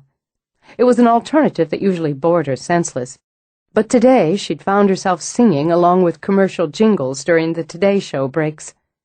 In the kitchen, the baby was banging away on her high-chair tray with the enthusiasm of a heavy metal drummer, and Stella's boys were whining over their cereal. Yes, Stella announced with a snap of motherly frustration in her voice, you both have to wear your raincoats because I'm mean and bossy and I want you to be miserable. We hate the raincoats, Gavin informed her. Really? That's not what you said when you begged me to buy them. That was before. Perhaps in sympathy, perhaps for the fun of it, Lily stopped banging her teething rattle and threw it, along with her mangled zwieback. The eagle-eyed Parker fielded the zwieback before it hit the floor, and the rattle landed with a solid plop in Luke's bowl of Captain Crunch. Milk fumed up and over the rim of the bowl, causing Lily to scream in delight. In a chain reaction, Parker let out a spate of ear-piercing barks and did canine flips, while Gavin doubled over in hysterics. Stella was quick, but for once Luke was quicker and had the rattle out of the bowl and tossed, dripping, into his brother's lap. Oh, for God's sake! Stella grabbed a napkin with one hand and held up the other to block Gavin's retaliation. Don't even think about it. I'm sorry. Haley scooped up the bowl, more napkins, as the boys shoved at each other. A calm in the storm, David walked over with a damp rag. We'll mop it up. Troublemaker, he said to Lily, who answered him with a huge, crummy grin. Roz studied the chaos and just beamed. Morning, she said, and strolled in. Heads turned. Roz? Stella stared at her. What are you doing here? Since I live here, I thought I'd come in and get myself a cup of coffee. She bent down to brush a kiss over the top of Lily's head. Hello, boys. That baby's got pretty good aim, doesn't she? Two-pointed it right in the goal. The idea was so intriguing they stopped fighting. Do it again, Lily. Luke tugged on his mother's sleeve. Give it back to her, Mom, so she can do it again. Not right now. You've got to finish up or you'll be late for school. She checked her watch and saw it was indeed just after 8, and a full hour after Roz was usually on her way out the door. My cereal's got baby spit in it now, Luke complained. You can have a muffin instead. Well, I want a muffin. Gavin shoved his cereal aside. If he can have a muffin, I can have a muffin too. Fine. I'll get them. Haley gestured Stella back. Least I can do. Don't they smell great? Roz sniffed at the bowl filled with fresh apple muffins. She plucked one out for herself, then leaned back against the counter, her coffee in one hand, her muffin in the other. Can't be a better way to start the day. And look at that rain, nothing like a good all-day soaker.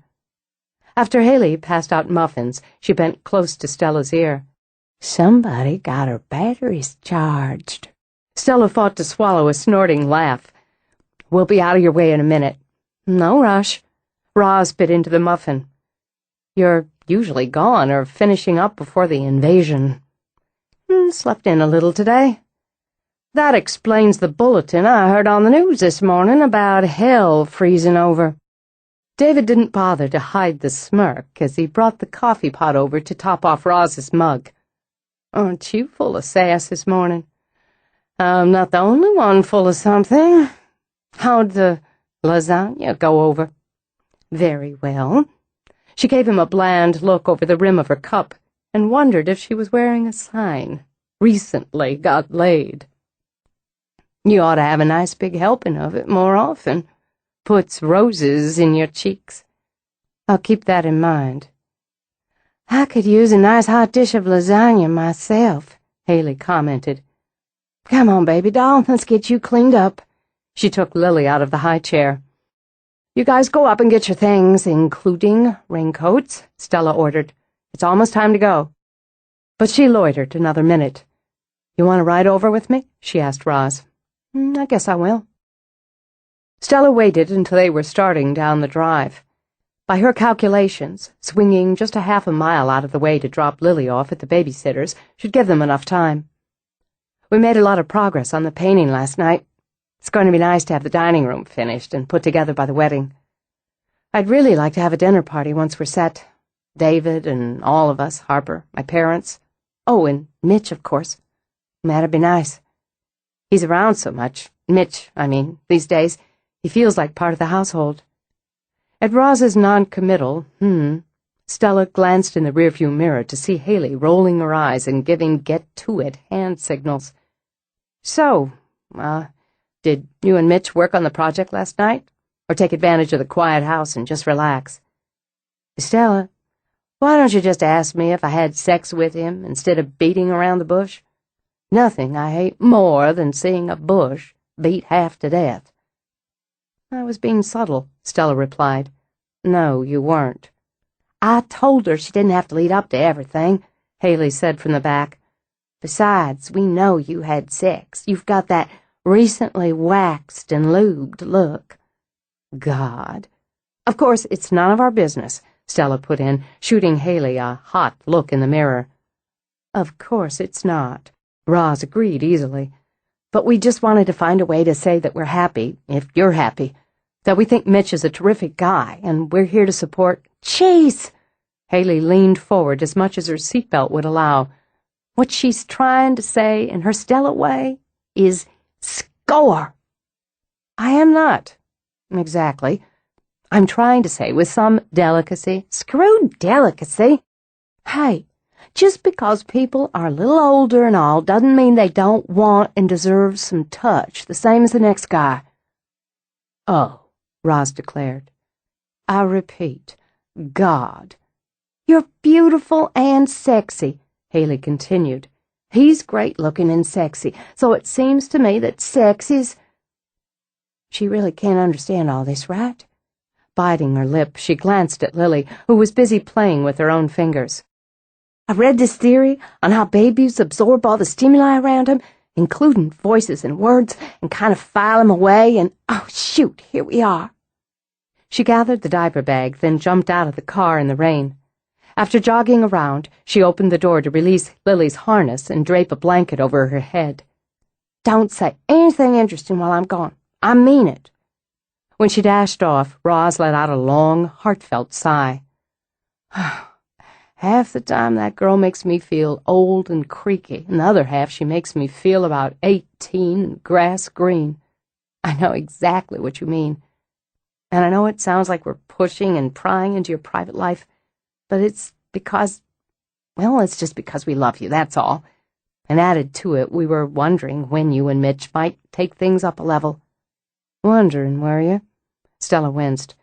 "The subject might have come up in casual conversation once or twice." "Why don't I let you know when and if I'd like to have a casual conversation on the subject?" "Sure, absolutely." When Haley ran back out, jerked open the door, Stella cleared her throat loudly and gave a quick shake of her head. As Haley let out a disgusted sigh, Stella pulled away from the side of the road and spoke brightly.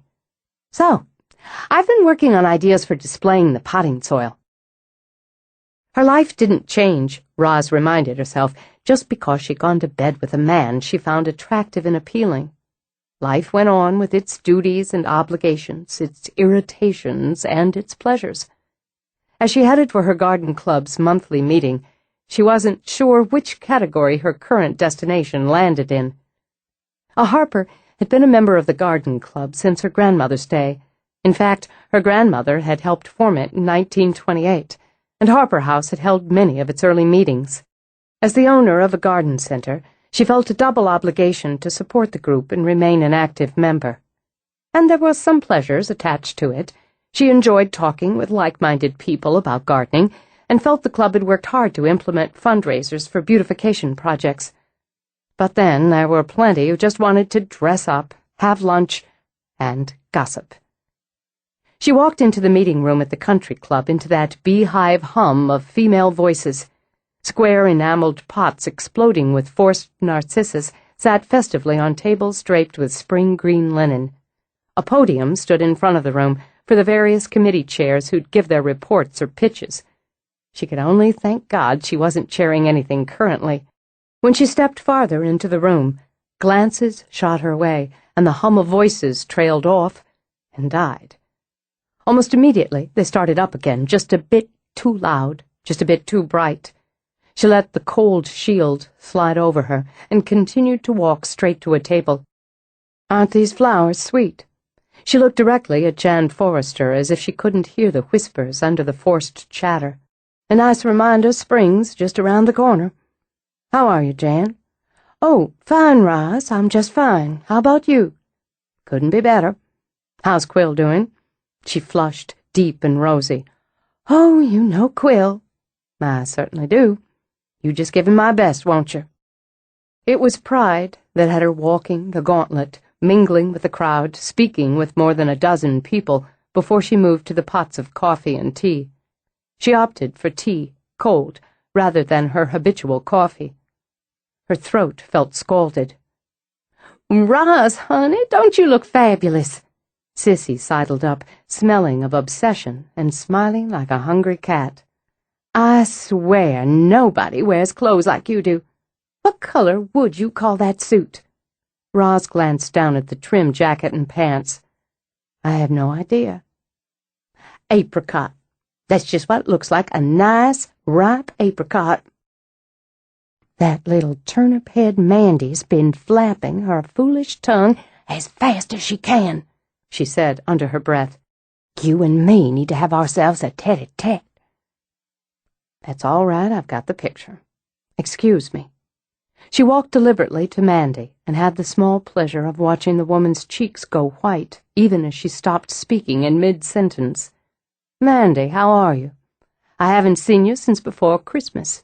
You didn't make last month's meeting. I was busy. Roz took a slow sip of tea. Life is a circus, isn't it? You've been busy yourself. Mandy jerked up her chin. If there's not one thing that needs doing, there's a half-dozen. Maybe if you spent more time tending to your own business, you wouldn't have so much left over to make harassing phone calls or tell vicious lies. All pretense of other conversation stopped, as if a switch had been thrown. You don't know me very well, Roz said in the same conversational tone, or you'd know that I don't make any phone call that isn't necessary. I don't care to spend much time on the phone. And I don't lie. I just don't see the point in it when the truth usually serves best. Mandy folded her arms, cocked a hip in an aggressive stance. Everybody knows what you've been up to, but they're too afraid of you to say it to your face. But you're not. Good for you. So you go right ahead and say what's on your mind. Or if you'd feel more comfortable, we can have this conversation in private. You'd like that, wouldn't you? No, not any more than I like having it in public. Just because your family's gone back in Shelby County since God doesn't give you the right to lord it over everybody. My family's just as important as yours, and I've got as much money and prestige. Money and prestige don't buy good manners. You aren't showing any at the moment. You have a nerve, talking to me about manners when you're doing everything you can to ruin Bryce's reputation and mine. Bryce's reputation is of his own making. And as for yours, honey, you haven't even been on my radar screen. You seemed like a likable enough girl. I've got nothing against you. You've been telling people I was a cheap tramp, using my daddy's money to try to buy some class. And where'd you hear such a thing? Bryce, I imagine. Not only him. With her chin still lifted, red spots of color flagged in her cheeks, Mandy looked over at Jan. Jan? Surprise softened Roz's voice, and regret flickered in her heart just once as she saw the woman flush. You know better. Shame on you. It was something I heard from a reliable source, Jan said as she hunched her shoulders. A reliable source. Roz didn't bother to temper the disgust in her voice. And suddenly you're, what, an investigative reporter hunting up sources? You might have come and asked me. It would have been the simple and decent thing to do before spreading such nonsense any further. Everyone knows how mad you were when Bryce showed up at your house with Mandy. This isn't the place to discuss it. No, it isn't. But it's too late for that. At least this girl has the spine to say what she has to say straight to my face, which is more than you. Dismissing Jan, Roz turned back to Mandy.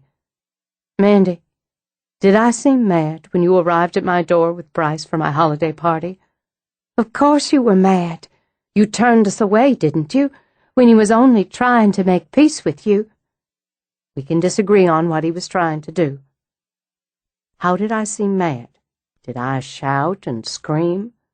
No, but did I curse and push you physically out the door? No, because you're cold-blooded, just like he says, just like plenty others say when you're not around to hear.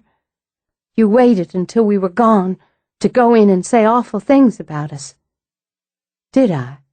She turned, determined now to finish it out. Most of you were there that night. Maybe someone here could refresh my memory, as I can't recall saying awful things. You did nothing of the sort. Mrs. Haggerty, one of Roz's oldest customers and a pillar in the gardening community, pushed her way through. I'm as interested in juicy gossip as the next, and don't mind some enhancements to a story. But these are outright lies. Rosalind comported herself with absolute propriety under extremely difficult circumstances. And, young lady, she was kind to you. I saw that with my own eyes. When she came back inside, she said nothing whatsoever about you or that unfortunate bastard you've chosen to champion. If there's anyone here who can say different than that, let's hear it. She didn't say a word against you, Sissy put in and gave a wicked smile. Even when I did. He said you'd try to turn people against me. Why would I do that? Roz said wearily now. But you'll have to believe what you have to believe. Personally, I'm not interested in speaking of this or to you any longer. I have as much right to be here as you. You certainly do. To end it, Roz turned away, walked to a table across the room, and sat down to finish her tea. 10 humming seconds of silence followed, until Mandy burst into tears and ran from the room. A few women hustled after her, after shooting glances at Roz. Lord, Roz said when Mrs. Haggerty sat down beside her. She is young, isn't she? Young's no excuse for being flat-out stupid. Rude on top of it. She looked up with a nod as Sissy moved to join them. Surprised at you? At me? Why? For speaking straight, for a refreshing change? Sissy shrugged, sat. I like ugly scenes, and I won't deny it. Sure does spice up a dull day. But I don't like Bryce Clerk, and sometimes speaking straight makes things more interesting anyway. Only thing better would have been seeing Roz give that bobble-headed fool Mandy a good smack. Not your style, though, she said to Roz. Then she touched a hand to Roz gently. You want to leave? I'll go with you. No, but thanks. I'll stick it out. She got through the meeting. It was a matter of grit and of duty. When she got home, she changed, then slipped out the back to go in the gardens, to sit on her bench in the cool and study the little signs of coming spring. Her bulbs were spearing up, the daffodils and hyacinths that would burst into bloom before too long. The crocus were already in flower. They came so soon, she thought, left so early. She could see the tight buds on her azaleas and the faint haze on the forsythia. While she sat, the control she'd locked into place wavered, so she was allowed, finally, to shake inside. With rage, with insult, with temper, with hurt. She gave herself the gift of swimming in the sea of all those dark emotions while she sat, alone in the quiet. While she sat, the fury peaked, then ebbed, until she could breathe clear again. She'd done the right thing, she decided, faced it down, though she'd hated doing so in public. Still, it was always better to face a fight than it was to run from it. Had he thought she would, she wondered? Had he thought she'd break apart in public, run off in humiliation to lick her wounds? She imagined he did. Bryce had never understood her. John had, she thought, studying the arbor where his roses would ramble and bloom for her from spring into the summer and well into fall. He had understood her, and he'd loved her, or at least he'd understood and loved the girl she'd been. Would he love the woman she'd become? An odd thought, she decided, tipping her head back, closing her eyes. She might not be the woman she was, if he'd lived. He'd have left you. They all do. He'd have lied and cheated and broken you, taken whores while you sat and waited. They all do. I should know. No, not John, she thought, squeezing her eyes tighter as that voice hissed in her head. You're better off he died than if he'd lived long enough to ruin you. Like the other. Like the one you take to your bed now. How pitiful you are, Roz whispered, to try to smear the memory and the honor of a good man. Roz. The hand on her shoulder made her jump. Sorry, Mitch told her. Talking in your sleep? No. Didn't he feel the cold, or was it only inside her? Inside her along with a quivering belly. I wasn't sleeping, only thinking. How did you know I was out here? David said he saw you through the window, heading out this way, over an hour ago. It's a little chilly to sit out so long. He took her hand, rubbed it between his as he sat beside her. Your hands are cold. They're all right. But you're not. You look sad. She considered a moment, then reminded herself there were things that couldn't be personal. He was working for her. I guess. I am a little sad. She was talking to me, in my head. Now, his hands tightened on hers. You interrupted our conversation, though it was the same old, men are deceivers sort of thing on her side. He scanned the gardens. I doubt Shakespeare could have created a more determined ghost than your Amelia. I was hoping you'd come by the library, for several reasons. This is one. He turned her face toward his, pressed his mouth to hers. Something's wrong, he stated. Something more. How could he see her so well? How could he see what she was able to hide from most? No, just a mood. But she drew her hand from his. Some female histrionics earlier. Men are so much less inclined to drama, aren't they? Why don't you tell me about it? It's not worth the breath. He started to speak again. She could feel him check the instinct to press. Instead, he tapped his shoulder. Put your head here? What? Right here. To ensure she did, he wrapped an arm around her waist, drew her close to his side. How about it? She left it there, smiled a little. It's not bad. And the world didn't spin on its axis because you leaned on someone else for a minute? No, it didn't. Thanks. You're welcome. Anyway, other reasons I was hoping you'd come in while I was working. I wanted to tell you I've sent a letter to your cousin, Clarice Harper. If I don't hear back from her in a week, I'll do a follow-up. And I have several detailed family trees for you. The Harpers, your mother's family, your first husband's. I actually found an Amelia Ashby. No, leave that head right where it is, he said, tightening his grip when she started to sit up straight. She's not connected, as far as I can see, as she lived and died in Louisiana and is too contemporary. I spent some time tracking her back to see if I could find a link to your Amelia, a namesake sort of thing, but it's not happening.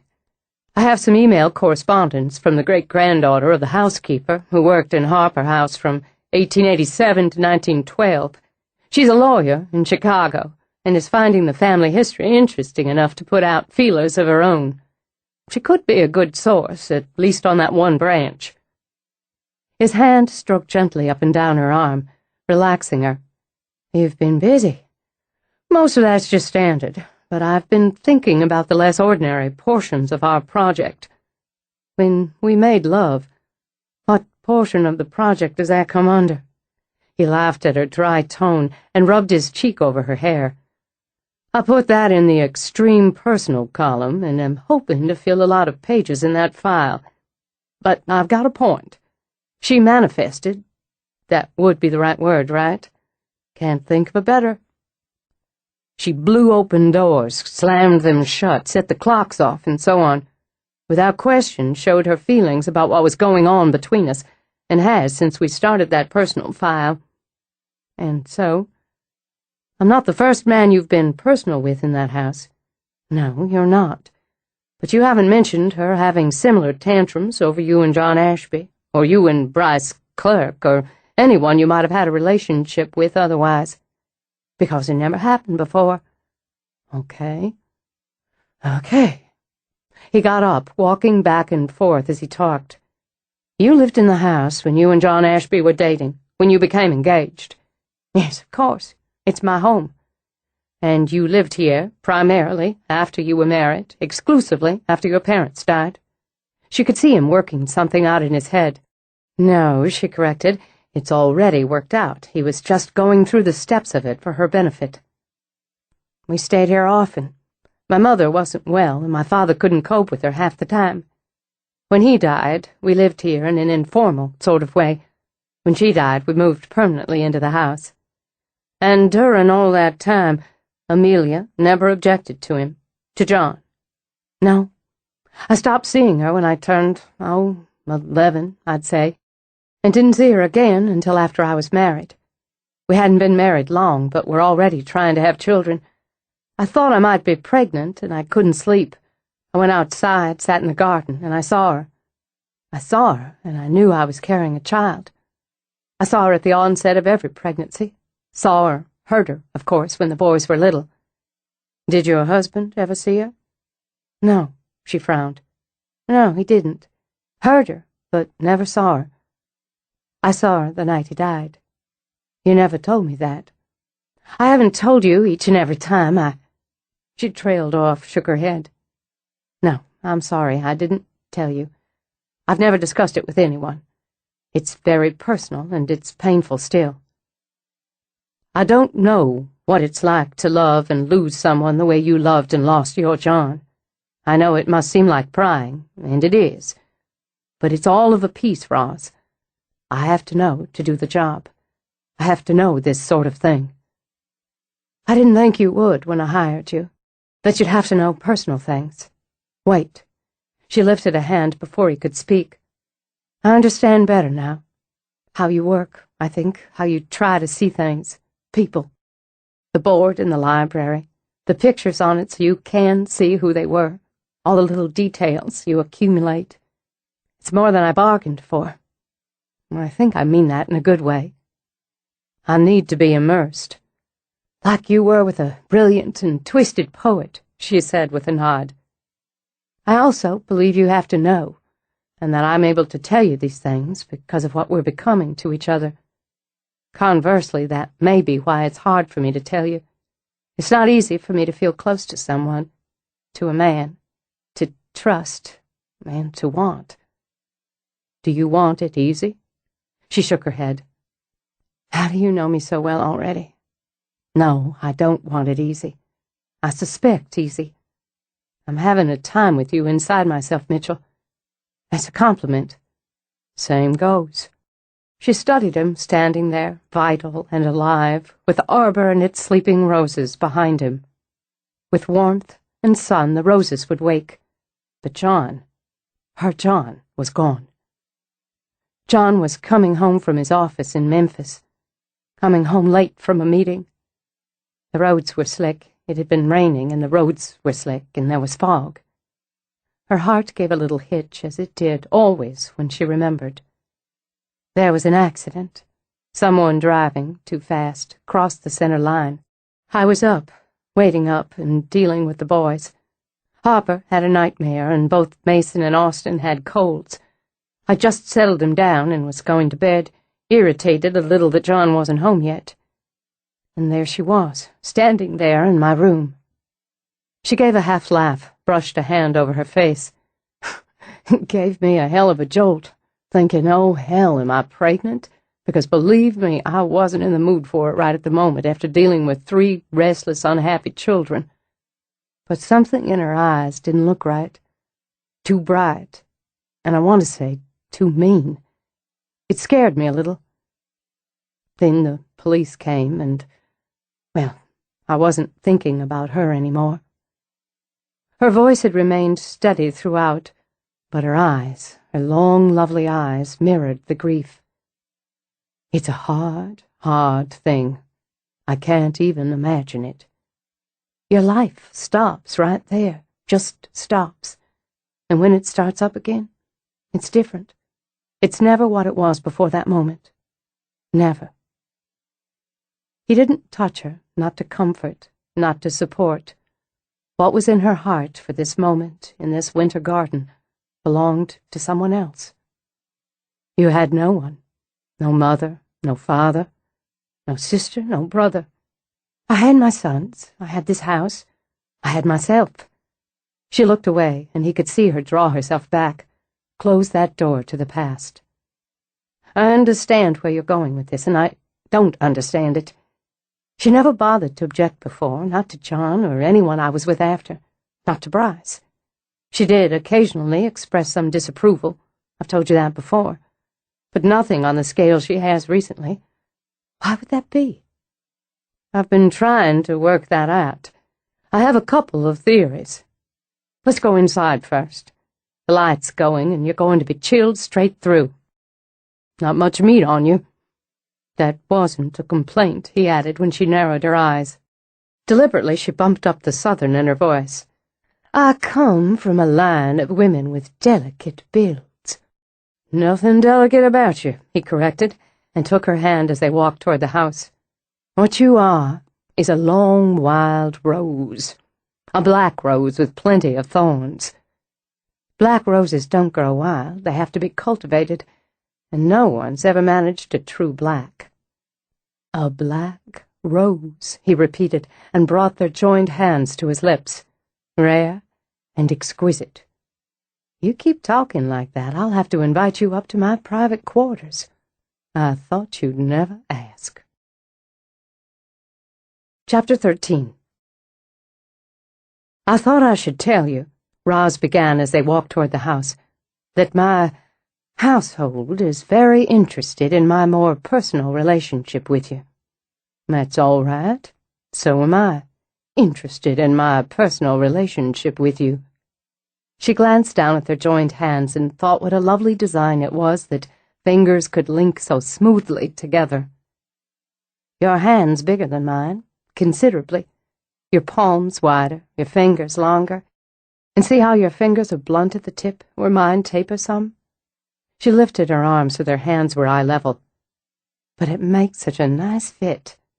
With a soft laugh, he said her name, said it tenderly. Rosalind. Then paused briefly to angle his head down and touch his lips to hers. So does that. I was thinking the same. But I'd as soon keep those thoughts and that personal interest between you and me. Hard to do since we have other people in our lives. My son wanted to know where I came up with the brunette babe I was with at the Ole Miss game. And you told him that I'd finally managed to get Rosalind Harper to give me a second look. I gave you plenty of looks, she said, and sent him another as they started up the steps to her terrace. But I've gotten into the habit of being selfish with my private life, and I don't see any reason we can't enjoy each other without filing regular bulletins on our sex life. She reached for the terrace door. It blew open, barely missing, striking her face. A blast of frigid wind gushed out of her room, knocking her back a full step before Mitch managed to grab her, then block her body with his. "Good luck!" he shouted over the scream of air. I will not tolerate this. Furious, she shoved him aside and bulled her way through the door. I will not tolerate this sort of thing in my house. Photographs flew off tables like missiles, while lamps flashed on and off. A chair shot across the room, slamming into a chest of drawers with a force that had the vase of hothouse orchids spinning. When she saw the vanity mirror her sons had given her start to slide, she leaped forward to grab it. Stop this idiotic bullshit right now. I'm not going to put up with it. There was pounding, monstrous fists of fury, on the walls, in the walls, and the floor trembled under her feet. A large baccarat perfume bottle detonated, a crystal bomb that spewed jagged shards like shrapnel. In the midst of the whirlwind, Roz stood, clutching the vanity mirror, and her shout over the explosions of shattering glass, the ferocious banging, was Arctic ice. I'll stop every attempt to find out who you are, to right whatever wrong was done to you. I'll do whatever it takes to remove you from this house. You won't be welcome here. This is my house, she called out as fire erupted in the hearth, and the candlestick on the mantel spiraled up into the air. And I will, by God, clear you out of it. I swear on my life I will remove you. The air died at once, and what had been spinning in it fell with thuds of crashes to the floor. The door burst open instantly. David, Logan, and Stella pushed through it, an instant before Harper barreled through the terrace doors. "Mama!" Harper lifted her right off her feet, his arms banded around her. "Are you all right?" "I'm fine. We couldn't get in." Stella touched Roz's back with a trembling hand. "Couldn't get the doors open." "It's all right now." "Where are the children?" Haley's got them downstairs. When we heard... Oh, God, Roz, it sounded like a war. Go tell her everything's all right. She pressed her cheek to Harper's before she pulled back. "Go on now." "What happened here?" David demanded. "Roz, what the hell happened?" "We started to come in, and she objected. Strongly." "Your mother slapped her back for it," Mitch told Harper. "Let her know who runs this house." "You're bleeding," Harper said dully. "Oh, my God." Roz shoved the vanity mirror into Harper's hands and moved quickly to Mitch to touch the cut on his cheek. "Some flying glass, nothing major. Got some nicks on your hands, too." She lowered her own before they could shake. "Well, let's clean them up." "I'll pick up in here," Stella offered. "No, leave it be. Go down, make sure Haley and the kids are okay. Logan, you ought to take them to your place." "I'm not leaving you." Stella stood firm, shook her head. "That's not negotiable." "I'll stay here." Logan draped an arm around Stella's shoulders. "If that's all right with you." "That's fine." Letting out a breath, she took the mirror back from Harper. She'd have gotten more than a tongue lashing if she'd broken this. She set it back in place, then turned to give Harper's hand a squeeze. "It's all right, baby, I promise. If she does anything to hurt you, I'm finding a way to get her out." "Like mother, like son," she smiled at him. "I told her the same, and since she stopped when I did, she must know I mean what I say. Go down now. Haley can't leave the children, and she must be frantic. Mitch, come on into the bathroom. I'll clean those cuts." "I don't want her alone up here tonight," Harper said when his mother left the room. "She won't be," Mitch assured him. When he went into the bath, Roz was already damping a cloth with peroxide. "They are just scratches. Doesn't mean they shouldn't be seen to. And since I've never doctored cuts caused by some ghost tantrum, I'm doing it my usual way. Sit down." "Yes'm." He sat, studying her face. "Not a scratch on you." Distracted, she glanced at her own hands, then looked at her face in the mirror over the sink. "I guess you're right." "I don't think she wanted to hurt you. Not that she won't, directly or inadvertently, being as she's more than a little crazy. But this was a warning. He's interesting. I admire a man who can get cut up by an angry bitch of a ghost and find it interesting. I admire a woman who goes toe-to-toe with an angry bitch of a ghost and wins. My house." Her voice gentled as she tipped up his chin. "Here now, this won't hurt." "That's what they all say." But she cleaned the cuts with a deft and easy hand while he continued to watch her face. "Looking for something?" she asked him. "I'm wondering if I found it." "Oh, this one here barely missed your eye." Shaken more than she cared to admit, she bent down to brush her lips over the cut. "There." She stepped back. "You'll live." "Thanks." He took both her hands, those sharp green eyes on hers. "I have some theories, and I'm anxious to hear them, but I want to clean up that mess in there first, then I want a glass of wine, a very big glass of wine. I'll give you a hand." "No, I'd rather do it myself. In fact, I think I need to." "You make it hard, always asking me to take a step back." "I guess I do." She brushed a hand through his hair. "Maybe it'll help if I tell you it comforts me to know you're confident enough in yourself to take that step back when I need you to. Maybe that's something else that makes this a good fit. I think so. I'd appreciate it if you'd go down with the others, give me a half hour to put things back to rights. It'll settle me down a little. Okay. He got to his feet. I'm staying the night. I'll take a page from Stella's book and tell you that part's not negotiable. But you can use a half hour to decide if I'm staying in there with you or in a guest room. He left her, frowning after him. He found everyone in the kitchen. Like family, he thought, gathered together in the hub of the house with something simmering on the stove, a baby crawling on the floor, and 2 young boys pulling on jackets while their little dog jumped with excitement. Every eye shifted to him, and after a beat of silence, Stella began speaking brightly to her sons. Go ahead and let him run, but stay out of the flower beds. We're going to eat soon. There was a lot of scrambling, barking, a scream of laughter from Lily. Then dog and boys were gone with a slam of the back door. Stella's hand slipped into Logan's. How is she? Steady, as usual. She wanted a half an hour. Mitch looked at Harper. I'm staying tonight. Good. I think that's good, Haley said. The more the better. It gets so you're used to having a ghost in the house, but it's different when she starts throwing things at you.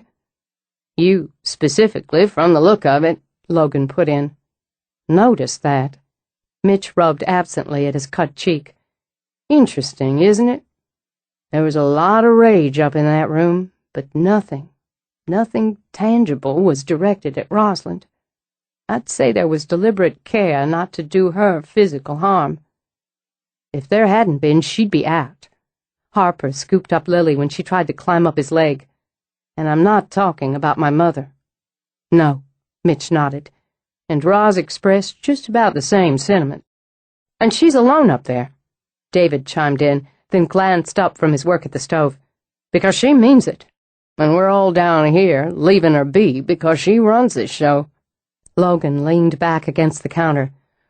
That may be, but after this, she'll have to get used to giving up the wheel from time to time. Is that coffee fresh? Mitch asked, with a nod toward the pot. Upstairs, Roz picked up the pieces of the personal treasures she'd kept in her bedroom. Little mementos, little memories, shattered now. Willful destruction, she thought. That was the worst of it. The waste of the precious through selfish temper. Like some spoiled child, she mumbled as she worked to put order back to her space. I didn't tolerate that behavior from my own children, and I won't tolerate it from you, whoever the hell you are. She straightened furniture, then moved to the bed to remake it. You'd best just keep that in mind, Amelia. You best just remember who's mistress of Harper House. She felt better, amazingly better, taking action, putting her room to rights, saying her piece, even if it was to an empty room. Steadier, she stepped into the bath. Her hair, short as it was, stood up in spikes from the wind that had blown through her bedroom. Not, Roz decided, a good look for her. She brushed it into order, then idly freshened her makeup, and thought about Mitch. Fascinating man. She couldn't remember the last man who'd fascinated her. It was interesting and telling that he'd stated he was staying the night. No polite request, just a flat statement. Then left it to her where he would sleep. Yes, it was a fascinating man who could be both dominating and obliging in the same sentence. And she wanted him. It felt wonderful to want, to need, to have this good, healthy lust bubbling inside her. Certainly she was beyond the stage where she had to deny herself a lover, and smart enough now to recognize when that lover was a man she could respect. Maybe trust. Trust was just a little tougher than respect, and a whole lot tougher than lust. So they'd start with what they had, she decided, and see where it went. When she came out, she heard music. Memphis blues played low from her sitting room. Her frown was back as she stepped over to the doorway. Dinner for two was set on her gate-legged table. Slices of David's roast chicken, snowy mashed potatoes, spears of asparagus, golden biscuits. How the boy managed to put together her favorite comfort foods was beyond her, but that was her David. And there was Mitch, standing in the candlelight, pouring her a glass of wine. She felt a lurch, heart and belly, like a blow. Sucker punch, she thought dully, that was both rude and shocking. More than lust, when lust was all she wanted. But Moore was standing there with cuts on his hands and face, whether she wanted it or not. Then he looked over and smiled at her. Well, damn it, was all she could think. We thought you'd like a quiet meal, he said, a little calm in the storm. And since I wanted to talk to you, I didn't give your frontline soldiers any argument. Soldiers, that's an interesting term. Apt enough. Harper would pick up the sword in a heartbeat for you, and I imagine your other sons are the same. I like to think I can fight my own battles, which is only more reason they'd stand for you.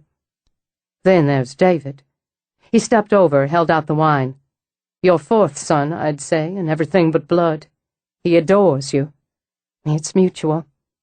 Then there's Logan.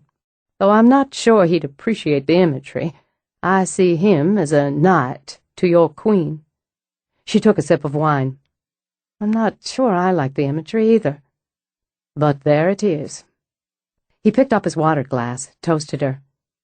You're no more just his employer than you are to Stella or Haley. And those kids, you're an intimate and vital part of their lives now. When I went downstairs, walked into the kitchen, what I saw was a family. You're the core of that family. You made that family. She stared at him, then let out a huff of breath. Well, I don't know just what to say to that. You should be proud. Those are good people in your kitchen. By the way, does Harper know he's in love with Haley? This time when she stared, she lowered herself into a chair. You're more intuitive and more observant than I gave you credit for. And I gave you credit for quite a bit. No, I don't think he knows, at least not completely, which may explain why she's completely oblivious to what he feels for her. She knows he loves Lily. I suppose that's all she sees at the moment. How do you feel about it? I want Harper to be happy and to have what he wants most in life. We should eat before this gets cold. A polite way, Mitch surmised, of telling him she'd discussed the intimacies of her family enough with him. The woman had lines, he thought, very defined lines.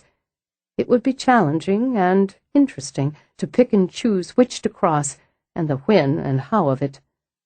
How are you feeling?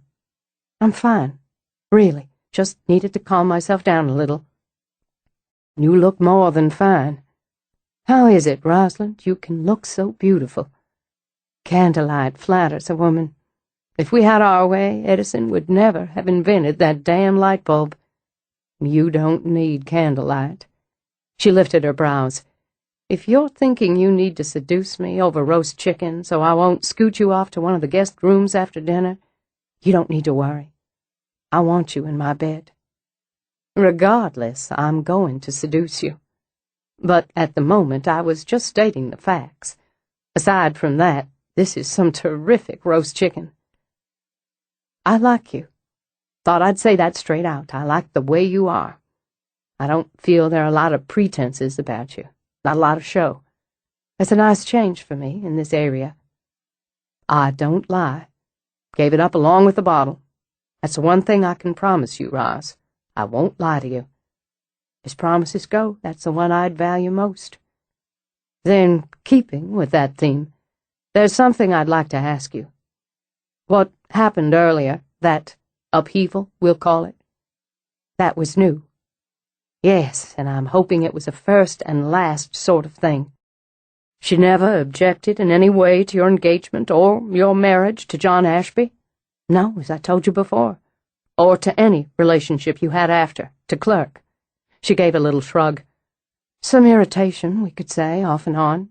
Disapproval, annoyance, but no, not rage. Then I have a theory, one you may not like to hear. But in addition to not lying to you, I'm going to speak my mind, as I expect you'll speak yours. Should be interesting. She needs children in the house. That's what brings her comfort or gratification. You and John would bring children into the house, so she had no strong objection. He was a means to an end. That's a very cold theory. Yes, and it gets colder. Once there were children, there was no more need for him, so his death was, in my opinion, something she saw as right, even just. Her color drained, leaving her face white and horrified. If you're suggesting she somehow caused— No. He reached out, laid his hand over hers. No. Her limitations are this house, the grounds. I'm no expert in the paranormal, but that's what works. That's what makes sense. Whatever she is or has is centered here. Yes. Relaxing again, she nodded. I've never experienced or heard of anyone experiencing anything regarding her beyond the borders of my land. I would have. I'm certain I'd know or have heard if there'd been anything. She is bound to this place, and maybe to this family. But I doubt the grief you and your sons felt when John died touched her. And she can be touched. We saw that with Stella last spring when she communicated with her as a mother. We saw it tonight when you laid it on the line to her. All right. She nodded, reached for her wine. All right, I'm following you, so far. When you began to socialize again, to see men, even to have lovers, she was only mildly annoyed. Disapproving, as you said, because they didn't matter to you, not deeply. They weren't going to be a part of your life, of this house, not for the long run. You're saying she knew that? She's connected to you, Roz. She knows what's inside you, at least enough to understand what you think and feel, things you might not say out loud. She gets inside my head, she said softly. Yes, I felt that. I don't like it. But what happens to your theory when you add Bryce? I married him, he lived here, and though she acted up a few times, there was nothing extreme, nothing violent. You didn't love him. I married him, and divorced him. He wasn't a threat to her. It seems she knew that before you did, at least before you consciously knew it. He was superfluous, let's say, to her. Maybe it was because he was weak, but for whatever reason, still no threat to her. Not from her view. And you are, clearly. We could suppose it has to do with my work, but that just doesn't jibe.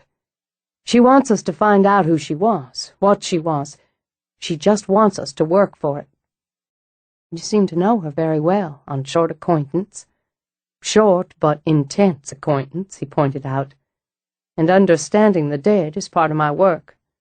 It's actually the personalizing, that makes it the most compelling for me. She's angry that you've allowed me into your life, into your bed. Because you're not weak. I'm not, he agreed. And also because I matter to you, or I will. I'm going to make sure of it, because what we're moving toward, you and I, is important. Mitch, we're having an affair, and while I don't take that lightly, Rosalind. He laid his hand over hers, kept his eyes on hers. You know very well I'm falling in love with you. Have been since the minute I opened my apartment door and saw you standing there. Scares the hell out of me, but that doesn't change it. I didn't know. She drew back, and her hand pressed on her heart, ran up to her throat and back again. I didn't, and that makes me as oblivious as Haley. I thought we had a great deal of attraction for each other and mutual respect along with— What are you grinning at? You're nervous. I've never seen you nervous. How about that? I'm not nervous. She stabbed at the last bite of her chicken. I'm surprised, that's all. Scared's what you are. I'm certainly not. With some heat, she shoved back from the table. I'm certainly not. All right, I am. She pushed to her feet when he laughed. Yes, that should please you. Men love putting women into a state. Oh, bullshit. There was a ring of steel, even through the humor. Intrigued by both, she turned back. You're an awfully confident individual. You meant that as a compliment the first time you said it. This time you mean arrogant, And right back at you, honey." With that, she laughed, then pressed her fingers to her eyes. "Oh, God. God, Mitchell, I don't know if I've got it in me for another important relationship. There's so much damn work. Love should be so consuming, so demanding. I just don't know that I've got the stamina, or the heart, or the generosity. I have no doubt you've got plenty of all three, but we'll take it as it goes and see." He rose. "Can't say I mind making you a little nervous," he said as he walked to her. "Nothing much shakes you, at least not so it shows. You have no idea." "Oh, I think I do." He slipped his arms around her, led her smoothly into a dance, swaying to the throb of the music. "One of the sexiest things about you is your unshakable capability." "I'm capable." She tipped her head up. "I want my accountant to be capable, but I sure as hell don't want to sleep with him. I find it devastatingly sexy." "Is this the seduction part of the evening?" "Just getting started. Do you mind?" He thought her capable, she realized, and found that appealing. And he made her feel soft and cherished. "You asked me that the first time you kissed me. I didn't mind then either. I love that you're beautiful. Shallow of me, but there you go. A man's entitled to some flaws." Amused, she trailed a finger up the back of his neck. "Perfection's boring. But God, don't tell Stella I said so. Then I'll never bore you." He touched his lips to hers, lightly, once, twice, then slowly, slowly sank into the kiss. It spilled through her, the warmth and the life, the thrill and the power. She moved with him, that sensuous dance, that sensuous kiss, and let herself glide, like a woman glides over a path strewn with fragrant petals, through moonbeams, and into love. She heard a door shut quietly, and opened her eyes to see that he'd circled her into the bedroom. "You're a clever dancer, Dr. Carnegie," then laughed when he spun her out and back. "Very clever." He kissed her again, spinning until her back was pressed to the door, until the kiss took on a bite. Then he ran his hands down her arms, stepped back. "Light the candles," he said. "I'll light the fire."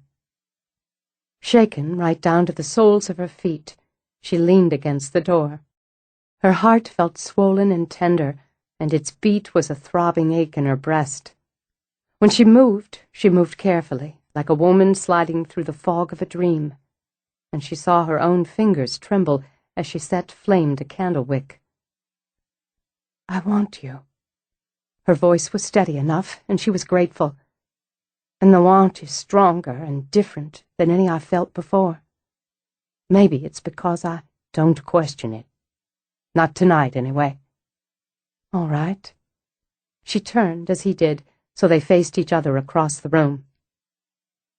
"We'll leave it that I want you, very much. That it presses on me, not entirely comfortably." In the gilded light he crossed to her, took both her hands. "Let me show you how I feel." He lifted her hands, turning them palms up to press his lips to one, then the other. Then he cupped her face, stroking his thumbs over her cheeks as his fingers slid back into her hair. "Let me take you," he said, as his mouth cruised over hers. "Tonight, just let me take you." He asked for surrender, and surrender was a great deal to ask. But she gave him her mouth, then her body as his hands stroked over her. And they were dancing again, circling and swaying, as the dreamy pleasure he offered slipped into her like rich, red wine. He slid her shirt aside and was murmuring in her ear, about her skin, her scent, and the dance was like floating. She was giving him what he'd asked, surrender. Though it was slow, inch by inch, he could feel it, that gorgeous yielding of self. He undressed her as they danced, taking almost painful care, almost painful pleasure in removing each barrier that blocked his hands from her flesh.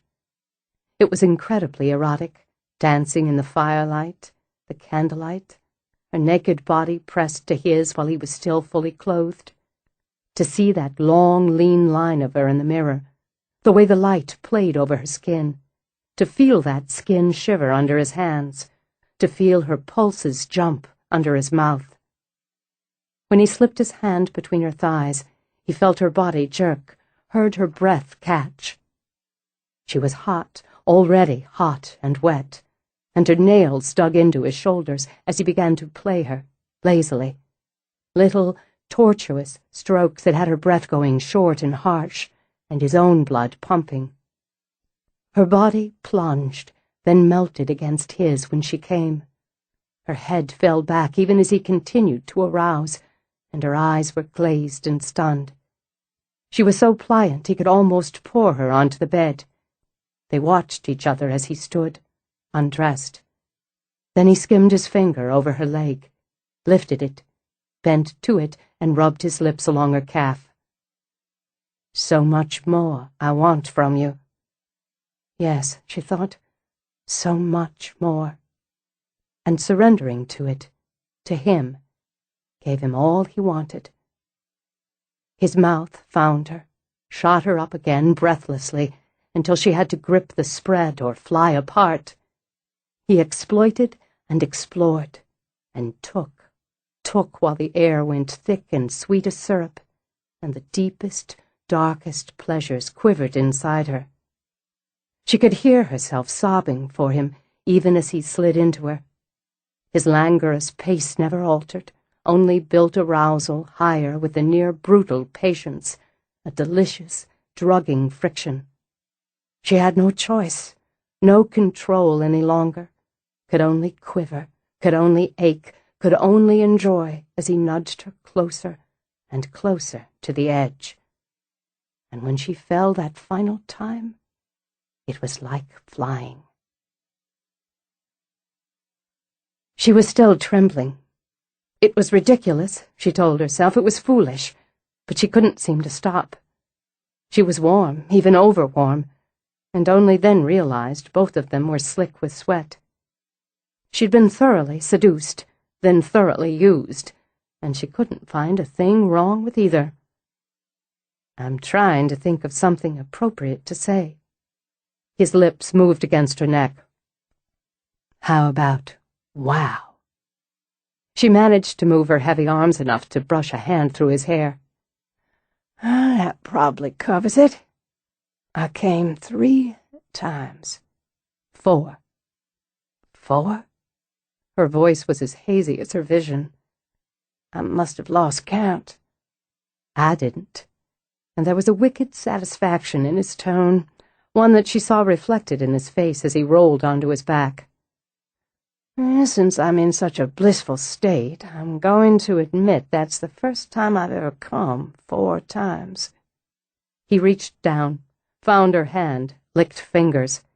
"Stick with me, kid, and it won't be the last."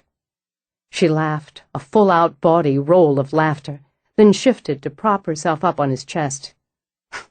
"Pretty proud of yourself." "Damn right." "Me too." She pillowed her head over his heart, shut her eyes. "I go running around 6. "Is that a.m.? "Yes, it is. Harper's got some spare clothes in the next bedroom if you want to join me." "'Kay." She let herself drift like a cat curled for a nap. "She left us alone." "I know." Chapter 14. Garbed in a suit and tie and armed with a dozen yellow roses and a box of Godiva chocolates, Mitch rode the elevator to Clarice Harper's third-floor apartment in the retirement complex. His letter from her was in his briefcase, and the formal Lady of the South tone had given him a broad clue that this was a woman who would expect a suit and a floral tribute, just as Roz had instructed. She wasn't agreeing to a meeting, he thought, but was very definitely granting him an audience. No mention of Rosalind or any of the occupants of Harper House had been made in their correspondence. He rang the bell and prepared to be charming and persuasive. The woman who answered was young, hardly more than 20, dressed in a simple and conservative black skirt, white blouse, and low-heeled practical shoes. Her brown hair was worn in what he supposed women still called a bun, a style that did nothing to flatter her young, thin face. Mitch's first impression was of a quiet, well-behaved puppy who would fetch the slippers without leaving a single tooth mark on the leather. "Dr. Carnegie, please come in. Miss Harper is expecting you." Her voice suited the rest of her, quiet and well-bred. "Thank you." He stepped inside, directly into the living room furnished with a hodgepodge of antiques. His collector's eye spotted a George III secretaire chest and a Louis XVI display cabinet among the various styles and eras. The side chairs were probably Italian, the settee Victorian, and all looked miserably uncomfortable. There was a great deal of statuary, heavy on the shepherdess and cat and swan themes, and vases decorated within an inch of their lives. All the china and porcelain and crystal sat on stiffly starched doilies or runners. The walls were painted a candy pink, and the tweed beige wall-to-wall was buried under several floral area rugs. The air smelled like the inside of a cedar chest that had been bathed in lavender water. Everything gleamed. He imagined if an errant mote of dust dared invade such grandeur, the quiet puppy would chase it down and banish it instantly. "Please sit down. I'll inform Miss Harper that you're here." "Thank you, Miss Paulson. Jane Paulson." Paulson. He flipped through the family tree in his mental files. A relative, then, on Miss Harper's father's side. The faintest hint of color bloomed in her cheeks. "Yes, I'm Miss Harper's great-niece. Excuse me." Poor baby, he thought when she slipped away. He maneuvered through the furniture and condemned himself to one of the side chairs. Moments later, he heard the click and step, and the woman herself appeared. Though she was rail-thin, he wouldn't have said frail, despite her age. More, he thought at first glance, a form that was tough and whittled down to the basics. She wore a dress of rich purple and leaned on an ebony cane with an ivory handle. Her hair was a pristine white helmet, and her face, as thin as her body, was a map of wrinkles under a dusting of powder and rouge. Her mouth, thin as a blade, was poppy red. There were pearls at her ears and her throat, and her fingers were studded with rings, glinting as fiercely as brass knuckles. The puppy trailed in her wake. Knowing his role, Mitch got to his feet, even managed a slight bow. "Miss Harper, it's an honor to meet you." He took the hand she extended, brought it to within an inch of his lips. "I'm very grateful you were able to find the time to see me." He offered the roses, the chocolates, small tokens of my appreciation. She gave a nod which might have been approval. "Thank you. Jane, put these lovely roses in the Minton. Please be seated, Dr. Carnegie. I was very intrigued by your letter," she continued as she took her seat on the settee and propped her cane on the arm. "You're not from the Memphis area originally?" "No, ma'am.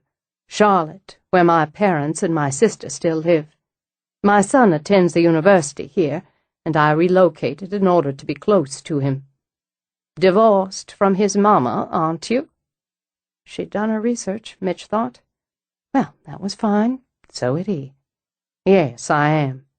"I don't approve of divorce. Marriage isn't a flight of fancy." "It certainly isn't. I confess my marital difficulties were primarily on my shoulders." He kept his eyes level with her piercing ones. "I'm an alcoholic, and though in recovery now for many years, I caused my former wife a great deal of distress and unhappiness during our marriage. I'm pleased to say she's remarried to a good man, and we have a cordial relationship." Clarice pursed her bright red lips, nodded. "I respect a man who takes responsibility for his failings. If a man can't hold his drink, he shouldn't drink. That's all there is to it." Old bat, he thought. "I'm proof of that." She continued to sit, and despite nearly 8 full decades of wear and tear, her back was straight as a spear. "You teach?" "I have done. At the moment, I'm fully occupied with my research and writing of family histories and biographies. Our ancestry is our foundation." "Certainly." Her gaze shifted when Jane came in with the flowers. "No, not there," she snapped. "There. And be careful. See to the refreshments now. Our guest can't be expected to sit here without being offered basic hospitality." She turned her attention back to Mitch. "You're interested in the Harper family?" "Very much." "Then you're aware that the Harpers are not only my foundation, but a vital part of the foundation of Shelby County, and indeed the state of Tennessee." "I am very keenly aware, and hope to do justice to their contributions, which is why I've come to you for your help, for your memories, and in the hope that you'll come to trust me with any letters or books, any written documentation that will help me to write a thorough and detailed account of the Harper family history." He glanced up as Jane came out carrying a teapot and cups on a large tray. "Let me help you with that." As he crossed to her, he saw the woman's eyes shoot over to her aunt. Obviously flustered, she allowed him to take the tray. "Thank you." "Pour the tea, girl." "Miss Paulson would be your great-niece on your father's side," Mitch began easily, and took his seat again. "It must be comforting to have some of your family so close." Clarice angled her head regally. "Duty to family is paramount. I would assume, then, you've done considerable research to date." "I have, if you'll permit me." He opened his briefcase and took out the folder he'd prepared for her. "I thought you might enjoy having this. The genealogy, a family tree, I've done." She accepted the folder, wagged her fingers in the air. On command, Jane produced a pair of reading glasses on a gold chain. While she looked over the papers, Mitch did his best to swallow down the weak herbal tea. "How much do you charge?" "This is a gift, Miss Harper, as you've not requested my services. It's I who request your help in a project I'm very eager to explore." "We'll be clear, Dr. Carnegie, that I won't tolerate being asked for funds down the road." "Absolutely clear." "I see you've gone back to the 18th century, when the first of my family immigrated from Ireland. Do you intend to go back further?" "I do, though my plan is to focus more on the family here, in Tennessee, what they built after they came to America. The industry, the culture, their leading roles in both as well as society, and most important for my purposes, the family itself, the marriages, births, deaths." Through the lenses of her reading glasses, her eyes were hawk-like, predatory. "Why are household staff and servants included here?" He'd debated that one, but had gone with his instincts. "Simply because they were part of the household, part of the texture. In fact, I'm in contact with a descendant of one of the housekeepers of Harper House, during your mother, Victoria Harper's childhood. The day-to-day life, as well as the entertaining the Harpers have been known for, are essential elements of my book." "And the dirty linen?" She gave a regal sniff. "The sort servants are privy to." "I assure you it's not my intention to write a roman à clef, but a detailed, factual, and thorough family history." "A family such as yours, Miss Harper," he said, gesturing toward the file, "certainly has had its triumphs and tragedies, its virtues and its scandals. I can't and won't exclude any that my research uncovers, but I believe your family's history and its legacy certainly stands above any of its very human failings." "And failings and scandal add spice. Spies sells." "I won't argue with that. But certainly with your input, the book would have a stronger weight on the plus side, we could say." "We could." She set the folder aside, sipped her tea.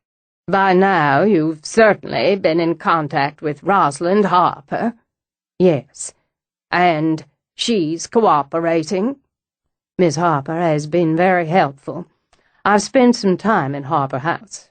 It's simply stunning. A tribute to what your family built since coming to Shelby County, and a tribute to charm and grace as well as continuity.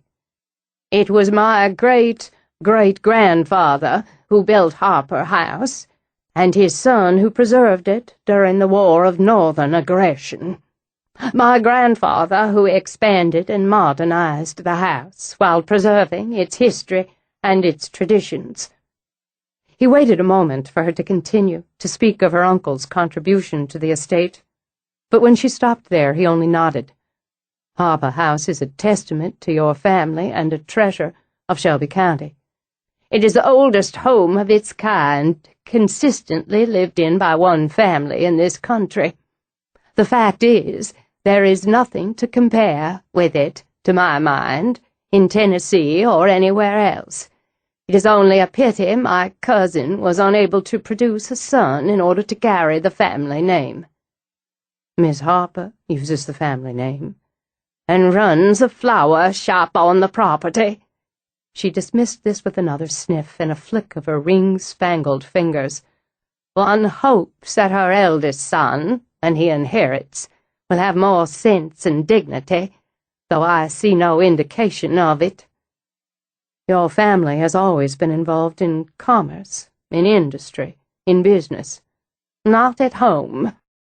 I may decide to give you my cooperation, Dr. Carnegie, as my cousin Rosalind is hardly the best source for our family history. You may deduce we are not on terms. I'm sorry to hear that. It could hardly be otherwise. I'm told that even now she has outsiders, and one of them, a Yankee, living in Harper House. Mitch waited a beat, saw that he was expected to verify. I believe there are house guests, and one is also a distant relation, through Miss Harper's first husband, with a baby out of wedlock. Those brightly painted lips folded thin. Disgraceful. A delicate situation, but one that happens very often in any family history. As it happens, one of the legends I've heard regarding the house, the family, deals with a ghost, that of a young woman who may have found herself in this same delicate situation. Balderdash. He nearly blinked. He didn't believe he'd ever heard anyone use that term in actual conversation. Ghosts. I would think a man with your education would be more sensible. Like scandal, Miss Harper, ghosts add spice, and the legend of the Harper bride is common in the area. Certainly it has to be mentioned in any detailed family history. It would be more surprising if a house as old and rich in history as Harper House didn't have some whisper of hauntings. You must have grown up hearing the story. I know the story, and even as a child had more sense than to believe such nonsense. Some find such things romantic. I do not. If you're skilled or experienced at your work, you'll certainly find that there was no Harper bride who died in that house as a young woman, which this ghost is reputed to be. Not since the story began buzzing about, which would have been in my grandfather's time, from all accounts. Your own papers here, she said as she tapped the folder, debunk any such foolishness. My grandmother lived to a ripe age, as did my mother. My aunts were not young women when they passed. My great-grandmother, and all of her children who survived their first 5 years, lived well past their 40s. I've heard theories that this ghost is a more distant relation, even a guest or a servant. Each nonsensical. He fixed a pleasant smile on his face and nodded as if in agreement. Still, it adds to the lore. So none of your family, to your knowledge, actually saw this legendary bride? Certainly not. Pity. It would have made an interesting chapter in the history. I'd hoped to find someone who'd have a story to tell or had written of it in a journal or diary. But as to journals or diaries in a more earthbound sense, I'm hoping to add some to my research, to use them to personalize this family history. Do you have any that your mother or father or other ancestors kept? Your grandmothers, perhaps? Your own mothers? Aunts? Cousins? No. Out of the corner of his eye, he saw Jane open her mouth as if to speak, then quickly close it again. I hope you'll allow me to interview you in more depth about specifics and whatever anecdotes you'd care to share, and that you'd be willing to share any photographs, perhaps copy them at my expense, for inclusion in the book. I'll consider it very seriously and contact you when I've made my decision. Thank you. I very much appreciate the time you've given me. He got to his feet, offered his hand. Your family is of great interest to me, and it's been a pleasure to speak with you. Goodbye, Dr. Carnegie. Jane, show the man out. At the door, he offered his hand to Jane, smiled straight into her eyes. It was nice to meet you, Miss Paulson. He walked to the elevator, then rocked back and forth on his heels as he waited for the doors to open. The old woman had something she didn't want to share, and the quiet little puppy knew it. Roz strolled home through her woods in the best of all possible moods. It was nearly time for the major spring opening. Her season would begin with a bang. The work would be long, hard and physical, and she'd love every minute. The new potting soil was already beginning to move, and once the season got into swing, the 25-pound bags were going to march out the door. She just felt it. The fact was, she admitted, she felt everything.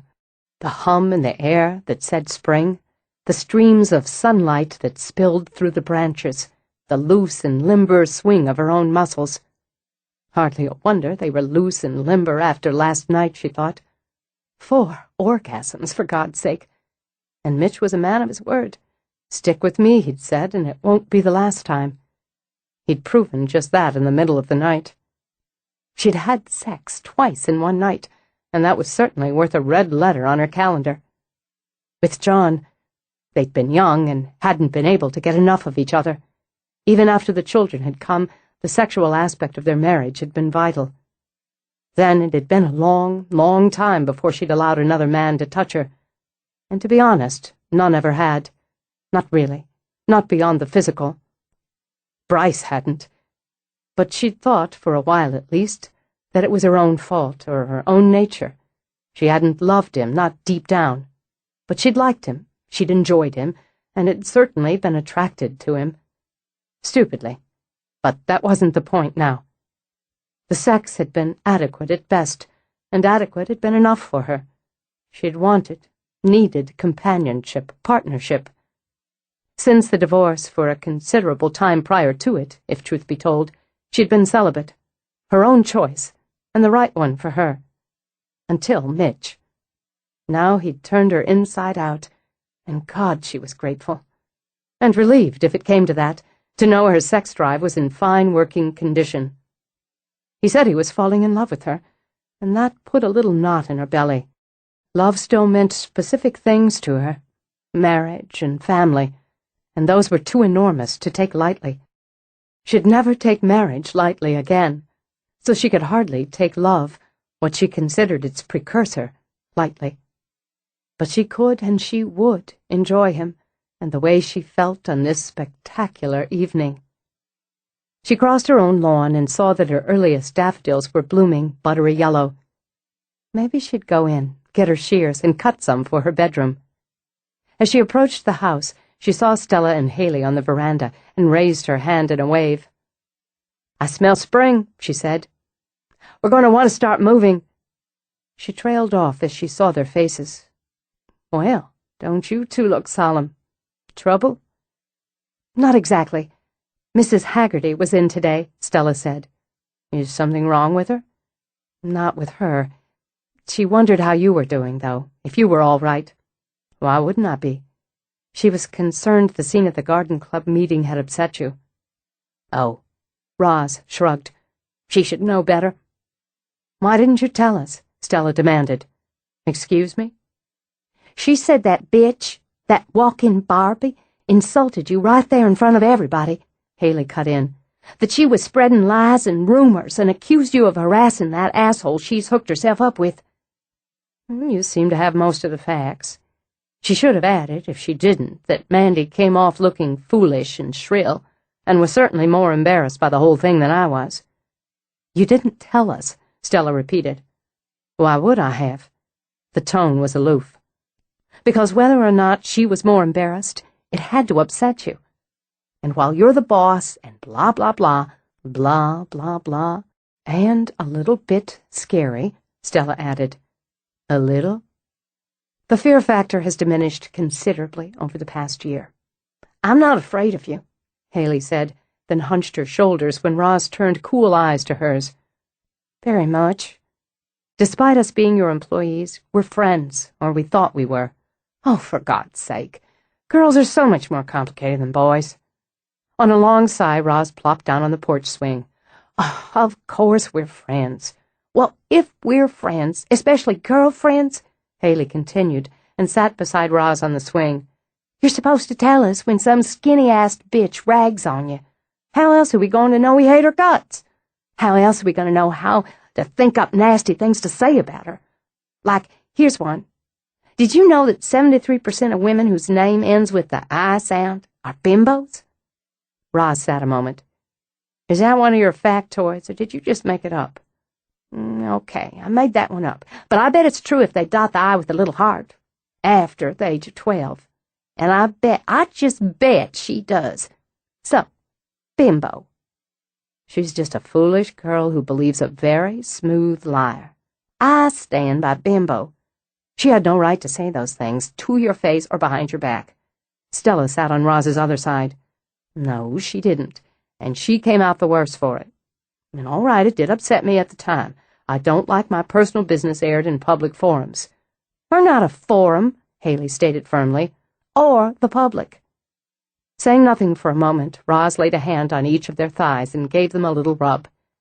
As I said, females are more complicated than men, and even being female, I probably understand men better. I certainly didn't mean to hurt your feelings by keeping something like this to myself. Well, we just want you to know we're here for you, for the good stuff and the bad stuff. Haley's words touched her. Then you should know I've long since put Mandy out of my mind, as I do with unimportant people, and I'm in much too good a mood to think about her now. When a woman, especially a woman within spitting distance of 50, has herself a lover who performs excellently twice in one night, so well, in fact, that she needs the fingers on both hands to count the number of orgasms experienced, the last thing on her mind is some silly girl with no manners. She gave each of their thighs another pat, then rose. There, that's some good stuff, she said, and strolled into the house. Wow, Haley said after she managed to close the mouth that had fallen open. I mean, mega wow. How many times do you think he got her off? At least 6, right? You know what I thought the first time I saw Roz? That I wanted to be her when I grew up. And boy, do I. Roz walked straight back to the kitchen and straight to the coffee pot. Once she had a cup, she sidled over and gave David's cheek a kiss as he stood at the stove making his famed hot chocolate. Boys outside? Running off some energy with Parker and working up anticipation for hot chocolate. My other guest, as you see, is conked on me. Roz grinned toward the high chair where Lily snoozed in the tipped back seat. Isn't she a doll, baby? And aren't you a sweetheart for minding 3 children so those girls could waylay me? We do what we can. And you should have mentioned what that silly bitch pulled. You ever known me not to be able to handle a silly bitch? I've never known you not to be able to handle anything, but you should have mentioned it. How else am I going to know what shape to make the voodoo doll? Don't worry, Bryce will stick plenty of pins in her before he's done. Don't expect me to feel sorry for her. It's her cross to bear. "Dinner in about an hour," he called as she started out of the room. "And you've got some phone messages. They were on your line, so I didn't screen 'em. I'll get 'em upstairs." She took her coffee with her and toed off her shoes after she crossed the threshold to her room. Then she pushed the button on the answering machine. "Roz, I didn't want to bother you at work." "What a nice voice you have, Dr. Carnegie," she mused aloud and sat on the side of the bed to enjoy it. "It's my pizza night with Josh. I forgot to mention it. I like to think you'll miss me and that I can make up for it by taking you out tomorrow. Whatever, wherever you'd like, just let me know. In addition, I did some work today, and I'd like to talk to you about that tomorrow. I should be over there by noon. If I don't see you, you can reach me on my cell. I'll be thinking of you." "That's nice to know. That's very nice to know." She was still daydreaming a little when the next message began. "Miss Harper, this is William Rolls from the Riverbend Country Club. I received your letter this morning, and am very sorry to hear that you're dissatisfied with our services and have resigned as a member. I must admit to being surprised, even stunned by your list of complaints, and only wish you had been able to speak with me about them personally. We have valued your association with Riverbend for many years, and regret your decision to end it. If you'd care to discuss this matter, please feel free to contact me at any time at any of the numbers listed below. Again, I sincerely regret the circumstances." She sat very still until the entire message played through. Then she shut her eyes. "Fuck you, Bryce." Within an hour, she had not only spoken with William Rolls, had assured him she wasn't dissatisfied, had no complaints, and had not written any letter, but she had a faxed copy of the letter in question in her hand, and a head of steam that threatened to blow like a geyser. She was dragging her shoes back on when Haley popped in, the baby on her hip. "David says dinner's—" "Whoa, what's wrong?" "What's wrong? You want to know what's wrong? I'll tell you what's wrong." She snatched the letter up from where she'd tossed it on the bed. "Here's what's wrong. That miserable, snake-spined son of a bitch has tried my patience once too often. The admittance of individuals of lower-class backgrounds and mixed ethnicity," Haley read, holding the paper out of Lily's reach. "Staff members of dubious character, demeaning intimacy between staff and members, substandard service." Her eyes were huge as she shifted them back up to Roz's face. "You didn't write this." "Of course I didn't. And I'm going to take that letter, find Bryce Clerk, and stuff it down his lying throat." "No." Haley jumped to block the door, her move so fast it had Lily laughing and bouncing in anticipation of another ride. "No. What do you mean, no? I'm done taking this. Finished. And he's going to know it when I'm done with him." "You can't. You're too mad to go anywhere." The fact was, she'd never seen Roz this angry, and Stella's term of a little bit scary was currently bumped up too many levels to count. "And I don't know much about this sort of thing, but I bet a month's pay this is just what he's hoping for. You need to sit down." "I need to kick his balls blue." "Well, yeah, that'd be great, except he's probably expecting it, and he's probably got something worked out so you'll get arrested or something for assault. He's playing you, Roz. You think I don't know that?" She threw her arms out as she spun around, looking for something to kick, to hurl, to punch. "You think I don't know what that bastard's doing? I'm not going to stand here and take it anymore." The shout, the fury in it, had Lily's face crumpling, her little mouth trembling an instant before the wail. "God, now I'm scaring babies. I'm sorry. Here, let me have her." Lily continued to sob as Roz took her out of Haley's arms and cuddled her in her own. "There, sweetheart. I'm not mad at you. I'm not mad at your mama. I'm so sorry, baby girl." She crooned and nuzzled while Lily clung to her. "I'm mad at this no-account, slimy-assed, cock-sucking son of a bitch who's doing whatever he can to complicate my life." "You said cock-sucking," Haley whispered, awed. "Sorry. She doesn't know what I'm saying, so it won't hurt her." Lily's tears were down to sniffles as she began to pull at the ends of Roz's hair. "I shouldn't have yelled like that in front of her. It's the tone that scares her, not the words." But you said cocksucking. This time Roz laughed. I'm so mad, she said, walking the baby and calming them both. Just so mad. And you're right, and that's just annoying. I can't go tearing out of here and going after him. It's just what he's looking for. It's all right. It'll be all right. He can't do anything that can't be fixed. I'm sorry, Roz. I wish I could go kick his balls blue for you. Thanks, honey. That's a sweet thing to say. We'll just go down to dinner. She held Lily up, blew on her belly to make her laugh. We'll just go down to dinner and forget all about the asshole, won't we, baby girl? You're sure? Absolutely. Okay. You know, I don't know if snakes have spines. Roz blinked at her. What? You said snake-spined before when you were raving about Bryce. I'm not sure they have actual spines. Maybe just some sort of skeletal cartilage. Could be wrong, though. I don't much like snakes, so I haven't paid a lot of attention. You never fail, Haley. Just never fail to baffle me. Chapter 15. Roz put Mitch off for a day, then for 2.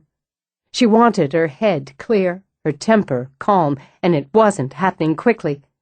She needed a meeting with her lawyer and felt obliged to schedule another with William Rolls at the club.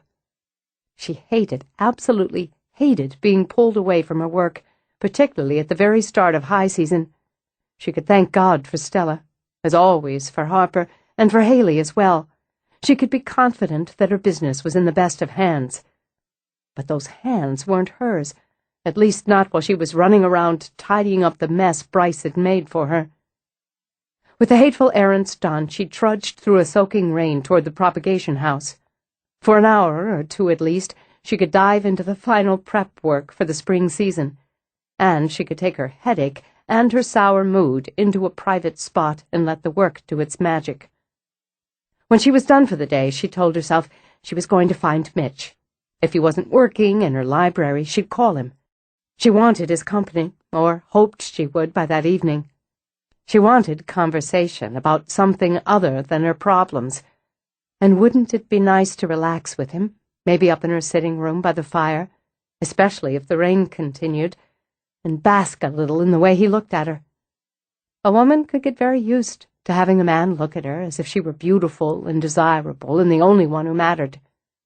Get used enough to it, she might start to believe it. She'd like to believe it, Roz realized. What a difference it made, being drawn to a man you felt you could trust. She opened the door to the propagation house and stepped into her own bedroom. The fire was simmering low, the only light in the room, and it tossed flickers of gold, hints of red into the shadows. She heard them first, the quick breath, the low laughter, the rustling of clothing. Then she saw them in the firelight. Bryce, her husband, and the woman who was a guest in her home. Embracing. No, more. Grappling, hurrying to touch, to taste each other. She could feel the excitement from them, the snap of the illicit thrill, and knew, even in those few shocked seconds, this wasn't the first time, hardly the first time. She stood with the sounds of the party dim behind her, and absorbed the betrayal and the greasy slide of humiliation that was under it. As she had before, she started to step back, to leave them there, but he turned his head, turned it toward her, even as his hands cupped another woman's breasts. And he smiled, bright and charming and sly, laughed, low and pleased. Stupid bitch. I was never faithful. None of us are. Even as he spoke, his face changed, light and shadow playing over it as it became Mitch's face. Why should we be? Women are meant to be used. Do you really think one of you matters more than another? That lovely voice dripped derision as he fondled the woman in his arms. We all lie, because we can. Those shadows floated, and the face became John's, her husband, her love, the father of her sons. Do you think I was true to you, you pathetic fool? John. The pain nearly took her to her knees. So young, she thought, so alive. Oh, God, John. Oh, God, John, he mimicked, as his hands made the woman he embraced moan. Needed sons, didn't I? You were nothing more than a broodmare. If I'd been luckier, I'd have lived and left you. Taken what mattered, taken my sons and left you. That's a lie. We all lie. When he laughed, she had to press her hands over her ears. When he laughed, it was like fists pounding on her body, on her heart, until she did simply sink to her knees. She heard herself weeping, raw, bitter sobs. She didn't hear the door open behind her, or the startled exclamation. Arms came around her, hard and tight, and she smelled her son. "Mama, what's wrong? Are you hurt? Mama!" "No, no." She clung to him, pressing her face into his shoulder and fighting to stop the tears. "I'm all right. Don't worry, I'm just—" "You're not all right, and don't tell me not to worry. Tell me what it is. Tell me what happened." "In a minute. Just a minute." She leaned against him, let him rock her there on the ground until his warmth seeped into her own icy bones. "Oh, Harper, when did you get to be so big and strong? My baby." "You're shaking. You're not sick. You're scared." "Not scared." She drew a deep breath. "A little traumatized, I guess." "I'm taking you home. You can tell me about it there." Yes, that's best." She drew back a little, wiped at her face. "I don't want to see anybody else just now. I sure as hell don't want anyone to see me. I'm a little bit of a wreck, Harper, and I imagine I look like a major one." "Don't worry. Want me to carry you?" "Oh." Tears stung her eyes again, but warm ones. "My sweet boy. No, I can walk just fine. Tell me something first. Everything's the same in here, isn't it? Everything's as it should be in here?"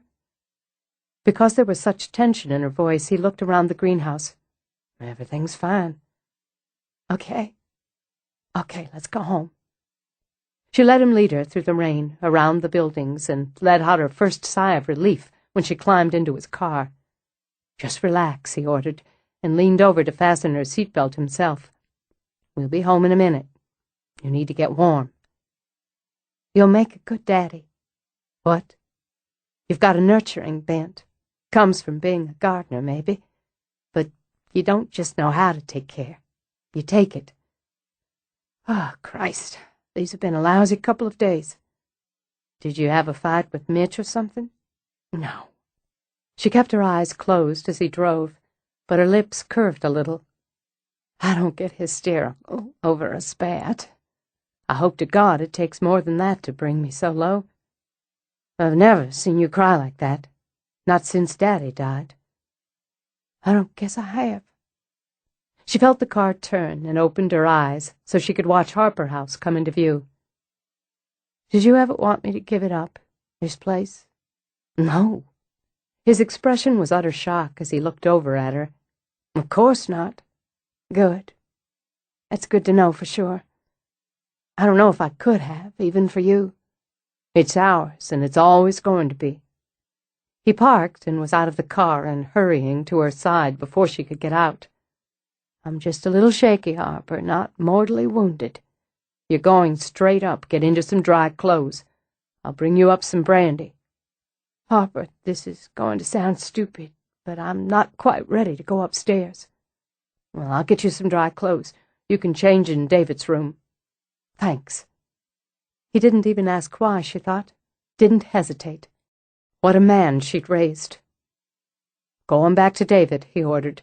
"Tell him I said you're to have some brandy and some hot tea." "Yes, sir." Before she could move toward the stairs, Mitch came out of the library and started down the hall. "I thought I heard the door. I've been keeping an ear." He trailed off as he got closer, then lengthened his stride to reach her. "What is it? Are you sick? Hurt?" "No. Do I look sick?" "You look pale as a sheet. and you've been crying. What is it?" He looked over her head into Harper's eyes. "What happened?" "She doesn't really want to see anyone right now," Harper began. "It's all right." She squeezed Harper's hand. "I did say that," she told Mitch.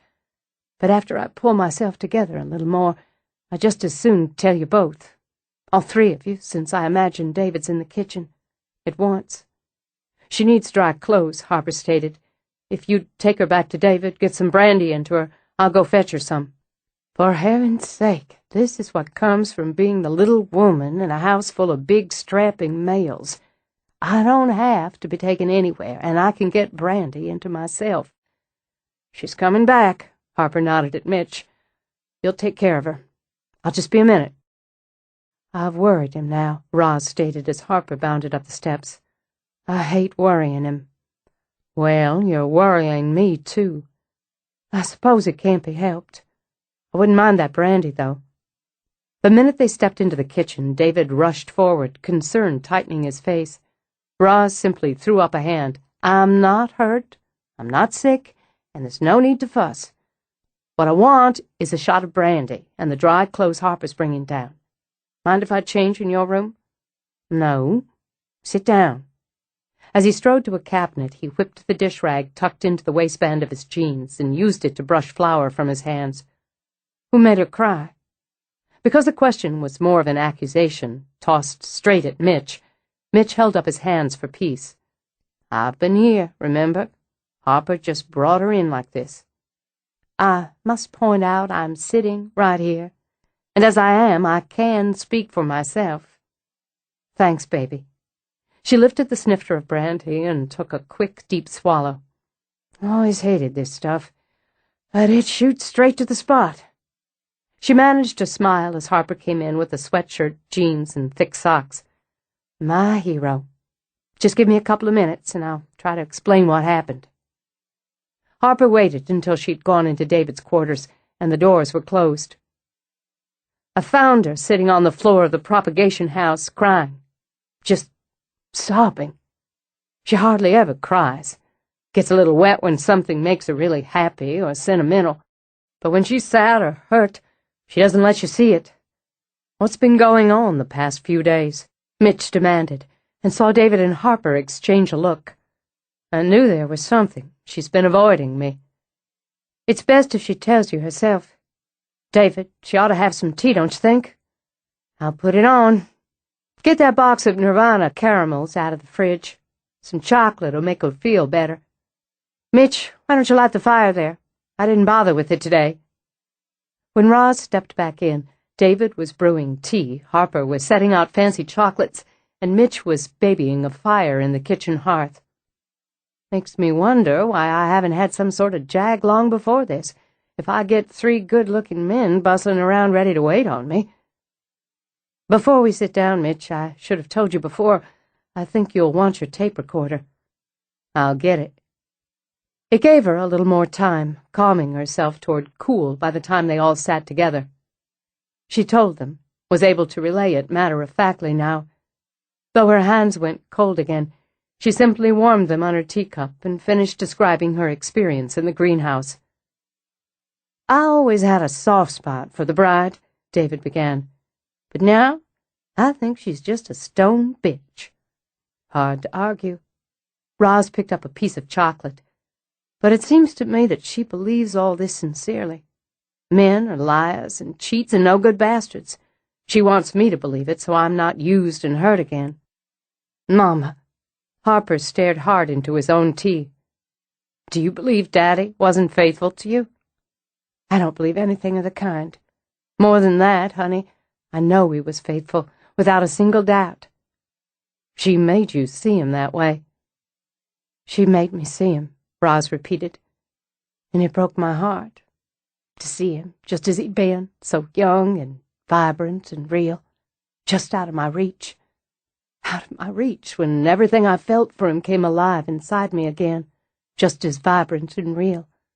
I knew it was a lie even as it happened, and the cruel things she put into his mouth were never his.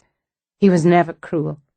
She used your experience with Bryce, a painful incident," Mitch began, and transferred that experience to the man who came before him, John. The man who came after him, me. She'd rather hurt you, is compelled to hurt you, to save you from becoming involved with me. A bit late for that.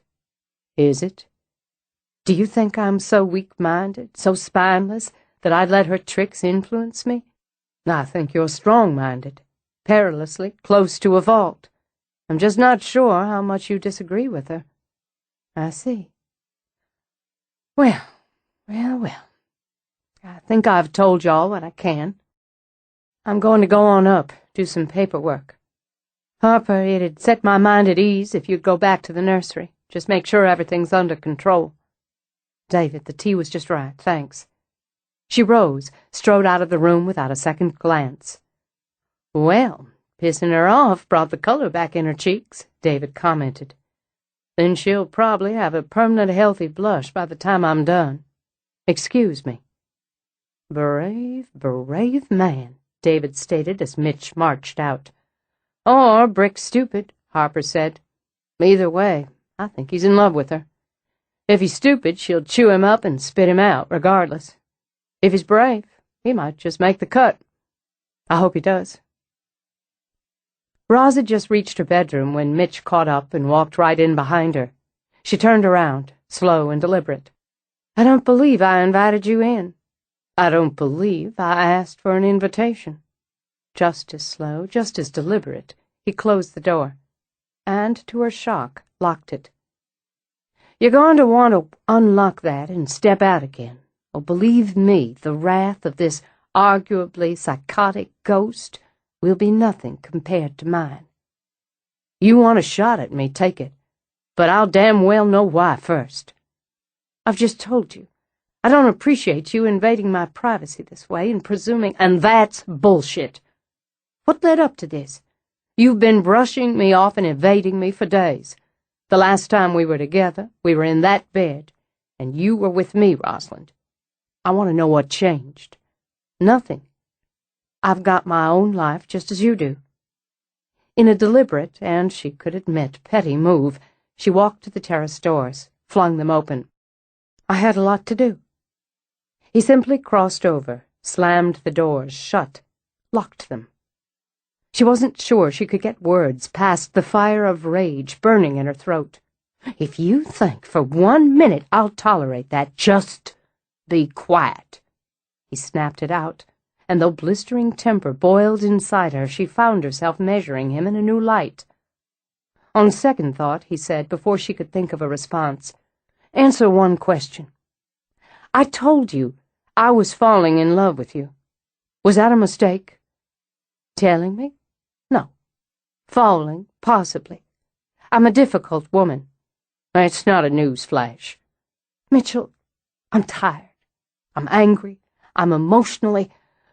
I don't know what the hell I am. But I don't want to fight with you now because I'll fight dirty and regret it later. I don't want to talk to you.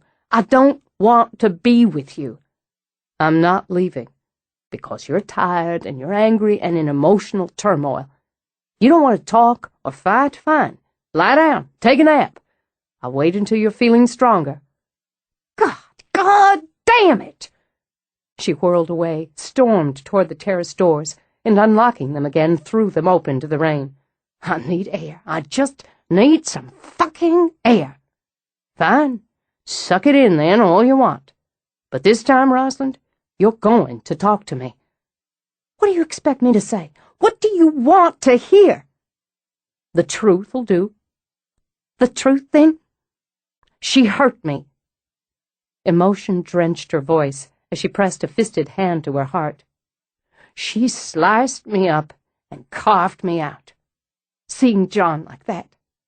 I can't explain it. I don't have words for what it did to me. She whirled back to him, and he saw her eyes were drenched, too. The tears didn't fall, and he could only imagine the vicious strength that held them back. But the golden brown swam with tears. She dropped me right down to the ground, and there was nothing I could do. How can I fight that? How can I fight something that doesn't really exist? Even knowing why she did it doesn't stop it from squeezing my heart into bloody pulp. With an impatient gesture, she used the heels of her hands to swipe at any tear that escaped her control. He didn't deserve to be used that way. Do you see? He didn't deserve it. He was a good man, Mitchell, a good man. Good husband, good father. I fell in love with him when I was 14. 14 years old, can you imagine? He made me a woman and a mother. And God, a widow. I loved him beyond measure. She can't touch what you feel for him. Nothing she can do can touch it. I didn't know him, but I'm looking at you, Rosalind, and I can see that. I can see him. Her breath released on a shaky, painful sound. You're right. You're right. She leaned against the door jamb, stared out into the cool rain. You didn't deserve to be used, either. You don't deserve what she tried to make you in my mind. I didn't believe it of John, and I didn't believe it of you. But it hurt. Nonetheless, it hurt. She took another breath, a stronger one. I don't equate you with Bryce. I hope you know that. I'd rather know what you feel instead of what you don't. Why haven't you wanted to see me, Roz? Nothing to do with you, and everything to do with me. Oh, don't you hate when people say that? Enough that I'm having a hard time not grabbing you and shaking out the rest of it. You're not the only one with a healthy share of wrath. No, I believe I caught the leading edge of it just now. One of the things I like about you is you have a strong sense of control. Oh, I have such a vile temper, you've no idea. So I know all about control. Aren't we just two mature individuals? Oh, you're still mad at me. She let out a half-laugh, then tried to give him what he'd asked for. The truth. The last night I spent with you? She turned now, facing him fully with the open doors at her back. It was beautiful, and meant so much in so many ways. The next day I thought of you, and when I came home from work I was going to call you. There was a message from you on my machine. Roz, I have a standing date with Josh, my son. I know, it wasn't that. God, don't start worrying. I'm one of those needy females who craves a man's attention every minute of every day. It was the message after yours that set me off. It was about my membership at the country club, how I'd canceled it and sent in some letter full of complaints and rude comments and so on, which of course I hadn't done. Clerk. Undoubtedly. Easy enough to straighten out, really? No, she shook her head. Truth. It was irritating and embarrassing to straighten out. But either way, it set me off. I was halfway out the bedroom door, blood in my eye, heading out to hunt him down like a sick dog, when Haley and the baby got in my way. She stopped me, for which I'm grateful. I don't know what I might have done with my temper up like that. I bet it would have been worth the price of a ticket. I'd probably have landed in jail for assault at the very least. I was raging so much I scared that baby, made her cry, and said a particularly foul word in front of her that dealt with Bryce's sexual activities, should he have same with members of his own gender. Seeing Lily's not quite a year old, I don't imagine it made much of an impression. Regardless, I was nearly out of my mind with temper, and I got it under control, but it was simmering in there for a while. I wanted to cool down, all the way down, and I had to go meet with my lawyer, make a courtesy call at the club, smooth everybody else's feathers. Next time it might occur to you that I'd like a chance to smooth yours. I'm mean when I'm mad. Bet you are. She sank into a chair. Roz, you should go to the police with this. I did. One more embarrassment. And you don't need to tell me I've nothing to be embarrassed about. I feel it, so there it is. Nothing much I can do, of course, but I've documented all the things I know about. If and when it can be proved he's behind this, it's fraud, and it may be considered stalking. If I can burn his ass, Mitch, you can bet the bank I'll do just that. He came over, crouched in front of her. I'd like to help you light the match. She laid a hand on his cheek. I wasn't brushing you off. I was thinking of you, of finding you and seeing if you'd spend the evening with me, right before I walked into that nasty little waking nightmare. Coincidentally, I've been thinking of you and wondering if you'd spend the evening with me. Do you want to get out of the house for a few hours? I don't. I really don't. Then we'll stay in. I'd like to ask you for something. Ask. There's a big, splashy affair coming up at the club. Formal dinner dance, the annual spring one. David was going to escort me. Even with what's happening with us, I'd planned to stick to that because I didn't like the idea of the talk and gossip that'll start if I was to show up with you. But screw that. I'd like you to go with me. Formal, as in tux? I'm afraid so. I can manage it. We're all right, you and me? We really seem to be, don't we? You want to take a rest now? No, I don't. Content, she leaned forward to kiss both of his cheeks. What I want is a long hot bath, and I'd really like some company in the tub. That's a hell of an invitation. He got to his feet, drew her to hers. Accepted. It may just be the perfect venue to tell you about my recent visit with Clarice Harper. Cousin Rissy? This I have to hear. It felt lovely.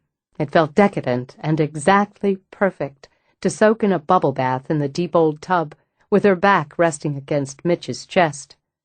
Not even the end of the workday, and here she was having a sexy bath with a man, music, and candles. Clarice gets meaner and leaner every blessed year, Roz commented. I swear, if she ever dies, because I'm not sure she'll agree to that eventuality, they won't even need a coffin. They'll just crack her in two like a twig and have done with it. I could tell she holds you in the same high regard. She despises me for many reasons, but the main is that I have this house and she doesn't. I'd say that's high on the list. She's lying when she says she never saw or felt Amelia. I heard my grandmother talk about it. Clarice's memory is convenient and to suit herself. She doesn't tolerate any nonsense, you see, and ghosts fall into that category. She said balderdash. Letting her head fall back, Roz laughed herself breathless. Oh, she would. I can just hear it.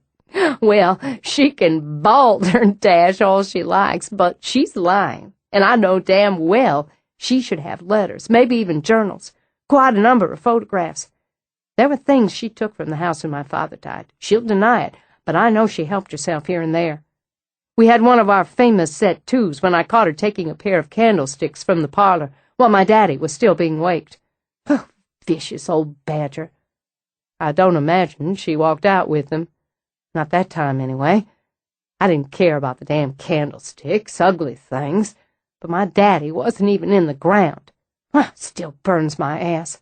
She claimed she'd given them to my father, which she certainly had not, and that she wanted them for sentimental reasons, which was a load of stinking horseshit, as there isn't a sentimental cell in her dried-up body. He rubbed his cheek over her hair as if to soothe, but she felt his body shaking with laughter. Oh, go ahead and let it out. I know how I sound. I love how you sound. But back to the subject.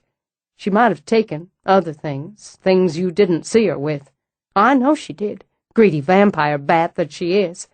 There was a picture of my grandfather as a boy in a silver frame, Edwardian, a Waterford compote, 2 Dresden shepherdesses, and other things that vanished after she paid calls. He rested his chin on the top of her head, lazily soaped her arm. What do you know about this Jane Paulson? Not very much. I've met her at various weddings and funerals, that sort of thing, but I barely have a picture of her in my head. And when I do, I see this sweet-faced little girl. She's nearly 25 years younger than I am, if my math is right. Made me think of a puppy who's been kicked often enough to keep its tail between its legs. Yeah, she's living with Cousin Rissy, I can only imagine. Poor thing. She knows something, though. Curious, Roz turned her head so she could see Mitch. Why do you say? Something went over her face when Clarice claimed not to have any journals, any diaries, as if she were going to be helpful and say, "Oh, don't you remember the one—" whatever. Then she caught herself, folded up. If I were a betting man, I'd wager heavy that Prissy Rissy has some information we could use. And if she doesn't want to share it, she'd burn it before she'd give it to you. She's that perverse. Can't if she doesn't know I know she's got it, and if we can persuade Jane to help us out.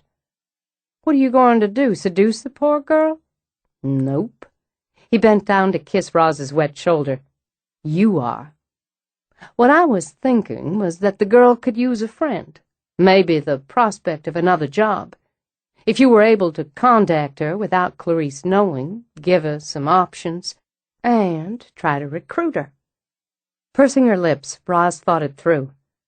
It's very sneaky, very deceptive, and I like it very much. He slid his hands up, covered her breasts with them, and with frothy bubbles.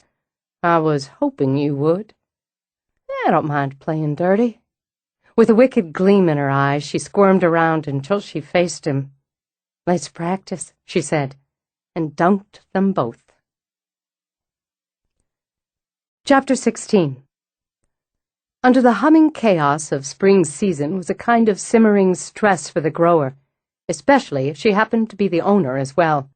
Had she prepared enough flats? Was she offering the right types and numbers of perennials? Would the blooms be big enough, showy enough to attract the customers? Were the plants strong enough, healthy enough to maintain the reputation she'd built for quality? Had they created enough baskets, pots, planters, or too many? What about the shrubs and trees? Would the sidelines complement the plants or detract from those sales? Were the mulch colorants she'd decided to carry a mistake, or would her customer base enjoy the variety? She left a great deal of this in Stella's hands. That's why she'd hired a manager. Roz wanted to compartmentalize many of the details in someone else's compartment. But in the garden was still her baby, and she experienced all the pride and worry a mother might over any growing child. She could enjoy the crowds and confusion, the customers wheeling their wagons or flatbeds around the tables over gravel and concrete to select just the right plants for their gardens or patio pots. She could, and did, enjoy consulting and recommending, and used that to balance out the little pang she experienced at the start of high season, when she watched the plants she'd nurtured ride off to new homes. At this time of year, she often lectured herself about being sentimental over what she'd grown. But they weren't, and never could be, merely products to her. The weeks, months, often years spent nurturing specimens formed a connection for her that was very personal. For the first few days of every spring season, she mourned the parting. Then she got down to business. She was in the propagation house taking a break from those crowds and calculating which plants to move into the retail area next, when Sissy burst in. "Roz, I'm desperate." Roz pursed her lips. The usually meticulously groomed Sissy had more than one highlighted hair out of place and a panicked gleam in her eyes. "I can see that. Your hairdresser retire? Your masseuse run off with a musician?" "Oh, don't joke. I'm serious." She hustled down the tables to where Roz worked. "My in-laws are coming to visit." "Oh?" "Just dropped that bomb on me this morning, and they're coming in 2 days. I hate when people just assume they're welcome." "Well, they are family, which only makes it worse if you ask me. You know she picks on me. She's picked on me for 26 years. If they hadn't moved to Tampa, I'd be a crazy woman by now or in jail for murder. I need your help, Roz." "I'm not going to kill your mother-in-law for you, Sissy. There are limits to friendship." "I bet you could." Eyes narrowed. She took a long and calculating look around. "I bet there are all sorts of interesting poisons around here I could slip into her martini and end this personal hell. I'll just hold that one in reserve." "You know what she said to me?" "No, but I guess I'm going to hear it." "She said she supposed I hadn't replaced the carpet in the dining room yet, and how she'd just love to go out while she's here and find just the right thing. Not to worry about the time it took her. She had plenty now that she and Don have retired. And how I'd find that out for myself soon, since I'm reaching that age. I'm reaching that age? Can you imagine? Seeing as you and I are about the same age, I might find some poison around here. Oh, and that's not the half of it. I'd be here all day if I got started, and I can't because I'm under the gun. She started snooting at me about the gardens and the lawn, and how she wondered I didn't do more than I did with mine, why I didn't take more pride in the home her son has provided me with. You have a lovely yard. Not that it reached its potential, but it was, in Roz's opinion, well kept and pretty enough. She just pushed my buttons, like she always does, and I just blurted out how I'd been slaving away and put in new beds and whatnot. I just blathered, Roz, and now, unless you help me out, she's going to see I was lying through my teeth. If you want Logan, we could ask Stella what his schedule's like, but I hit her on the way back. He's booked. Solid, she says, for the next 2 weeks. She clasped her hands together as if in prayer. I'm begging you, Roz, begging you. Pull him off something and give him to me. Just 2 days. I can't yank him off another job. But wait, she said, when tears gathered in Sissy's eyes. We'll figure this out. 2 days. Roz blew out a breath. It's going to cost you. I don't care. Money's the least of it. My life's at stake here.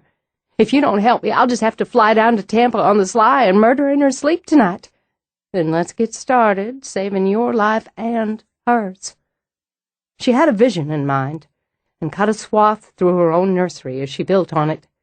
Sissy didn't blink when Roz accumulated plants, shrubs, ornamental trees, pots, and planters.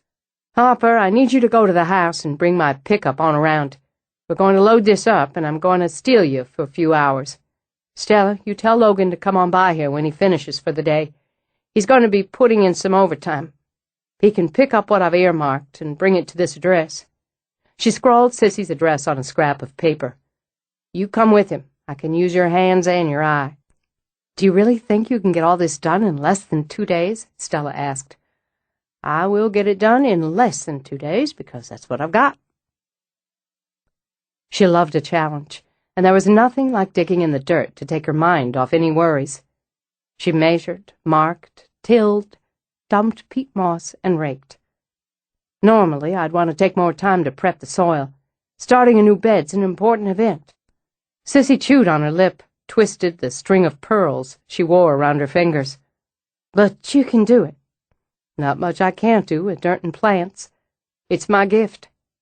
She nodded to where Harper was already setting in a decorative metal trellis. And his. And you're going to learn something today. Put those gloves on, Sissy. You're going to do some slaving away. Then you won't have lied. I don't give a red damn about the lie. But she tugged on the gloves. Roz explained in basic terms that they do a 4-season perennial garden, one that would impress whatever time of year the in-laws visited. Iris and dianthus, campanula, bleeding heart, and columbine for instant bloom, with spring bulbs craftily placed annuals and the foliage from later bloomers filling in now. And once the massive planters she'd chosen were done and exploding with flowers, the bed would be a showpiece even a persnickety mother-in-law would love. She left Sissy setting in crested coxcomb and Dusty Miller and moved off to reorganize and fluff up the already established beds. At the end of another hour, she realized they would use everything she'd brought with her, and then some. Harper? She swiped at her sweaty forehead with the back of her hand. You got your cell phone? He stopped working the vines onto the trellis long enough to pat at his pockets. Somewhere. Truck, maybe? Like mother, like son, she thought. Sent him a wave and went around front to find it. She called Stella, rattled off another list of needs, having no doubt her manager would record them all, invoice, inventory, and deliver. She planted cannas at the back fence along with blue salvia and African daisies, then sat back on her heels when Sissy walked to her with a tall glass. I made lemonade from scratch, for my sins. My manicure is wrecked, she said as she handed Roz the glass. and I'm already aching in places I forgot I owned. I don't know how you do this. I don't know how you play bridge every week. Well, to each his own, I suppose. I owe you a lot more than the check I wrote. Oh, you're going to be writing a couple more before it's over. Sissy just closed her eyes. Hank's going to kill me. He's going to take his 9-iron and beat me bloody and dead. I don't think he will. Roz got to her feet, handed the empty glass back, then stretched her back. I think he's going to be pleased and proud, and touched that you'd go to all this trouble, ruining a manicure on top of it, to make your home more beautiful for his mother's visit, to show her and him how much you value the home he's provided you with. Oh, a slow smile spread. That's damn clever of you, Rosalind. Just because I don't have a husband doesn't mean I don't know how they work. I'm going to warn you, you don't take proper care of all this, I'll come over here and beat you senseless with Hank's 9-iron myself. Sissy looked around at the dirt, the half-planted beds, the shovels and rakes and bags of soil and additives. It's going to look really nice when it's finished, right? Trust me, I am, completely. And this is probably not the best time to tell you that son of yours is one handsome devil. I swear my heart nearly shut right down when I handed him that lemonade and he flashed that grin at me. God almighty, he must have the girls at his feet 4 layers deep. Never known him to have trouble finding one. Doesn't seem to keep them long, though. He's young yet. It was dark when she got home. Dirty, a little achy, she poked her head in the library before heading upstairs. She'd seen Mitch's car out front. Working late? She asked. Yeah. You too? I had an amazing day. Time of my life. I'm going to go up and scrape several inches of that day off me, then eat like a pig. Want company? I've got a couple of things to run by you. Sure, come on up. Been playing in the dirt? Most of the day. Gardening emergency. She shot a grin over her shoulder as she started up the stairs. A friend, an unexpected visit by in-laws, passive-aggressive tendencies, and a desire for one-upmanship.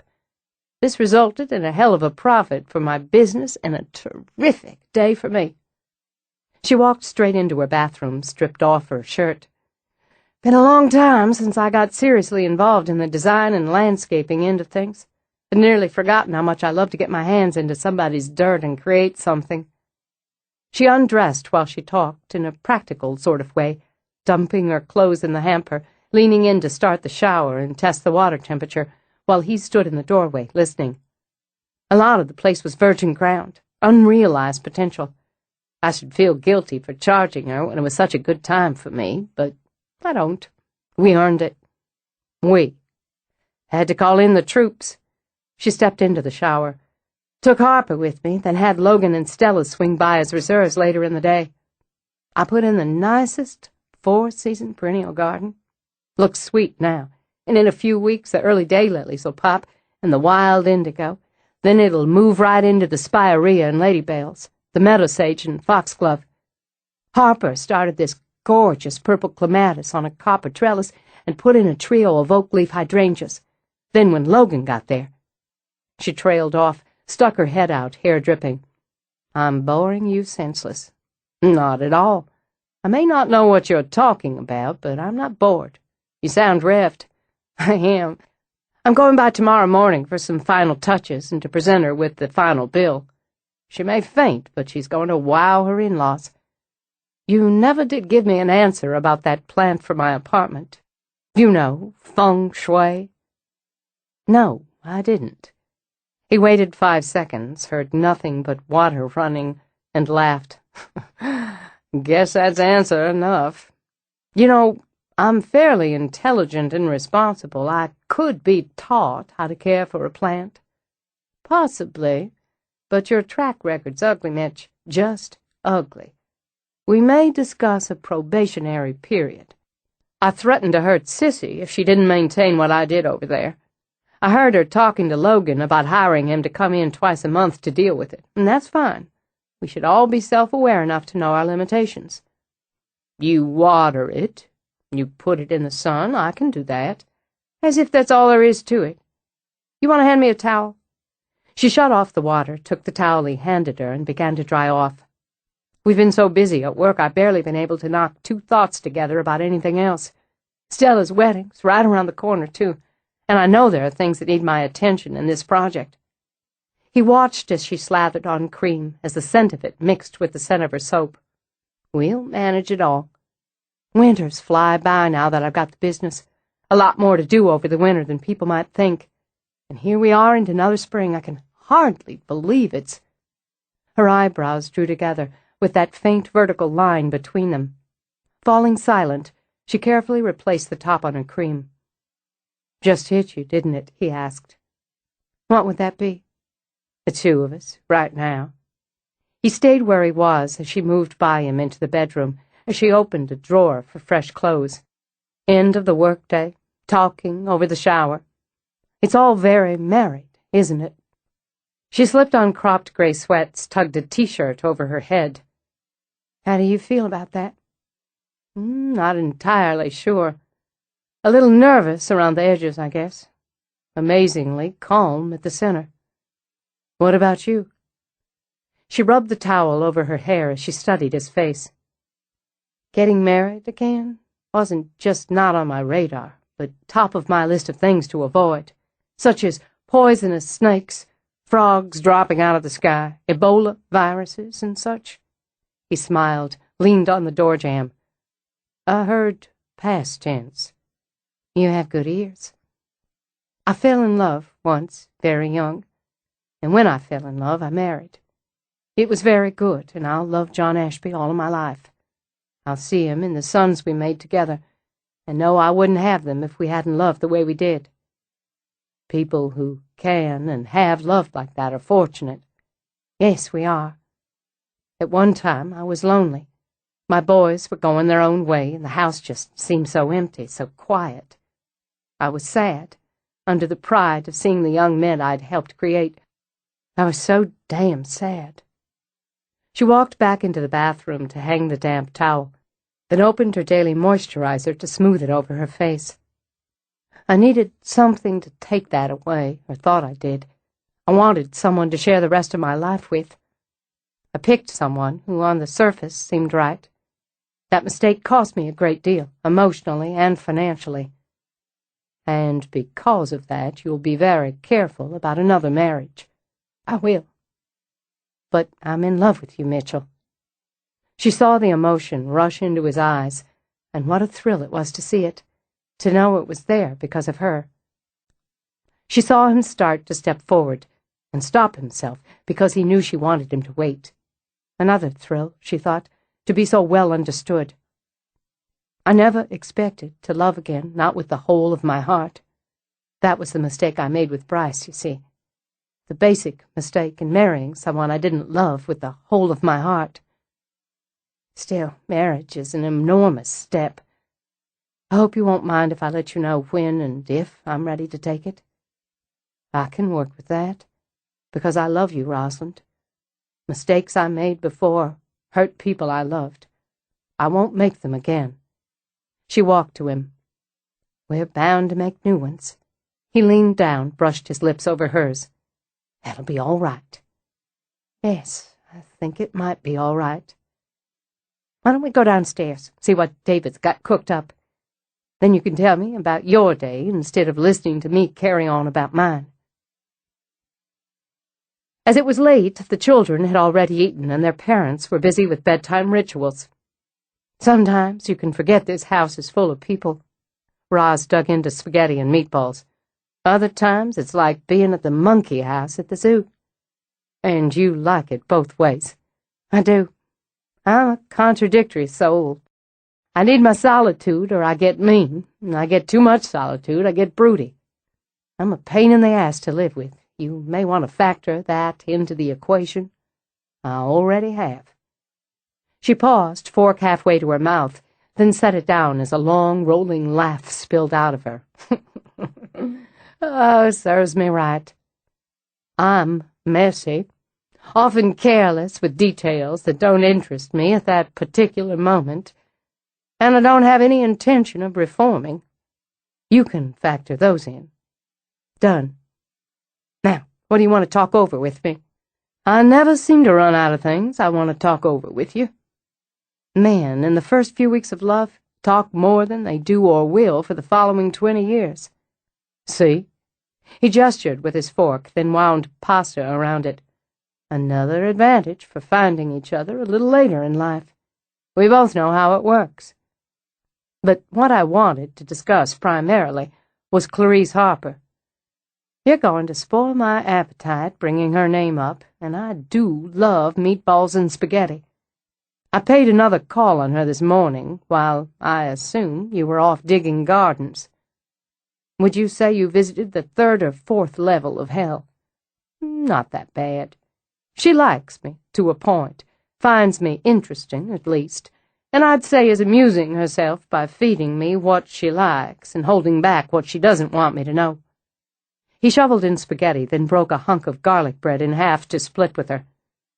I have a tape, if you're interested. She told an entertaining story she claimed her mother told her about your grandfather when he was a boy, going off to sleep in a closet with a puppy he'd taken from a litter in the stables. He'd wanted it for a pet, and his mother had vetoed. No dogs in the house sort of thing. So he'd hidden it in his room for a week or so, keeping it in his closet, pilfering food out of the kitchen. How old was he? About 10, she thinks, at least from what her mother told her. He was found out when he crawled into the closet with it and fell asleep. Nobody could find him. Turned the house upside down. Then one of the servants heard this whimpering and found the 2 of them in the back of his bedroom closet. Did he get to keep the dog? He did. His father overruled his mother and let him keep it, though it was a mutt and apparently never learned any manners. He had it nearly 18 years, so she remembers it herself vaguely. He buried it behind the stables, put a little tree over the grave. Spot. My grandmother showed me the grave. There's even a little marker. She said he'd buried his beloved dog there, but must not have known the story about how he acquired it. She'd have told me. My impression is Clarice told me to illustrate that her mother's little brother was spoiled by his father. She would, Roz replied. I learned something else. Jane has every other Wednesday off, or Wednesday afternoons. She likes to go to Davis Kid, have lunch in their cafe, then browse the stacks. Is that so? Anyone who wanted to talk to her privately could run into her there. Tomorrow, in fact, as it's her Wednesday afternoon off. I haven't made time recently to go to the bookstore. Then I'd say you're due. Without Mitch's description, Roz doubted she'd have recognized Jane Paulson. She saw the young woman, mouse-colored hair, drab clothes, solemn expression, come into the cafe and go straight to the counter. She ordered quickly, like someone whose habits varied little, then took a table in a corner. She pulled a paperback book out of her purse. Roz waited 60 seconds, then wandered over. Jane? Jane Paulson? She said it brightly, with just a hint of puzzlement, and watched Jane jolt before her gaze flew up. Well, isn't this something? Without waiting for an invitation, Roz took the second chair at the table. It's been, well, I can't remember how long. It's Cousin Rosalind Harper. Yes, I know. Hello. Well, hello right back. Roz gave her hand a pat, then sat back to sip at her coffee. How are you? How long are you in town? Oh, just tell me every little thing. I'm fine. I live here now. No, right here in Memphis? Well, isn't that something? Your family's well, I hope? Everyone's fine. Yes, everyone's just fine. Well, that's good to hear. You give your mama and daddy my best when you talk to them next. Well, what are you doing here in Memphis?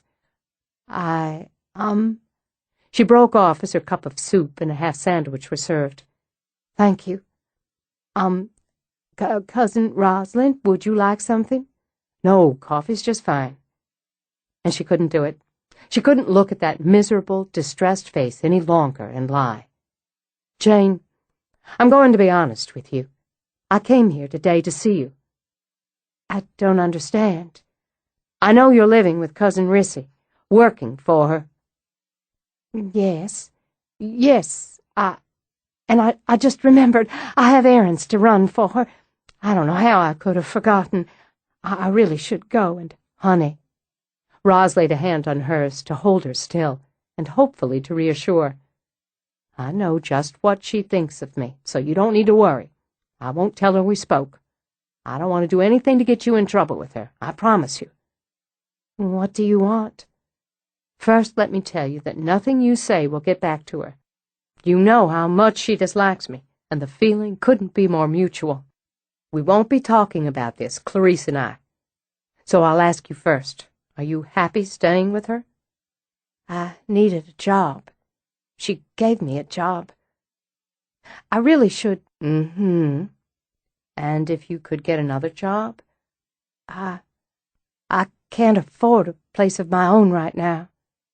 Jane stared into her soup as if it held the world, and the world wasn't a very friendly place. And I don't have any skills. Any job skills. Well, I find that hard to believe, but that can wait. If I could help you find a job you'd like, and an apartment you could afford, would you prefer that to working for and living with Clarice? Her face was very pale when she lifted her head. Why would you do that? Partially to spite her, and partially because I don't like to see family unhappy if the solution is a simple one. And one more partially, I'm hoping you can help me. What could I possibly do for you? She has things from my home, from Harper House. Roz nodded as she saw the fear and knowledge flicker over Jane's face. You know it, and I know it. I don't care, or have decided not to care, about the statuary, the things, we'll say. But I want the papers, the books, the letters, the journals. To be frank, Jane, I intended to bribe you to get them for me. I'd help you get yourself employed and established, give you a little seed money if you needed it in exchange. But I'm going to do that for you anyway. Why? Roz leaned forward. She would have beat me down if she could. She'd have manipulated me, run my life, crushed my spirit. If she could. I didn't let her. I don't see why I should let her do the same to you. She didn't. I did it myself. I can't talk about it. Then we won't. I'm not going to browbeat you. She could, Roz knew all too easily, and that's why she couldn't. What I'm going to do is give you my numbers. Here's my home number, and my cell phone number, and my work number. You put these somewhere she won't find them. You must know she goes through your things when you're not there. Jane nodded. Doesn't matter. I don't have anything. Keep that attitude up. You'll never have anything. You think about what you want, and if you want me to help you get it, then you call me. You'd help me even if I don't help you? Yes, and I can help myself if and when I need to. She has what belongs to me, and I need it back. I'll get it. You want to get away from her, I'll help you, no strings. Jane opened her mouth, closed it, then got quickly to her feet. Cousin Rosalind, could we go somewhere else? She knows I come here, and she might. Get reports? Yes, she might. All right, let's go somewhere else. My car's right out front. She drove them to a little diner off the beaten path, where no one who knew them or Clarice was likely to dine. The place smelled of barbecue and good strong coffee. She ordered both for each of them to give Jane time to settle her nerves. Did you have a job back home? I, did some office work at my father's company. You know, he's got the flooring company. Do you like office work? No, I don't like it, and I don't think I'm much good at it anyway. What do you like? I thought I'd like to work in a bookstore, or a gallery. I like books and I like art. I even know a little about them. That's a good start. To encourage the girl to eat, instead of picking at the sesame seeds on her roll with restless fingers, Roz picked up half the enormous sandwich she'd already cut in two and bit in. Do you have any money of your own? I've saved about $2,000. Another good start. I got pregnant," Jane blurted out. "Oh, honey." Roz set the sandwich down, reached for Jane's hand. "You're pregnant?" "Not anymore." Tears began to slide down her cheeks. "Last year. It was last year. He was married. He said he loved me, and he was going to leave his wife. I'm such an idiot. I'm such a fool." "Stop that." Voice brisk, Roz passed Jane a paper napkin. "You're no such thing." "He was a married man, and I knew it. I just got swept away. It was so wonderful to have somebody want me, and it was so exciting to keep it all a secret. I believed everything he said, Cousin Rosalind." "Just Roz. Of course you did. You were in love with him." "But he didn't love me." Shaking her head, she began to tear the napkin into shreds. "I found out I was pregnant, and I told him. He was so cool, well, not really angry, just annoyed. Like it was, I don't know, an inconvenience. He wanted me to have an abortion. I was so shocked. He'd said we were going to be married one day, and now he wanted me to have an abortion." "That's very hard, Jane. I'm sorry." I said I would. I was awful sad about it, but I was going to. I didn't know what else I could do. But I kept putting it off because I was afraid. Then one day I was with my mother, and I started bleeding and cramping, right there in the restaurant where we were having dinner. Tears spilled down her cheeks. Roz pulled a napkin from the metal dispenser and offered it. "I had a miscarriage. I hadn't told her I was pregnant, and I had a miscarriage practically in front of her. She and Daddy were so upset. I was all dopey and feeling so strange. I told them who the father was. He was one of Daddy's golf partners." This time she buried her face in the napkin and sobbed. When the waitress started over, Roz just shook her head, rose, and moved around the booth to slip in beside Jane, drape an arm over her shoulder. "I'm sorry." "Nothing of the kind. You go ahead and cry." "It was an awful scene, an awful time. I embarrassed them and disappointed them." "I would think, under the circumstances, their minds and hearts should have been with you." "I shamed them." She hiccuped and mopped at her tears. "And all for a man who never loved me. I lost that baby, maybe because I wanted it not to be. I wished it would all just go away, and it did." "You can't wish a baby away, honey. You can blame yourself some for conceiving it, 'cause that takes two. But you can't blame yourself for losing it."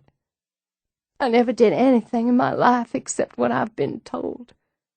But I did this, and that's what happened." "Well, I'm sorry it happened.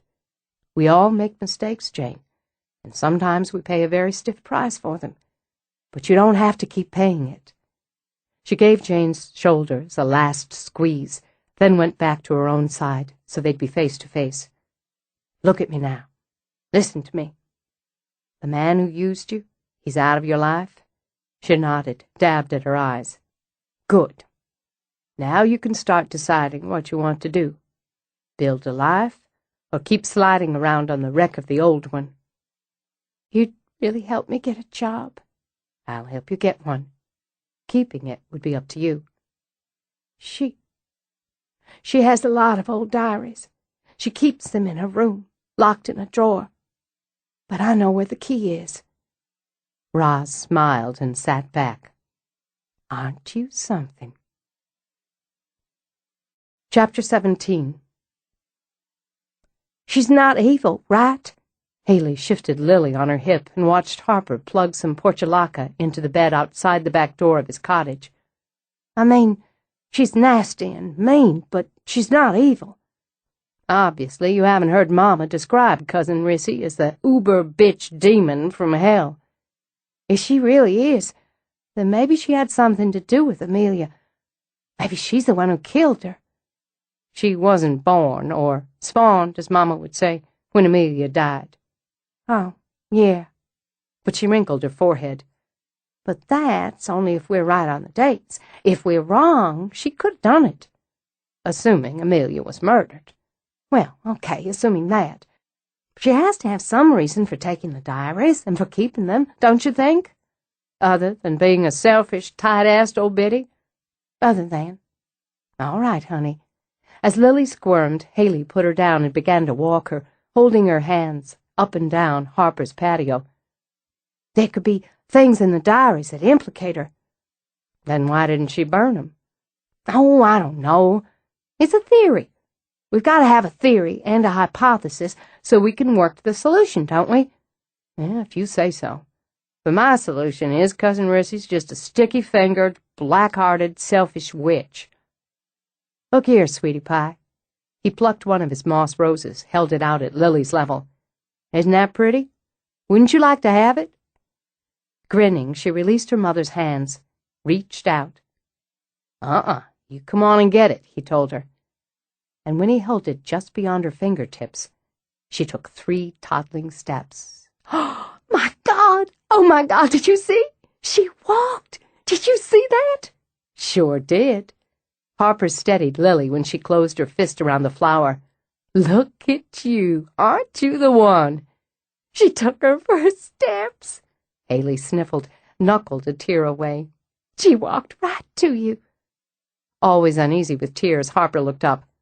Sorry. I should have had you hold out the flower. No, that's not it. She took her first steps, Harper, my little girl. I saw her take her first steps. Oh, we have to show everybody. She did a quick dance, then scooped Lily up, making the baby laugh as she turned circles. We've got to show everybody how smart you are. Then she stopped, sighed. Leaning down, she brushed her lips over Harper's cheek.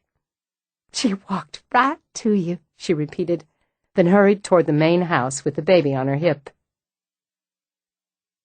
Roz loved having coffee on the patio with the awakening garden spread out around her. She could hear Stella's boys playing with the dog, and the sounds turned back her memory clock to when those shouts would have been from her own sons. It was pleasant to sit out like this in the early evening, with the light soft and blue and the smell of growing things quiet on the air. Pleasant, too, since she was in the mood to have company. She drank her coffee while Logan and Stella, David and Mitch talked around her. She'd wanted Harper there, too, and Haley. But Harper wasn't answering his phone, not a rare occurrence, and she hadn't been able to find Haley or the baby.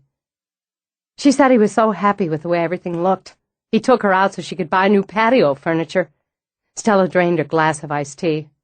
I've rarely seen a more satisfied customer, or a landscape design done and executed so quickly. Logan better keep his eye on you, Roz. Knew the yard and the woman, and both well enough to be sure Sissy would love the changes, and hire Logan to keep it looking good. I'd hate to be that unhappy and intimidated by my mother-in-law. Stella smiled at Logan. I'm getting a jewel. She feels the same, which is going to make my life a hell of a lot easier. He tipped his beer toward Stella. Your days are numbered, Red. 2 weeks and counting. Oh, there's still so much to do. Every time I think I've got it all under control, something else pops into my head. Planning a small, simple wedding's full of complications. You say I do, then you eat cake, Logan said, and earned a bland stare from his future bride. Jolene's been an enormous help, she went on. So have Logan's mother and sister by long distance. And I just don't know what I'd do without you, David. Throw me the bouquet and we're even. Speaking of your stepmama, Roz put in, I spoke with Jolene today. You did? If there's anyone who knows everybody in Shelby County, that's Jolene Dooley. And I recalled she had a friend who runs a nice little gallery and gift shop downtown.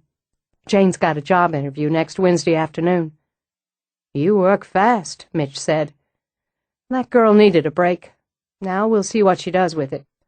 Jolene also has a friend whose sister works at a rental management company. Turns out there's a 1-bedroom apartment downtown, about 6 blocks from that gallery.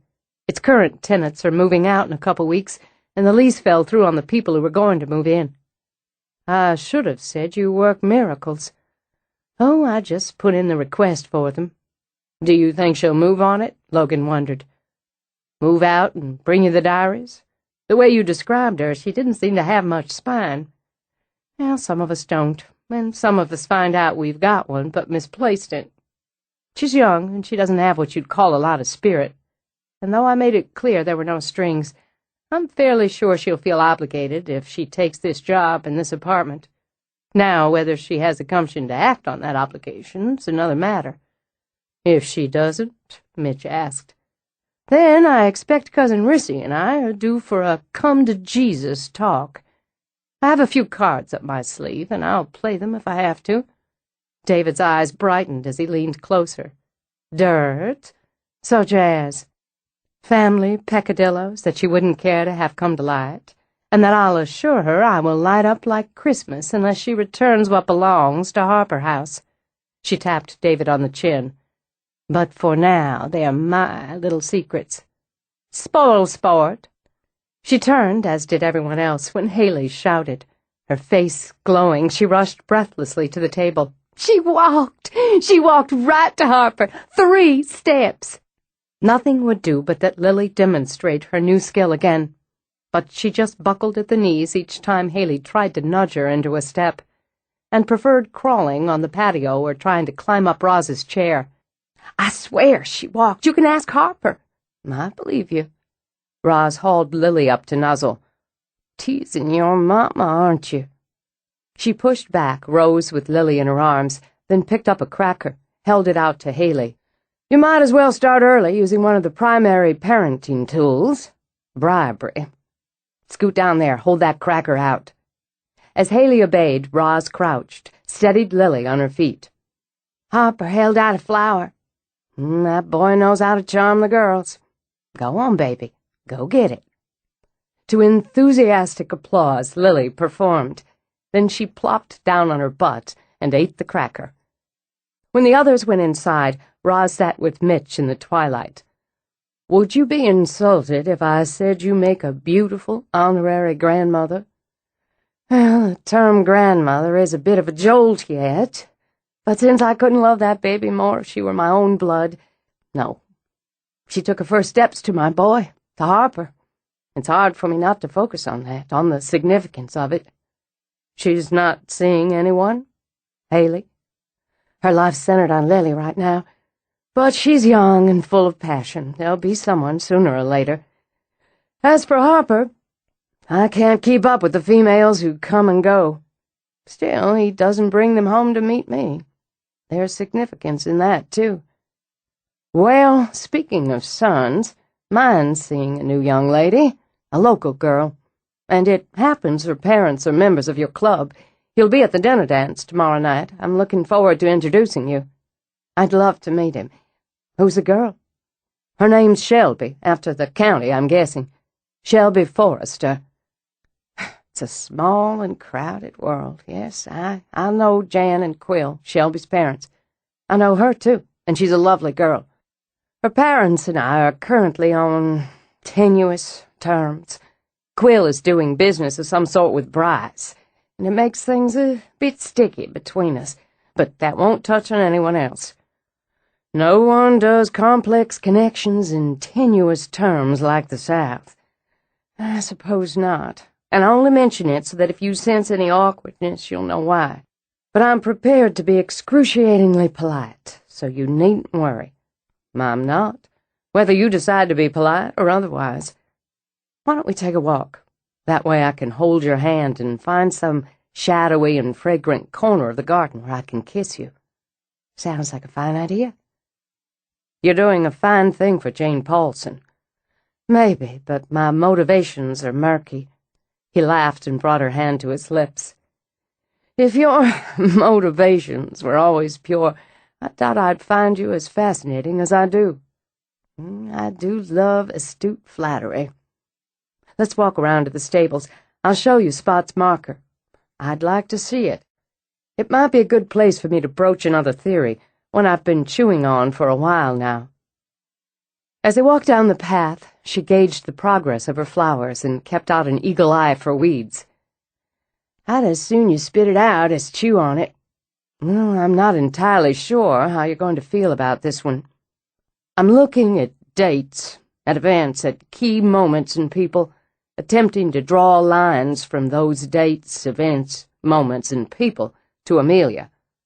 I've always enjoyed having these stables here. Leaving them be is a kind of ruin.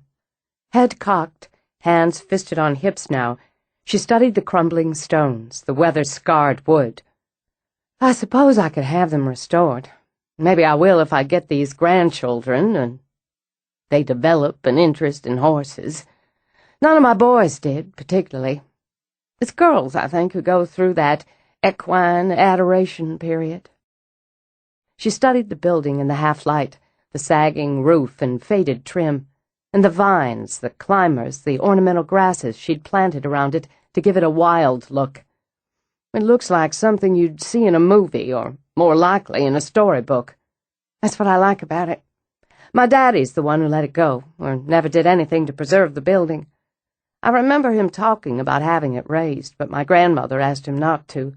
She said it was part of the place, and she liked the look of it. The grave's around the back. I'm sorry, Mitch, I interrupted. Mind's wandering. Tell me your theory. I don't know how you're going to feel about it. Poison sumac, she said, nudging him away before he brushed up against a vine. I'll have to get out here and get rid of that. Here we are. She crouched down, and with her ungloved hands plucked at weeds, brushed at dirt, until she revealed the marker with the hand-chipped name in the stone. Sweet, isn't it, that he'd have buried his old dog here, carved that stone for him? I think he must have been a sweet man. My grandmother wouldn't have loved him as much as she did if he hadn't been. And she did, Mitch agreed. You can see the way she loved him in the pictures of them together. He looks sort of cool in most of the photographs we have of him, but he wasn't cool. I asked my grandmother once, and she said he hated having his picture taken. He was shy. Odd thinking of that, of my grandfather as a shy man who loved his dog. She was more outgoing, Mitch prompted. Oh, much. She liked to socialize nearly as much as she liked to garden. She loved hosting fancy lunches and teas especially. She dressed up for them, hat, gloves, floaty dresses. I've seen pictures. She was elegant. Yet she could hitch on old trousers and dig in the dirt for hours. Like someone else we know. He skimmed a hand over her hair. Your grandfather was born several years after the youngest of his sisters. There were other pregnancies, I think. My grandmother had 2 miscarriages herself, and I recall vaguely her mentioning that her mother-in-law had suffered the same thing. Maybe a stillbirth as well. And then a son born at the same time we've theorized Amelia lived and died. Amelia, who haunts the house, but who we can't verify lived there. Certainly not as a relation. Who sings to children, gives every appearance of being devoted to children, and distrusting, even despising men. She cocked her head. Twilight was moving very quickly to dark, and with dark came a chill. Yes, and? What if the child that was born in 1892 was her child? Her son, Ross, Amelia's son, not Beatrice Harper's. That's a very extreme theory, Mitchell. Is it? Maybe. It's only a theory in any case, and partially based on somewhat wild speculation. But it wouldn't be unprecedented. I would have heard. Surely there would have been some mention of it, some whisper passed along. How? Why? If the original players were careful to keep it quiet. The wealthy, the influential man craving a son, and paying for one. Hell, it still happens. But she pushed to her feet. How could they hide that kind of deception? You're not talking about some legal adoption. No, I'm not. Just run with me on this a minute. What if Reginald hired a young woman, likely one of some breeding, some intelligence, who'd found herself in trouble? He pays the bills, gives her a safe haven, takes the child off her hands if it's a boy. And if it's a girl, he's wasted his time and money? A gamble. Another angle might be he impregnated her himself. And his wife just accepted his bastard as her own, as the heir? He held the purse strings, didn't he? She stood very still, rubbing her arms. It's a very cold theory. It is. Maybe he was in love with Amelia, planned to divorce his wife, marry her. She might have died in childbirth. Or it could have been a straight business deal. Or something else. But if that child, if Reginald Harper Jr. was Amelia's son, it explains some things. Such as, she's never hurt you or anyone of your blood. Couldn't that be because you're her blood, her descendant, her great-grandchild? She paced away from the little grave. Then why is she in the house, on the property? Are you theorizing she birthed that baby here, in Harper House? Possibly. Or that she visited here, spent time here. Maybe as the child's nurse. That's not unprecedented either. That she died here, one way or the other. One way or... The grave was not small, and it had no marker. It gaped open, dark and deep. She stood over it, stood over that wide mouth in the earth. She looked down at death. The body in the tattered and filthy gown, the flesh that was melting away from bone. The smell of decay swarmed over her like fat, humming bees, stinging her eyes, her throat, her belly. The ground was damp and slippery where she stood. Over it a thin, fetid fog crawled, smearing the black dirt, the wet grass with dirty tongues of grey. She plunged the shovel through that fog, into the earth and grass, filled the blade, then threw the earth into the grave. The eyes of the dead opened, gleaming with madness and malice. Lifting a hand, bones piercing horribly through rotted flesh, it began to climb out of the earth. Roz jolted and slapped at the hands holding her. Easy, easy. Just breathe. Nice and slow. What happened? She pushed at Mitch's hand again when she realized she was on the ground, cradled in his lap. You fainted. I certainly did not. I've never fainted in my life. Consider this your first. You went sheet white, your eyes rolled straight back in your head. I grabbed you when you started to go down. You were only out about a minute. Trembling a bit himself, he lowered his brow to hers. Longest minute of my life so far. He took a long breath, then another. If you're okay, would you mind if I just sat here a minute until I settle down? Well, it's the damnedest thing. I didn't mean to upset you. We'll just table the theories. Let's get you inside. You don't think I passed out because you had me thinking my grandfather might have been born on the wrong side of the blanket? Christ, what do you take me for?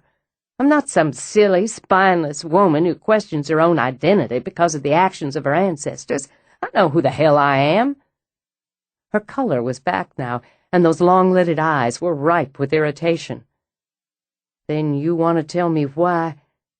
Now he went pale as polished glass. God, Roz, are you pregnant? Get a hold of yourself. A few minutes ago you're calling me a grandmother. Now you're going into shock thinking I could be pregnant. I'm not going to present either one of us with a midlife baby, so relax. I had some sort of spell, I suppose. Care to elaborate?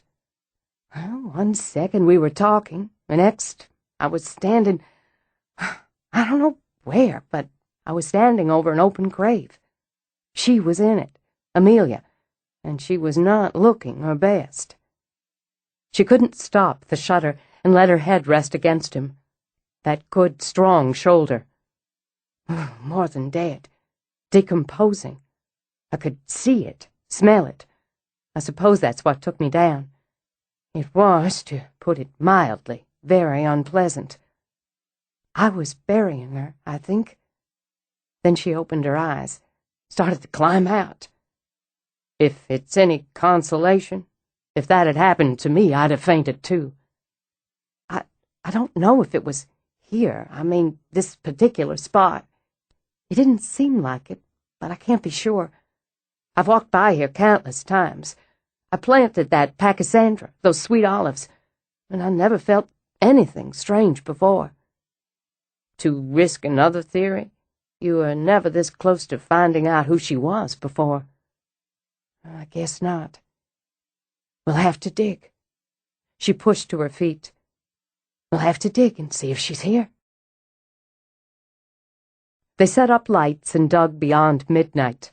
The men and Roz, with Stella and Haley taking turns between shovels and remaining inside to mind the sleeping children. They found nothing but the bones of a beloved dog. Could be metaphorical. Roz looked up at Harper as they walked the woods toward home the next day. She knew very well why he was with her, his arm slung casually around her shoulder, because Mitch had told him she'd fainted. She'd barely had 5 minutes to herself since it happened. That was going to change, she thought, but she'd give him and the rest of her honorary family a day before she shooed them back. What could be metaphorical? That, vision thing you had, standing over her grave, shoveling dirt on her. He winced. I don't mean to wig you out. You're not. Who used to have nightmares after watching that Saturday morning show? What was it? Land of the Lost. Oh, jeez, the slee stack. He shuddered, and only part of the movement was mocking. I still get nightmares. But anyway, what I'm saying is you never stood over her grave, never buried her. She died a long time ago. But if we do the metaphor thing, we could say how you're trying to open her grave. But by missing something, not finding something, whatever, you're burying her. So it's all in my mind. Maybe she's planning it there. I don't know, Mama. She considered a moment. Mitch has a theory. We were discussing it before I keeled over. She told him, sliding her arm around his waist as she did. Together they stopped at the edge of the woods, studying the house. Doesn't seem so far-fetched, all things considered, Harper said. It always seemed like she was one of us. Seems to me it only opens up another box of questions. It doesn't really get us any closer to finding out who she was. But I know one thing. I want those diaries more than ever. If Jane doesn't come through, I'm going to take on Clarice. Want me to play ref? I might jest. If Amelia is part of the family, she deserves her due. That said, I don't feel the same about Clarice. She's always wanted more than her due, in my opinion. I don't know what it makes me to feel more sympathy to a dead woman who may or may not be some blood kin than I do for a live one who unquestionably is blood kin. She smacked me once. Instantly, Roz stiffened. She did what? Gave me a good swat one day when she was visiting, and she caught me climbing on the kitchen counter going after the cookie jar. I was about 6, I think. Gave me a swat, pulled me off, and told me I was a greedy, disrespectful little brat. Why didn't you tell me? She had no right to touch you. I'd have skinned her for it. Then skinned me, he pointed out, as you told me never to climb on the counter and not to take any cookies without asking first. So I took my lumps and slunk off. Anybody was going to give you lumps, it was going to be me. Nobody lays hands on my children, and in my court there is no statute of limitations on the crime. That bitch! There now. He gave her shoulders a squeeze. Don't you feel better? I believe I'll make her very sorry before I'm done. She walked with him toward the house. You knew better than to put your hand in that cookie jar, Harper Jonathan Ashby. Yes'm. She gave him a light elbow jab. And don't you smirk at me. I wasn't. I was just thinking there are probably cookies in it now. I imagine so. Cookies and milk sound pretty good. I guess they do. Let's go harass David until we get some. But we have to do it now. I've got a date to get ready for. Roz knew the styles and colors that not only flattered her, but suited her. She'd chosen the vintage Dior for its clean flowing lines and its pretty spun gold color. The straight bodice, thin straps, and rear drape left her back and shoulders bare. But that back and those arms and shoulders were toned. She saw to it. So she saw no reason not to show them off. She wore her grandmother's diamonds, the drop earrings and tiered necklace that had come to her. and, knowing she'd regret it, slipped on the high, thin-heeled sandals that showcased the toenails she'd painted the same delicate gold as the dress. She turned to check the rear view in the mirror and called out an absent, "Come in," at the knock on her door. "Roz, I just wanted to—" Stella stopped dead. "Holy Mother Mary, you look spectacular." With a nod in the mirror, Roz turned again. "I really do. Sometimes you just want to knock 'em on their asses, know what I mean? I got an urge to do that tonight." Just stay there." She rushed out again, and Roz heard her calling for Haley. Amused, she picked up her purse. What had possessed her to pay so much for such a silly little thing? And began to slip what she considered necessary for the evening out inside it. "You've got to get a load of this," Stella was saying, then pulled Haley into the room. Haley blinked, then narrowed her eyes. "You've got to do a spin. Give us a little twirl." Willing to oblige, Roz turned a circle, and Haley crossed her arms over her chest and bowed her head.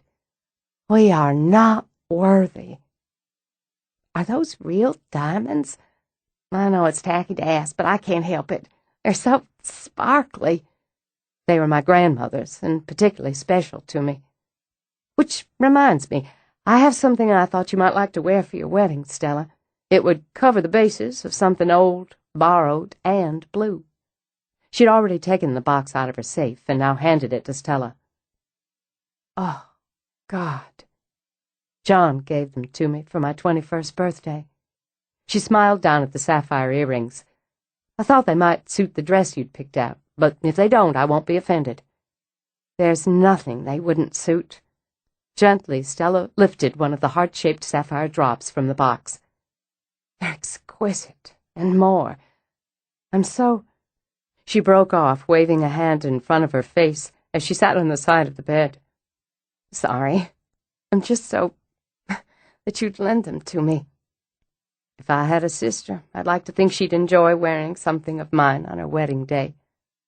I'm so touched, so honored, so...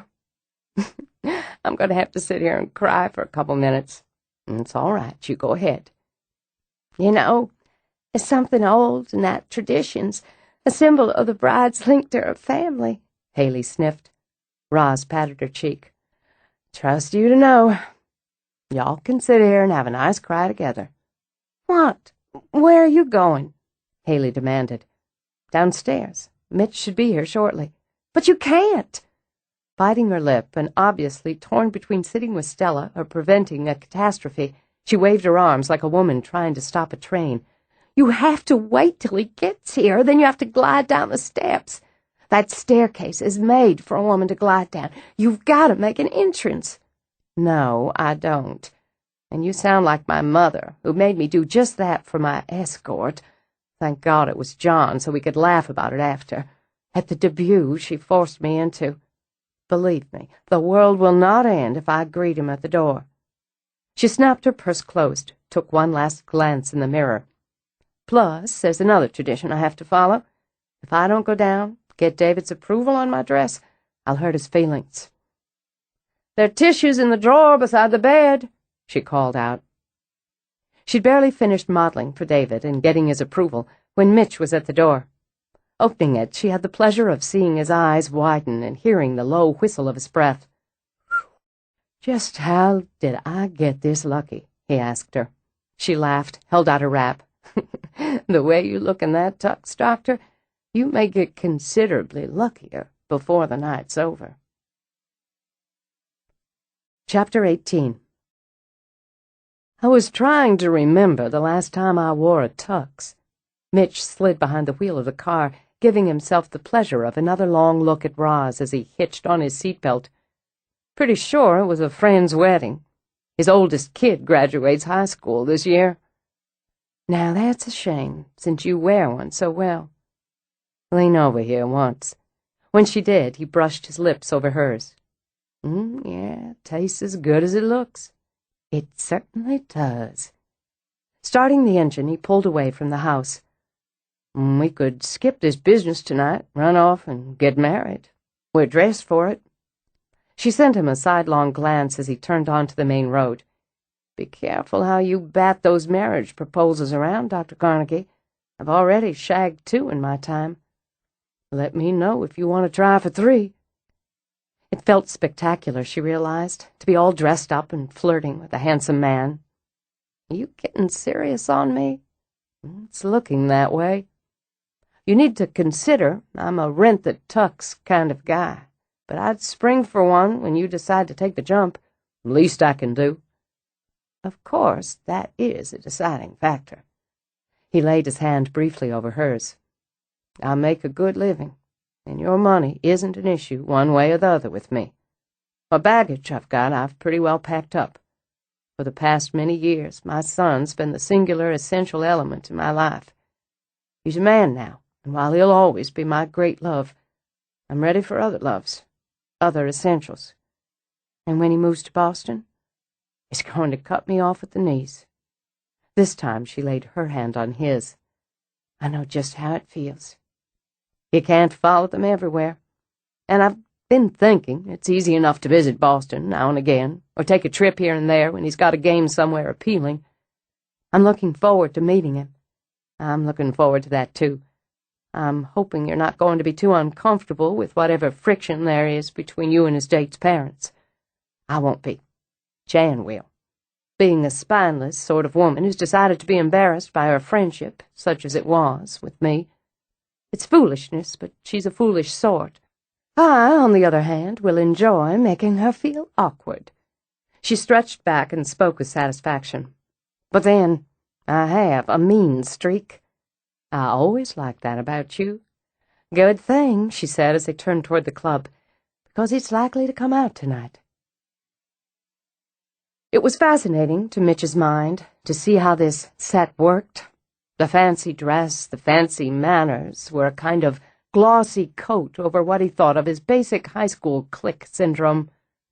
People formed small packs at tables, in corners, or at strategic points where they could watch other packs. There were a few butterflies who flitted from group to group, flashing their wings, dipping into some of the nectar of gossip, then fluttering off to the next. Fashion was one of the hot topics. He lost count of the times he overheard a murmured variation of, "Bless her heart, she must have been drinking when she bought that dress." He'd had a taste of it at Roz's holiday party, but this time out he was her escort, and he noted that changed the dynamics considerably. And he was the new kid in class. He was given the once-over countless times, asked who he was, what he was, who his people were. Though the manner of interrogation was always charming, he began to feel as if he should have a resume typed up and ready to hand out. Ages ran from those who'd certainly danced to the swing music the band played when it was new, to those who'd consider the music retro and hip. All in all, he decided, as he discreetly avoided discussing the more salient details of his work on the Harper family with a curious couple named, he thought, Bing and Babs, it was an interesting change of pace for a guy in a rented tux. Spotting Josh, he used his son as an excuse to cut the inquisition short.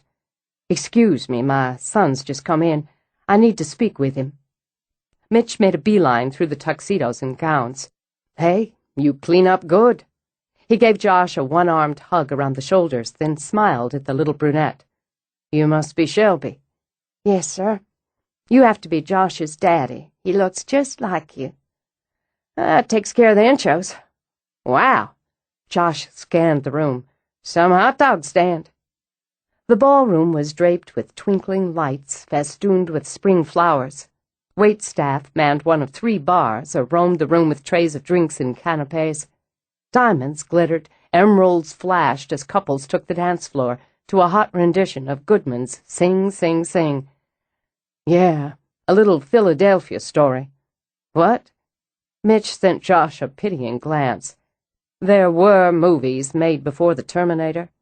"So you say, Pops. Where's your date?" Josh asked. "She got swept away.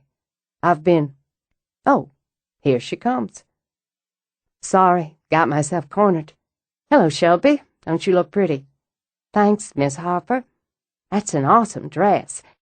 Josh said you were coming with his father." "It's nice to meet you at last, Josh. Your father's full of talk about you. Same goes. We'll have to find a quiet corner and compare notes. I'd love to. I see my parents over there. Shelby nodded toward a table. I'd like to introduce you, Josh, and your daddy. Then I'll have done my duty, and you can dance with me. Sounds like a plan. Dad says you're into plants, Miss Harper. Roz. And yes, I am. He kills 'em, you know, he added as they worked their way around the room. So I've seen. Mostly when they see him, they just commit suicide and get it over with. Shut up, Josh. Just don't want you to pull a fast one on her. He gave his father a lightning grin. Shelby says you live in that amazing house we passed on the way here. Yes, it's been in my family a long time. It's totally huge and great looking.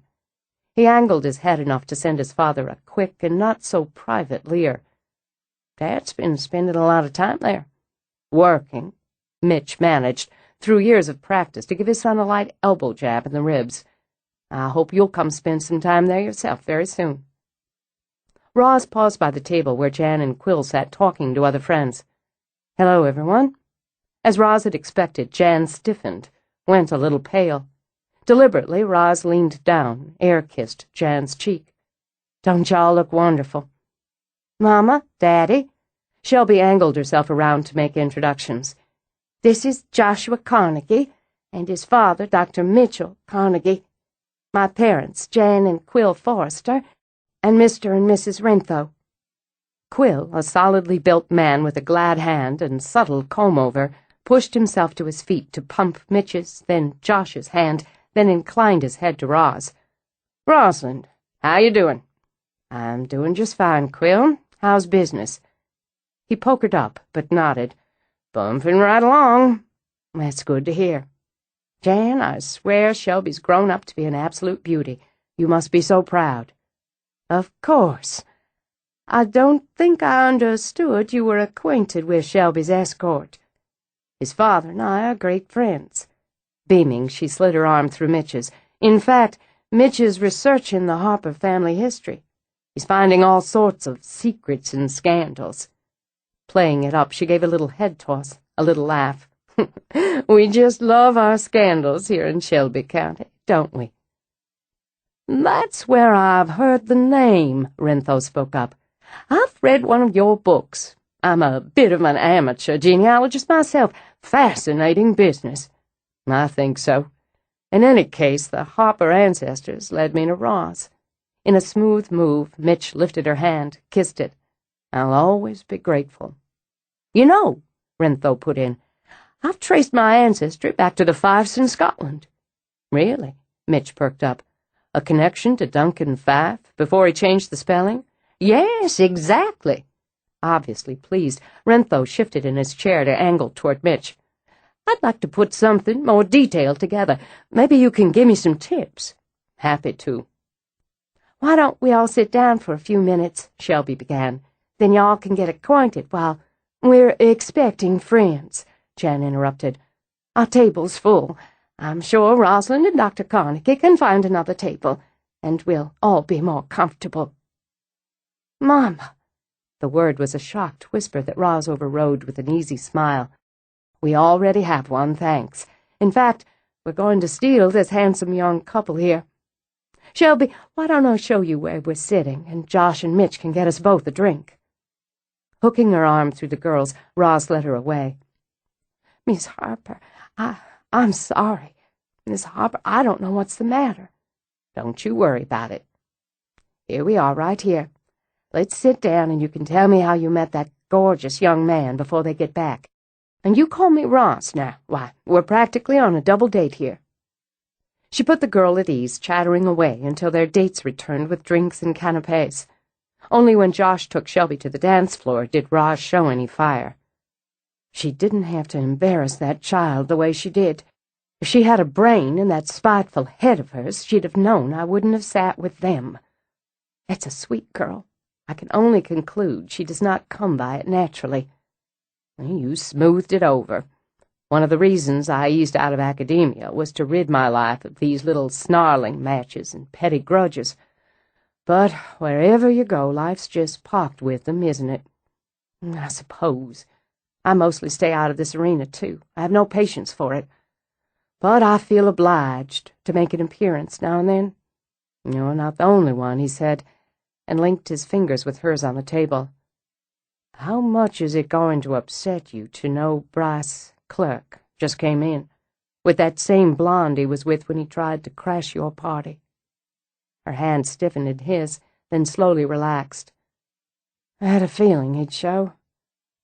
Well, it's all right. I'm just going to slip off to the restroom for a minute, give myself a little talking to, and freshen up. I don't intend to have another public scene, I promise you. Wouldn't bother me. It's nice to know, in case the talking to doesn't work." She rose, walked out of the room, and turned down the corridor toward the lounges. Inside, she freshened her lipstick and began to lecture herself on proper decorum. You will not lower yourself to his level, no matter what the provocation. You will not allow that silly girl to draw you into a catfight, even though you'd leave her bleeding on the floor without chipping a nail. You will not. Roz broke off the self-lecture when Sissy slipped in. "I had to use a chainsaw to sever myself from Justine Lukes.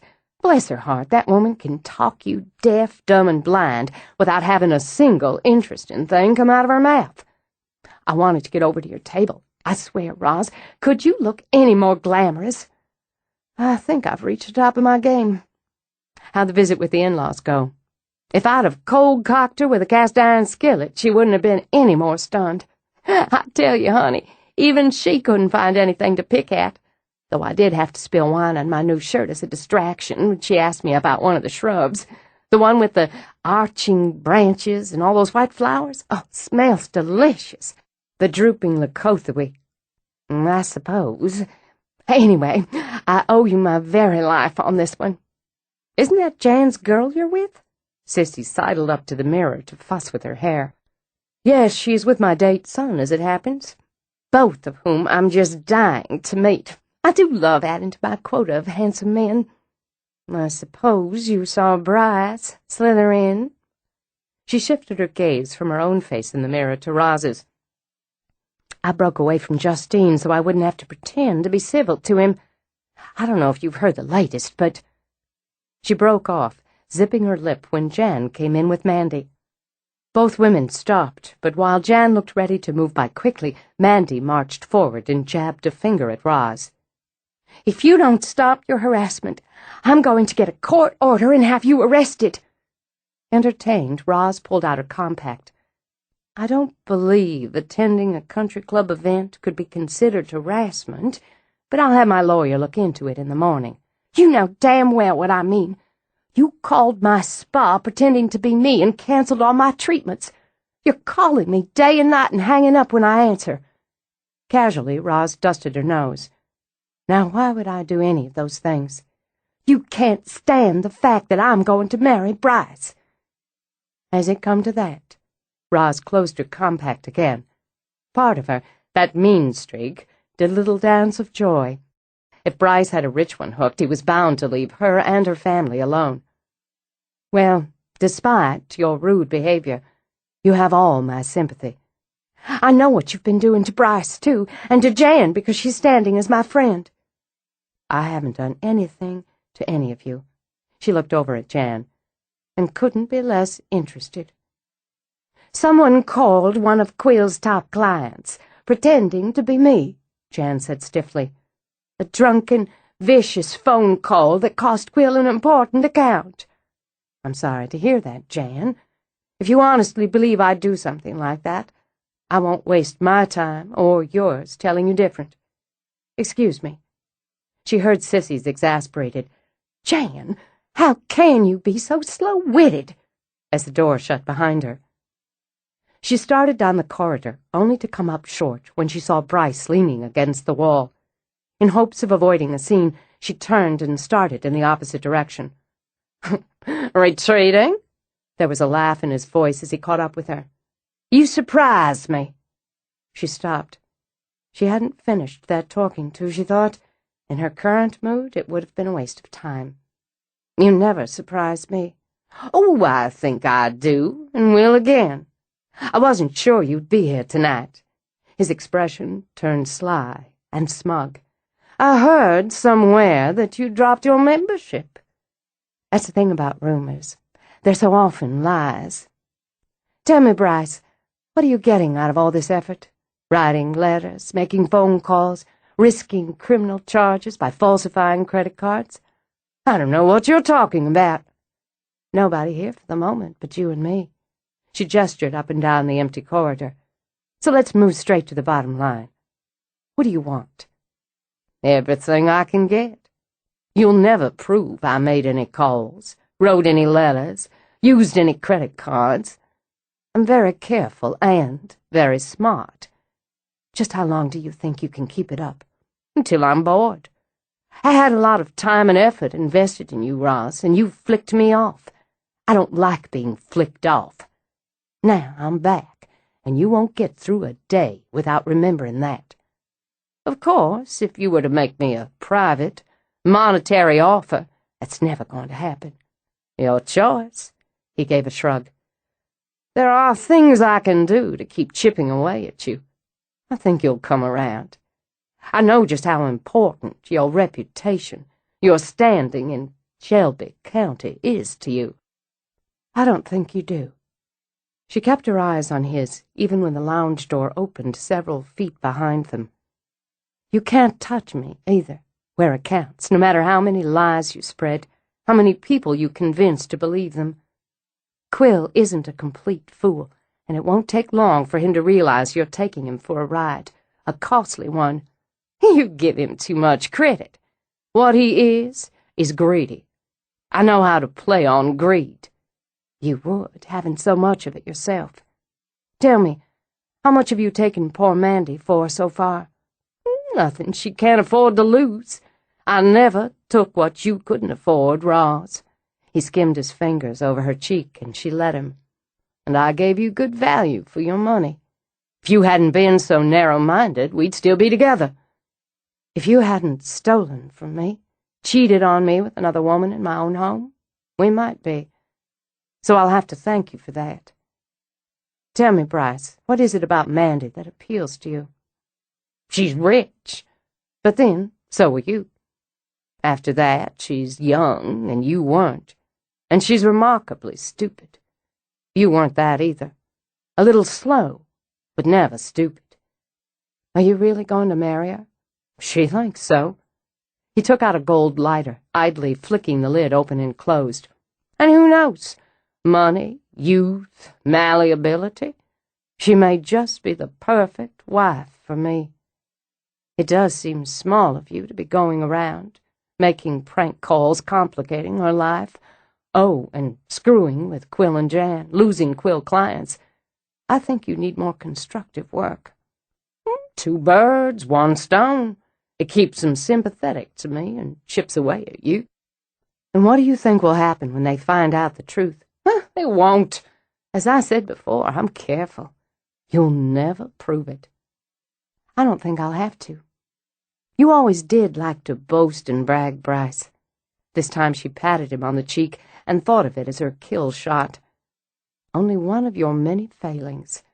She gestured behind him to where Jan and Mandy stood, faces shocked, bodies still as statues. Beside them, Sissy began to applaud lightly. Roz took a small bow, then walked away. It was her turn to be surprised when she saw Mitch at the end of the corridor. Caught the show, he said casually, and slipped his hand over hers. I thought the female lead was exceptional. Thank you. You okay? Probably, but I wouldn't mind some air. He led her out on the terrace. Very slick, he said. Very impromptu, she corrected, and now, after it was done, her stomach began to chump. But there he was, just dying to nip at me and posture around. And there they were, those pitiful and knowing women. The bonus being Sissy's presence, too. That little play will be making the rounds, word for word, in a New York minute.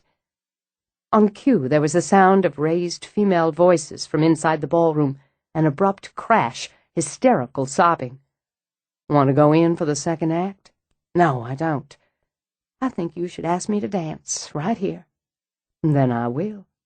He slipped his arms around her.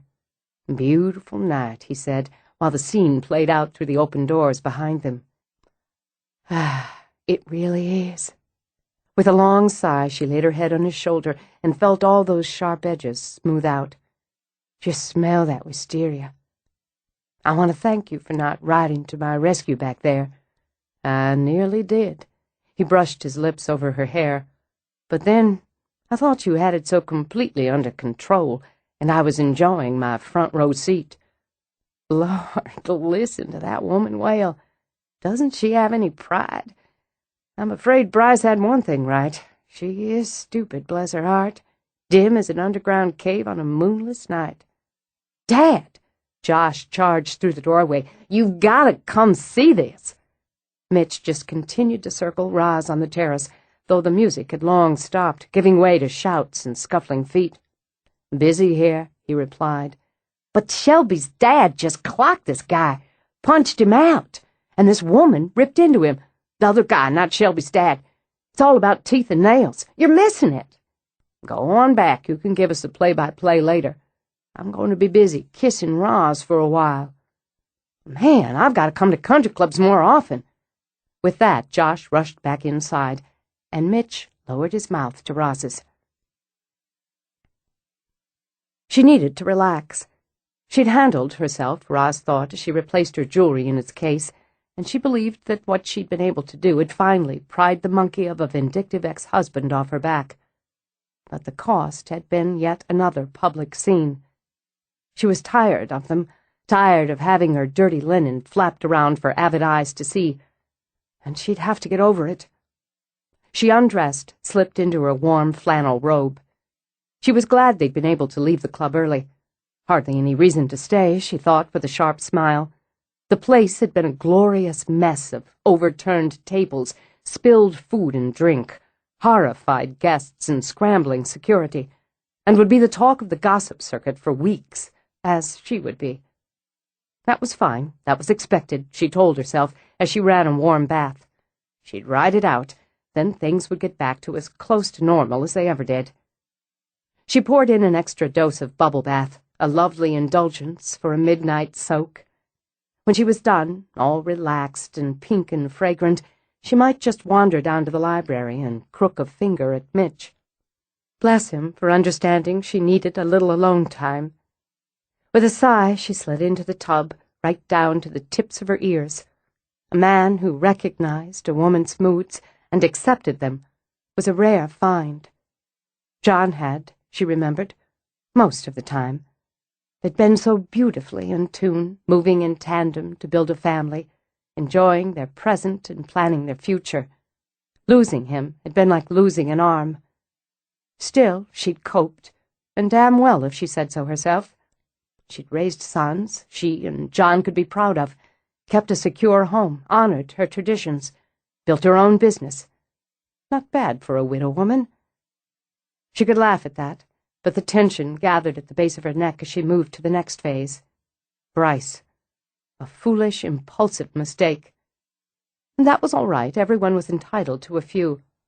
But this one had done such damage, caused such upheaval, and public speculation and gossip, which in some ways was a bigger score to her pride.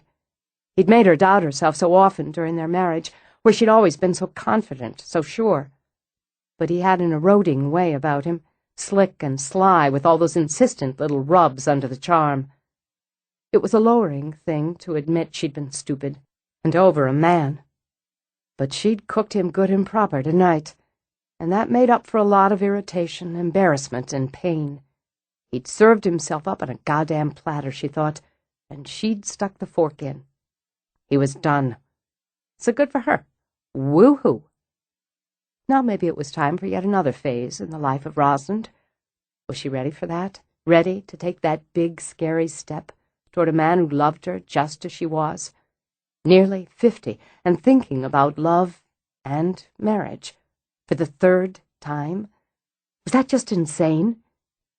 Idly she played her toes through the trickle of hot water she'd left running to keep the bath warm. Or was it a gift, already wrapped in pretty paper, tied with a big fat bow and tossed in her lap? She was in love, she thought, her lips curving as she let the tension drain away, closed her eyes. in love with an interesting, attractive, considerate man, a good man, with enough flaws and quirks to keep him from being boring. She sighed as contentment began to settle over her, and a thin, grey mist crawled along the tiles. And the sex, oh, thank God for the sex, she thought, with a lithe stretch and a purr in her throat, hot and sweet, tender and exciting, stimulating. Lord, that man was stimulating. Her body felt juiced again. Maybe, just maybe, they could have a life together. Maybe love didn't have to come at convenient and sensible times. And maybe the third time was a charm. It was something worth considering very, very seriously. Marriage. She drifted, drowsy now, trailing her fingers through the frothy water while the mist thickened, rising off the floor like a flood. It came down to making an intimate promise to someone you not only loved, but trusted. She could trust Mitch. She could believe in him. Would her sons think she'd lost her mind? They might, but it was her life, after all.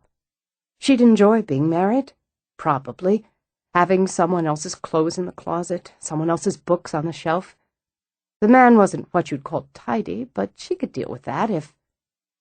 The foamy water went ice-cold. On a gasp, Roz shoved up from her lounging position, instinctively clutching her arms. Her eyes popped wide when she saw the room was full of fog, so dense she couldn't see the walls, the door. Not steam, she realized, but a kind of ugly grey mist, as cold as the water and thick as iced soup. Even as she started to stand, to climb out, she was dragged under. With a leap in the belly, shock came first, before the fear. The utter shock of the frigid water, the sensation of being yanked down, held under, froze her before she began to fight. Choking, kicking, she strained to surface as the cold stiffened her limbs. She could feel hands clamped on her head, the nails digging into her shoulders. But through the film of the water she saw nothing but floating bubbles and swirling mists. "Stop!" her mind screamed it. Using all her strength, she braced hands and feet and pushed up in one desperate lunge. Her head came up, broke through into the icy fog. She took one frantic gulp of air before the steely pressure on her shoulders shoved her under again. Water sloshed over the rim of the tub as she struggled, burned her eyes and throat. She could hear her own muffled screams as she flailed against what she couldn't see. Her elbow slammed against the side of the tub, shooting pain through terror. "For your own good. For your own good. You have to learn." The voice was a hiss in her ear, a hiss that cut through the frantic beat of blood. Now she saw it, the face swimming above her, over the churning water, its lips peeled back in a grimace of fury. She saw the madness in Amelia's eyes. "He's no different. They all lie. Didn't I tell you? Why don't you listen? Make you listen, make you stop. Tainted blood. His blood's in you. Ruined you after all." She was dying. Her lungs were screaming, her heart galloping as she fought wildly to find purchase, to find air. Something was going to burst inside her, and she'd die in the cold, scented water. But not willingly, not easily. She pounded out with her hands, her feet, and with her mind. "Let go of me! Let go! I can't listen if I'm dead. You're killing me. If I die, you'll stay lost. If I die, you'll stay trapped. Murderer, trapped in hell." She gathered herself again, fueled her straining muscles with the strength of survival, and rocketed up. Water fumed, sliced through the mist to splash walls and floor in a small, violent tidal wave. Gripping the edge of the tub, she leaned over, choking, coughing out what she'd swallowed. Her stomach heaved, but she locked her arms around the rim. She wouldn't be pulled under again. "Keep your hands off me, you bitch!" Wheezing, she crawled out of the tub and dropped weakly onto the soaked mat. As shudders racked her, she curled into a ball until she could find her breath. Her ears rang and her heart thudded so brutally she wondered if she'd have bruised ribs to add to the rest. She heard weeping. Your tears don't mean a lot to me at the moment." Not trusting herself to stand, she scooted over the floor until she could reach for a towel with a shaking hand and pull it around her for warmth. "I've lived with you all my life. I've tried to help you. And you tried to drown me? In my own tub. I warned you I'd find a way to remove you from this house." The words didn't come out nearly as strong or angry as she wanted. It was hard to sound in charge when her teeth were chattering, as much with fear as cold. She jolted when the robe she'd hung in the back of the door drifted down and settled over her shoulders. "Why, thank you," Roz said, and did manage sarcasm well enough. "How considerate of you, after trying to kill me, to see that I don't catch cold. I've had about enough." She shoved her arms in the robe and drew it close as she got shakily to her feet. Then she saw Amelia through the thinning mists. Not the mad woman with crazed eyes and wild hair who'd loomed over her while she'd fought for her life, but a shattered woman with tears on her cheeks and her hands clasped as if in prayer. As she faded away, as the mists melted, another message appeared on the mirror. It said simply, "Forgive me." "You could have been killed." Mitch paced the bedroom, anger all but sparking off his fingertips. She'd gone down to make a pot of hot coffee and to ask him to come upstairs. She'd wanted to be assured they weren't overheard when she told him. "I wasn't, happily." The coffee was helping, but she was still chilled and willing to bundle under a thick cashmere throw. "You might have died while I was downstairs putzing around with books and files. You were up here fighting for your life, and I—" "Stop." But she said it gently. A woman who'd lived with men, raised sons, understood ego. What happened, could have happened, didn't happen. None of it was your fault, or mine, for that matter. The fault lies in what is no doubt an emotionally disturbed ghost. And I don't care how ridiculous that sounds. Rosalind. He stopped in front of her, knelt down, rubbed his hands over hers. They felt strong on hers and warm. They felt solid. I know how you feel about this house, but you're going to say I should move out temporarily. And there's some good, solid sense in that, Mitch. But I won't. You can say it's because I'm stubborn, because I'm too damn hard-headed. And I will.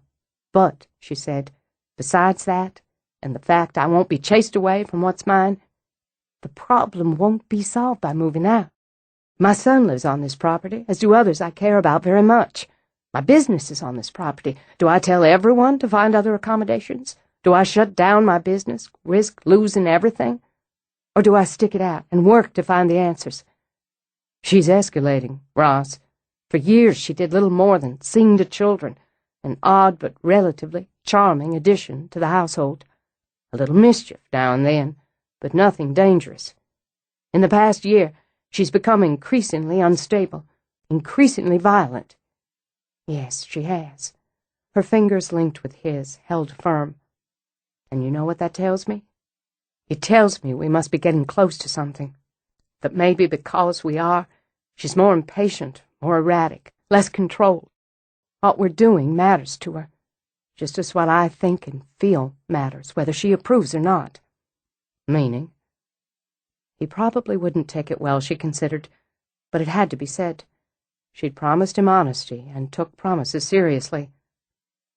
I was thinking of you, of us. When I finished sulking about tonight and started to relax, I was thinking of the way I feel about you and the way you feel about me. She tried to kill you because we love each other. His face stone hard when he pushed to his feet.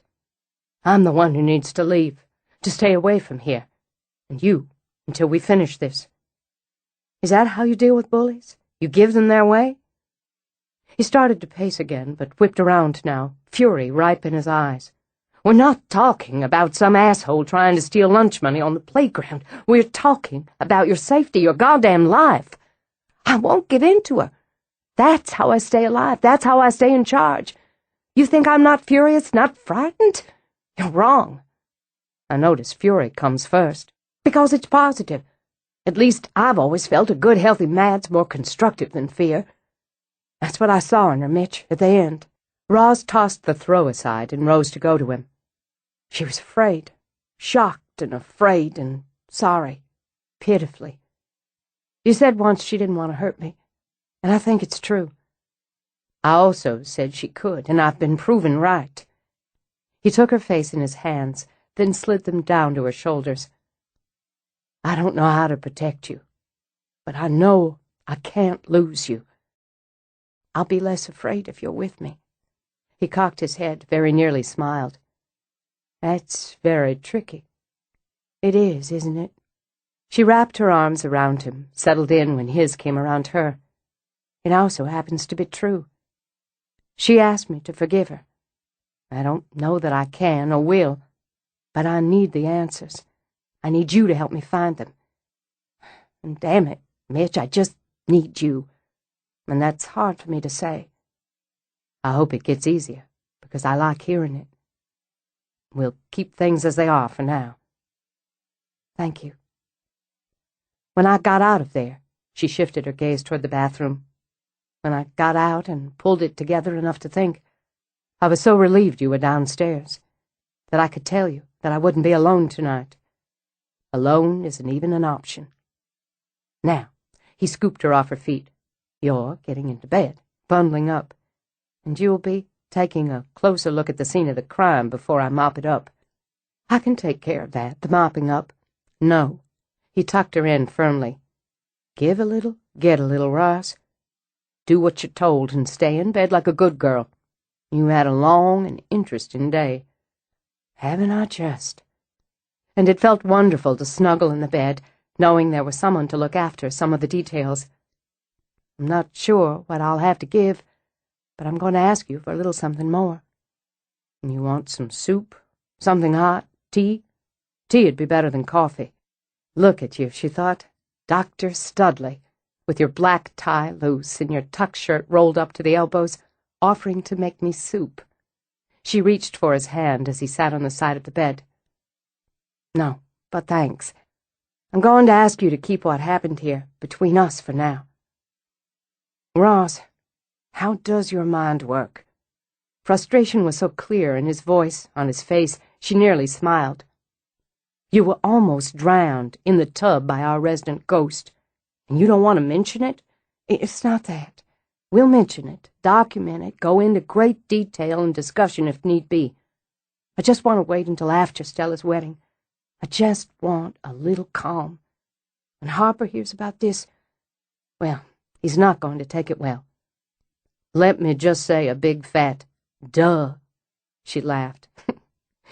Everyone'll be upset, distracted, worried, and what good will it do?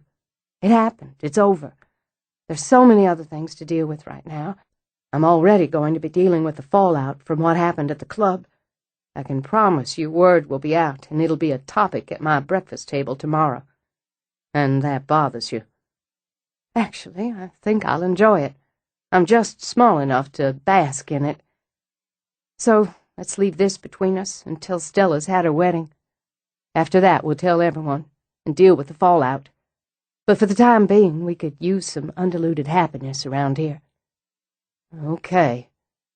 I don't see that it'll matter. I appreciate it. I'm not so mad and scared now, she added, and slid down on the pillow. I stopped her. I fought her off. I could do it again. That has to count for something. Mitch leaned over to press his lips to her cheek. Counts for a hell of a lot with me. Chapter 19. With the baby on her hip, Haley bolted into the kitchen the next morning. Her hair was bunched in a short tail at the back of her head. Her eyes were huge, and she'd misbuttoned her pajama top. I just talked to Lily's sitter, she announced to the room at large, and her aunt belongs to the country club. She says Roz was in a fight last night. I certainly was not. Life could be heartwarmingly predictable, Roz thought, and continued to spread jam thinly on a triangle of toast.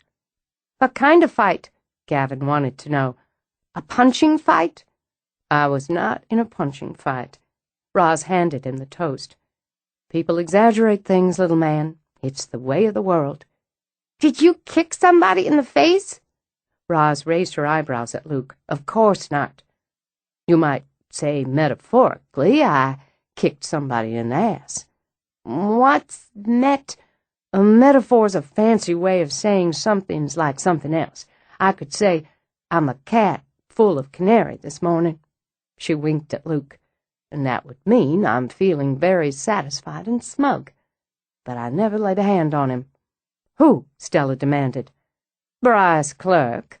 The answer came from David as he poured more coffee. My intelligence network is far-flung and faster than the speed of light.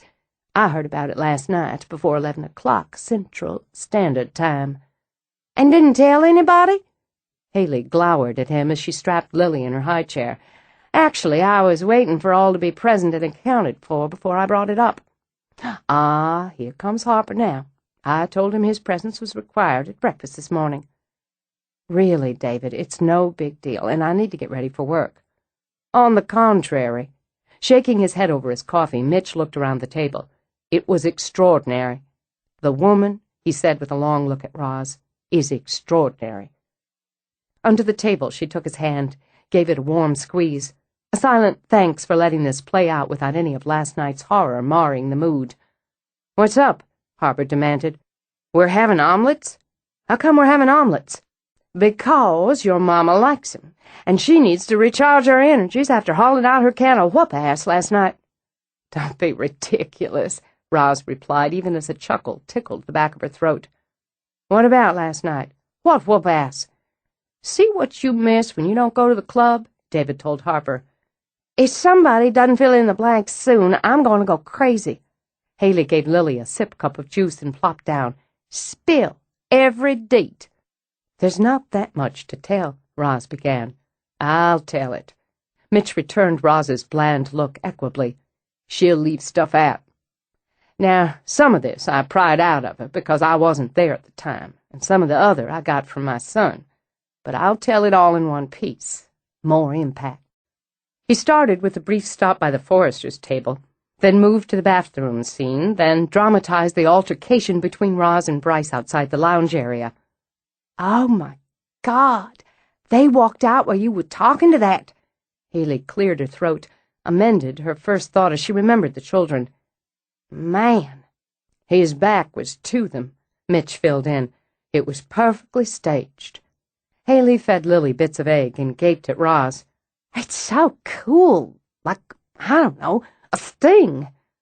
The timing was exquisite, Mitch agreed. You should have seen your mother, Harper. Cool and slick as an iceberg, and just as dangerous. This kitchen is full of metaphors this morning, Roz commented. Isn't anyone going to work?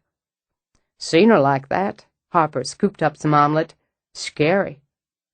It happened I was in a position to see the reaction of the ladies behind them, Mitch said, and it was beautiful. He's mouthing off, bragging about how he can keep screwing around. The phone calls, the credit cards, and so on, and nobody'll pin him. He's insulting Quill, calling Mandy stupid, utterly full of himself, and Roz just stands there. He doesn't even know she's just brought the axe down on his neck. She doesn't flick an eyelash, just keeps prompting him to say more and more until the son of a, he remembered the kids, gun is buried in his own words. Then, when it's done, she just waves a hand. So he turns and sees there behind him, and she strolls away. It was beautiful. I hope they fell on him like dogs, Stella said under her breath. Close enough. Apparently he tried to talk his way out of it, convince them that it was all a mistake. But the blonde, she's hysterical, screaming, crying, slapping at him. The other goes straight to her husband, fills him in so he knows it was Bryce's vindictiveness that lost him one of his top clients. He loses it, according to my son, and bulls his way to Bryce and punches him. People are jumping up, glasses are crashing. The blonde jumps on Clerk and starts biting and scratching. Holy cow, Gavin whispered, awed. They had to drag her off, and while they were, Quill took another shot, and they had to drag him off. I wish I'd seen that. Harper rose to get his choice of morning caffeine and came back to the table with a can of Coke. "I really do." "People were running for cover, pushing to get closer to the action," Mitch continued, "slipping on olives from martinis, sliding around in salmon mousse or whatever, knocking over tables. They were at the point of calling the cops when in-house security broke it up." "Where were you?" Haley wondered. "I was on the terrace, making out with Roz." "Dancing with Roz," he corrected with a wink. "We had a decent view through the doors and windows." "It'll be the talk of the town for some time," Roz concluded. "As far as I'm concerned, all of them got just what they deserved. A belly full of embarrassment. Now, I don't know about the rest of you, but I've got to get to work." Wait! What about Bryce?" Haley forked up some eggs for herself. "They can't leave us hanging." "Well, I couldn't say, but I suspect he'll scamper out of Shelby County with his tail between his legs. I don't think he'll be around anymore." "That's it?" Haley wondered. "You're not going to—" She broke off, wiped off Lily's face. "Well, that's good. It's good he's gone." Roz ruffled both boys' hair, then got up to lay a kiss on the top of Lily's head. "I'll be giving the police my statement regarding possible charges for fraud this afternoon, as will Mitch, who heard everything Bryce said. I imagine they'll speak with the others who heard him flapping, and we'll see what happens next." "Even better," Haley said with a smile. "Even much better." "I don't punch or kick people in the face, at least not to date, but I don't get pushed around for long either." She walked out, pleased, even comforted, that the day had begun with laughter instead of worry. Roz stood on the little slope at the edge of her woods and studied the spread and form of In the Garden. There were wonderful blocks of color, tender spring green, bold pinks, exotic blues, cheery yellows, and hot, hot reds. The old, time-faded brown tables were full of those colors, displaying bedding plants in flats and pots. The ground itself erupted with it, blooming in an enthusiastic celebration of the season. The buildings looked fresh and welcoming, the greenhouses industrious. There were planters exploding with color and shape, hanging baskets dripping with them. From this vantage, she could see slices of the shrub area, and the ornamental trees, and all the way back to the field grown with its ruler-straight rows and muscular machines. Everywhere she looked there were people, customers and staff bustling or browsing. Red wagons chugged along like little trains carrying their hopeful cargo. Flatbeds bumped over the gravel paths and out to the parking area where their loads could be transferred into cars and trucks. She could see the mountains of mulch, loose and bagged, the towers of pavers, the rails of landscape timbers. Busy, she thought, but with the charm she'd always envisioned in homey touches. The arbor already twined with morning glory vines, the curved bench strategically placed by a bubbling garden fountain, the flashy red of a hummingbird feeder dangling from a branch, the music of a wind chime circling gently in the breeze. She should be down there, of course, doing some bustling herself, babying her stock, calculating inventory. Having a manager, even an exceptional one like Stella, didn't mean she shouldn't have her finger on every pulse. But she'd wanted the air, the movement of it around her after hours in the denseness of the propagation house, and she wanted this view of what she'd built, what she'd worked for, gambled on. Today, under a sky so freshly blue it might have been painted on glass, it was beautiful, and every hour she'd spent over all these years sweating, worrying, calculating, struggling was worth it. It was solid and successful, and very much the sprawling garden she'd wanted to create. A business, yes, a business first and foremost, but a lovely one that reflected her style, her vision, her legacy. If some insisted on seeing it as her hobby, let them. If some, even most, thought of her as the woman who'd glided around the country club in a gold gown and diamonds, that was fine. She didn't mind slipping on the glamour now and again, and in fact, she could enjoy it. But the truth of her, the core of her, was standing here, wearing ancient jeans and a faded sweatshirt, a ball cap over her hair, and scarred boots on her feet. The truth of her was a working woman with bills to pay, a business to run, and a home to maintain. It was that woman she was proud of when she took the time to be proud. The Rosalind Harper of the country club and society set was a duty to her name. This, all the rest, was life. She took a breath, braced herself, and deliberately pushed her mind in a specific direction. She would see what happened, and how both she and Amelia would deal with it.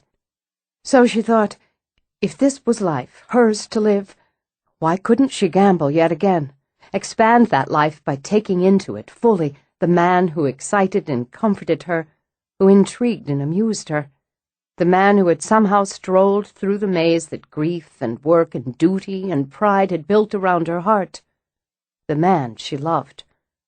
She could live her life alone if need be, but what did it prove?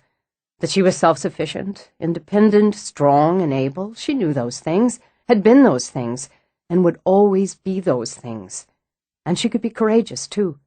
Didn't it take courage? Wasn't it harder to blend one life with another, to share and to cope, to compromise, than to live that life alone? It was work to live with a man, to wake up every day prepared to deal with routine and to be open to surprises. She'd never shied away from work.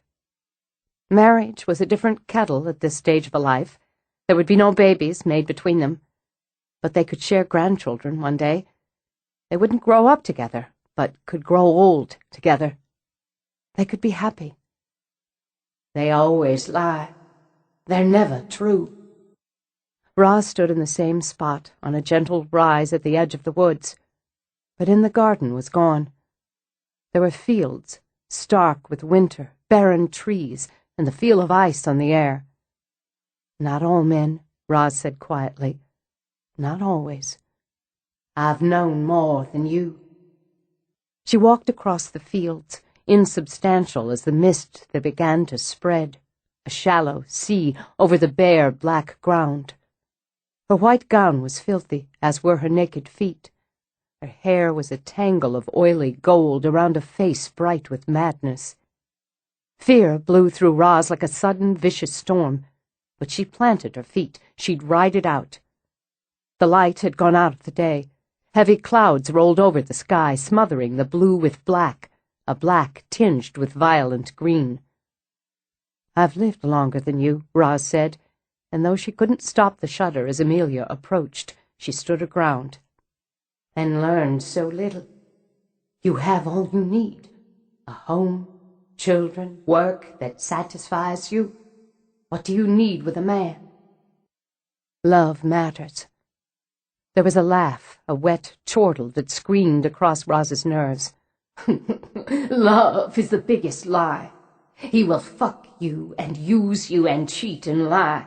He will give you pain until you are hollow and empty, until you are dried up and ugly and dead.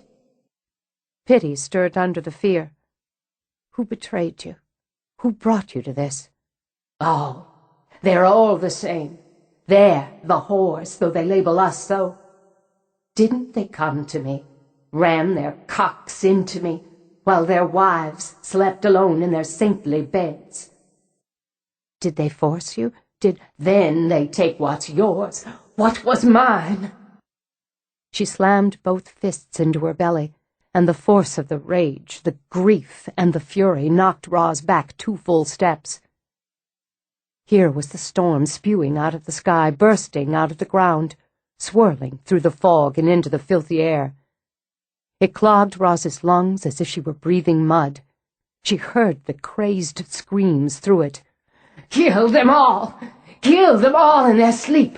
Hack them to bits! Bathe in their blood! Take back what's mine! Damn them! Damn them all to hell! They're gone. They're dust. Roz tried to shout, but could barely choke out the words. Am I what's left? The storm stopped as abruptly as it began, and the Amelia who stood in the calm was one who sang lullabies to children, sad and pale in her grey dress. You're mine, my blood. She held out a hand, and red welled in the palm. My bone, out of my womb, out of my heart, stolen, ripped away. Find me. I'm so lost. Then Roz was alone, standing on the springy grass at the edge of the woods, with what she'd built spread out below her. She went back to work because work steadied her. The only way she could wrap her mind around what happened at the edge of the woods was to do something familiar, something that kept her hands occupied while her brain sorted through the wonder of it. She kept to herself because solitude soothed her. Through the afternoon she divided more stock plants, rooted cuttings, watered, fed, labeled. When she was done, she walked home through the woods and raided her personal greenhouse. She planted cannas in a spot she wanted to dramatize, larkspur and primroses where she wanted more charm. In the shade she added some ladybells and cranesbill for serenity. Her serenity, she thought, could always be found here, in the gardens, in the soil, in the shadow of Harper House. Under that fresh, blue sky she knelt on the ground and studied what was hers. So lovely, with its soft yellow stone, its sparkling glass, its bridal white trim. What secrets were trapped in those rooms, in those walls? What was buried in this soil she worked, season after season, with her own hands? She had grown up here, as her father had, and his father, and those who'd come before. Generation after generation of shared blood and history. She had raised her children here, and had worked to preserve this legacy so that the children of her children would call this home. Whatever had been done to pass all of this to her, she would have to know, and then accept. Settled again, she replaced her tools, then went into the house to shower off the day. She found Mitch working in the library. "Sorry to interrupt. There's something I need to talk to you about." "Good. I need to talk to you, too." He swiveled away from his laptop, found a file in the piles on the desk. "You go first," she told him. "Oh, fine." He scooped a hand through his hair, took off his glasses. Gesture she knew now meant he was organizing his thoughts. "I've done just about all I can do here," he began. "I could spend months more on your family history, filling in details, moving back generations. In fact, I plan to do just that. But regarding the purpose for which you hired me, I'm at an impasse. She wasn't family Roz, not a Harper," he amended. "Not by birth, not through marriage. Absolutely none of the data.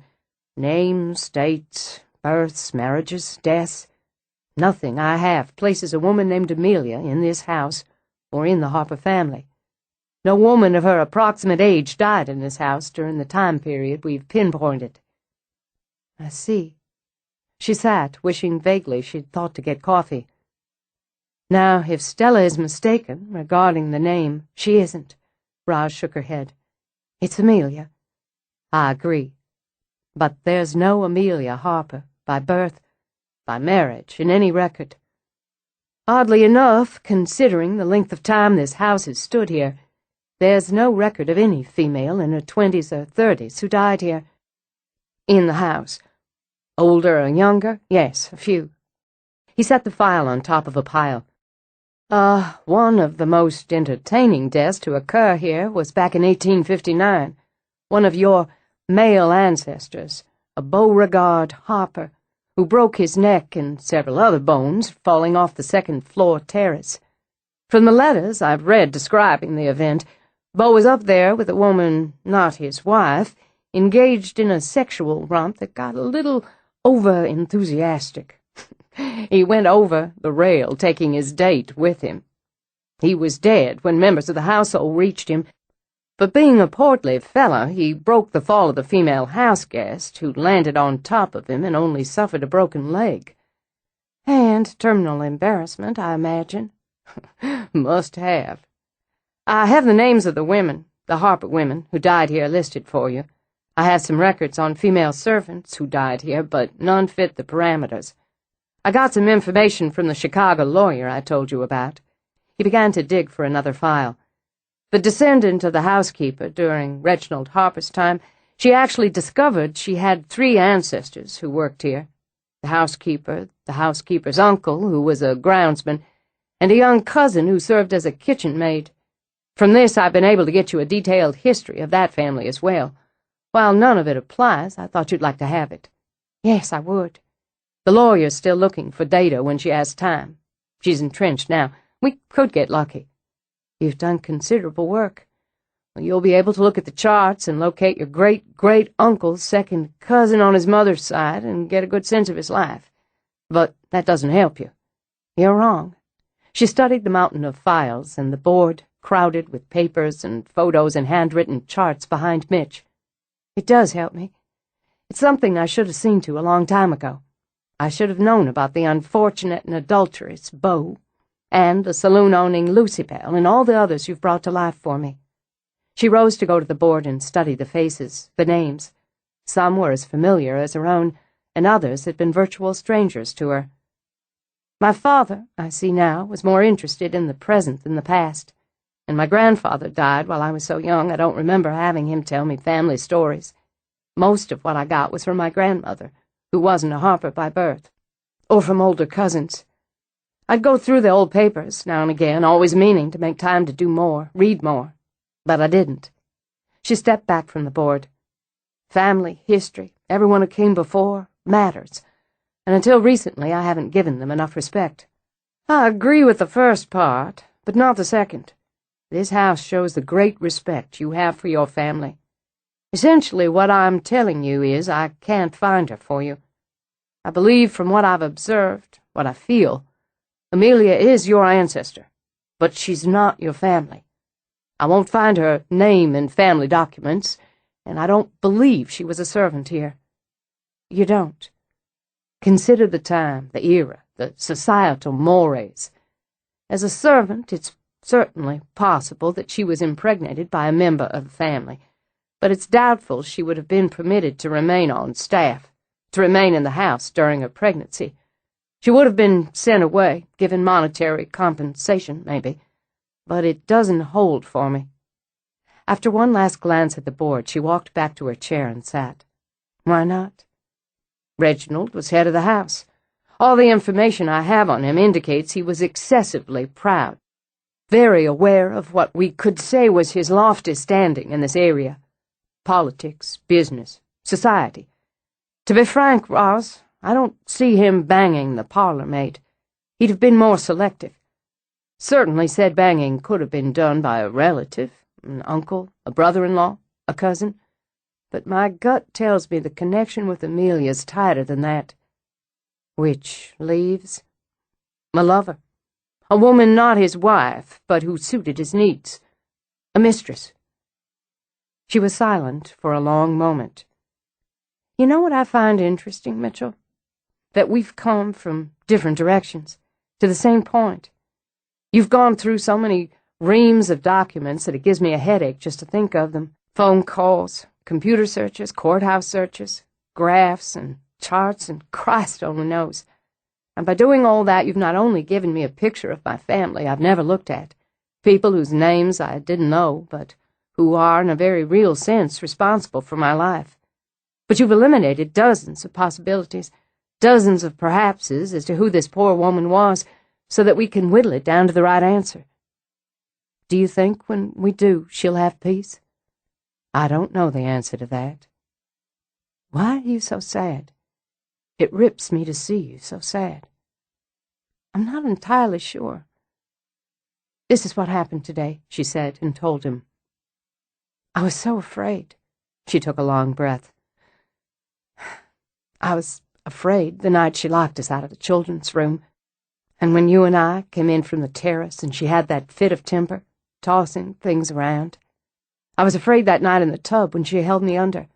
I thought I wouldn't be that afraid again. But today when I stood there watching her walk toward me over the field, through the fog, I was petrified. I saw her face, the madness in it, a kind of insane purpose. The sort, I think now, that overcomes even death. She gave herself a little shake. I know how that sounds, but I think that's what she's done somehow. She's overcome death with madness, and she can't break free. She didn't touch you this time. She didn't hurt you. Roz shook her head. Not even at the peak of her rage. I couldn't breathe, felt like I was drawing in dirt, but part of that might have been sheer panic on my part. She spoke of killing, bathing in blood. There's never been any talk of murder in this house. But I wonder, oh, God, could they have killed her? One of my family? She was the one talking of doing murder, he reminded her, not of being murdered. True, but you can't trust a crazy woman to have all the facts straight. She said I was her blood. Whether it's true or not, she believes it. She took a deep breath. So do you. He got up from the desk to come around to her. Taking her hands, he drew her out of the chair and into his arms. What do you believe? Comfort, she thought, as she rested her head on his shoulder. There could be such comfort in a man if you allowed yourself to take it. She has my father's eyes. I saw it at the end today. I've never seen it before. Maybe never let myself. Did he take her child, Mitch? My great-grandfather? Could he have been so cold? If all this is fact, she could have given the baby up. They might have had an arrangement, and she came to regret it. There's still a lot of possibilities. I want to know the truth now. Have to know it, whatever it takes.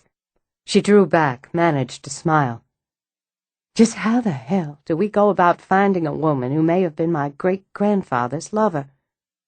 Well, we have a first name, an approximate age, and we assume she lived in the Memphis area. We start with that. Is that natural optimism, or are you trying to smooth my feathers? Some of both. All right, then. I'm going to go pour myself a glass of wine. Do you want anything? I could use about a gallon of water to offset the 5 gallons of coffee I've downed today. I'll come with you. He draped an arm around her shoulders as they walked to the kitchen. I might have to put this aside until after Stella and Logan's wedding. It snuck right up on me. Seems to me, however demanding the dead may be, the living ought to have priority. She got out a bottle of water and a fresh lemon. I can't believe those boys aren't going to be part of the household in a few more days. She poured and sliced, then offered him the glass. Thanks. I think they'll be around enough. You'll feel like they are. I like to think. She poured her wine, but the phone rang before she took the first sip. Where is David, anyway? She asked, and answered herself. She listened for a moment, then smiled slowly at Mitch. Hello, Jane, she said, and lifted her wine in a toast. This is so exciting. It's like a spy thriller or something. Haley bounced on her toes as she, Roz, and Stella rode the elevator up to Clarice Harper's apartment. I mean, we spend the morning getting manicures and pedicures, and the afternoon sneaking around to hunt up secret documents. It's totally glamorous. Say that later if we're arrested and spending the night in jail with Big Bertha, Stella suggested. If Logan has to marry me through jailhouse bars tomorrow, I'm going to be royally pissed. I told you not to come, Roz reminded her. And miss this? After a bracing breath, Stella stepped off the elevator. I may be fussy, but I'm no coward. Besides, Haley has a point. It is exciting. Going into a crabby old woman's over-furnished apartment and taking away what's rightfully mine, along with a scared little rabbit, doesn't strike me as exciting. Jane could have gotten them out herself, saved us the trip. There's enough to do with the wedding tomorrow. I know, and I appreciate so much you giving us the day off so we could primp. On impulse, Stella kissed Roz's cheek. We'll work twice as hard after the wedding to make up for it. You might just have to. Now just pray the old ghoul is out getting her hair permed as advertised, or this will be ugly. Don't you sort of hope it is? Haley began, but the door creaked open. Jane peeked out through the crack. I didn't expect anyone but you, Cousin Rosalind. I don't know if we should— They work for me. They're friends. With no patience for dithering or ado, Roz nudged the door open, stepped inside. Jane, this is Stella and Haley. Jane, did you pack all your things? Yes, there isn't much. But I've been thinking she's going to be so upset when she gets home and finds me gone. I don't know if I should— This place is as horrible as ever, Roz observed. Positively reeks of lavender. How do you stand it? That's one of our Dresden shepherdesses there, and that mice and cat, and— Oh, screw it. Where are the diaries? I didn't get them out. I didn't feel right. Fine. Give me the key, show me where, and I'll get them. Let's not waste time, Jane, Roz added, when the girl simply stood biting her bottom lip. You have a new apartment waiting, a new job starting bright and early Monday morning. You can take 'em or leave 'em, your choice. But I'm not leaving this lavender-stinking apartment without what's mine by right. So you can give me the key, or I'll just start tossing things around until I find what I'm after. Oh, God, I feel sick. Jane dug into her pocket, pulled out an ornate brass key. The desk in her room. Top drawer. Pale as glass, she gestured vaguely. I'm dizzy. Snap out of it, Roz suggested. Stella, why don't you help Jane get her things? Sure. Come on, Jane. Trusting Stella to deal with the situation, Roz turned to Haley. Wash your door, she ordered. Oh, boy, hot damn. Look out, man. Despite herself, Roz chuckled all the way into Clarice's bedroom. There was more lavender here, with an undertone of violets. The bed had a padded headboard of gold-tufted silk, with an antique quilt Roz knew damn well had come out of Harper House, as had the occasional table by the window and the Art Nouveau lamp. Pilferin' old bitch, Roz grumbled, and went directly to the desk. She turned the key and couldn't quite hold back the gasp when she saw the stacks of old leather-bound journals. This is going to be a kick right in your bony ass, she decided, and opening the satchel she carried over her shoulder, carefully slid the books inside. To make certain she had them all, she opened the rest of the drawers, riffled without qualm through the nightstands, the bureau, the chest of drawers. Though she felt silly, she wiped off everything she'd touched. She wouldn't put it past Clarice to call the cops and claim burglary. Then she left the key, plainly in sight, on top of the desk. Stella took her down, Haley announced when Roz stepped out. She was shaking so hard we thought she might have, like a seizure, unless she got out of here. Roz, the poor thing, only had one suitcase. She got everything she owned into one suitcase. She's young. She'll have plenty of time to get more. Did you touch anything in here? No. I thought, fingerprints. Smart girl. Let's go. You got 'em? Roz patted the satchel. Easy as taking candy from a baby, which Clarice has been known to do. It wasn't until they'd settled Jane into her apartment and were well on the way home that Roz noticed Haley was uncharacteristically silent. Don't tell me you're having second thoughts. Guilty qualms? Whatever. What? Oh, no. Those journals are yours. If it had been me, I'd have taken the other things that belonged to Harper House, too. I was thinking about Jane. I know she's younger than me, but not all that much, and she seems so, fragile and scared about everything. Still, she did a brave thing, I guess. She didn't have what you had, Roz said. Your gumption, for one, and a lot of that's just the luck of the draw. But she didn't have a father like yours, one who loved her and taught her and gave her a secure and happy home. She doesn't feel strong and attractive, and you know you are. She needs a good haircut and better clothes. Hey, Stella, wouldn't it be fun to make her over? Down, girl. No, really. Later, when we've got the time. But I was thinking, too, how she looked when she walked into that little apartment. How grateful and surprised she was that you'd sent some things over, Roz. Just basic things like a couch and bed and food for the kitchen. I don't guess anyone's ever done anything for her, just to be decent. I felt so sorry for her, and happy for her at the same time, the way she looked around, all dazzled and weepy. Let's see what she does with it. You gave her the chance to do something, just like you did with me, and Stella, too. Oh, don't start. I will. We all came to this corner, and you're the one who gave us a hand to get around it and start down the road. Now Jane's got a place of her own and a new job. I've got a beautiful baby and a wonderful home for her. And Stella's getting married tomorrow.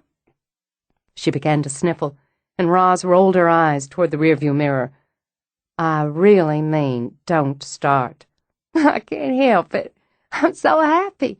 Stella's getting married tomorrow, and y'all are my best friends in the whole wide world. Stella passed tissues over the seat and kept one out for herself. There were 16 journals in all, 5 of her grandmother Elizabeth Harper's, and 9 written by her great-grandmother Beatrice, and each was filled, first page to last. There were some sketches as well, Roz noted on a quick flip-through, her grandmother's work. It made her feel warm to look at them. But she didn't need Mitch to tell her that even though they had the books, the job of reading them and finding anything pertaining to Amelia was daunting. They're not dated. Rubbing her eyes, Stella leaned back on the sofa in the parlor. From what I can tell at a quick glance, Beatrice Harper didn't use a journal per year, but simply filled each, however much time that involved, and moved to the next. So we'll sort them as best we can, Mitch said. Divide them up and read each through. I hope I get a juicy one. Due to the circumstances, David had put together an elaborate high tea and now helped himself to a scone. I want them all accounted for at all times. But we have a wedding tomorrow. Stella, I don't want you to overdo it. I'm not going to be responsible for you getting married with circles under your eyes. Who could that be? Roz said when the doorbell rang. Everyone's here. No, sit, David, I'll get it. She walked out with Parker prancing at her heels, barking as if to let her know he was on the job. When she opened the door, Roz's eyebrows winged up, and her smile was sharp as a blade. Why, Cousin Rissy, what an unpleasant surprise. Where is that useless girl and my property? I haven't the vaguest idea what you're talking about, and care even less. She noted her aunt had hired a sedan and driver for the trip from the city. I suppose good manners dictate I ask you in, but I warn you I'm not above arranging a strip search before you go, which would be traumatic for all parties, so don't even think about taking anything. You are, and always have been, a rude and dislikable creature. Isn't that funny? Roz stepped back so Clarice could march into the foyer with her cane. I was thinking the same about you. We're in the parlor, having tea. Roz stepped to the doorway. Cousin Rissy is paying a call. Isn't that unfortunate? You may remember my son, Harper. You always enjoyed complaining about him incessantly on your other visits. And David, Harper's childhood friend who tends Harper House, and would have counted the silverware. I'm not interested in your sass. I have so little else to offer you. I believe you've also made the acquaintance of Dr. Carnegie. I have, and will be speaking to my lawyer about him. He smiled broadly. It's Mitchell Carnegie. 2 L's. This is Logan Kittredge, friend, neighbor, and employee, who is the fiancé of Miss Stella Rothschild, who manages my garden center. I have no interest in your motley arrangement of employees, or your questionable habit of crowding them into Harper House. These are her children, Gavin and Luke, and their dog, Parker, Roz continued as if Clarice hadn't spoken, and a young cousin of mine on the Ashby side, also an employee, Haley Phillips, and her beautiful daughter, Lily. I believe that covers everyone. David, I suppose you'd better pour Clarice a cup of tea. I don't want tea, particularly any prepared and poured by a homosexual. It's not catching, David offered, unfazed. Why, David, you're a homosexual? Roz feigned surprise. How amazing. I tried to be subtle about it. Where is Jane? Clarice demanded. I insist on speaking to her this instant. Roz picked up a tiny cookie and gave it to a delighted Lily. And Jane would be? You know very well. Jane Paulson. Oh, of course, Cousin Jane. I'm afraid she's not here. I won't tolerate your lies. At her tone, Parker sent up a warning growl. And keep that horrible little dog away from me. He's not horrible. Gavin sprang up and was immediately grabbed by his mother. You're horrible. And if you're mean, Luke piped up, he'll bite you because he's a good dog. Gavin, you and Luke take Parker outside. Go on now. Stella gave Gavin a little squeeze. Get to Frisbee, Logan suggested with a wink for the boys. I'll come out in a few minutes. Gavin picked up the dog, scowling on the way out, and Luke stopped at the door. We don't like you, he said, and strode on his sturdy little legs behind his brother. I see your employees are no better equipped to raise well-mannered children than you, Rosalind. Apparently not. I'm so proud. Well, since you won't have tea and I can't help you regarding Jane, you must want to be on your way. Where are the journals? Journals? Do you mean the journals written by my grandmother and my great-grandmother that were taken out of this house without my permission? Your permission was not required. I'm the oldest living Harper, and those journals are mine by right. We certainly disagree on that, but I can help you as to their location. They're back where they belong, morally, legally, and ethically. I'll have you arrested. Oh, please, try. Won't that be fun? The dangerous iceberg was back as she sat on the arm of a chair, crossed her legs casually. Won't you just relish having your name, the Harper family name, smeared all over the press, talked about all over the county? Her eyes went hot, in direct contrast to the chill of her voice. Because I'll see that it is. I'll grant every interview and discuss the whole unseemly mess over cocktails at every opportunity. Such things don't concern me. She paused, leaning down to take the cookie Lily was holding up to her. I thank you, Sugar Pie. But you, she said to Clarice, I don't think you'll enjoy being the butt of gossip and innuendo and jokes, particularly when it'll come to nothing. I have possession of what is my legal property. She picked Lily up, set her on her knee, and gave the cookie back while the room remained silent but for Clarice's outraged breaths. Roz decided it was one of the rare times she could actually and accurately describe a scene with the phrase, her bosom heaved. It was glorious. If you want to have the police question how I came to regain possession, I'll be happy to tell them, and I hope you enjoy explaining to them how you had what belongs to Harper House, and therefore me, locked away in your desk, along with several other expensive pieces that are catalogued as Harper House property. You'll dirty the family name. Her face dark with rage, Clarice stepped forward. You have no right. You have no business digging into what is best left buried. Calmly, Roz passed the baby to Mitch, where Lily babbled and generously offered to share her mangled cookie. She heard Mitch's murmured, "Take her down, honey," as she got to her feet. "What are you afraid of? What did they do to her? Who was Amelia?" Nothing but a tramp, a low-class whore who got no more than she deserved. I knew the minute you were born that blood would tell in you. I see it has." "So I am from her," Roz said quietly. "I'll speak no more about it. It's a crime and a sin that a woman like you is mistress of this house. You have no right here and never did. You're no account, grasping nothing but a blight on the family name. My grandmother would have set the dogs on you before she'd let your kind cross the threshold of Harper House." "Okay, that's about enough." Before Roz could speak, and she had plenty to say, Harper was up and across the room. "You're leaving, and you're never coming through that door again." "Don't you backtalk me, boy." "I'm not 8 anymore, and you're not welcome here. You think you can stand here and insult my mother? A woman with more class in one eyelash than you could cobble together out of every dried-up bone in your body. Now, I can show you the way out, or I can kick you out. Your choice." "You're just like her." "That's the first genuine thing you've said since you came in." "This way, cousin Rizzy."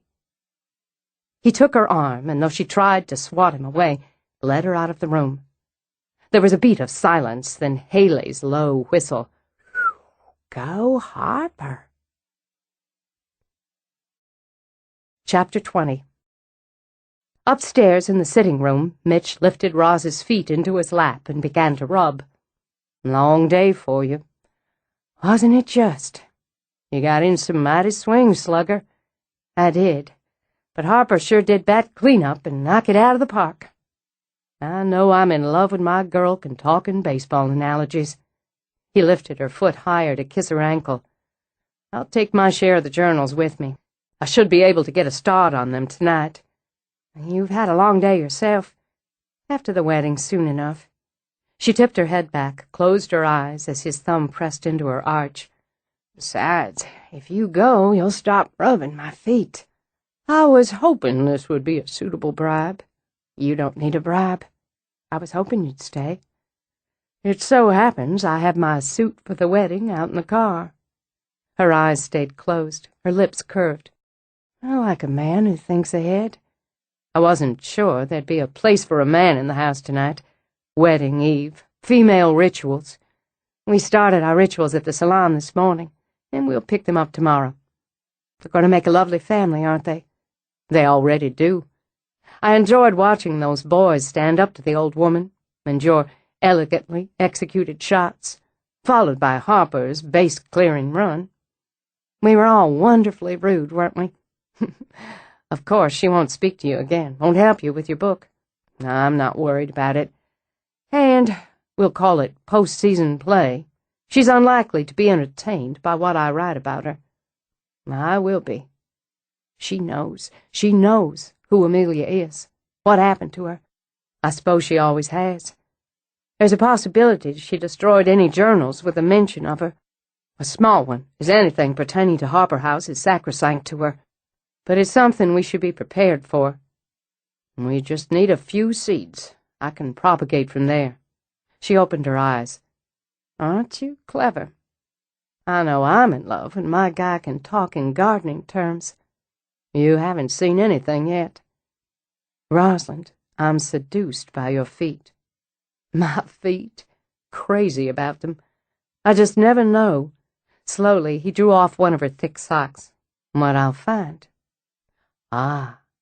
He brushed a finger over her toenails, painted pale shell pink, with just a hint of glitter. Surprise, surprise. They're often one of my little secrets. He lifted her feet, traced his lips down her arch. I love secrets. There was something powerful about pleasuring a strong woman, watching her, feeling her surrender to sensation. A tiny quiver, a quiet sigh, was unspeakably erotic when you knew the woman yielded to no one. From attraction to passion, from passion to love. It was a journey he'd never planned to make again. Yet here he was. When he touched her, he knew she was the woman, the only woman he wanted to spend his life with. He wondered how he'd reached this point in his life without knowing and needing her scent, the sound of her voice, the fascinating textures of her skin. When she rose up, locking her arms around him, fixing her mouth warmly on his heart nearly burst. I can see you in the dark, he told her. I can hear you when you're miles away. The small sound she made was pure emotion as she sank into him. She held tight a moment with her head on his shoulder, her heart knocking against his. How love could be so many different things at so many different times, she'd never understand. She could only be grateful for it, grateful to have found this love at this time. She would cherish it, cherish him. She eased back to take his face in her hand, so their eyes met. It's harder when you come into something like this, knowing more, having more behind you. But at the same time, it's more itself, fuller, richer. I want you to know that's how I feel with you, full and rich. I don't think I can do without you, Rosalind. Good. She touched her lips to his. Good, she repeated, and slid slow and deep into the kiss. She curled around him, breathing him in, his hair, his skin.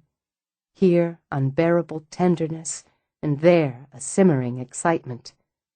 While her mouth clung to his, her fingers flipped open the buttons of his shirt, lifted her arms so he could draw her away and they could press together, warm flesh to warm flesh.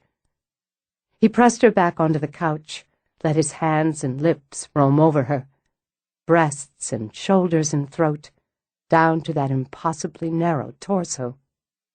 There were signs of the children she'd borne, the men she'd made. For a moment he lay his cheek on her belly, amazed he'd been given the gift of a woman so vital, so potent. She stroked his back, gliding on the shimmer that coated her senses, lazily working her hands between them to unbutton his jeans. She found him, hard and hot, and felt her own muscles bunch and quiver in anticipation. Now they tugged at clothes, and once again she rose up. This time she straddled him, staring into those bottle-green eyes as she slowly took him inside her. Ah, God. She gripped the back of the couch, her fingers digging in. With a brutal hold on control, she rode, hips moving in a tortuously gentle rhythm, strong thighs caging him as she set the pace.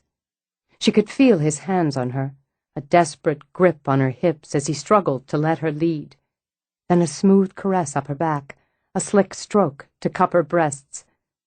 She tightened around him, pressing her mouth to his when she came so he could taste her moan. He was buried in her, their arms locked around each other, when she threw her head back, when her eyes, glassy with arousal, finally closed, and she whipped him joyfully to the finish. Roz woke at 4, too early to jog, too late to talk herself back to sleep. She lay a while in the quiet dark. It amazed her how quickly she'd gotten used to having Mitch in her bed. She didn't feel crowded or even surprised to have him sleeping beside her. It felt more natural than she'd expected, not something she had to adjust to, but something she'd discovered she no longer wanted to do without. She wondered why it didn't feel odd to wake with him, to start the daily routine with another person in her space, the bathroom shuffle, the conversation, or the silence while they dressed. Not odd or strange, she decided, maybe because some part of her had been waiting to make this unit again. She hadn't looked for it or sought it, hadn't pined without it. In some ways, the years alone had helped make her the woman she was, and that woman was ready to share the rest of her life, her home, her family, with this man. She slipped out of bed, moving quietly. Another change, she realized. It had been a long time since she'd had to worry about disturbing a sleeping mate. She moved to her sitting room to choose one of the journals. She ran her hand gently over one of her grandmother's. Those she would save for later. Those she would read for pleasure and for sentiment.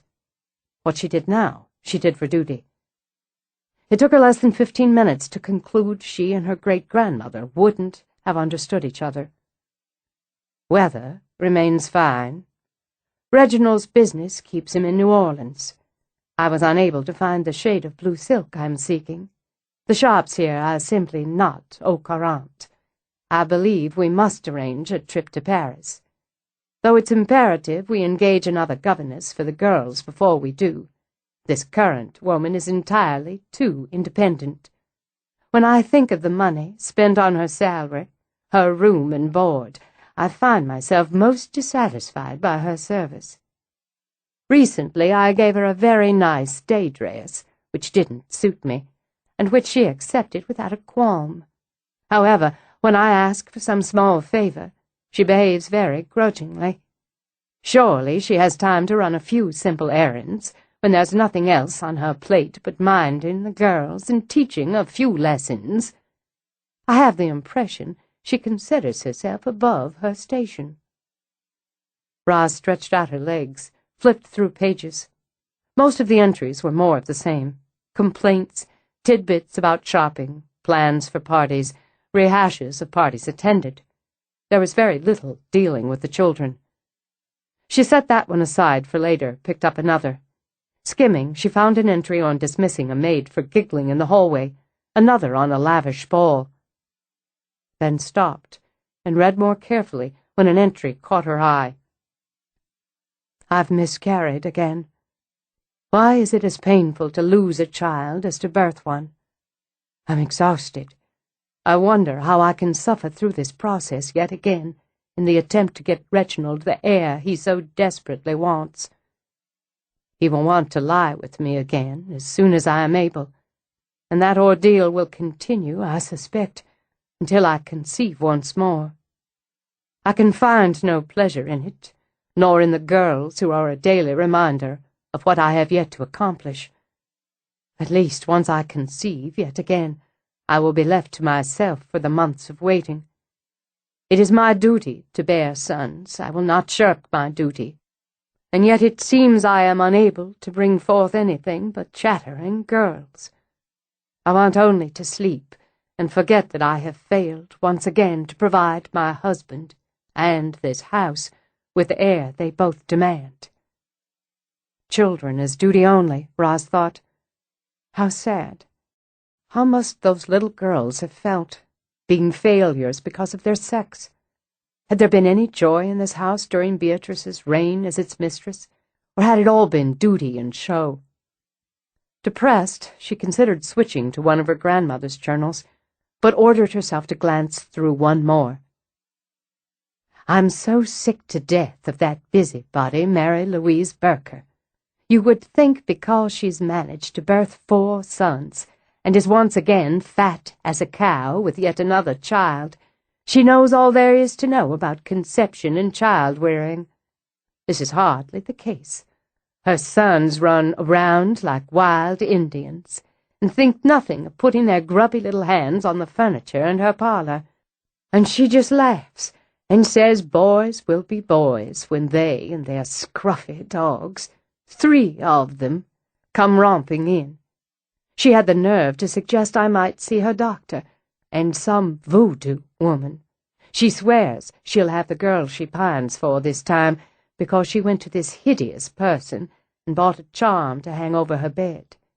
It's bad enough she dotes on those ruffians in a most unseemly way, and often in public, but it's beyond belief that she would speak to me about such matters, all under the guise of friendship and concern. I could not take my leave soon enough. Roz decided she'd have liked Mary Louise, and wondered if the Bobby Lee Barker she'd gone to high school with was a descendant. Then she saw it, and her heart took a hard jump into her throat. I have locked myself in my room. I will speak to no one. The humiliation I have been dealt is beyond bearing. For all these years, I have been a dutiful wife, an exceptional hostess. I have overseen the staff of this house without complaint, and worked tirelessly to present the proper image for our societal equals and Reginald's business associates. I have, as wives must, overlooked his private affairs, satisfied that he was always discreet. Now, this. He arrived home this evening and requested that I come to the library so he could speak to me privately. He told me he had impregnated one of his mistresses. This is not a conversation that should take place between husband and wife. And when this was my response, he brushed it aside, as if it was no matter, as if I am no matter. I am told that I will be required to create the illusion that I am expecting. I am told that if this creature delivers a son, it will be brought into our home. It will be given the Harper name and raised here, as his son, as my son. If it is a girl, it will be of no matter. I will have another miscarriage, and that will be that. I refused, of course I refused, to take a whore's child into my home. Then he gave me this choice: accept his decision, or he would divorce me. One way or the other, he will have a son. He prefers that I remain his wife, that neither of us are exposed to the scandal of divorce, and he will compensate me well for this one thing. If I refuse, it will be divorce and shame, and I will be sent away from the home I have cared for, the life I have made. So there is no choice. I pray that this slattern delivers a girl child. I pray it dies, that she dies, that they all burn in hell. Roz's hands shook. Though she wanted to read on, she stood first, walked to the terrace doors. She needed air. With a book in her hand, she stood outside, breathing in the early morning. What kind of man had this been? To have forced his illegitimate son on his wife? Even if he hadn't loved her, he should have respected her. And what love could he have had for the child, to have subjected him to a woman who would never, could never care for him as a mother, who would always resent him, even despise him, and all to carry on the Harper name. Roz. She didn't turn when she heard Mitch's voice behind her. I woke you. I thought I was quiet. You were. You just weren't there. I found something. I started reading through some of the journals. I found something. Whatever it is, it's upset you. I'm sad and I'm angry, and I'm surprised that I'm not surprised. I found an entry. No, you should read it for yourself. She turned now, held the book out, open to where she'd stopped. Take it into the sitting room. I just need another minute here. All right. He took the book. Then, because there was something in her eyes that pulled at his heart, he cupped her chin in his free hand and kissed her softly. She turned back to the view, to the grounds and the gardens going silver with oncoming dawn. The home that had been her family's for generations. Had it been worth it, she wondered? Had the pain and humiliation one man had caused been worth holding this ground under one name? She walked back in, sat across from Mitch. Is this where you stopped? He asked her. I needed to absorb it, I guess. How cruel he was to her. She wasn't an admirable woman, not from what I've read in her own diaries. Selfish, self-absorbed, petty. But she deserved better than this. You haven't given me a son, so I'll get one elsewhere. Accept it or leave. She accepted. You don't know that yet. We know. She shook her head. We'll read the rest, but we know. I can go through this and the others later, myself. No, let's do it now. It's my legacy, after all. See what you can find, will you? I'm going down to make coffee. When she came back, she noted he'd gotten his reading glasses. He looked like a rumpled scholar, she thought, pulling an all-nighter. Shirtless, jeans unbuttoned, hair mussed. That same tenderness floated over her, like a balm over the ache in her heart. I'm glad you were here when I found this. She set the tray down, then leaned over, kissed the top of his head. I'm glad you're here. There's more. He reached up for her hands. Do you want me to summarize? No, read her words. I want to hear her words. There's snippets here and there, her thoughts on this worked into daily entries, her humiliation and the rage under it. She made him pay in the only way she knew, by spending his money lavishly, by shutting him out of a bed, taking trips. A stronger woman would have thumbed her nose, she said, pouring coffee, taken her children and left him. But she didn't. No, she didn't. Times were different for women then. The times may have been different, but right's still right. She set down his coffee, and this time sat beside him. Read it, Mitch. I want to know. He brought the bastard home with some trollop of a wet nurse he brought in from one of his country holdings. Not the mother, he says, who remains in the house in town where he keeps her. He has his son at last, a squalling thing wrapped in a blanket. I did not look at it and will not. I know only that he has paid the doctor to keep him quiet, and that I am required to continue to remain in the house, receiving no callers for another few days. He has brought this thing home in the dead of night, so the servants will believe I delivered it, or will pretend to believe it. He has named it Reginald Edward Harper, Jr. My grandfather, Roz murmured. Poor little boy. He grew to be a fine man. A kind of miracle, I suppose, given his beginnings. Is there anything on his mother? Not in this book, though I'll go through it more carefully. There will be more in one of the other journals. She died here, Amelia did. At some point Beatrice must have seen or spoken with her, or dealt with her in some way. I'll start looking now. No. Tired, she rubbed at her eyes. No, there's a wedding today. Today is for joy and fresh starts, not for grief and old secrets. We know enough for today. Rosalind, this in no way changes who you are. No, it doesn't. Of course it doesn't. But it makes me think that for people like this, for people like Reginald and Beatrice, marriage was a practicality. Social standing, breeding, family backgrounds. Maybe there was some affection or some attraction, but at its core it was business. The business of maintaining families at a certain level, and children were just tools to accomplish that. How sad for them, and how tragic for the children. But today, she drew a deep breath. Today, we're seeing it shouldn't be that way. We're going to watch two people who love each other make promises, make a marriage, cement a family. I'm glad you're here, Mitch, and I'm glad we found this today, because this wedding is just what I need now.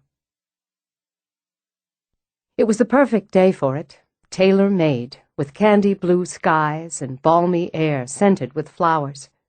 The gardens Logan and Stella had made bloomed in a lovely array of color and shape. There were chairs set up on the lawn, covered with pale peach drapes and forming an aisle, where Stella would walk on her father's arm, toward Logan and her sons. Roz turned from the window to watch Jolene fuss with the flowers in Stella's hair. "You make a picture," she said. "Both of you." "I'm going to start crying again." Jolene waved a hand in front of her face. I can't count how many times I've repaired my makeup. I'm going to run out just for a minute, honey. Check on your daddy. Okay. Stella waited until Jolene scurried out. I was going to be mad and upset that my mother refused to come. Too much trouble to make the trip. Not like it's my first time. And she wasn't going to sit around in the same space as that woman, which she continues to call Jolene even after all these years. Her loss, isn't it? It is. And my gain, really.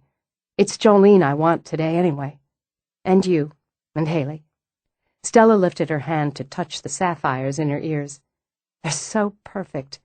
They do the trick. Look at you. Feeling a little misty herself, Roz stepped closer to study her friend. The dress was simple, a pale, pale blue, with narrow straps, a straight bodice, and a long skirt with a slight bell. There were 2 dahlias pinned in her curling red hair, one white, one blue, and her face was luminous, as a bride's was meant to be. I feel absolutely beautiful. You should. You are. I'm so happy for you. I'm not nervous anymore, not even a little jump in the belly.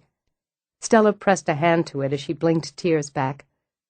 I think about Kevin, my first wedding, the years we had together, the children we made together. And I know in my heart, I know he's okay with this. Logan's a good man. A very good man. I made him wait almost a year. She let out a laughing breath. Time's up. Roz, thank you for all you've done. You're welcome.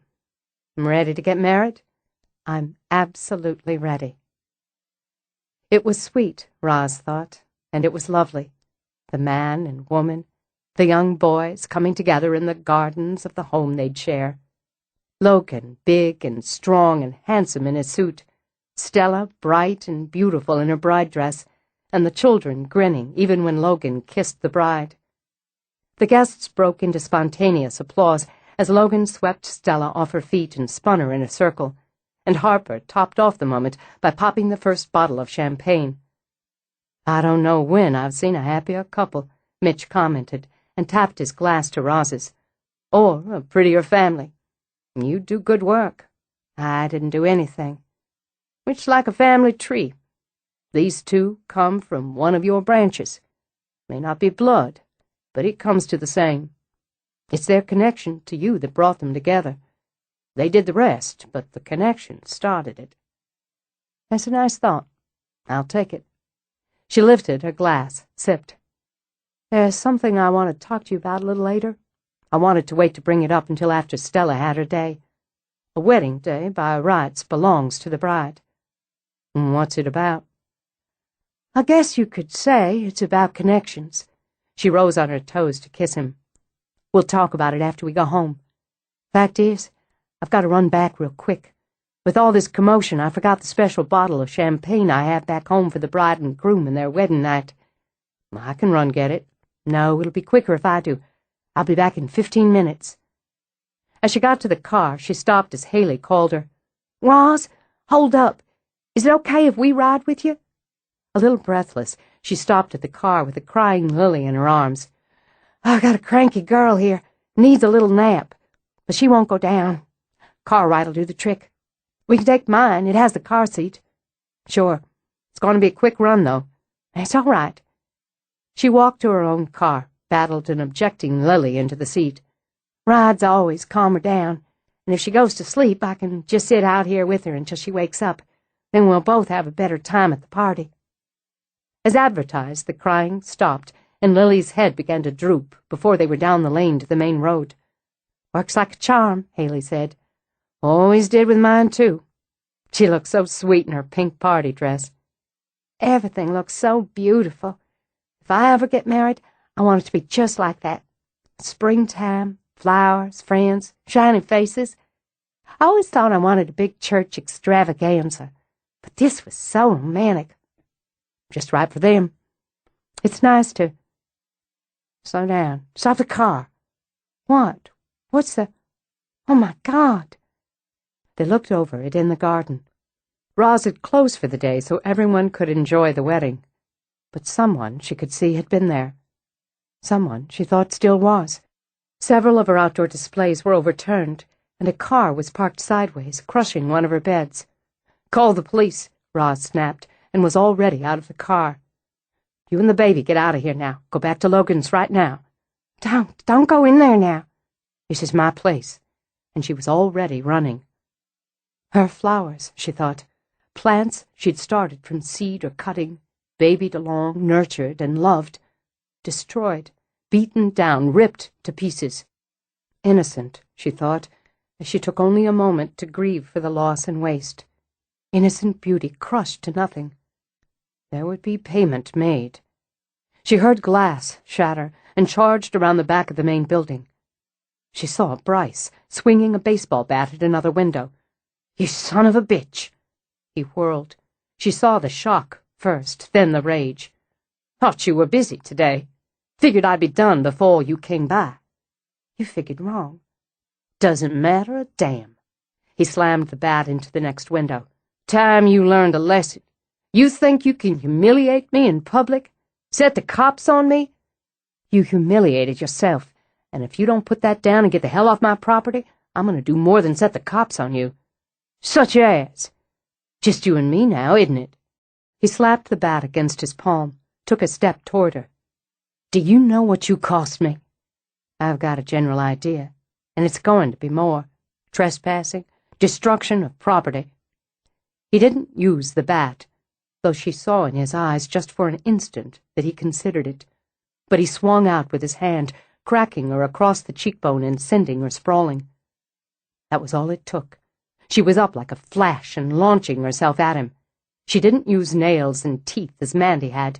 She used her fists, and took him so by surprise he fell to his knees before he managed to block her and strike out at her again. But the blow didn't land. The wind came up so fast, so cold, so furious, that it flung Roz back against the building. Her head rapped sharply against wood, so she had to shake it clear. When she did, she saw Amelia sweeping across the ground, dirty white gown flying, hands curled like lethal claws, murder in her eye. And so did Bryce. He screamed, a single, high-pitched shriek of terror before he began to claw at his throat and gasp for air. "Don't! For God's sake!" Roz tried to push forward, but was slapped back by the pressure of the wind. "Don't kill him! It's enough! It's enough! He can't hurt me! He won't hurt me!" Gravel spat and spun, and the figure in white circled, vulture-like, over the man collapsed on the ground, raking his own throat bloody. "Stop! Amelia, stop! Great-grandmama!" Amelia's head lifted, turned, and her eyes met Roz's. I know I come from you. I know you're trying to protect me. It's all right. He won't hurt me now. Please." She pushed forward again, managed 2 steps with an effort that sucked her breath out of her lungs. "He's nothing," she shouted. "A bug. But he taught me some important lessons, and I'm going to teach him some hard ones. I want him to live so he pays." She fought forward another step, holding her hands out, palms up. "There will be payment, I swear to you. For me and on the blood we share, I swear there'll be payment for you." He was breathing again, Roz noted.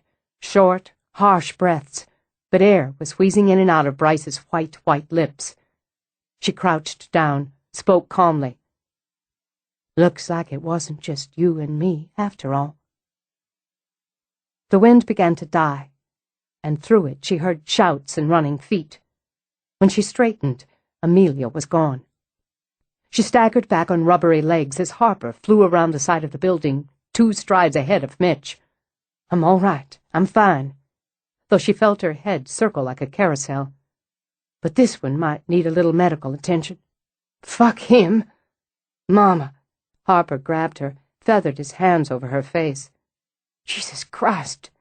Jesus, he hit you?" "Sucker punched me, but I got him back, believe me. Got him worse. And Amelia finished him off. I'm all right, baby, I promise you. Cops are on their way." She looked over at the tremble in Mitch's voice and saw from his face it was partly from fear, partly from rage. "Haley called them on her cell on the way back to get us." "Good, good." She was not going to faint again, no matter what. "Well, we're just going to press all sorts of charges." She brushed at her hair, then her dress, and noticed a tear on the skirt. "God damn it, I bought this especially for today. All sorts of charges." She drew in a breath, struggling with temper and giddiness. "Harper, honey, will you do me a favor and take this worthless piece of trash around front? You and Mitch wait for the police. I don't want to see him for a minute or two. I might finish what Amelia started." "Let me haul him up first." Mitch bent down, yanked Bryce up on his buckling legs. Then, with eyes burning green, he glanced toward Roz. "Sorry," he said, before he plowed his fist into Bryce's face and sent him sprawling again. "Hope you don't mind."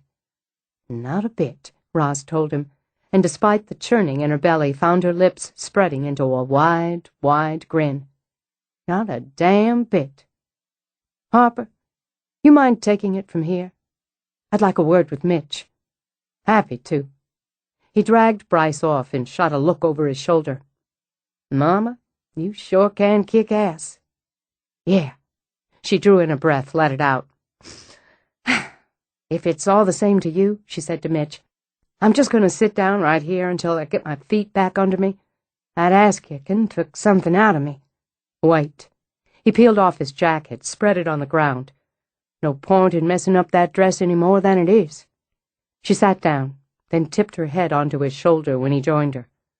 "My hero," she declared. Epilogue. She sat quietly until her heart rate slowed to normal, until the tangle of nerves, of rage, of reaction in her belly eased a little. Broken glass glittered in the sunlight. Glass could be replaced, she reminded herself.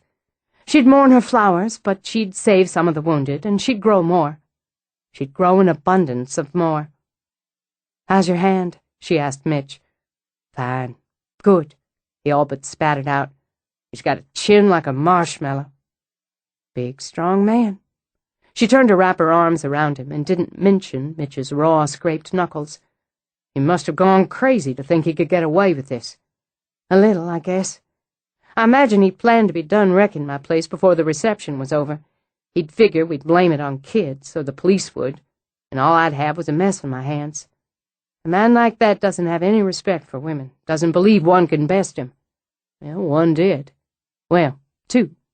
One live one, one dead one." Since the faintness had passed, she got to her feet, held out a hand for his. She was like fury, Mitch, flying over the ground, through tables, and so fast. Wicked, wicked fast. He saw her. Bryce saw her coming at him, and he screamed. Then she was choking him. Or, I think, making him believe he was choking. Her hands weren't on him, but she was strangling him. She rubbed her arms, then clutched gratefully at the lapels of his jacket, drawing them tight when he draped it over her shoulders. She didn't know if her bones would ever be warm again. "I can't describe it. I can hardly believe it happened. Everything so fast and wild. We could hear you shouting," he explained. "You cost both me and your son several years of our lives. I'm going to say this once." He turned, took the lapels himself to hold her still and facing him. "And you're going to hear it. I respect and admire your steely will, Rosalind, and appreciate your temper and your capability. But the next time you so much as think about taking on some lunatic with a bat on your own, I'm doing some ass-kicking, and it's going to be your ass with the bullseye painted on it." She angled her head, studied his face, and saw he meant exactly what he said. Son of a gun. "You know, if I hadn't already decided on this thing I'm about to ask you, that would have done it. How could I resist a man who lets me fight my own battles, then when the moment's right, steps in and cleans house? After the dust is clear, he gives me a good piece of his mind for being an idiot, which I was, no question, no argument. Glad we agree on that." She took the last step toward him, lifted her arms, and hooked them around his neck. "I really love you.